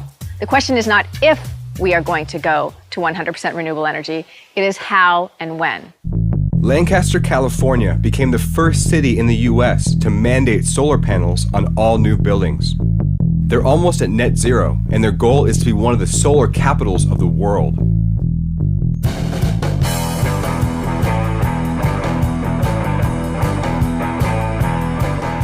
And I would understand the lack of motivation of people to do something if there was nothing we could do, or if there was little we could do. The engineers and scientists of this country have done remarkable things in regards to alternative energy. We can now do it cost effectively.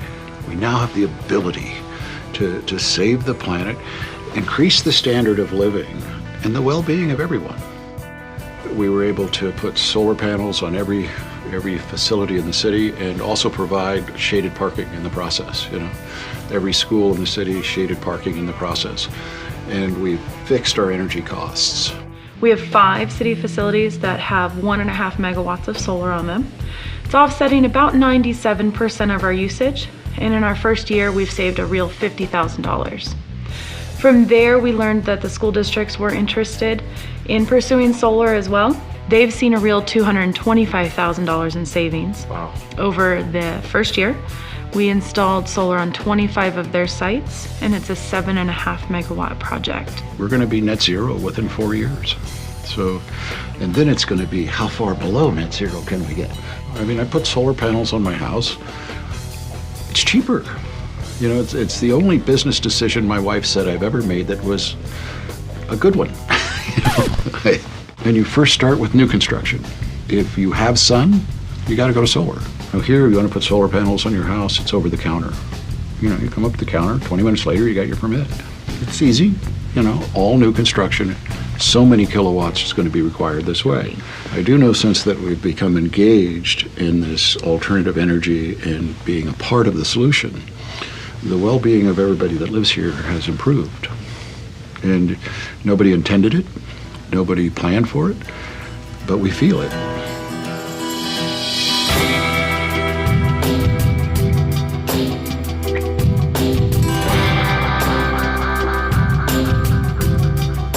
During our time with the mayor, we had a realization. What if it's the solar energy itself that's transforming the community? For hundreds of years, we've been powering our societies on the dead energy of fossil fuels. Maybe it's been impacting our psyche in ways we aren't even aware of. Communities like Lancaster are now tapping into living energy directly from the sun. By harnessing that power, they're engaging with the same life-giving forces that created our planet in the first place.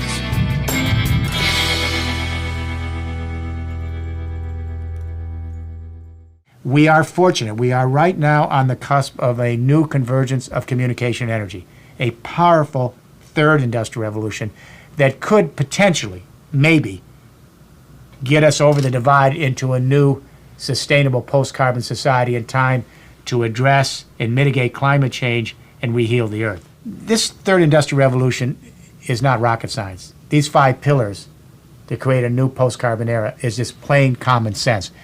You have to go to renewable energies because we've got to get off fossil fuels that are killing the planet. We know we have to collect them, so you collect them wherever you have human infrastructure to collect them because those energies are everywhere. So use your buildings to collect them and your infrastructure. Pillar 2. Pillar 3, we know we have to store the energies because they're intermittent. The sun doesn't always shine when you want it. The wind blows at the wrong time. So we have to store the energies. Pillar 4, we have to share them because sometimes you may have less green electricity available and someone else in another part of the continent may have more. So we put in an energy internet so everyone can share their energies with each other. And Pillar 5, we have to then plug in the whole system with our transportation, our electric and fuel cell vehicles. If there's a plan B to these 5 pillars for a new economic paradigm, I have no idea what they could be. According to Jeremy Rifkin, the great economic revolutions occur when new energy systems converge with new communication technologies. Let's see how that works. In the first industrial revolution, coal and the steam engine powered our boats and trains, and the steam-powered print press made possible the mass production of printed material, like newspapers and books. In the second industrial revolution, cheap oil and the combustion engine came to power our cars and airplanes. And the telephone, radio, and television became our main forms of mass communication.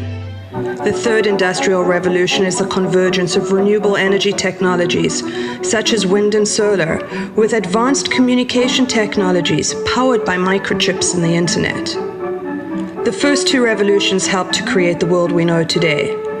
But as we look forward, it's now clear that renewable energy and advanced digital technology are the only solutions capable of moving us into the future. Some leaders say that natural gas and nuclear power are the solutions, but that's not the case. First of all, natural gas produces more than just carbon dioxide. It also produces methane, which is a far more potent greenhouse gas than CO2. Secondly, natural gas production is exempt from the Safe Drinking Water Act, the Clean Water Act, and the Clean Air Act, because it's not regulated. The ways in which natural gas pollutes groundwater, drinking water, and the air causes unknown risks to human health and the environment. And nuclear seems like an impressive technology, but managing nuclear material can often be dangerous and difficult to control. The nuclear accident at Fukushima in 2011 was a terrible disaster, and it is another example of how hazardous nuclear energy can be. Natural gas and nuclear are not wise energy solutions when we have safe, clean, renewable technology. In the new paradigm, we will be creating our own energy and sharing it as we choose, just like we do with the information on the internet. That is the future of energy, and that is where we're headed. So soon, we'll have solar cells on the surface of every building, on the surface of the streets themselves. Everything will be able to produce its own electricity, and we will be the plurality of power in our society. We'll produce most of the electric power that we use, and will displace the internal combustion engine, which is what I call cars and automobiles and other ways we use transport, with electrification, because electricity will be so cheap that we'll put it everywhere. The way to keep distributed generation and decentralization truly on the path towards a clean energy economy that's sustainable and socially just requires democratization of the energy system. That means people in the communities have control and ownership over the energy systems and infrastructure. It's actually a total transformation of our energy system and thereby of our society. We actually have the power to take energy back into our own hands. We have the power to democratize energy and become the owners again of the local power that we're able to create in our communities. When we converge the internet, the democratization of communication, with distributed energy, we've empowered the human race, millions and then billions of people, to produce and generate their own green electricity at near zero marginal cost, so they can then share it with neighbors across entire regions and continents, just like we create information and share it online. So we've democratized communication with the internet, and now as we begin to expand out to the Internet of Things, as we call it, the Internet of Things, which is the communication internet, the energy internet, and the logistics internet, we're democratizing energy. That's a game changer. That's going to change everything.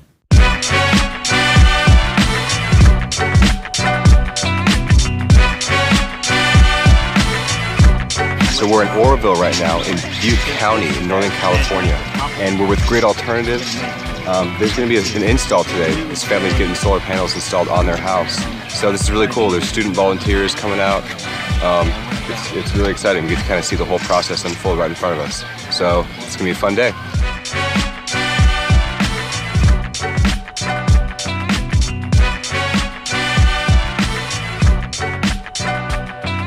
To date, we have 8 offices, 7 of them in California and 1 in Denver, Colorado, and we're expanding nationally. We've installed almost 4,000 systems. For people who think in megawatts, that's over 11 megawatts, which is really a power plant, but all installed 1 to 2 kilowatts at a time on the homes of low-income families. We've trained over 14,000 people, and really what that translates into is like over $100 million, all put back into the hands of low-income families.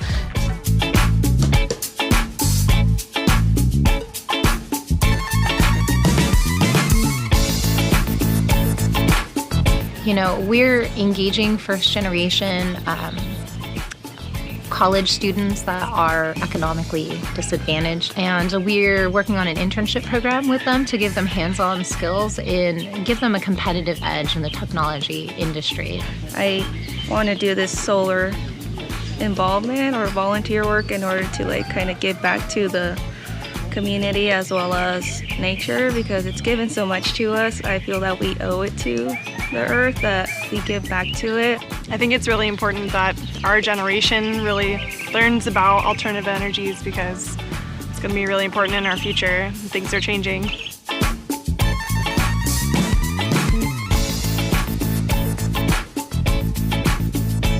This year, we're expanding to the East Coast. We just installed 7 systems in New Jersey and in New York, and are opening our New York, New Jersey office next year. Every new home is gonna be required to have solar, and commercial properties. And it's like, this is how we should behave. We should be making a structure that is self-sufficient. All it takes is one neighbor getting solar, and then the whole neighborhood's like, oh man, I should have done that, Next thing you know, the whole neighborhood got panels. This is amazing. This is the most fun day I've had in a long, long time. We're decking this house out with solar. And look at this tech. It's like, I feel like I'm in the future right now. This is the future of energy.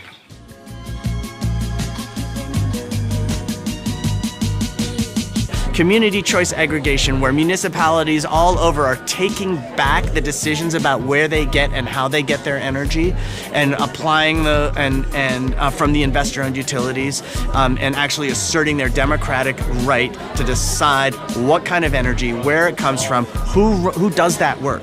Community Choice Energy is a local program that buys and generates electrical power for residents and businesses. And here in Sonoma County, our Sonoma Clean Power program is going to be providing 33% renewable energy with no coal and no nuclear power in the mix. That is a valued choice of the people of Sonoma County, that we want to go with renewable energy, and that's critically important for reducing greenhouse gas emissions and addressing the climate crisis. Where do carbon emissions come from? According to the EPA, 33% of carbon emissions come from our use of electricity. And how do we generate that electricity? 2/3 of it still comes from the burning of fossil fuels. CCAs allow us to cut our carbon emissions by choosing renewable energies to power our lives. Call your state and local officials and tell them you want community choice aggregation today. A lot of solar is described as this will solve our energy needs. Not we need to review how much energy we're consuming. So if we don't completely start with how much we're consuming from the get-go and do those kind of energy audits, and not just an audit, but an actual plan of action. So there's really 3 main components for San Francisco to get to 100% renewable energy.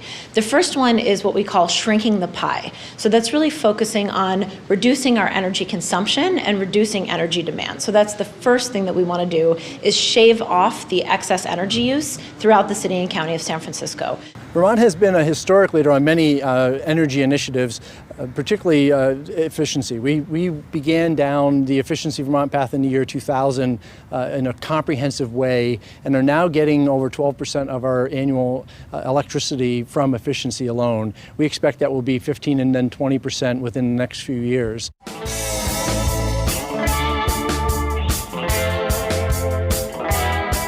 And we know where we got to go. We got to go to zero net energy. We got to stop wasting. We need more elegant design, more efficient ways of using things. Our journey led us to the grand opening of the ZNE Center in San Leandro, California. It's the first retrofitted zero-net commercial building in the country. Zero-net energy is an example of how we can dramatically lower our carbon emissions and create millions of green jobs across the U.S. You got purpose, you got collaboration, you got business, you got labor, you got a union contract, and you got apprenticeship. What role is retrofitting going to be playing in this shift over to the whole new energy paradigm? Okay, so retrofitting is an important spectrum because 99% of buildings right now are existing, right? What we're doing, which is kind of revolutionary, it's the first building like it, is we retrofitted a building to be net zero, which gives us a model on how to make every other commercial property net zero. Yeah. If we can do it, you can do it. There's no gas input to this building whatsoever. They capped it off because we don't use gas. Oh, wow. Yeah. We're all electric based. The important thing about being electric based is that we can produce our own power. So why would we use gas when we can produce with solar panels and wind turbines and our solar tree out front free power? The purpose of this building is to train the future workforce of electricians. That's what IBEW NECA does. The union, the contractor association, they put individuals through a 5-year program, college credit classes, like I said, hands-on, 8,000 hours of hands-on, for the purpose of training this next workforce that's going to go out and do all of this, either retrofit or new construction of buildings in this country that will be more energy efficient. If we're going to retrofit all of our buildings, why not make them living buildings? By using nature's own design principles, we can create buildings that are healthier, more beautiful, and more sustainable. I think greening our buildings is amazing and inspiring, but I'm excited to see us go even further and looking at things like the Living Building Challenge, where buildings are not seen as separate to their surroundings. The people, the buildings, the surroundings are all seen as a continuous, almost living being. They're really fantastic, and they're popping up all over the world. The ultimate goal of a living building is really to find a way to approach that net zero energy usage, but also create buildings which are in harmony with the ebbs and flows and cyclical, diurnal, seasonal variations in nature. And it's not just a standalone building which consumes energy, but it's something that really is working in tandem with the natural resources and forces.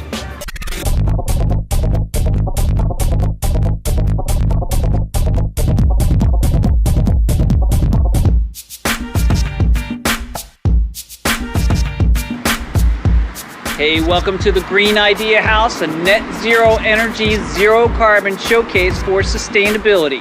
Welcome.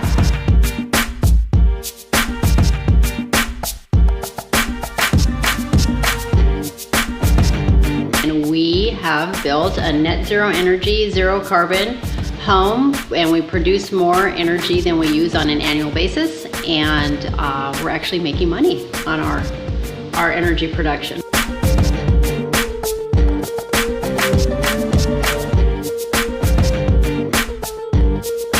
So what you're looking at is the solar array. Very simple solar array. It's all PV, photovoltaic panels. So they just make electricity because our house uses almost no energy during the day. And so most of the energy that it's using is actually being pushed into the grid, and it's powering the rest of the houses on the street.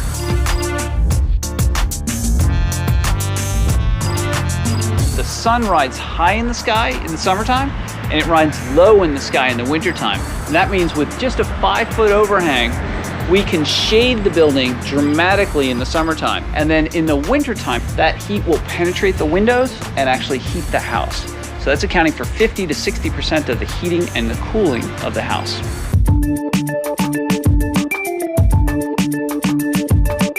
So we have an induction cooktop, can boil a full pot of water in 2 minutes, and it uses electromagnetic technologies. We kept off the gas line. None of our appliances are gas, so we're not burning anything, and that's why our house is considered zero carbon, because we even have an electric grill outside, so there's nothing combustible in our house. The car's now charging. It's that simple. It's as simple as charging your cell phone. There's absolutely no maintenance on this car as well. No oil changes, no timing belts. The brakes on the vehicle are meant to last the life of the vehicle. I don't know about you, but I have no interest of going back to the pump. I have no interest in getting oil changes. It really doesn't serve me to do those things, and it doesn't serve the environment to do those things. So what's nice to know is that there are a range of electric vehicles available now. There are smaller cars, there are mid-sized cars. I have a Toyota RAV4, which has a Tesla powertrain. It's an SUV, perfectly capable of carrying lots of things. You've got the Tesla, which is a high-end car. We've got a plug-in Toyota. We've got the Fiat. We've got a Leaf, which is a car I had for a couple of years. Fabulous car, really enjoyed it. Looks like we have a Ford. Looks like we've got a Smart Car, even a couple of other interesting cars like Kodas and Fiskars are here, so a nice range. It's just nice to see that electric vehicles are now no longer one market. They really span the spectrum of what consumers might want. If a third of carbon emissions comes from electricity, where else is it coming from? 28% comes from transportation alone. And currently, 93% of the energy we use to power our vehicles comes from petroleum. The average American's single greatest source of carbon footprint is going to be their car. 10,000 pounds is what the average car pumps into the atmosphere, 10,000 pounds of carbon dioxide. When you go with an electric vehicle, one of two things is going to happen. First off, electrics are inherently more efficient, and therefore, even if you get your power from the utility, it's still going to dramatically reduce the amount of carbon that you pump into the atmosphere coming from the utility instead of coming from your car. I have on my home solar, as do many electric vehicle owners. That solar cost me $12,000. It's replacing my fuel costs for my vehicle as well as my electric costs for my home. Given the displacement of the cost of fuel and the cost I otherwise would have been paying the utility for my electricity, I'm going to pay back the entirety of my solar system in 4 years, thereafter driving for free. Now that system is going to last on my house for at least 25 years, guaranteed, probably will last dramatically longer. If you take the costs that I'm saving and you look at the cost of electricity and how that goes up annually, the cost of gasoline and how that goes up annually, you do the numbers, crank them through, you'll find that it's literally hundreds of thousands of dollars I will be saving over time in having home solar to fuel my home and, more importantly, to fuel my car.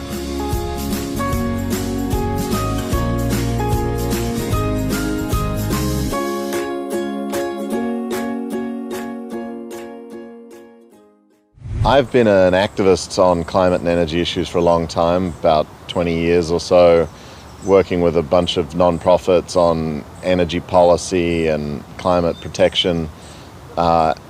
When I was working at Greenpeace in the last decade, mostly in Australia and the Pacific, I realized that the time had sort of come to not just demand that we stop digging up carbon and polluting the atmosphere, but also we start driving the solutions at scale.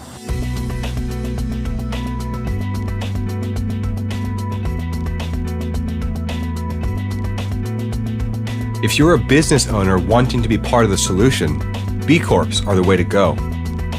Social benefit corporations are an emerging business model founded on the triple bottom line of people, planet, and profit. Sungevity, the company I helped start, just won an award from the Oakland Indie Awards for job creation in Oakland, because in a recessed city in America, a company that's grown to 270 employees is a good news story, right? And that's the story of solar the last 5 years. Again, 120,000 as of the end of 2012 employed in the solar industry. At the end of 2011, we were 100,000. So we added 20,000 jobs in 2012, this flat year, which is a remarkable number, like a double-digit growth rate in employment. Name another industry doing that in America.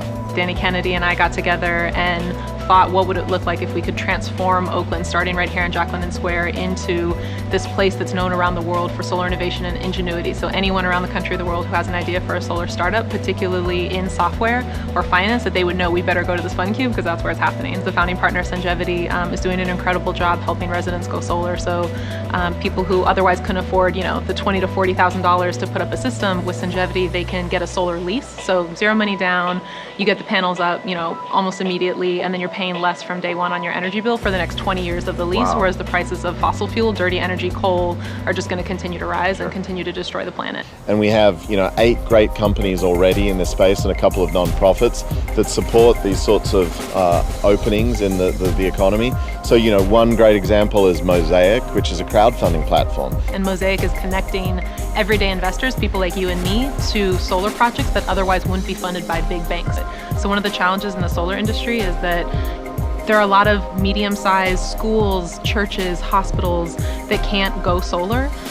Banks won't finance them. Banks won't loan them the money. And so Mosaic is stepping in and saying, you know what, we don't need big banks to finance these solar systems. We can do it ourselves, because there's enough people around the country and around the world who want to see these institutions go solar and are willing to put in their money, and because they're going to make their money back and then some. So it's pretty much like a solar savings account or a solar retirement account that's paying you back and then some. We were started with a mission of democratizing investing in clean energy and accelerating the transition to a world powered by 100% clean energy, and that is of benefit to the world.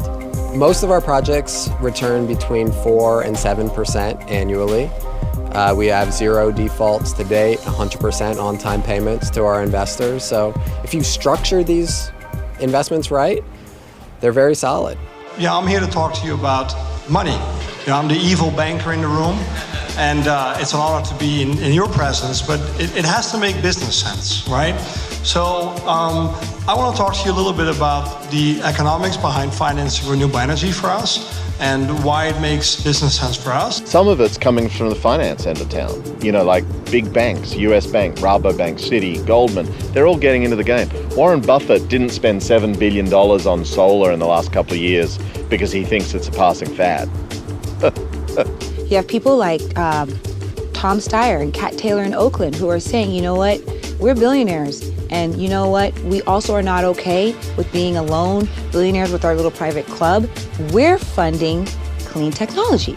We're opening a community bank. We're doing these things to start redistributing our funds. The thing that will catalyze a massive shift is the recognition that people want to spend money with people who care. So we need young leaders in America to be stepping up and saying, I will create that business that puts solar in every school. I will create the window that is also providing electricity. I will create the car that self-powers. I will sell these solutions that already exist in an easy online store. I will create the app for that.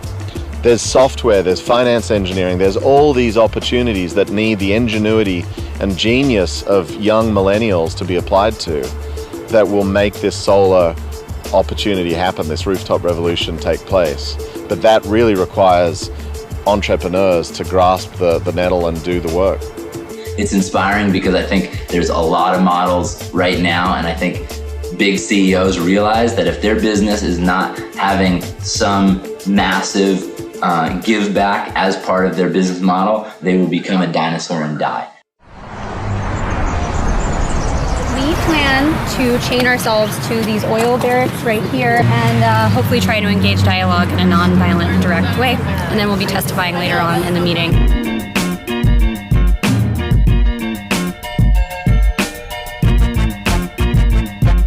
This fossil fuel divestment movement has already spread to over 300 universities and college campuses across the country and more than 100 cities and states and dozens of religious institutions, and now it's even going globally. They're demanding that their institutions take action to divest from the top 200 companies that own the vast majority of the world's carbon reserves and begin to think about how to reinvest that money.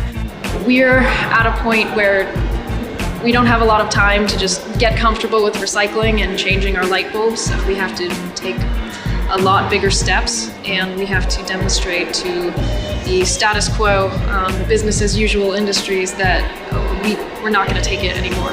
So we modeled this fossil fuel divestment movement on the movement to divest from apartheid South Africa that was in the 1980s. And that movement convinced over 150 colleges and universities and dozens of cities and states to ultimately take some form of action to divest. And it had a real impact. It both convinced the US to take a stronger position on South Africa and showed a lot of support for the anti-apartheid activists there.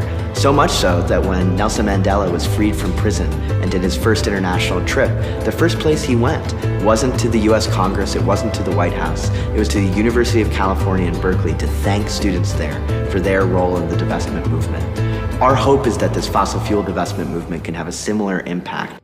We have to be off carbon-based fuels, off, within 30 years, all over the world, if we have any hope of addressing the enormity of the crisis facing our species and our fellow creatures on this earth. I mean, at this point, there's not even much mystery about, we've raised the temperature 1 degree. That melted the Arctic, okay? We've lost 80% of the sea ice in the summer Arctic. That should be a little warning. We're gonna go to 2 degrees, and even if we do everything right, probably, that's gonna be a lot worse. We're already losing major physical features of the planet. But if we go where the scientists tell us we will, unless we get off coal and gas and oil right away, up to 4 or 5 degrees, well, we can't have a civilizations like the ones we're used to having. So our job is just to keep it from getting completely out of control. The latest report from the Intergovernmental Panel on Climate Change concluded that in order to stop global warming and avoid catastrophic impacts, we only have a limited amount of carbon that we can emit. And it's called the carbon budget. We've already emitted hundreds of gigatons of carbon dioxide into the atmosphere, and now we only have a couple hundred gigatons left. We're gonna burn through that budget in as close to the next 14 years if we don't take action. What that means is that these fossil fuel companies are going to need to leave in the ground 60 to 80% of their known reserves of coal, oil, and gas. That doesn't even include all the new reserves that they're spending hundreds of millions of dollars a day to go find. If these companies are forced by governments to leave those reserves underground, it will have a major impact on their share price. Think about it. A company like Peabody Coal, it's only worth what it is because it has committed to the market that it can dig up this coal and burn it. Once we start regulating these companies, that share price will drop quickly. And that's what's known as the carbon bubble. These companies are massively overvalued, and continuing to invest in them poses a real risk to big institutional investors like the city of San Francisco or like a big university. So what all of this means and what all of these new reports are showing is that divesting from fossil fuels isn't just the right thing to do, it's the financially prudent thing to do. And I keep waiting for 25 years for the fact that the scientists and the economists and the engineers and everybody else were telling our leaders that we were facing the biggest problem in the world. I kept waiting for some action. No action came. And the reason is that the fossil fuel industry has a hammerlock on Washington and a lot of other capitals too. And unless we can weaken their power, then we're never going to get done the things we need to get done in the time we need to get them done. If you think about what the fossil fuel model of electricity has caused, it's this concentration of wealth and power, the control of a very important service in society in the hands of a few, the influence of fossil fuel lobbies and their money in politics. And we're going to break that hold over our democracy. And we're going to take the power back in a literal and a figurative sense. So yes, it has that potential to be revolutionary. Whether or not it is up to the people.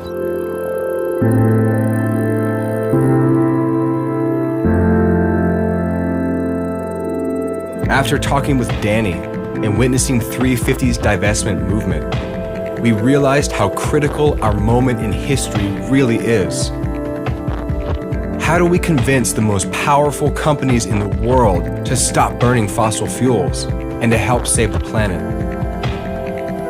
We were overwhelmed by the magnitude of the situation. A change this large almost seems impossible. So we went to our teacher, Joanna Macy, to get her perspective on the psychological and philosophical implications of our moment and how we should move forward despite the difficulties we're facing. Of course, you're confronted when you see this with both, we can do it, and then, but will we do it? Are we capable of waking up and seeing where we are? I think that every one of the leaders and heroes that I admire doing so much for the planet, they have these doubts too. I have these doubts too. How could we not? There has never been a time where so much destruction has been unleashed on our planet as a whole. Whole species, whole ecosystems, whole cultures are winking out. How could we not, with all our goodwill and everything, with all our visions, not also be assailed with heartbreaking doubts? So, Theo, get used to it. They're gonna be there the whole time. I've had to get used to it, because the miracle is this, that you care so deeply. You're giving your heart and your mind and your life to addressing it. So you just keep on going. Remember the poem from Rilke that I quoted in class, where he says, let everything happen to you, beauty and terror, just keep going. No feeling is final. So that's the real beauty. You feel the doubts, you feel the grief, and you just keep going. You know, Paul Hawken in Blessed Unrest reminds us that never has there been, at the grassroots level in all countries, more initiatives sprouting up, more organizations, more campaigns, more people linking arms to look for renewable ways and to resist oppression. And that this is, and to hear the ancient teachings of the indigenous people, and to harness the latest science. And we're calling that the Great Turning. And Hawken, I agree with him when he says this is the largest social movement in human history. I am convinced that the Great Turning is the great adventure of our time. Scientific, cultural, technical, all of it can participate, where humanity takes a quantum leap into a cooperative unfolding of our vision.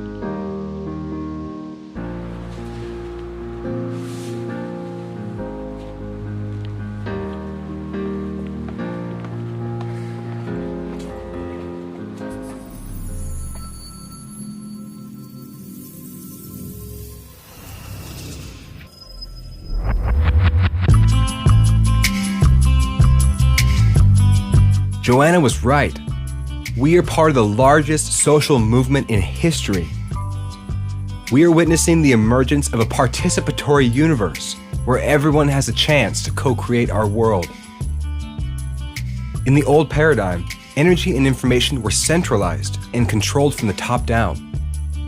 In the new paradigm, energy is created locally and shared laterally from within each community. Energy is not the only part of this transition. Perhaps the greatest example of lateral power is the internet, which allows us to connect and mobilize in amazing ways.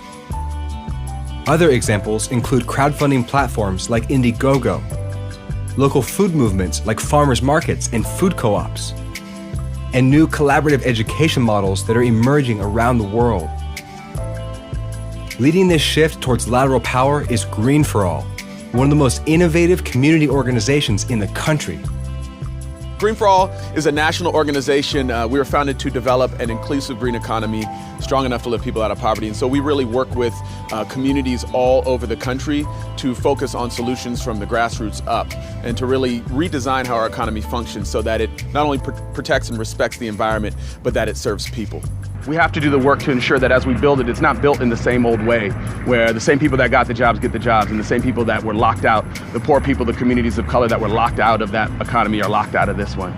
We have to make sure that it's done in a way that it's really can be transformative for everybody. But also the communities who haven't had any economic benefit from this industry, they need to be made whole too. They need to be able to make their communities healthy with jobs, with affordable housing, with healthcare, with education that's accessible to their kids. So all that is possible with a transition to renewable energy that is local, that is locally and democratically controlled, and that allows resources to be produced in communities and stay in communities and be controlled by those communities. STAR Schools stands for Service to All Relations. Service to All Relations comes from the Navajo culture. This is the first school in the United States to be totally off the grid. So for 13 years we've been powering this school on solar and wind energy. That energy is stored in batteries, and 90 to 95% of our energy comes from solar and wind power. We teach our children about solar energy and wind energy through our science education here at the school, and they learn that along with other sustainable practices such as gardening and horticulture, which is indigenous to the area. You want to talk about energy? Let's talk about food.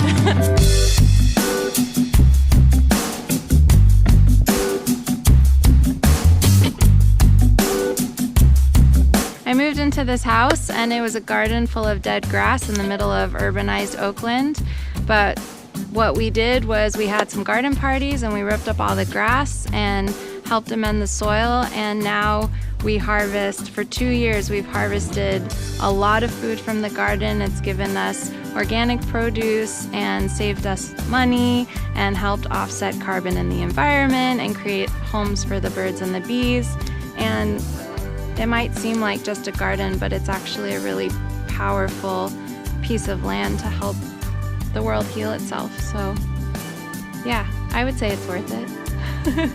The part of growing food at home and composting is the energy savings, because if I go down to Vaughn's and buy some food that came from another hemisphere, like it was grown there and then it had to get shipped here and then distributed to the stores, and then I buy it, and it's really energy intensive, and it sacrifices the quality of the foods. Whereas here I can come out and just like find a lemon that's really ripe right now and pick that, and it's going to be a really good lemon, and it didn't have to get trucked anywhere. Think about the last meal you had, and do you know where the ingredients came from? And I realized that I couldn't name where a single one came from, let alone the farm, the state, the country even. When you're considering buying something that grew 1,500 miles or came from your own garden, that's offsetting carbon footprint so much right there. You got the bike power, you know what I'm saying, making sure people know they are the juice, they are the power. And then we're actually providing just like fresh nutrients, you know, phytonutrients, juice, smoothies, elixirs, tonics, and hiring people from the community as well. And eventually we're bringing in as a re-entry program folks who are previously incarcerated too. So then the compost goes to local organizations that we're working with too. So we're just one of those stations. We're a product of looking at the social entrepreneurship movement.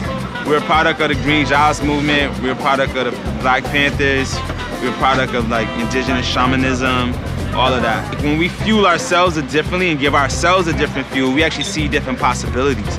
We can dream further, we can dream deeper, we can imagine things that we couldn't imagine, because what we're talking about here is shifting your vibration, right? You're actually raising your vibration, then you're able to actually remember exactly who you are. And that's exactly what we're talking about, the future energy, is actually remembering exactly who we are as human beings and actually being stewards of this earth and stewards of future communities. So the whole thing is that when you can't hear the chunks of ice, that's when you know you got a smooth smoothie. So Esso Juice right here in the building, one-stop shop to transform the whole entire planet. With just 4 elements, a solar panel, if you use a charge controller, a battery, and if you use an inverter, you can have electricity off the grid without having been involved. You then have control of your own power, and if you got control of your own power, you got control of your life. The student movement here and throughout the world is really showing the way. And it makes sense because they're the inheritors of this earth. And they're the ones who are going to bear the brunt of climate change if we don't get our act together. And they're also the ones who are going to get to tell their children that, you know what, we took action when we needed to. We saw the writing on the wall, we banded together, and we did the work that needed to be done.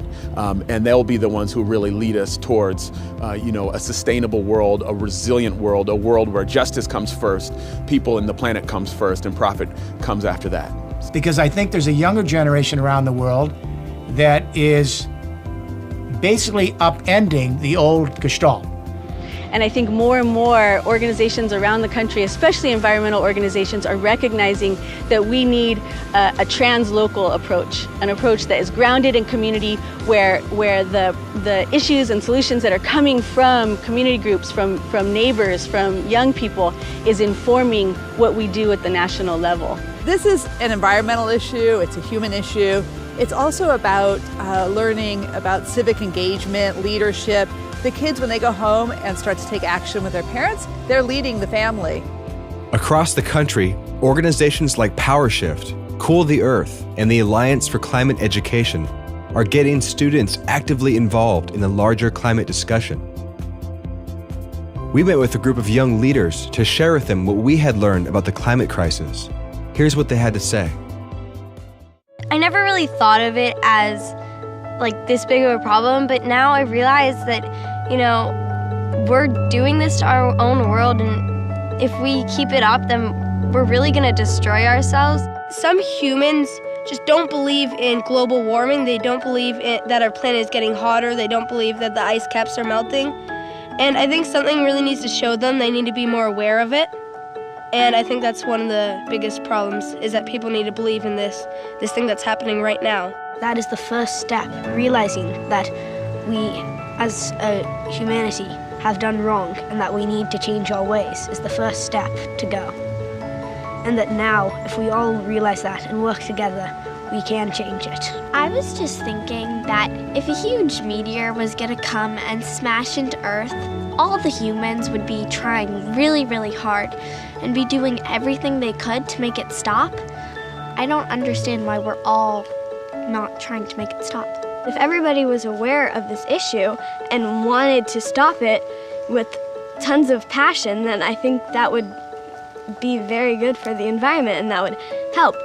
But everybody doesn't know about it and everybody's not trying their hardest to make it better.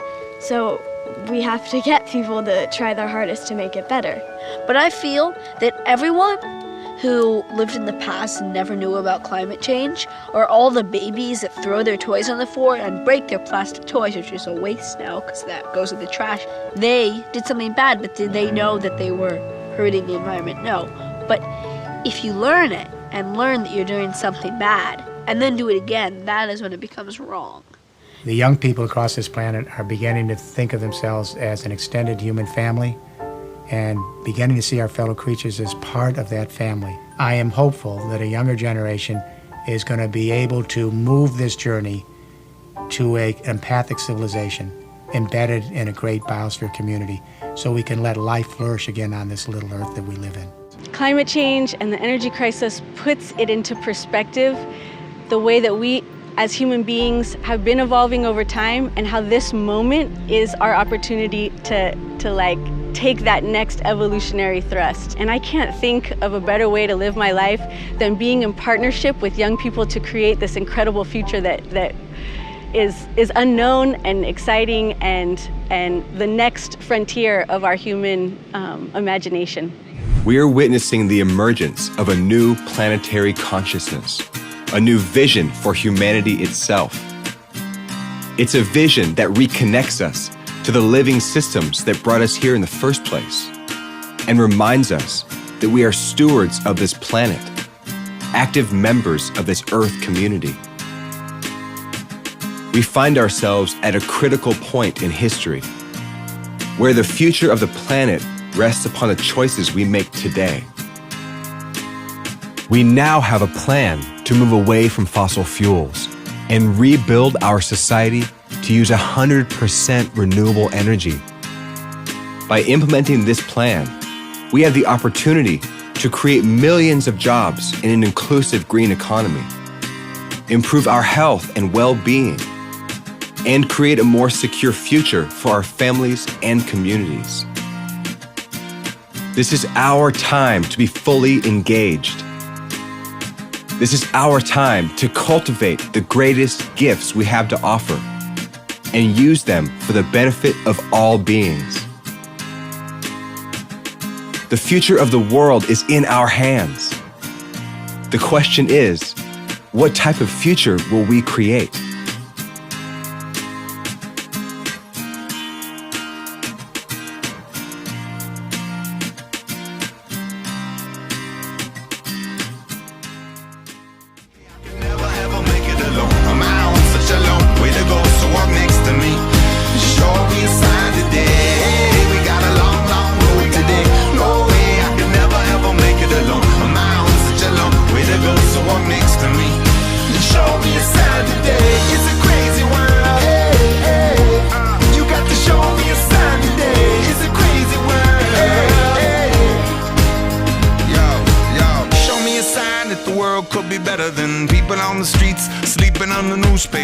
All filled with celebrity news, while bankruptcy's got us singing the blues, y'all.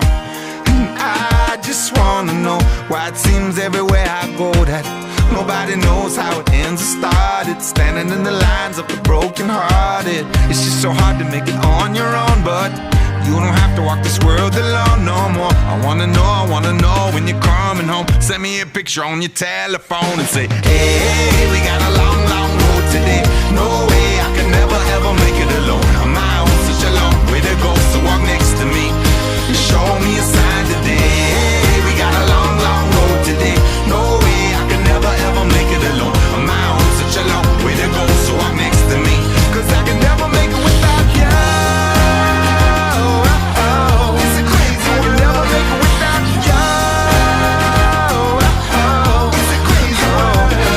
Yo, show me a sign that the world will be fine and all dictators kicked out or resigning. People everywhere taking it to the streets. Throw your hands in the air if you know what I mean. Seen Wall Street criminals, some of them politicals, stealing money off of people in the struggle, y'all.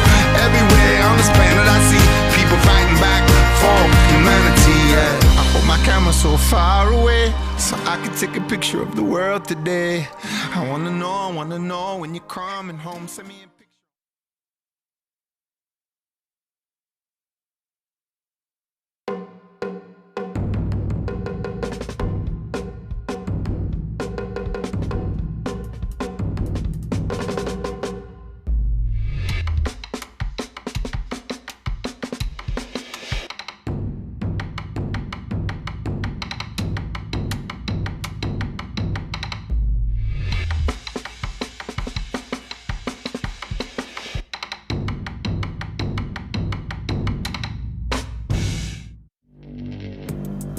Access the financial world on demand.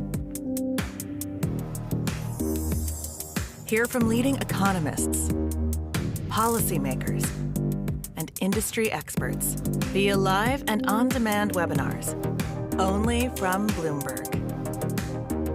Start exploring to see what's moving the markets. Visit Bloomberg.com/webinars.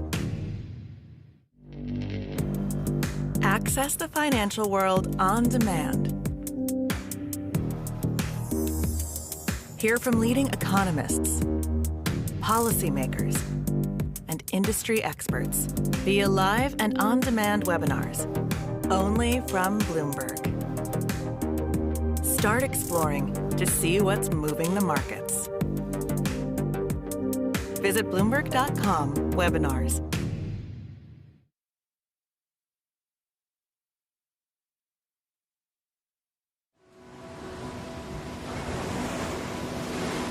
Scientists predict the small nation of Kiribati will be one of the world's first countries to disappear as a result of climate change. Well, our village is covered with water. There is no dry ground here. And so there is a great disaster here. Our future is actually it's written. It's written on the wall that the sea level will rise and it will affect our islands. And so the international community cannot ignore that.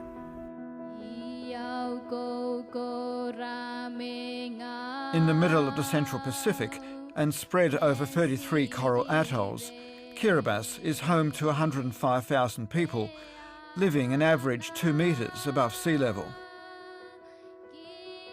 How long will they survive the rising tide?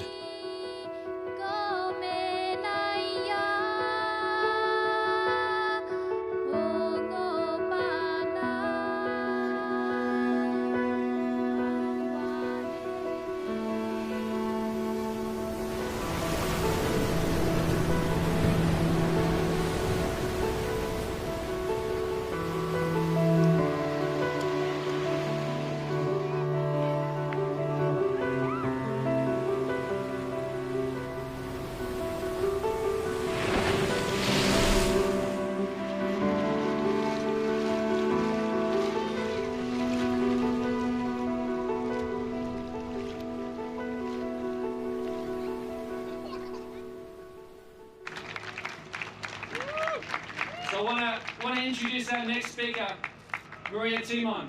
I first found out about Kiribati through Maria Simon. Maria has been living in Sydney for 2 years, but Kiribati is where her family lives and the place she calls home. Where she works to raise awareness of how climate change is affecting and will continue to affect all low-lying islands. Please make her very welcome.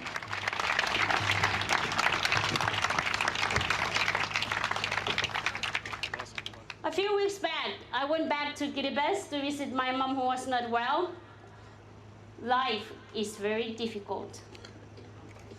My own father said,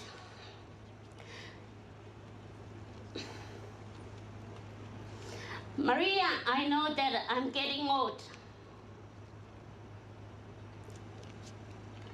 And I will not be here when this happened. But my heart goes to the young generation and my grandchildren. How long would they survive? Where would they be in the future?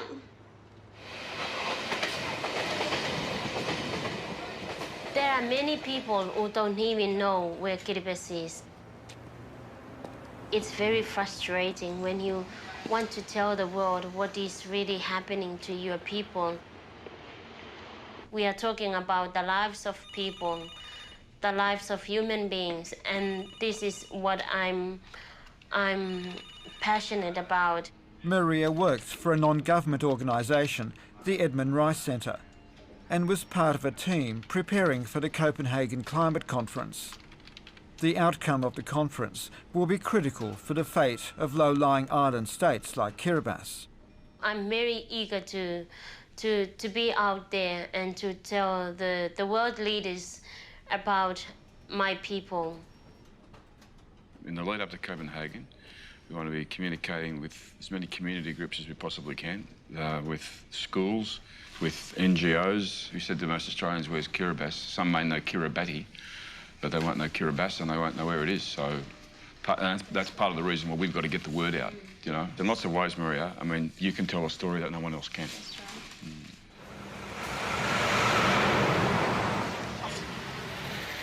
Lots of people, they are experiencing the impacts of climate change, but they don't know what causes it.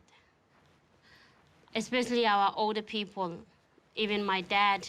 He kept asking, like, why this is all happening and why the heat is getting hotter and hotter, why life is getting difficult.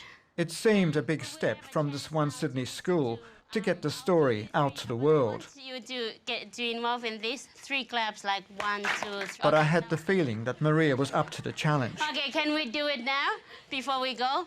3 times, 1, 2, go.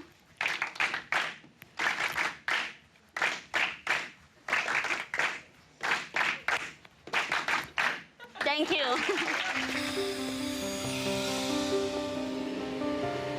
I come from a very big family, and we are very close to each other. I miss my parents very much. My dad has not been well. My mom is very ill, and that is my worry, that being here in Australia, I might not be able to say goodbye to her.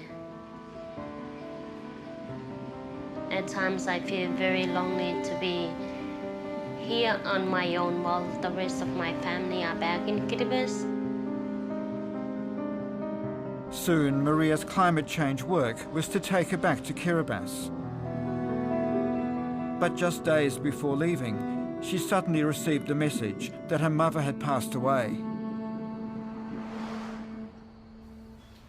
I was devastated to find out the news. My brother said, "Oh, Daddy wants all of his children beside him,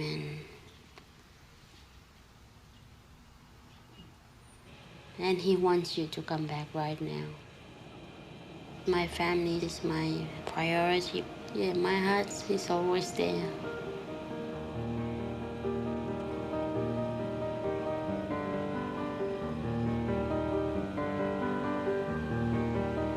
We're arriving on Maria's home island of Beru, home to 2,000 people.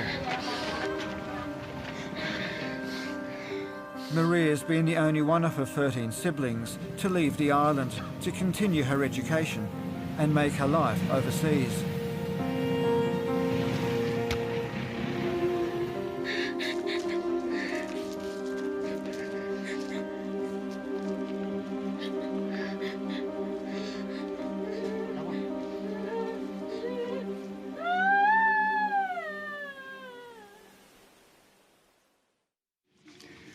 Tidak ada bali pun meruru menaka ya ko wale lagi pisira ikan arun tiro ko iruni ni guri ya kaman na taya era ko mani kagili de ji bun de jaga na ako wale ngai de tawra i bugin bai ni sila bini na ko mai saguna ni bini na ko mai Ngati te plan.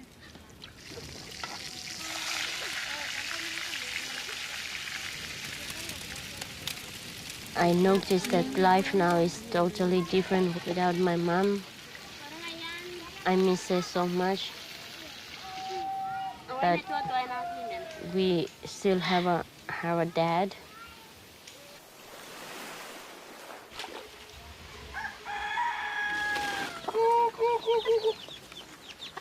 My dad is a very tough father. He just worked as a fisherman, and he really worked hard for all of his kids.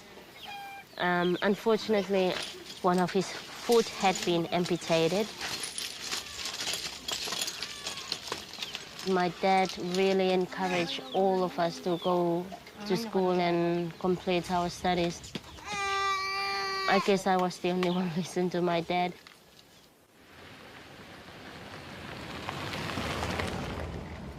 As we drive around the island, it's easy to see the impact of the year-long drought on the breadfruit trees, a staple food source. And then Maria takes us to one of the many villages where people have had to move because of the rising tide.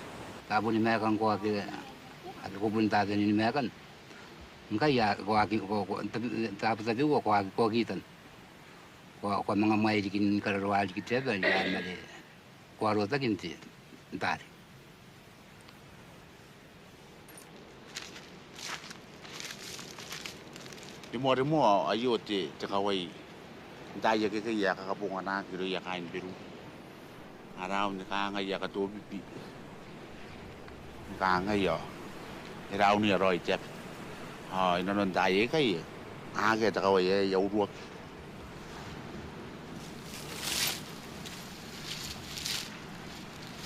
ai yo yo tipike ta jadi kamu anurin kan tenan baru kayak kah ya apa di depan kayak kanak ada cikuau apa ya karika cikana no kawa giro orang ira kain gini pas sakit si bunda ya bari na nuabara sada ya nangin lakan ako dia bus ya dia tata king awan yang kanne ada kawa ibu kinda da kaumi imatangin chawnap kain tayo na babali. Ngayon ka si Brown.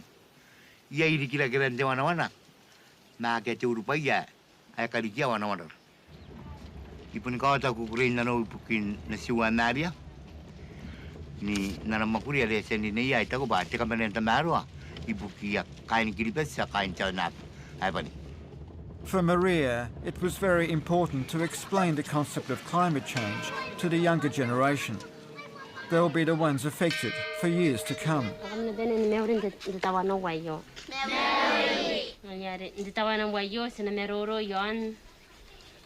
The climate change. Yeah, the climate change kaya. Right. Kamatana te are pipitakin te pong mekanuana. Kura-kuran tay, anaurubai tay, me anaurubai tari, kamataan. Atira anda ya anaurubai tari, te wana me enang sirawa anaurubai tari, kamataya. Tay me. Ngaya.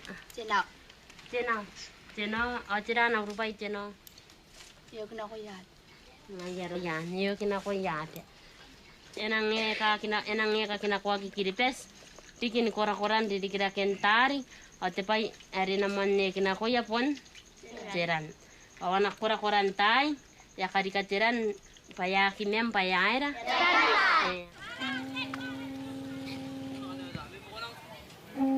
Our trip to Beru has coincided with celebrations marking the anniversary of the Manieba, the centre of social life of the whole village. Sebenarnya kau paano pong maniaberado kiyaw Ada cabanin lo ko inano na. Ara ilua. Agyabanin daw ni na ilunun tingay na mo ta maruay.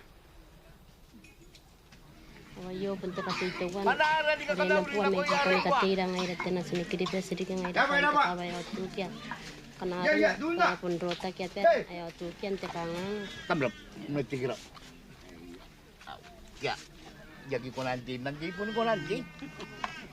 Nakarauni ka may ami. Pauta na ni unia wairo. Ina para.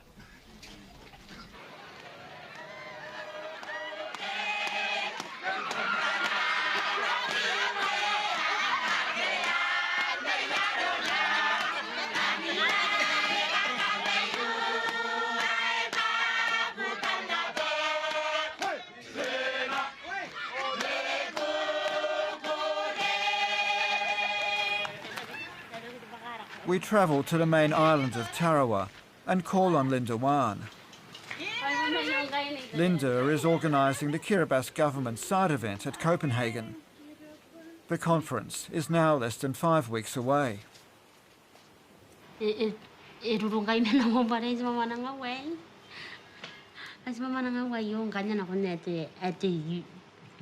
International. Yes, I mean, meeting, my second at the UN meeting, I spam my young can. There is a Makuri as a team. Happened the individual get the group Nakaki Gami. Akia come to a day, we can deport a nomata. Nakiki get that, and we can deport a nomata. Matter, Roy and young yeah, baby. Ma happened that the man, I put an experience. Linda and her partner John Anderson are making an official DVD for the conference. It's one of scores of sponsored videos they've made, educating local people and taking the images of Kiribati to the world. The frigate is one of our key national icons, the national bird of Kiribati. The story tells of a bird flying the ocean in search of food for its young. On her return, she finds that her homeland has disappeared beneath the waves. This prophecy from the past reminds us of the uncertain future we face as a country and as a people.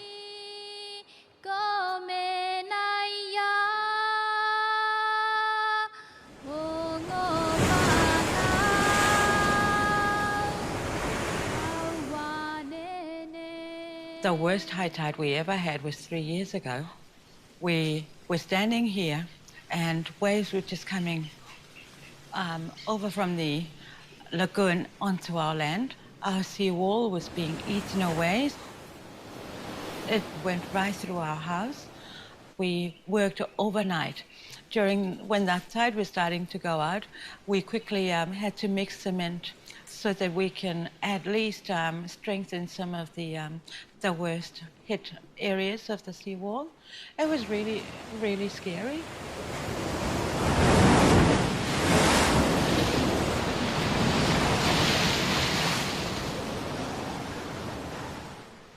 Some parts of the island never properly recovered from the storm.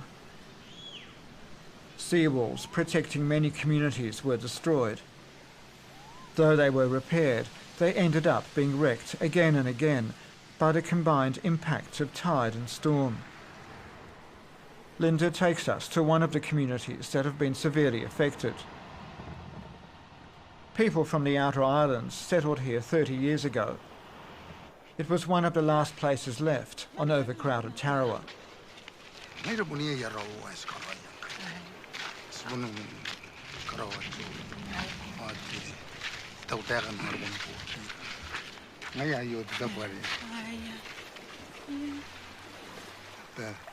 The seawall smashed up, and that's when the water started coming in. But we need the wall to raise up a little bit, all the way across, and very urgent, because the people are very affected with this damage that we have now.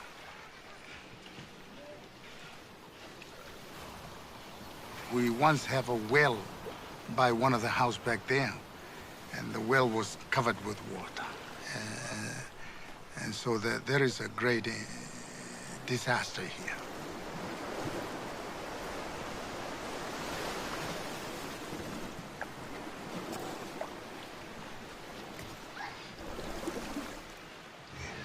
See, it's very quick now. It's coming up here. This is my house now. My house was there, where the water is now, between those plants there to here. And now it's a sea. They say that today it will be much higher than yesterday. So now we are expecting this classroom to be flooded, some of the houses to be flooded. One advantage of having this flood is the place is very clean afterwards. The waves takes away the rubbish. As a government, we get a lot of requests for protection against the seawater. We try as best as we can, but we don't have the resources to deal with this. You just got a feel for these people because they are being affected, and to feel that there is nothing we can do about it, it's frustrating. Our future is actually it's written. It's written on the wall that the sea level will rise and it will affect our islands. And so the international community cannot ignore that.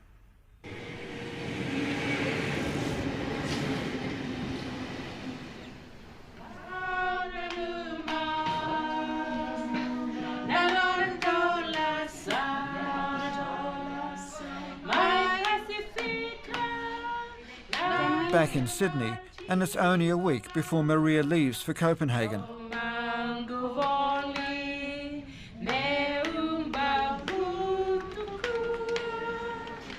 I'm alright, just panic a little bit, but I'm alright. Yeah. What's your biggest worry? I don't know. I'm just stressed right now with. Maria is a member of one of many non-government delegations trying to influence the outcome of the official talks. So if we have 4 or 5 things you need to get, we want to say in each interview, or each person you speak to, you get those across, and the question is really, oh, well, perhaps, but let me say this. Right, and then you launch into what the stuff that Julie was just saying. Accompanying the Pacific Calling Partnership delegation is Maria's boss, Phil Glendenning. In terms of the Copenhagen, my hopes would be this is another beginning of a long-term process. The group is pressing for a legally binding treaty to cut emissions to keep global warming below 1.5 degrees centigrade. contacts and opportunities. Even a rise of 2 degrees would spell disaster to Kiribati and its even smaller neighbour, Tuvalu. So the question now is, as we leave with great hope and expectation, the only question is to, will the politicians actually be up to it? Will they be able to follow through on the promises that have been made?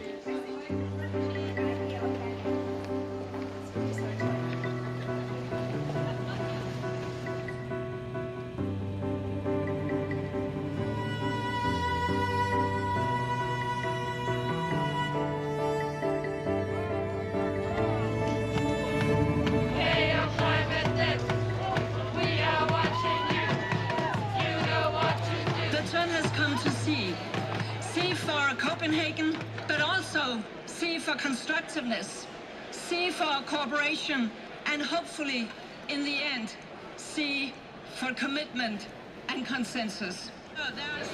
We gathered for a climate conference, and we've already lost Kiribati and Tuvalu. Haven't made it to the map. Kiribati should be just up there on the equator. It's not there.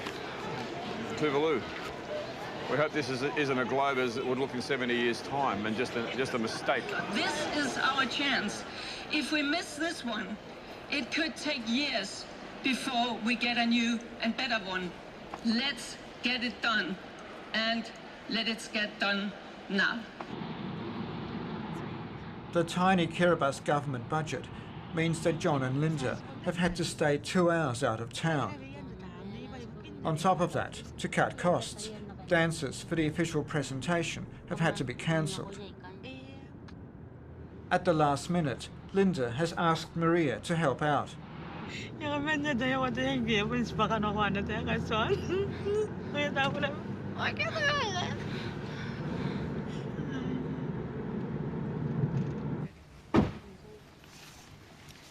Linda must now prepare Maria for something she's never done before at such a major event.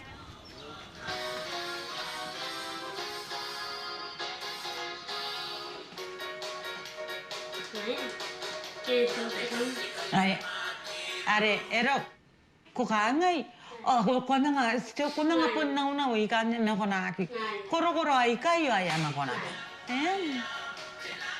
are kai still na ki ani na ki konanya ko pun kare pe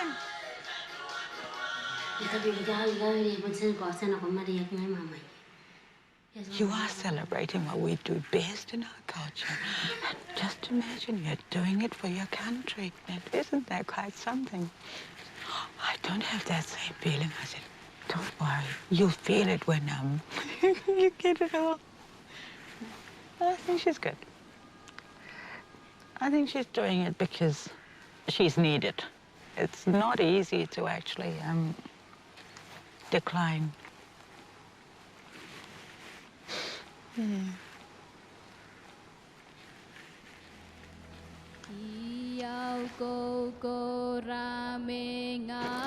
and thank you very much for your interest.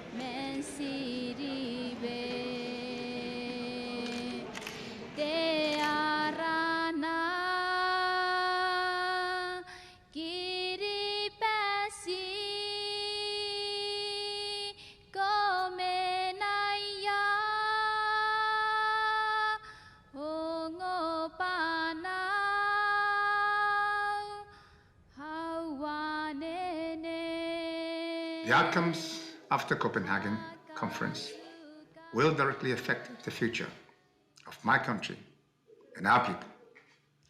And we call on the global community to take action now for the sake of the most vulnerable countries.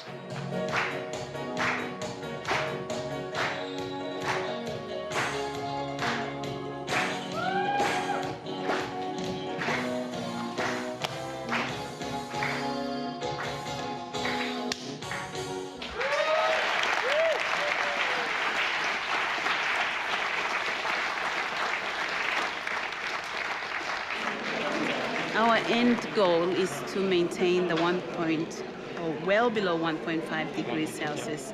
So any targets that will contribute to that is what we're asking for. Anything beyond that will mean a 2 degrees Celsius increase, And that's catastrophic for us. Tuvalu has asked for the floor. I don't want to cause embarrassment to you or the government, but I want to have this issue considered properly. I clearly want to have the leaders put before them an option for considering a legally binding agreement for them to sign on at this meeting. I make this as a strong and impassioned plea. We've had our proposal on the table for 6 months. 6 months. It's not the last 2 days of this meeting. Tuvalu, supported by Kiribati and 41 other low-lying island states, has proposed a framework for a new legally binding treaty. Not only developed, but developing countries would be forced to make deep emission cuts to keep global temperatures from rising above 1.5 degrees. The island states, as the sentinel of the world, we are the first to go. Keep the islands on the map! Keep the islands on the map! Keep the islands on the map! The problem is that fast industrialising nations like India and China are strongly at odds with what Tuvalu is proposing. The island states are coming under enormous pressure to withdraw their bid. This morning, according to the negotiator, Canberra apparently called up somebody in Funafuti, the powers that be, and said, please tell your boys in Copenhagen to ease off, back down, and not push for legally binding document. Why? Can you imagine? They have actually gone from Canberra. Canberra has actually called up probably the Prime Minister's office or Foreign Affairs and said, can you talk to Ian not to do this? Some of those Pacific Island delegations are shocked to think that Australia has taken that position. But when it comes to the Pacific, that's our backyard. And, you know, to be heavying people at this stage, no, sorry. 132 nations have supported the position of Tuvalu here. 132 nations. And what they're calling for is a plea for them to survive. A 2-metre rise in sea level. If they're out of business, they're gone.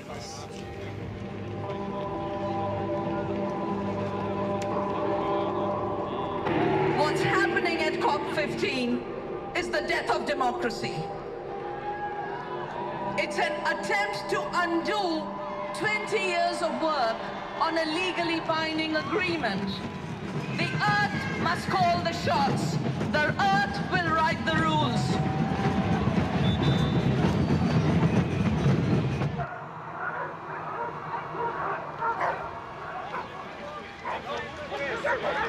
Justice, climate, justice.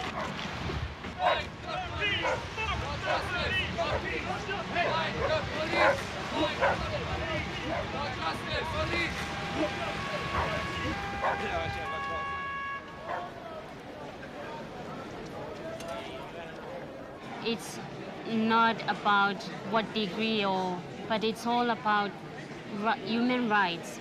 It's all about justice. And it's all about giving us a place on this earth. The question is, what will become of us, our children and our children's children? Because 50% of our population is under 15 years old. We love our country and we just want the civil society and world leaders to see us as human beings and give us a fair deal. How do you save the world? Sorry? How do you save the world? I think we've done enough. I think we've done enough for today. Yeah, this is how the world's going to solve its problems. I think we're in trouble.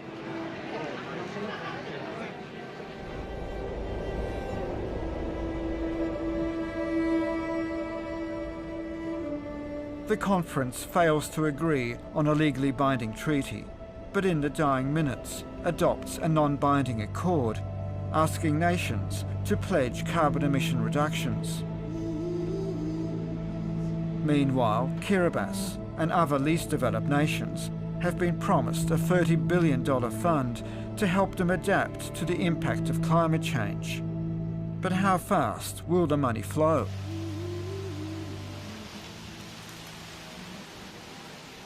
It doesn't matter whether we show them the effects and impact on video, or say it through our songs, or say it through our slides and presentations.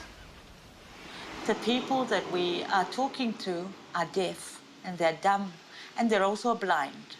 They don't understand a syllable of what we have been saying.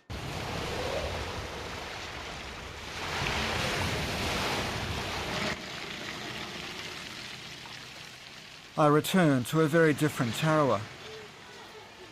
A severe storm, combined with the feared westerly wind, has caused a lot of damage.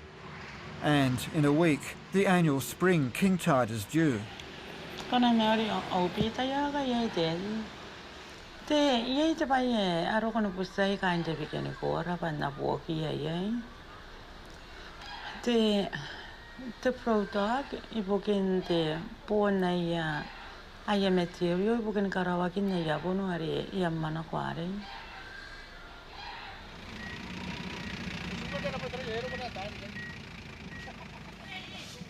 Thank God for our government. Our government is helping us providing the cement. Yeah, this is our boys. Our boys, this is what they did, mixing cement, and then put it in sacks, and then go put it on the seawall.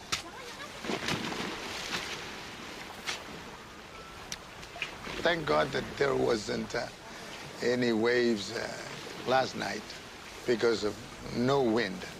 Once we have the wind coming from the north and the west, that's when we have these big waves coming, and it's just climbing up the wall and into the houses, and which is a big problem. It is sad to know that people are suffering because of somebody enjoying what they're doing. And, well, we know the good Lord knows what is better for us, and he will help us.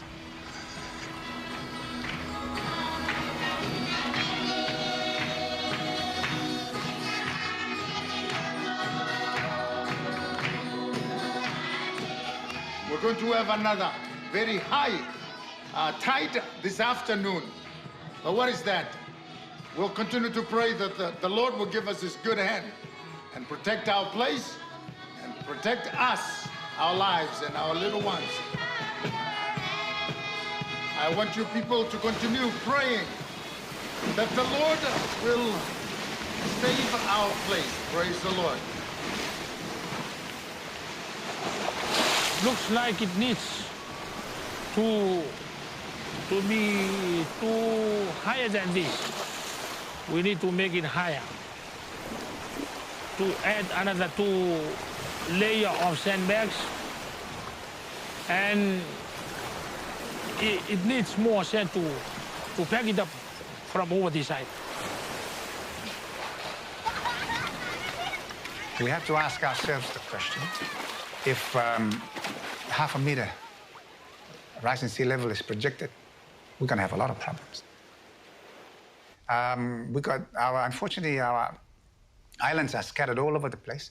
So the next question we have to ask, do we build up all of the islands, or we build up just a few? And if so, which ones? Okay? So these are the many, many complex issues that we have to deal with. And I can guarantee you, the cost is going to be in the billions and billions of dollars.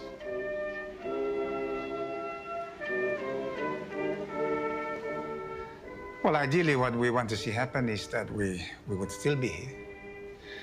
And we would have a nation of Kiribati with a culture, a people to carry on being part of this global community.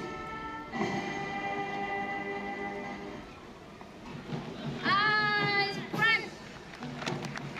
Left, right, left. Given the current projections, the prospects of that happening are becoming very much diminished.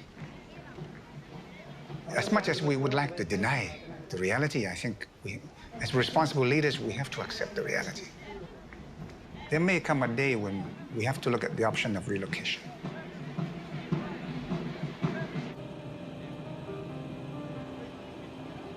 Maria's on her way back to Kiribati. She's accompanying a delegation of community leaders, led by Indigenous elder Pat Dodson. It's all part of Phil's strategy to get the story of Kiribati out to a wider community. Folks, they say that every landing you walk away from is a safe one. Welcome to Tanawa.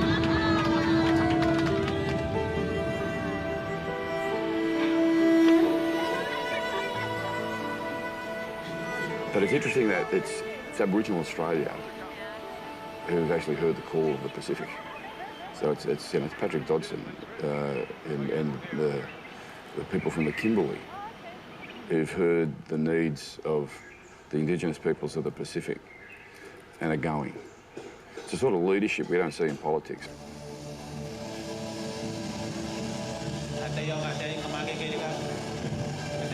While there is life in us, while there is breath in us, we will put it all to try and remain on our country. A very warm welcome once again.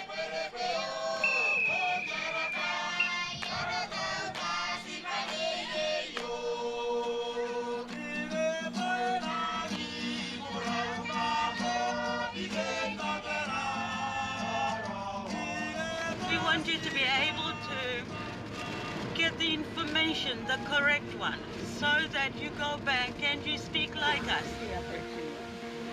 The trees used to be way out there, and they just died bit by bit. Over there is a swampy land. That used to be a papai pit. Papai pit is one of our main food crops here. As you can see, it's all barren at the moment because at the high tide, the salt water got into there and ruined the crops. We're just trying to introduce them to mangrove planting at the moment. It's a peninsula over that side where they are suffering quite severe erosion. Welcome to our site. This is the Beriki Nanakai seawall site. So what we've done here is designed this seawall for the next 50 years of sea level rise. I've been filming for over a year now, and it's the first time that I've seen major coastal protection work being carried out.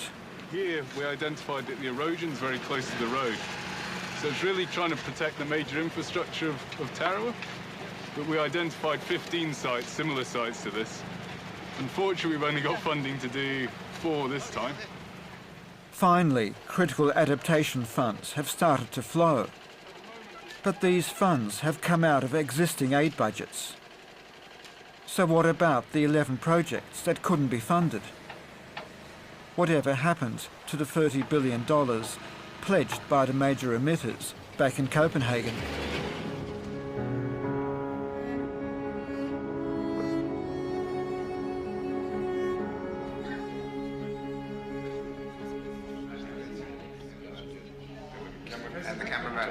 Good to see you again. Okay. Well, let me welcome you. I heard you'd come last week. We've really just come to express our solidarity with you in your fight. We admired the leadership from afar in Copenhagen. We were disappointed and felt with you very much when the other nation state took a different view, and in particular our own country. For quite a long time, I didn't sleep. Because I didn't know what to say to the people, because I had nothing to say with the onslaught of this threat. And I said, you know, what kind of a leader could have nothing to say on this issue to the people?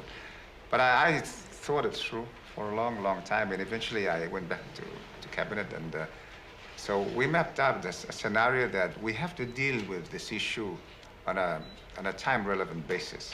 And so, in the long term, we have to prepare our people for the eventual possibility of relocation. But relocation does not begin then, it begins now, relocating our people, but with dignity. So how do we do that? Upskill them, train them, and prepare them for that. We have to assume the West. While the delegation returns to Australia, Maria sets out for Beru. She's just found out that her father's been taken ill. With her is Shifang, a young policeman she met last time she was in Tarawa and has been developing a relationship with on the internet since.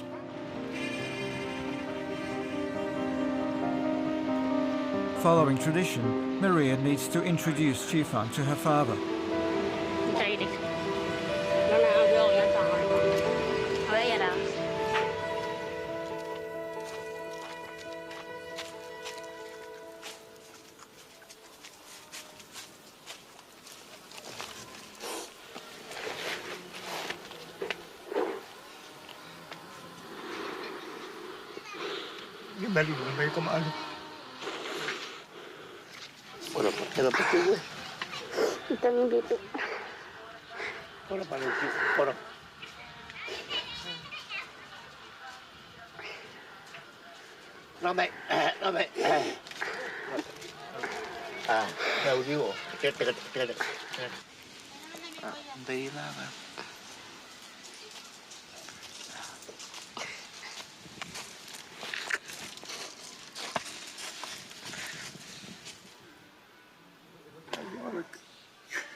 Dòng không là người cậu vậy?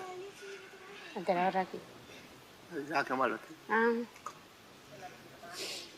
Có tăng riêng là khi nào? Anh ấy suy qua kia có bao giờ đây phải? Iya kayak mengain mana? Jangan nanti keroy dong. Iya bantu. Tidak saya nasi fang. Ibu, bantu aja. Tuh aja pun mau ya kita remeng. Pun mau orang mana tuh.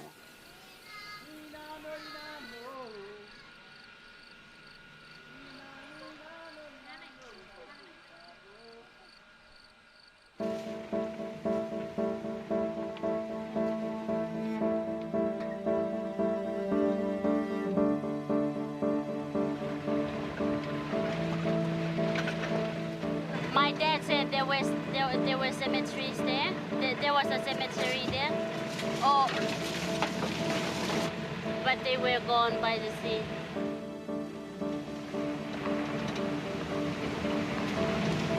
Hari kan ya aku tak tahu dah kan. Saya dia lagi belakang aku dia bus. Ada kayo mo guys.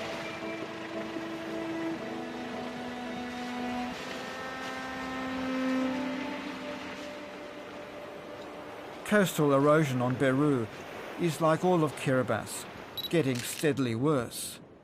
And Maria is gathering the evidence. Important conferences are coming up.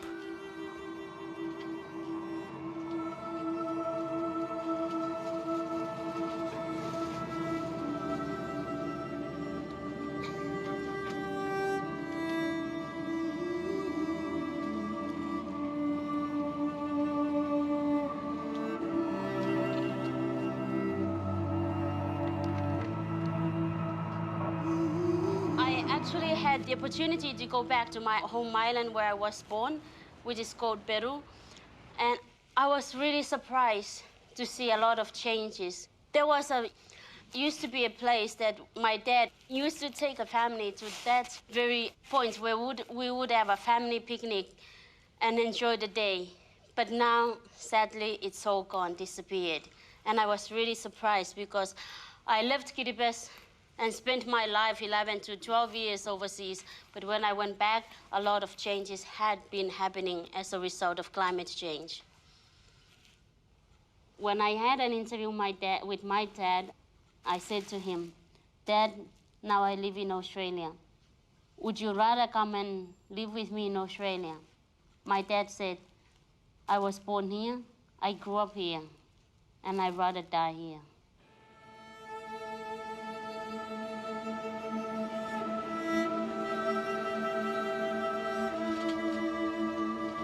We are among the most vulnerable of the vulnerable. In Kiribati, the entire nation faces real danger. It's not just about relocation or migrating people to a safer place. Climate change is about human rights and justice. Yes. Well done, fantastic. Proud of you. Thank you. Fantastic. Thank you. Again, another triumph. Sifang. Kumusta na yun?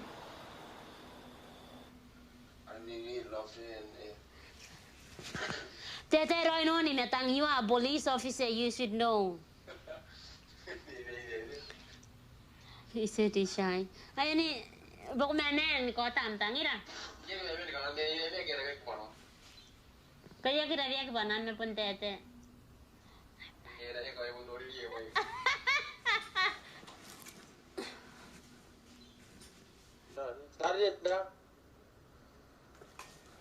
Pokok kitwangia ko karo birim mo. Hoy nga mama. Ari sinano? Metwang po ko na ira. Namina pa na katulog dira sila Okay, ataw asabo okay. Hirara pa irang intangiri ko. Irang tangir ko na si mina pa ko taninga pa nore no ba ke?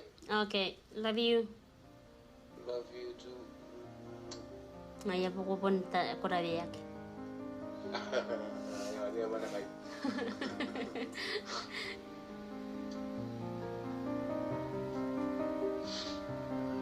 We would love to get married in Kiribati because all of our families and friends are there. After the wedding, we hope that Shifang will eventually come and live with me in Australia and start our family. At the same time, I have to support my family back at home.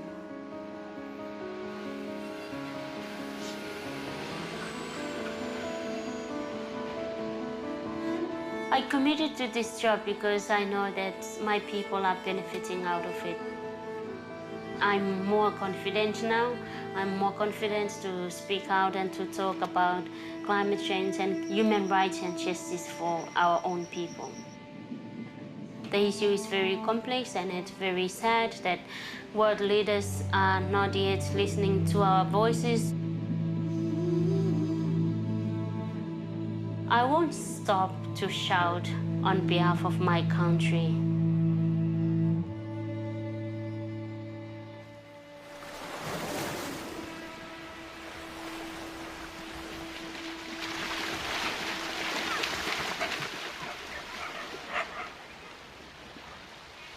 Kakadere ko na kakayari tatari. Ay, abot di tataroy. Kakadere na po. It's still coming in. Yeah.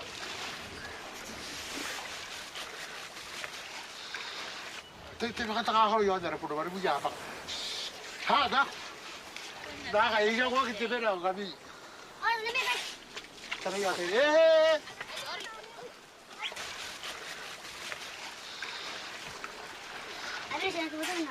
Eh? No, sei. Ang wang siya. Yari nabi.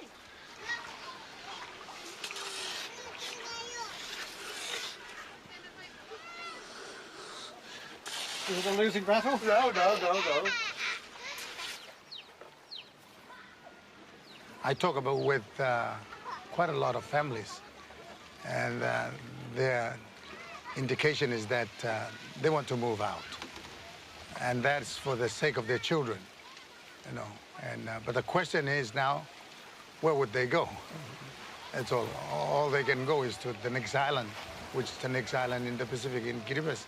Will have the same problem.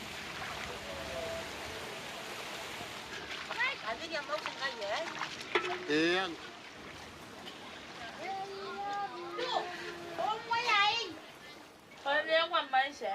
Bem. Olha ka nga, aro na yung isa. Nagisirin na. Ibisin ako ang umandigan na ako. Kaya nga, ano yung kaya ka wala yung maning ka.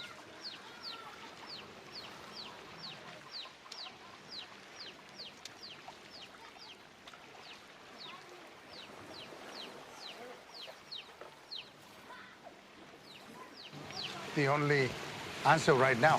And if government can liaise with some other bigger countries, so people of the islands can move to their higher places. And I think those are about the only options that we're looking at. What high places? High places like New Zealand, Australia, some parts of Europe, Asia, or the United States, somewhere there. No, if those people can have mercy on these people, that would be the answer. It is sickening and sad, because this is what we will face. It is a hungry time.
Access the financial world on demand.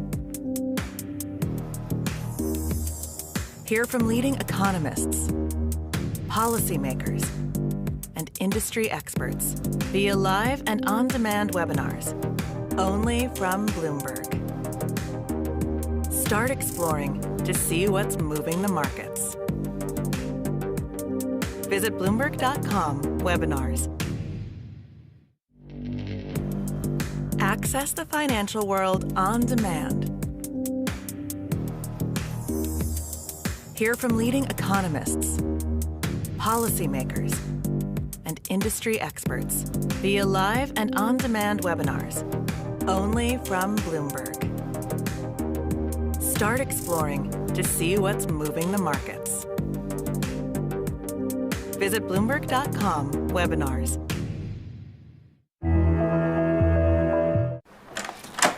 Well, hello there. Come on in. It's hot out here. Come on. Welcome to Waldorf Astoria, Maldives, Stella Maris Villa. It's one of two villas that are only reachable by boat. I don't know where to begin. It's probably the nicest hotel villa I've ever stayed at.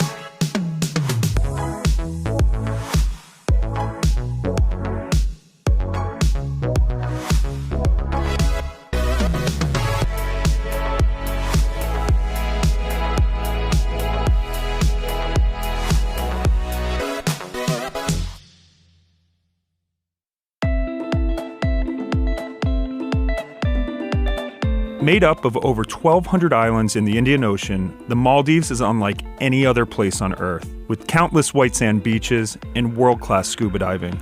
This was my 5th trip to the Maldives, and while I was still eager to book a points hotel, this time I was after something a little extra special, the Waldorf Astoria Maldives Itafushi. I could have booked a base villa, but since I was traveling halfway across the world for a very special occasion, I decided to splurge on the enormous 2-story Stella Maris Ocean Villa.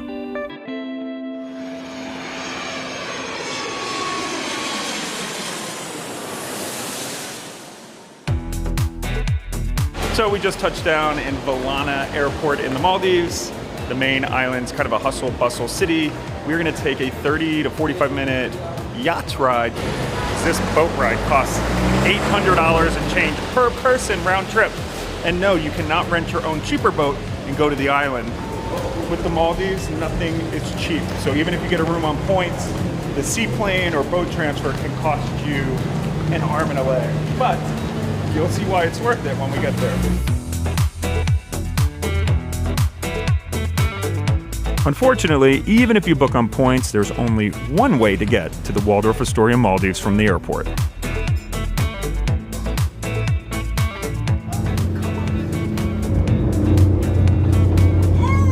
It's kind of like the residence. You may have to pay $800 for this 15-minute boat ride, but at least you get a lie-flat bed. Just factored into the cost of going and don't lose sleep over it. There's no way to get this cost down. I guess you could try parachuting onto the island. I've read some interesting threads. I mean, it is crazy to think a 15-minute ride is like $900, but like, you just gotta plan for it. Got a little bit of rain, but that's something you need to get used to in the Maldives. We've been traveling for over 24 hours. The end is so close. I cannot wait to unwind. Look, we're here. I can taste it.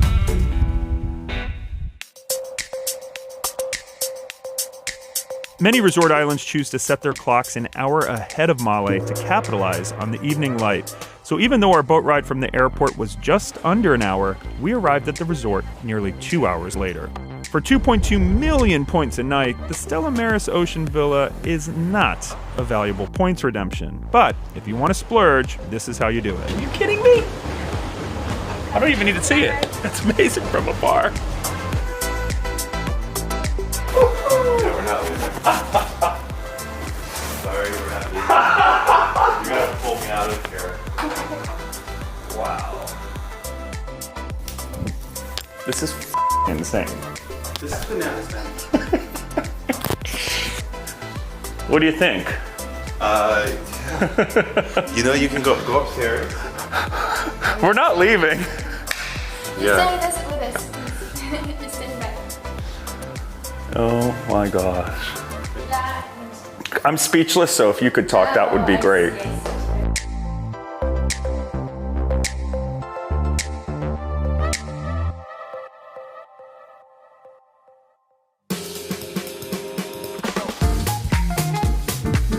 What I like about Waldorf Astoria is the technology. So everything at the resort, excursions from diving, a dolphin cruise, sunset fishing, which I am gonna do. Our concierge, Camille, is reachable with one touch at all times, and she is here to make our stay amazing. And we've got this and that. You can't even, I have to jump to get it. But that's not it. We also have the outdoor, which is tight. Come on. Oh.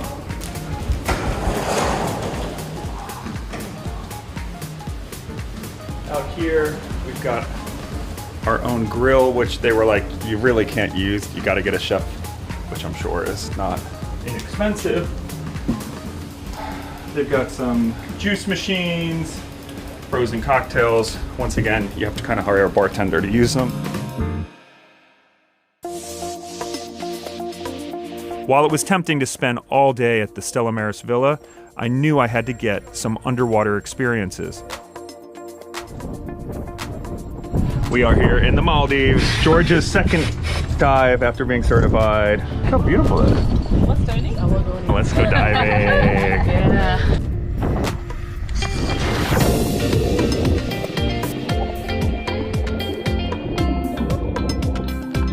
For $165 a person, you can book scuba trips that will let you explore incredible marine life just minutes away from the resort.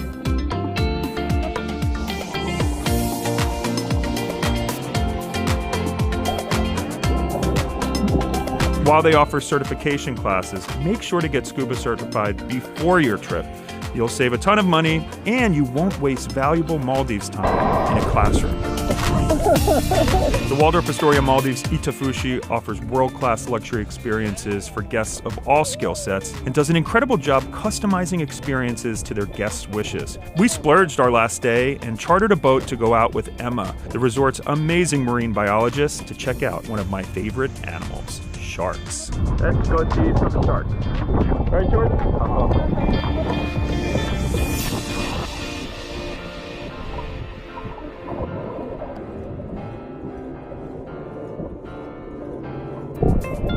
What do you think, George? Holy shit. They're so pretty.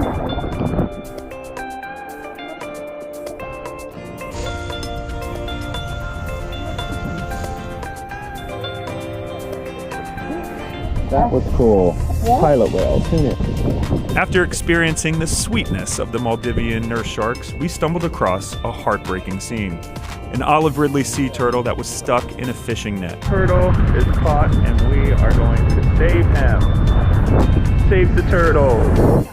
Emma acted fast and we helped to save its life with a detour to the Malé Sea Turtle Hospital. It felt great to give back to the sea that gave us so much.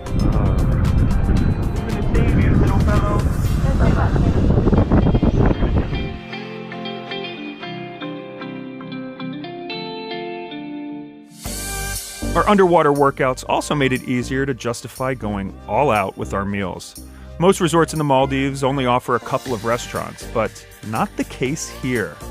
The Waldorf has 11 dining options, from the Wine Rock to the Treetops to Peking Duck.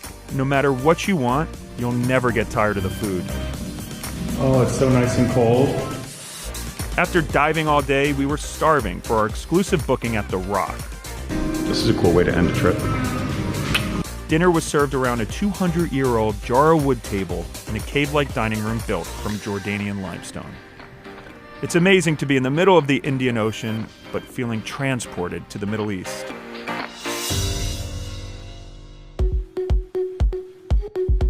There's no getting around the fact that the Maldives is an expensive place to visit, but it doesn't have to cost as much as you might think. For a points-friendly trip to the Waldorf Astoria Maldives, you can book a beautiful reef villa with private pool for 120,000 points per night, compared with the more than 2,000 you'll pay if you're booking with cash, including tax. And if you're a Hilton Honors Elite member, you'll get the 5th award night for free, which increases the value per point on the redemption. And if you have Hilton Diamond status, which comes as a perk of the Hilton Aspire card, you could even score a space-available room upgrade to the Grand Reef Villa. And if you want to guarantee that overwater villa, you can pay in advance by contacting the hotel.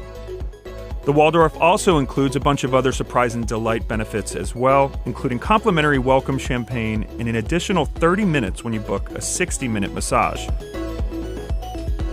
Gold and Diamond members also get complimentary breakfast each morning, which normally costs $60 a person. On a 5-night stay for 2 people, that really adds up.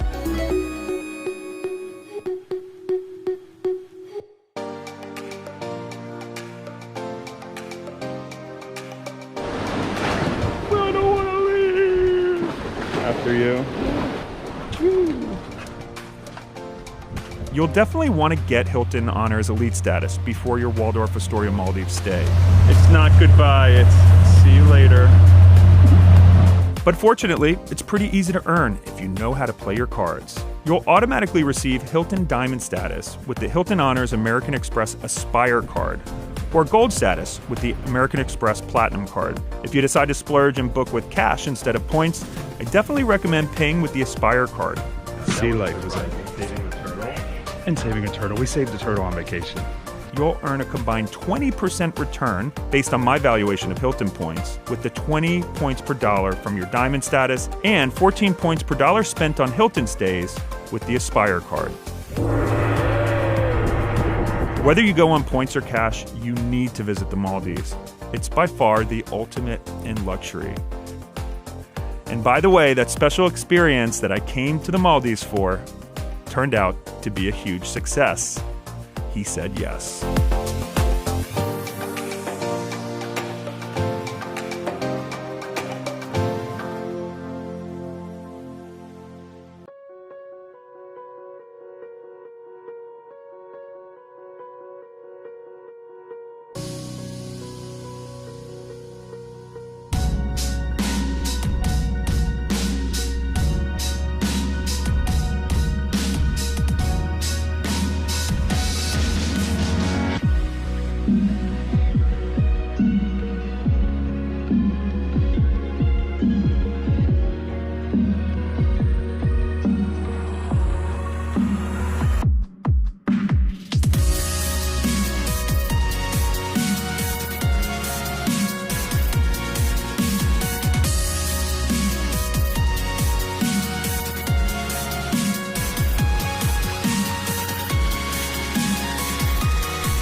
Access the financial world on demand.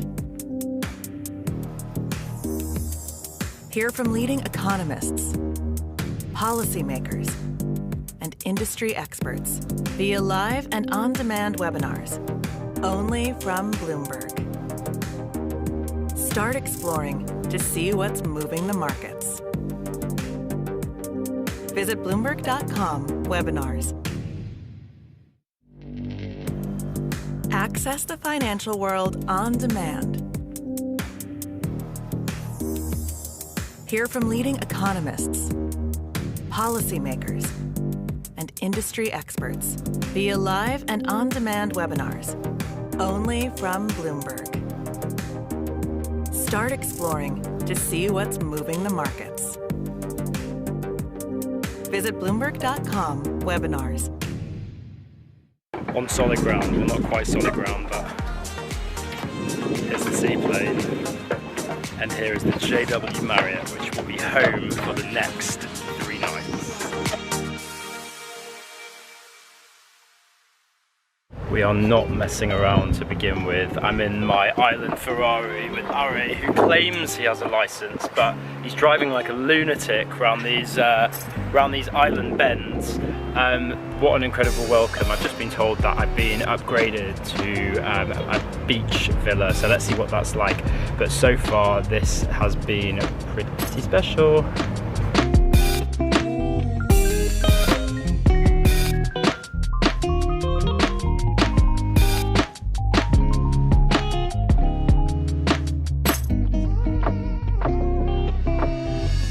This is the main bedroom. It's a wide open space, loads of room, table and chairs over here, and like a cool seating area here. Now look at this.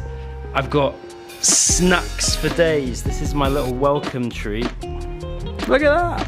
There's like 4 separate wardrobes here, all filled with different goodies. So there's dressing gown and umbrella, ironing board in here, and little bags you can use, and a safe, sewing kit and stuff. And in here, slippers and flip-flops and shoe cleaning products. Into the bathroom, there is a gorgeous big bath to get into. Double sink, one over here, one over here. So there's big sliding doors that go out onto the terrace.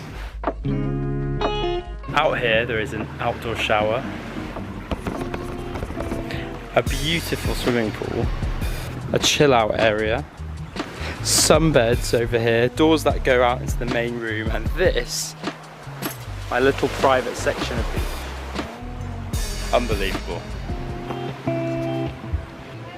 Okay, I'm gonna do one of the coolest things now that's a little bit different, and it is a treehouse. So we're gonna go up here, and in the treehouse is a restaurant. There's all little nooks and crannies where you can eat. And this is called Rum Bar, and it's the bar in the treehouse, but there's also, hi! What's meant to be an incredible Thai restaurant. The Thai restaurant is called? Kashi. Kashi. How many rums have you got? 98 rums. 98 rums in Rum Bar, the treehouse. This is the funnest bit right here. Some kind of rope bridge in the treehouse, love it. And we're gonna eat right at the top. Oh, it's hot. This is gonna be where I'm gonna have my lunch.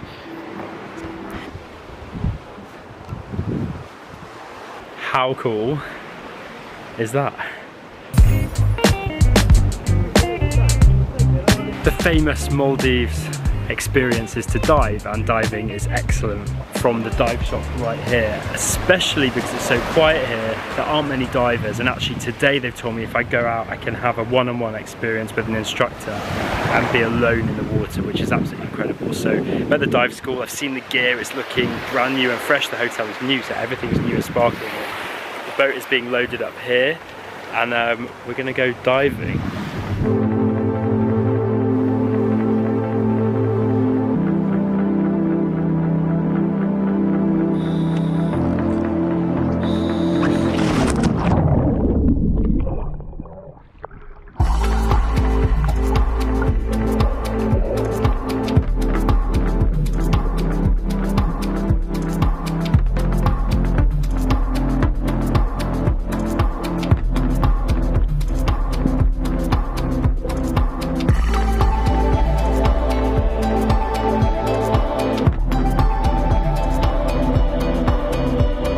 dive one down. That was so cool.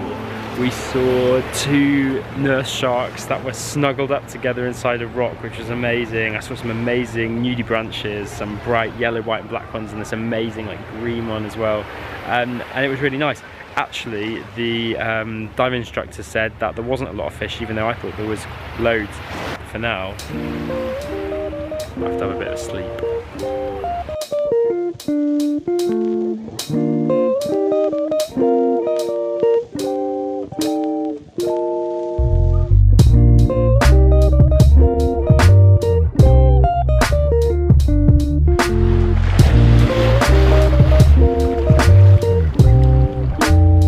This is it, the end. Ari's driving me, the seaplane's already there. It's been the absolute best in the JW Marriott. I don't think you're going to be able to beat it, you guys.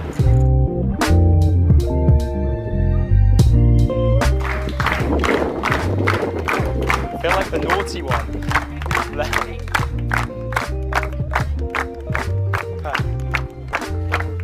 Thank you very much. You're staying W. Thank you so much. Have a good time back in Bangalore.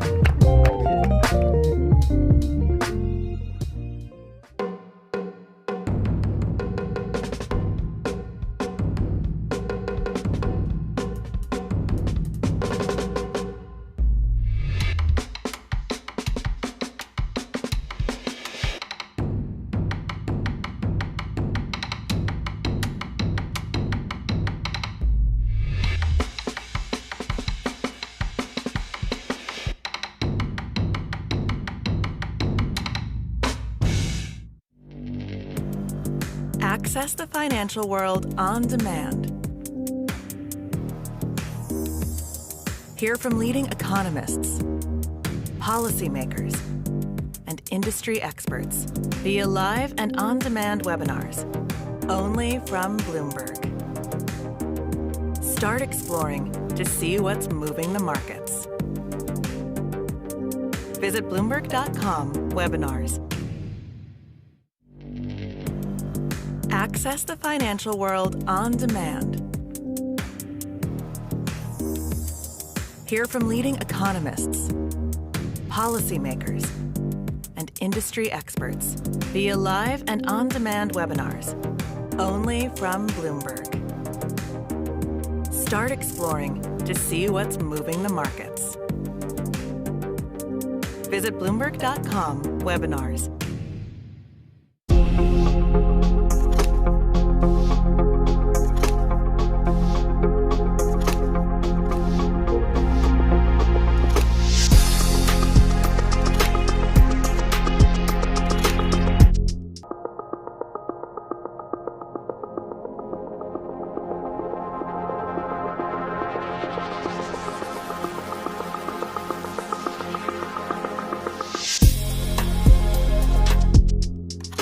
So I'm here at the Westin. It is hot, it is humid, but you can't argue that it's beautiful. I just got to my beautiful villa at the Westin Maldives and I literally never want to leave, so I wanted to show you guys around a bit.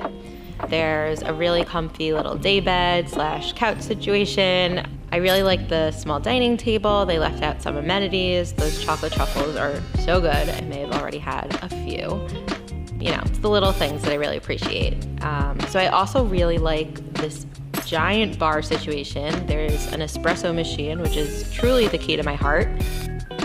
There's not one, but 2 mini bars. So here's the first one. Just has some beer, some soda, and over here there's even more alcohol, some more snacks, so you'll definitely never go hungry or go thirsty here. Pretty solid selection. The other mini bar is for wine, which is totally something I can get behind. I feel like I need one of these in my apartment. So really nice, you know, they really take care of their guests. And then last but not least is my favorite part of the whole villa, which is the small private pool. So there's 2 lounge chairs and again another like small couch / daybed situation. It has a small private beach and looks out into the ocean, so it's really pretty. The weather's not great today, but that's okay. It's still beautiful. Right have the most amazing breakfast spread. Omelet station, bread pudding. Need all of that. A juice station, some yogurt, staying carbohydrated over here. Fruits, smoked salmon, my fave. Like, this room is massive and it's all food. This is my dream.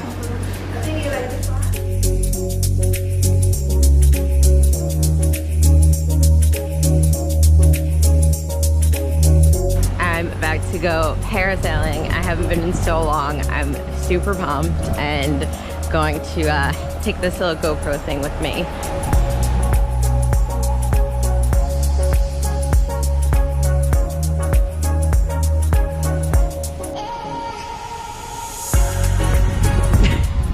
I'm in the air. This is insane. I'm literally flying. Look, you could see all these hotels. Hello down there. Look how beautiful this is. It's so pretty. Views from up above, you know? Not too shabby. It's time to leave. Very sad. And because there's kind of bad weather, we are taking the boat to the seaplane and then the seaplane back to Monterey. So, journey begins. So overall, love to stay here. Service was amazing. Ooh, very windy. Service was amazing, and the hotel itself was beautiful. Definitely great use of your Marriott points.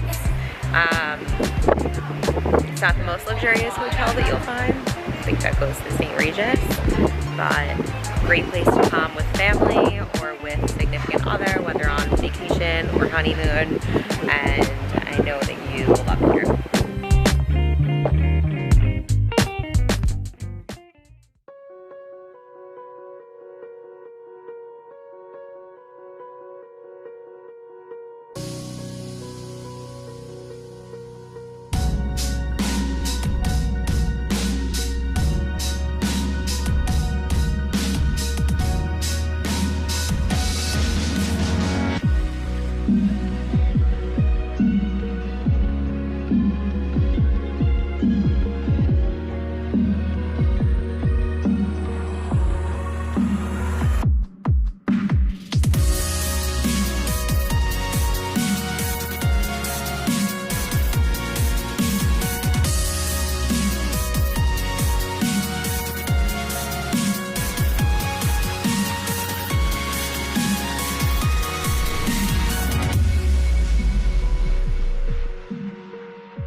I'm here in the Maraca Suite, which is the famous underwater suite here at the Conrad Maldives.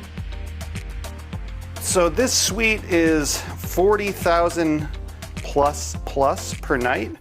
That is to say, it starts at $40,000, but with that you get a chef, you get a personal butler, there's an exercise room, there's all kinds of stuff you get with it, but yeah, $40,000 a night if you want to sleep under here. The suite is absolutely insane. I mean, look at it. So you got a little sitting room here, so you can just chill out and watch the fish. Oh, my favorite part is here. So this toilet situation is pretty insane. And my favorite thing is when you get close to it, it opens automatically. Look at that. And then this is your view while you do your business under the sea. And then this stairway going all the way up.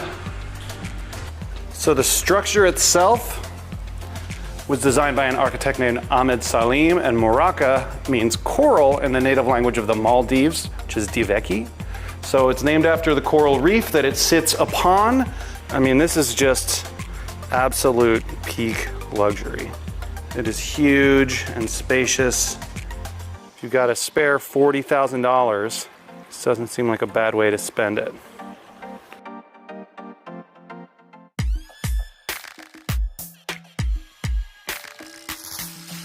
So Etha is the underwater restaurant of the Maldives. It was the first of its kind, and it's made by the same people that did the Moraka suite.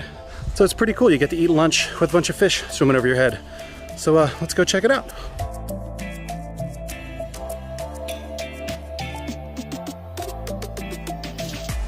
Yeah, you have to have a reservation to get in, and it's also a fixed price menu.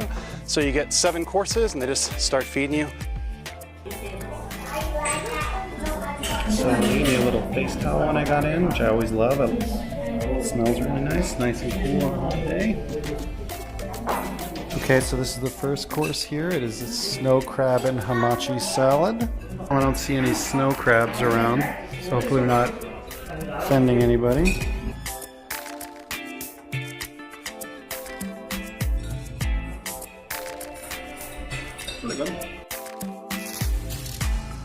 For one person, it came to $252. I wanted to get a glass of white wine, and the waiter said that it was $150.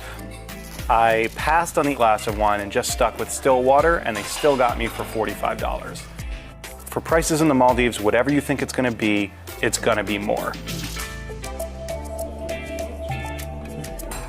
Thank you.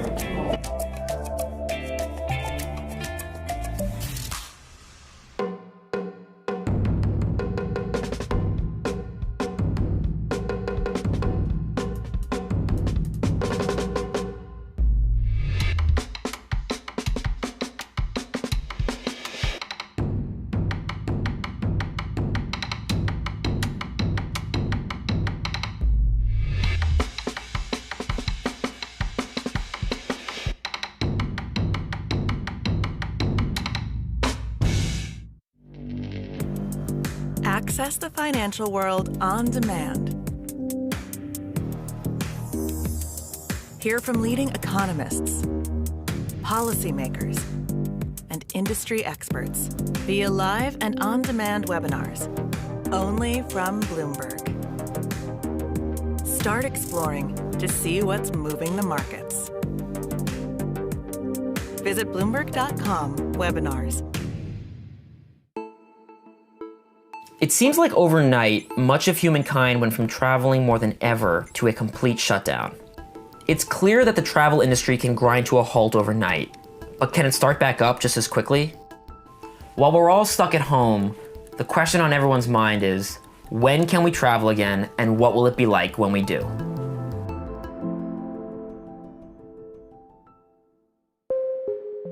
No one knows for sure what the future of travel will be like in the wake of COVID-19, but we do have some clues as to what the major airlines are thinking. In the first week of April 2020, Delta announced it was extending elite status for a year. Other major airlines followed, including United and American. For example, to get gold medallion status on Delta, typically you have to fly 50,000 miles in a calendar year and spend $6,000 on flights with Delta or its partners. Under the new rules, you get to maintain your status level automatically for an extra year without needing to meet minimum travel or purchase requirements. That is great news for frequent flyers, but more notably, it signals when airline executives expect air travel to take off again. So why is that important? It means major airlines are betting that most people will not be traveling enough in 2020 to qualify for elite status. A couple other program extensions add to the pile of clues. Many airlines have pushed the expiration dates for flight vouchers and ticket credits by 1 year. Delta Airlines is waiving change fees for new bookings until May 31st, and American announced that it will waive them until September 30th. United has committed to waiving them until the end of 2020. Again, these changes aren't just about making it more convenient for travelers. It shows when airlines themselves expect demand to return. it looks like that's not going to be until fall 2020 at the earliest. The International Air Transport Association suggested that airlines won't see a full recovery until at least 2021. Okay, so once we do start traveling again, what will it look like? We've already seen airlines significantly increase their sanitation process and work that into their marketing. Cleaning crews have increased the attention they give to wiping down high-touch areas. It's likely travelers will have an increased concern for a sanitized travel experience even after COVID-19 is resolved. The travel experience outside the aircraft could be different too, with more airports screening passengers for temperatures. Other countries have already implemented health screening procedures, and we may see a version of this at US airports in the near future. We may also see an increase in countries that demand proof that incoming travelers have immunizations, like what we see with the yellow fever vaccine certifications in some parts of the world. A major difference that travelers will notice immediately will be a sharp decrease in flight time options and direct flights. As airlines slowly begin to ramp up operations to meet returning demand, schedules will simply be less packed. For a while, we'll just have to settle for connecting flights that leave at less convenient times. Hopefully, that change will just be temporary until demand increases. Any way you slice it, you're gonna have to adjust your summer travel plans. While our European summer getaways will likely need to be postponed for a year, some regions of the US might open up for local exploring. This summer may be the time to hit the highway and get out into nature. The US has a ton of incredible open spaces and breathtaking natural wonders. Trips to big cities might decrease, but we expect a summer surge to the fresh air and great outdoors. Ultimately, we will get back to the skies again, even if it is a little later than we hoped. For more info on when we can travel again, head over to thepointsguy.com. Subscribe here for updates on the changing travel situation.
Access the financial world on demand.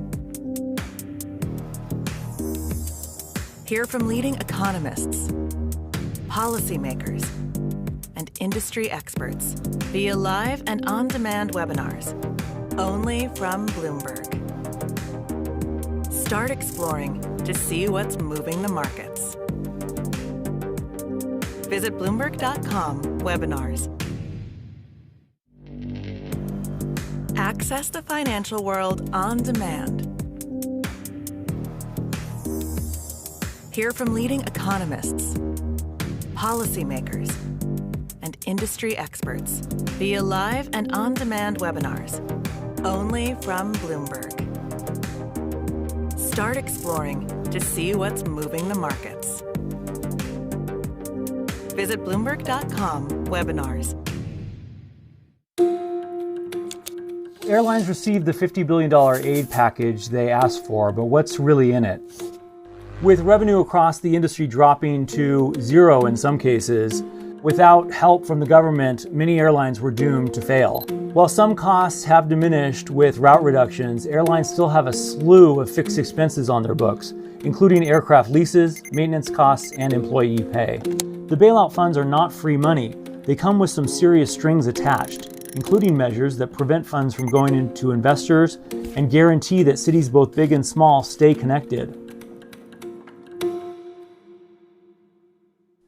The major benefit is aimed at workers. $25 billion in the relief package is going to go to make sure about 750,000 employees don't get laid off. A central condition of the grants is airlines must not furlough staff and have to maintain current pay and benefits through September 30th. The goal is to not just benefit airline workers, but also their families and the overall economy. The funds will be divvied up between carriers based on how much they paid staff last year between April 1st and September 30th of 2019. The next major provision makes sure cities don't have their service cut. To qualify for the bailout funds, airlines must maintain a minimum level of service to cities within the U.S. The Department of Transportation released these guidelines that define minimum levels of service. 1. Cities served with 5 flights a week would need to maintain at least 1 flight per day, 5 days a week. A practical example, pre-corona American Airlines flew hourly flights between New York and Dallas. If it maintains 1 round-trip flight per day between the 2 cities, 5 days per week, that would meet the requirement for both New York and Dallas. 2, cities with flights fewer than 5 days a week would need to maintain at least 1 flight per week. If United's only flight to Flagstaff were a round trip between Denver and Flagstaff 3 times a week, the airline could reduce that to 1 day per week.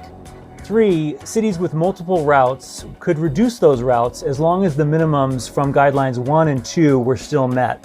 Delta had multiple daily flights from Green Bay, Wisconsin to other cities including Detroit, Minneapolis, and Atlanta.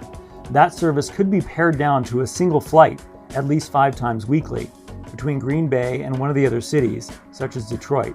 Delta could also choose to operate at least 5 flights weekly from GRB and distribute them to among various destinations.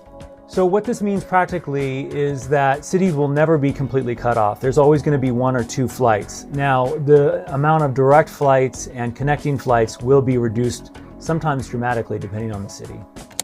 The rich won't get richer. Airlines cannot pay investor dividends or engage in stock buybacks until 1 year after the loans are repaid.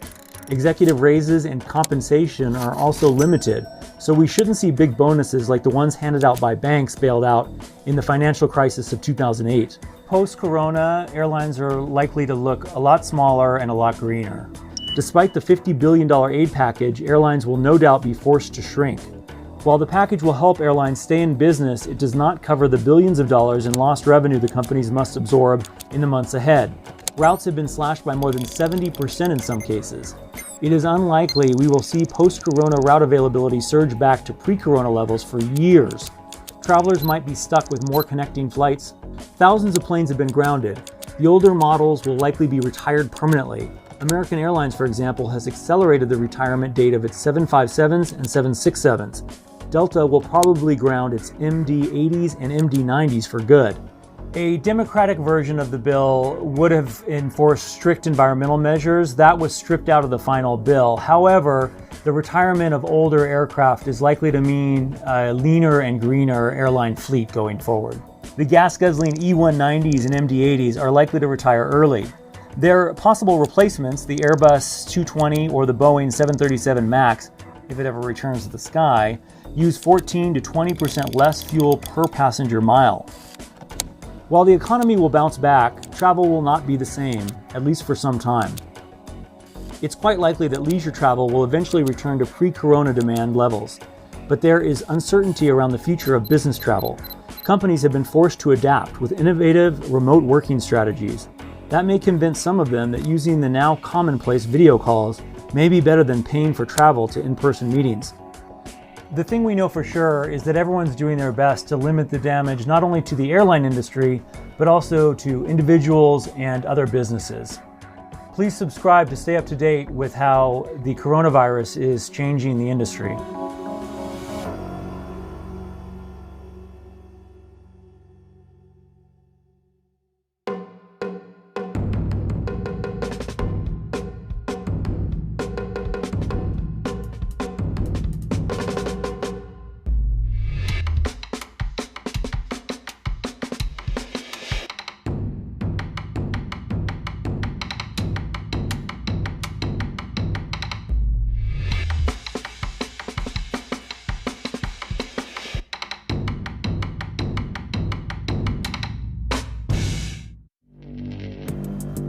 Access the financial world on demand. Hear from leading economists, policymakers, and industry experts via live and on-demand webinars, only from Bloomberg. Start exploring to see what's moving the markets. Visit Bloomberg.com/webinars. Access the financial world on demand. Hear from leading economists, policymakers, and industry experts via live and on-demand webinars, only from Bloomberg. Start exploring to see what's moving the markets. Visit Bloomberg.com/webinars. The cruise industry has been rocked by the coronavirus pandemic. High-profile outbreaks like the one aboard Diamond Princess have left many people thinking twice about cruising again. With a no-sail order from the CDC set to expire on July 24th, the industry has to make some big changes. Can the cruise industry adapt to make cruising safer for both passengers and crew? The CDC's no-sail order cited what it believes are health risks associated with being on cruise ships. Let's unpack that order and review some of the ways cruise operators may address those concerns. The number and variety of person-to-person contacts in semi-closed settings are particularly conducive to SARS-CoV-2 spread, resulting in high transmission rates. Cruises include frequent events that bring passengers and crew close together, including group and buffet dining, entertainment events, and excursions. To address the spread of COVID-19, cruise companies are going to need to address these three areas: cleanliness, social distancing, and testing. Let's look at cleanliness first. Cruise lines have a bit of a head start on taking cleanliness seriously. Previous outbreaks of norovirus aboard cruise ships have led to intense focus on cleaning in the past. Ships are already equipped with a ton of hand washing stations throughout the vessel. Often, hand washing is strictly enforced by crew members in dining rooms and common areas. They could further modify these cleaning strategies with a more intense focus on high-touch areas like handrails, doorknobs, and bathroom fixtures. On cruise ships, there are many high-touch areas, including self-serve buffets, game rooms, and casinos. Special attention will need to be paid to playing cards, poker chips, and touchscreens too, cycling out or disinfecting contaminated objects wherever possible. Social distancing on cruise ships presents a more difficult challenge. By definition, being on a cruise ship means being in an enclosed space with many people. While modern cruise ships have a ton of outdoor space with multiple levels of decks with pools, outdoor bars, and even full water parks, a lot of cruising takes place indoors. Restaurants, casinos, spas, theaters, and most importantly, cabins are all indoors. That creates conditions that make it easy for COVID-19 to spread. How could cruise companies begin to mitigate this risk? First, you could reduce the total number of people. Cruise ships would likely reduce capacity, and those routes that do sail could be shorter and closer to home. Fewer people sailing on fewer cruise ships means fewer chances for the virus to spread on board. Period. Those that do sail will probably find the cruise experience to be a bit different. There will likely be scheduled entertainment, limited capacity in restaurants, and you may see the elimination of self-serve buffets altogether. According to the CDC, close quartering is a particular concern for crew who typically eat and sleep in small, crowded spaces. Crew members interact with passengers in all kinds of settings, from food service to housekeeping. These are all opportunities for a crew member to get exposed to the virus. An exposed crew member then goes back to the shared crew quarters, creating more opportunities for the virus to spread. Reducing overall passenger capacity could create the need for fewer crew members, with more space for the crew itself. Specific protocols for keeping crew members healthy will need to be developed. Testing is the final and most important piece of the puzzle. Reliable, widely available testing is crucial to overcoming this pandemic overall, but it will be of particular importance to the cruise industry. If cruise lines can get fast and accurate testing for coronavirus and its antibodies, they could essentially create safe ships. Testing before boarding and disembarking could create a relatively safe environment on board and cut down on the extreme measures needed for social distancing. There have been reports that some cruise companies were not forthcoming about infection rates with passengers and local authorities, resulting in high-profile investigations in Australia and New Zealand.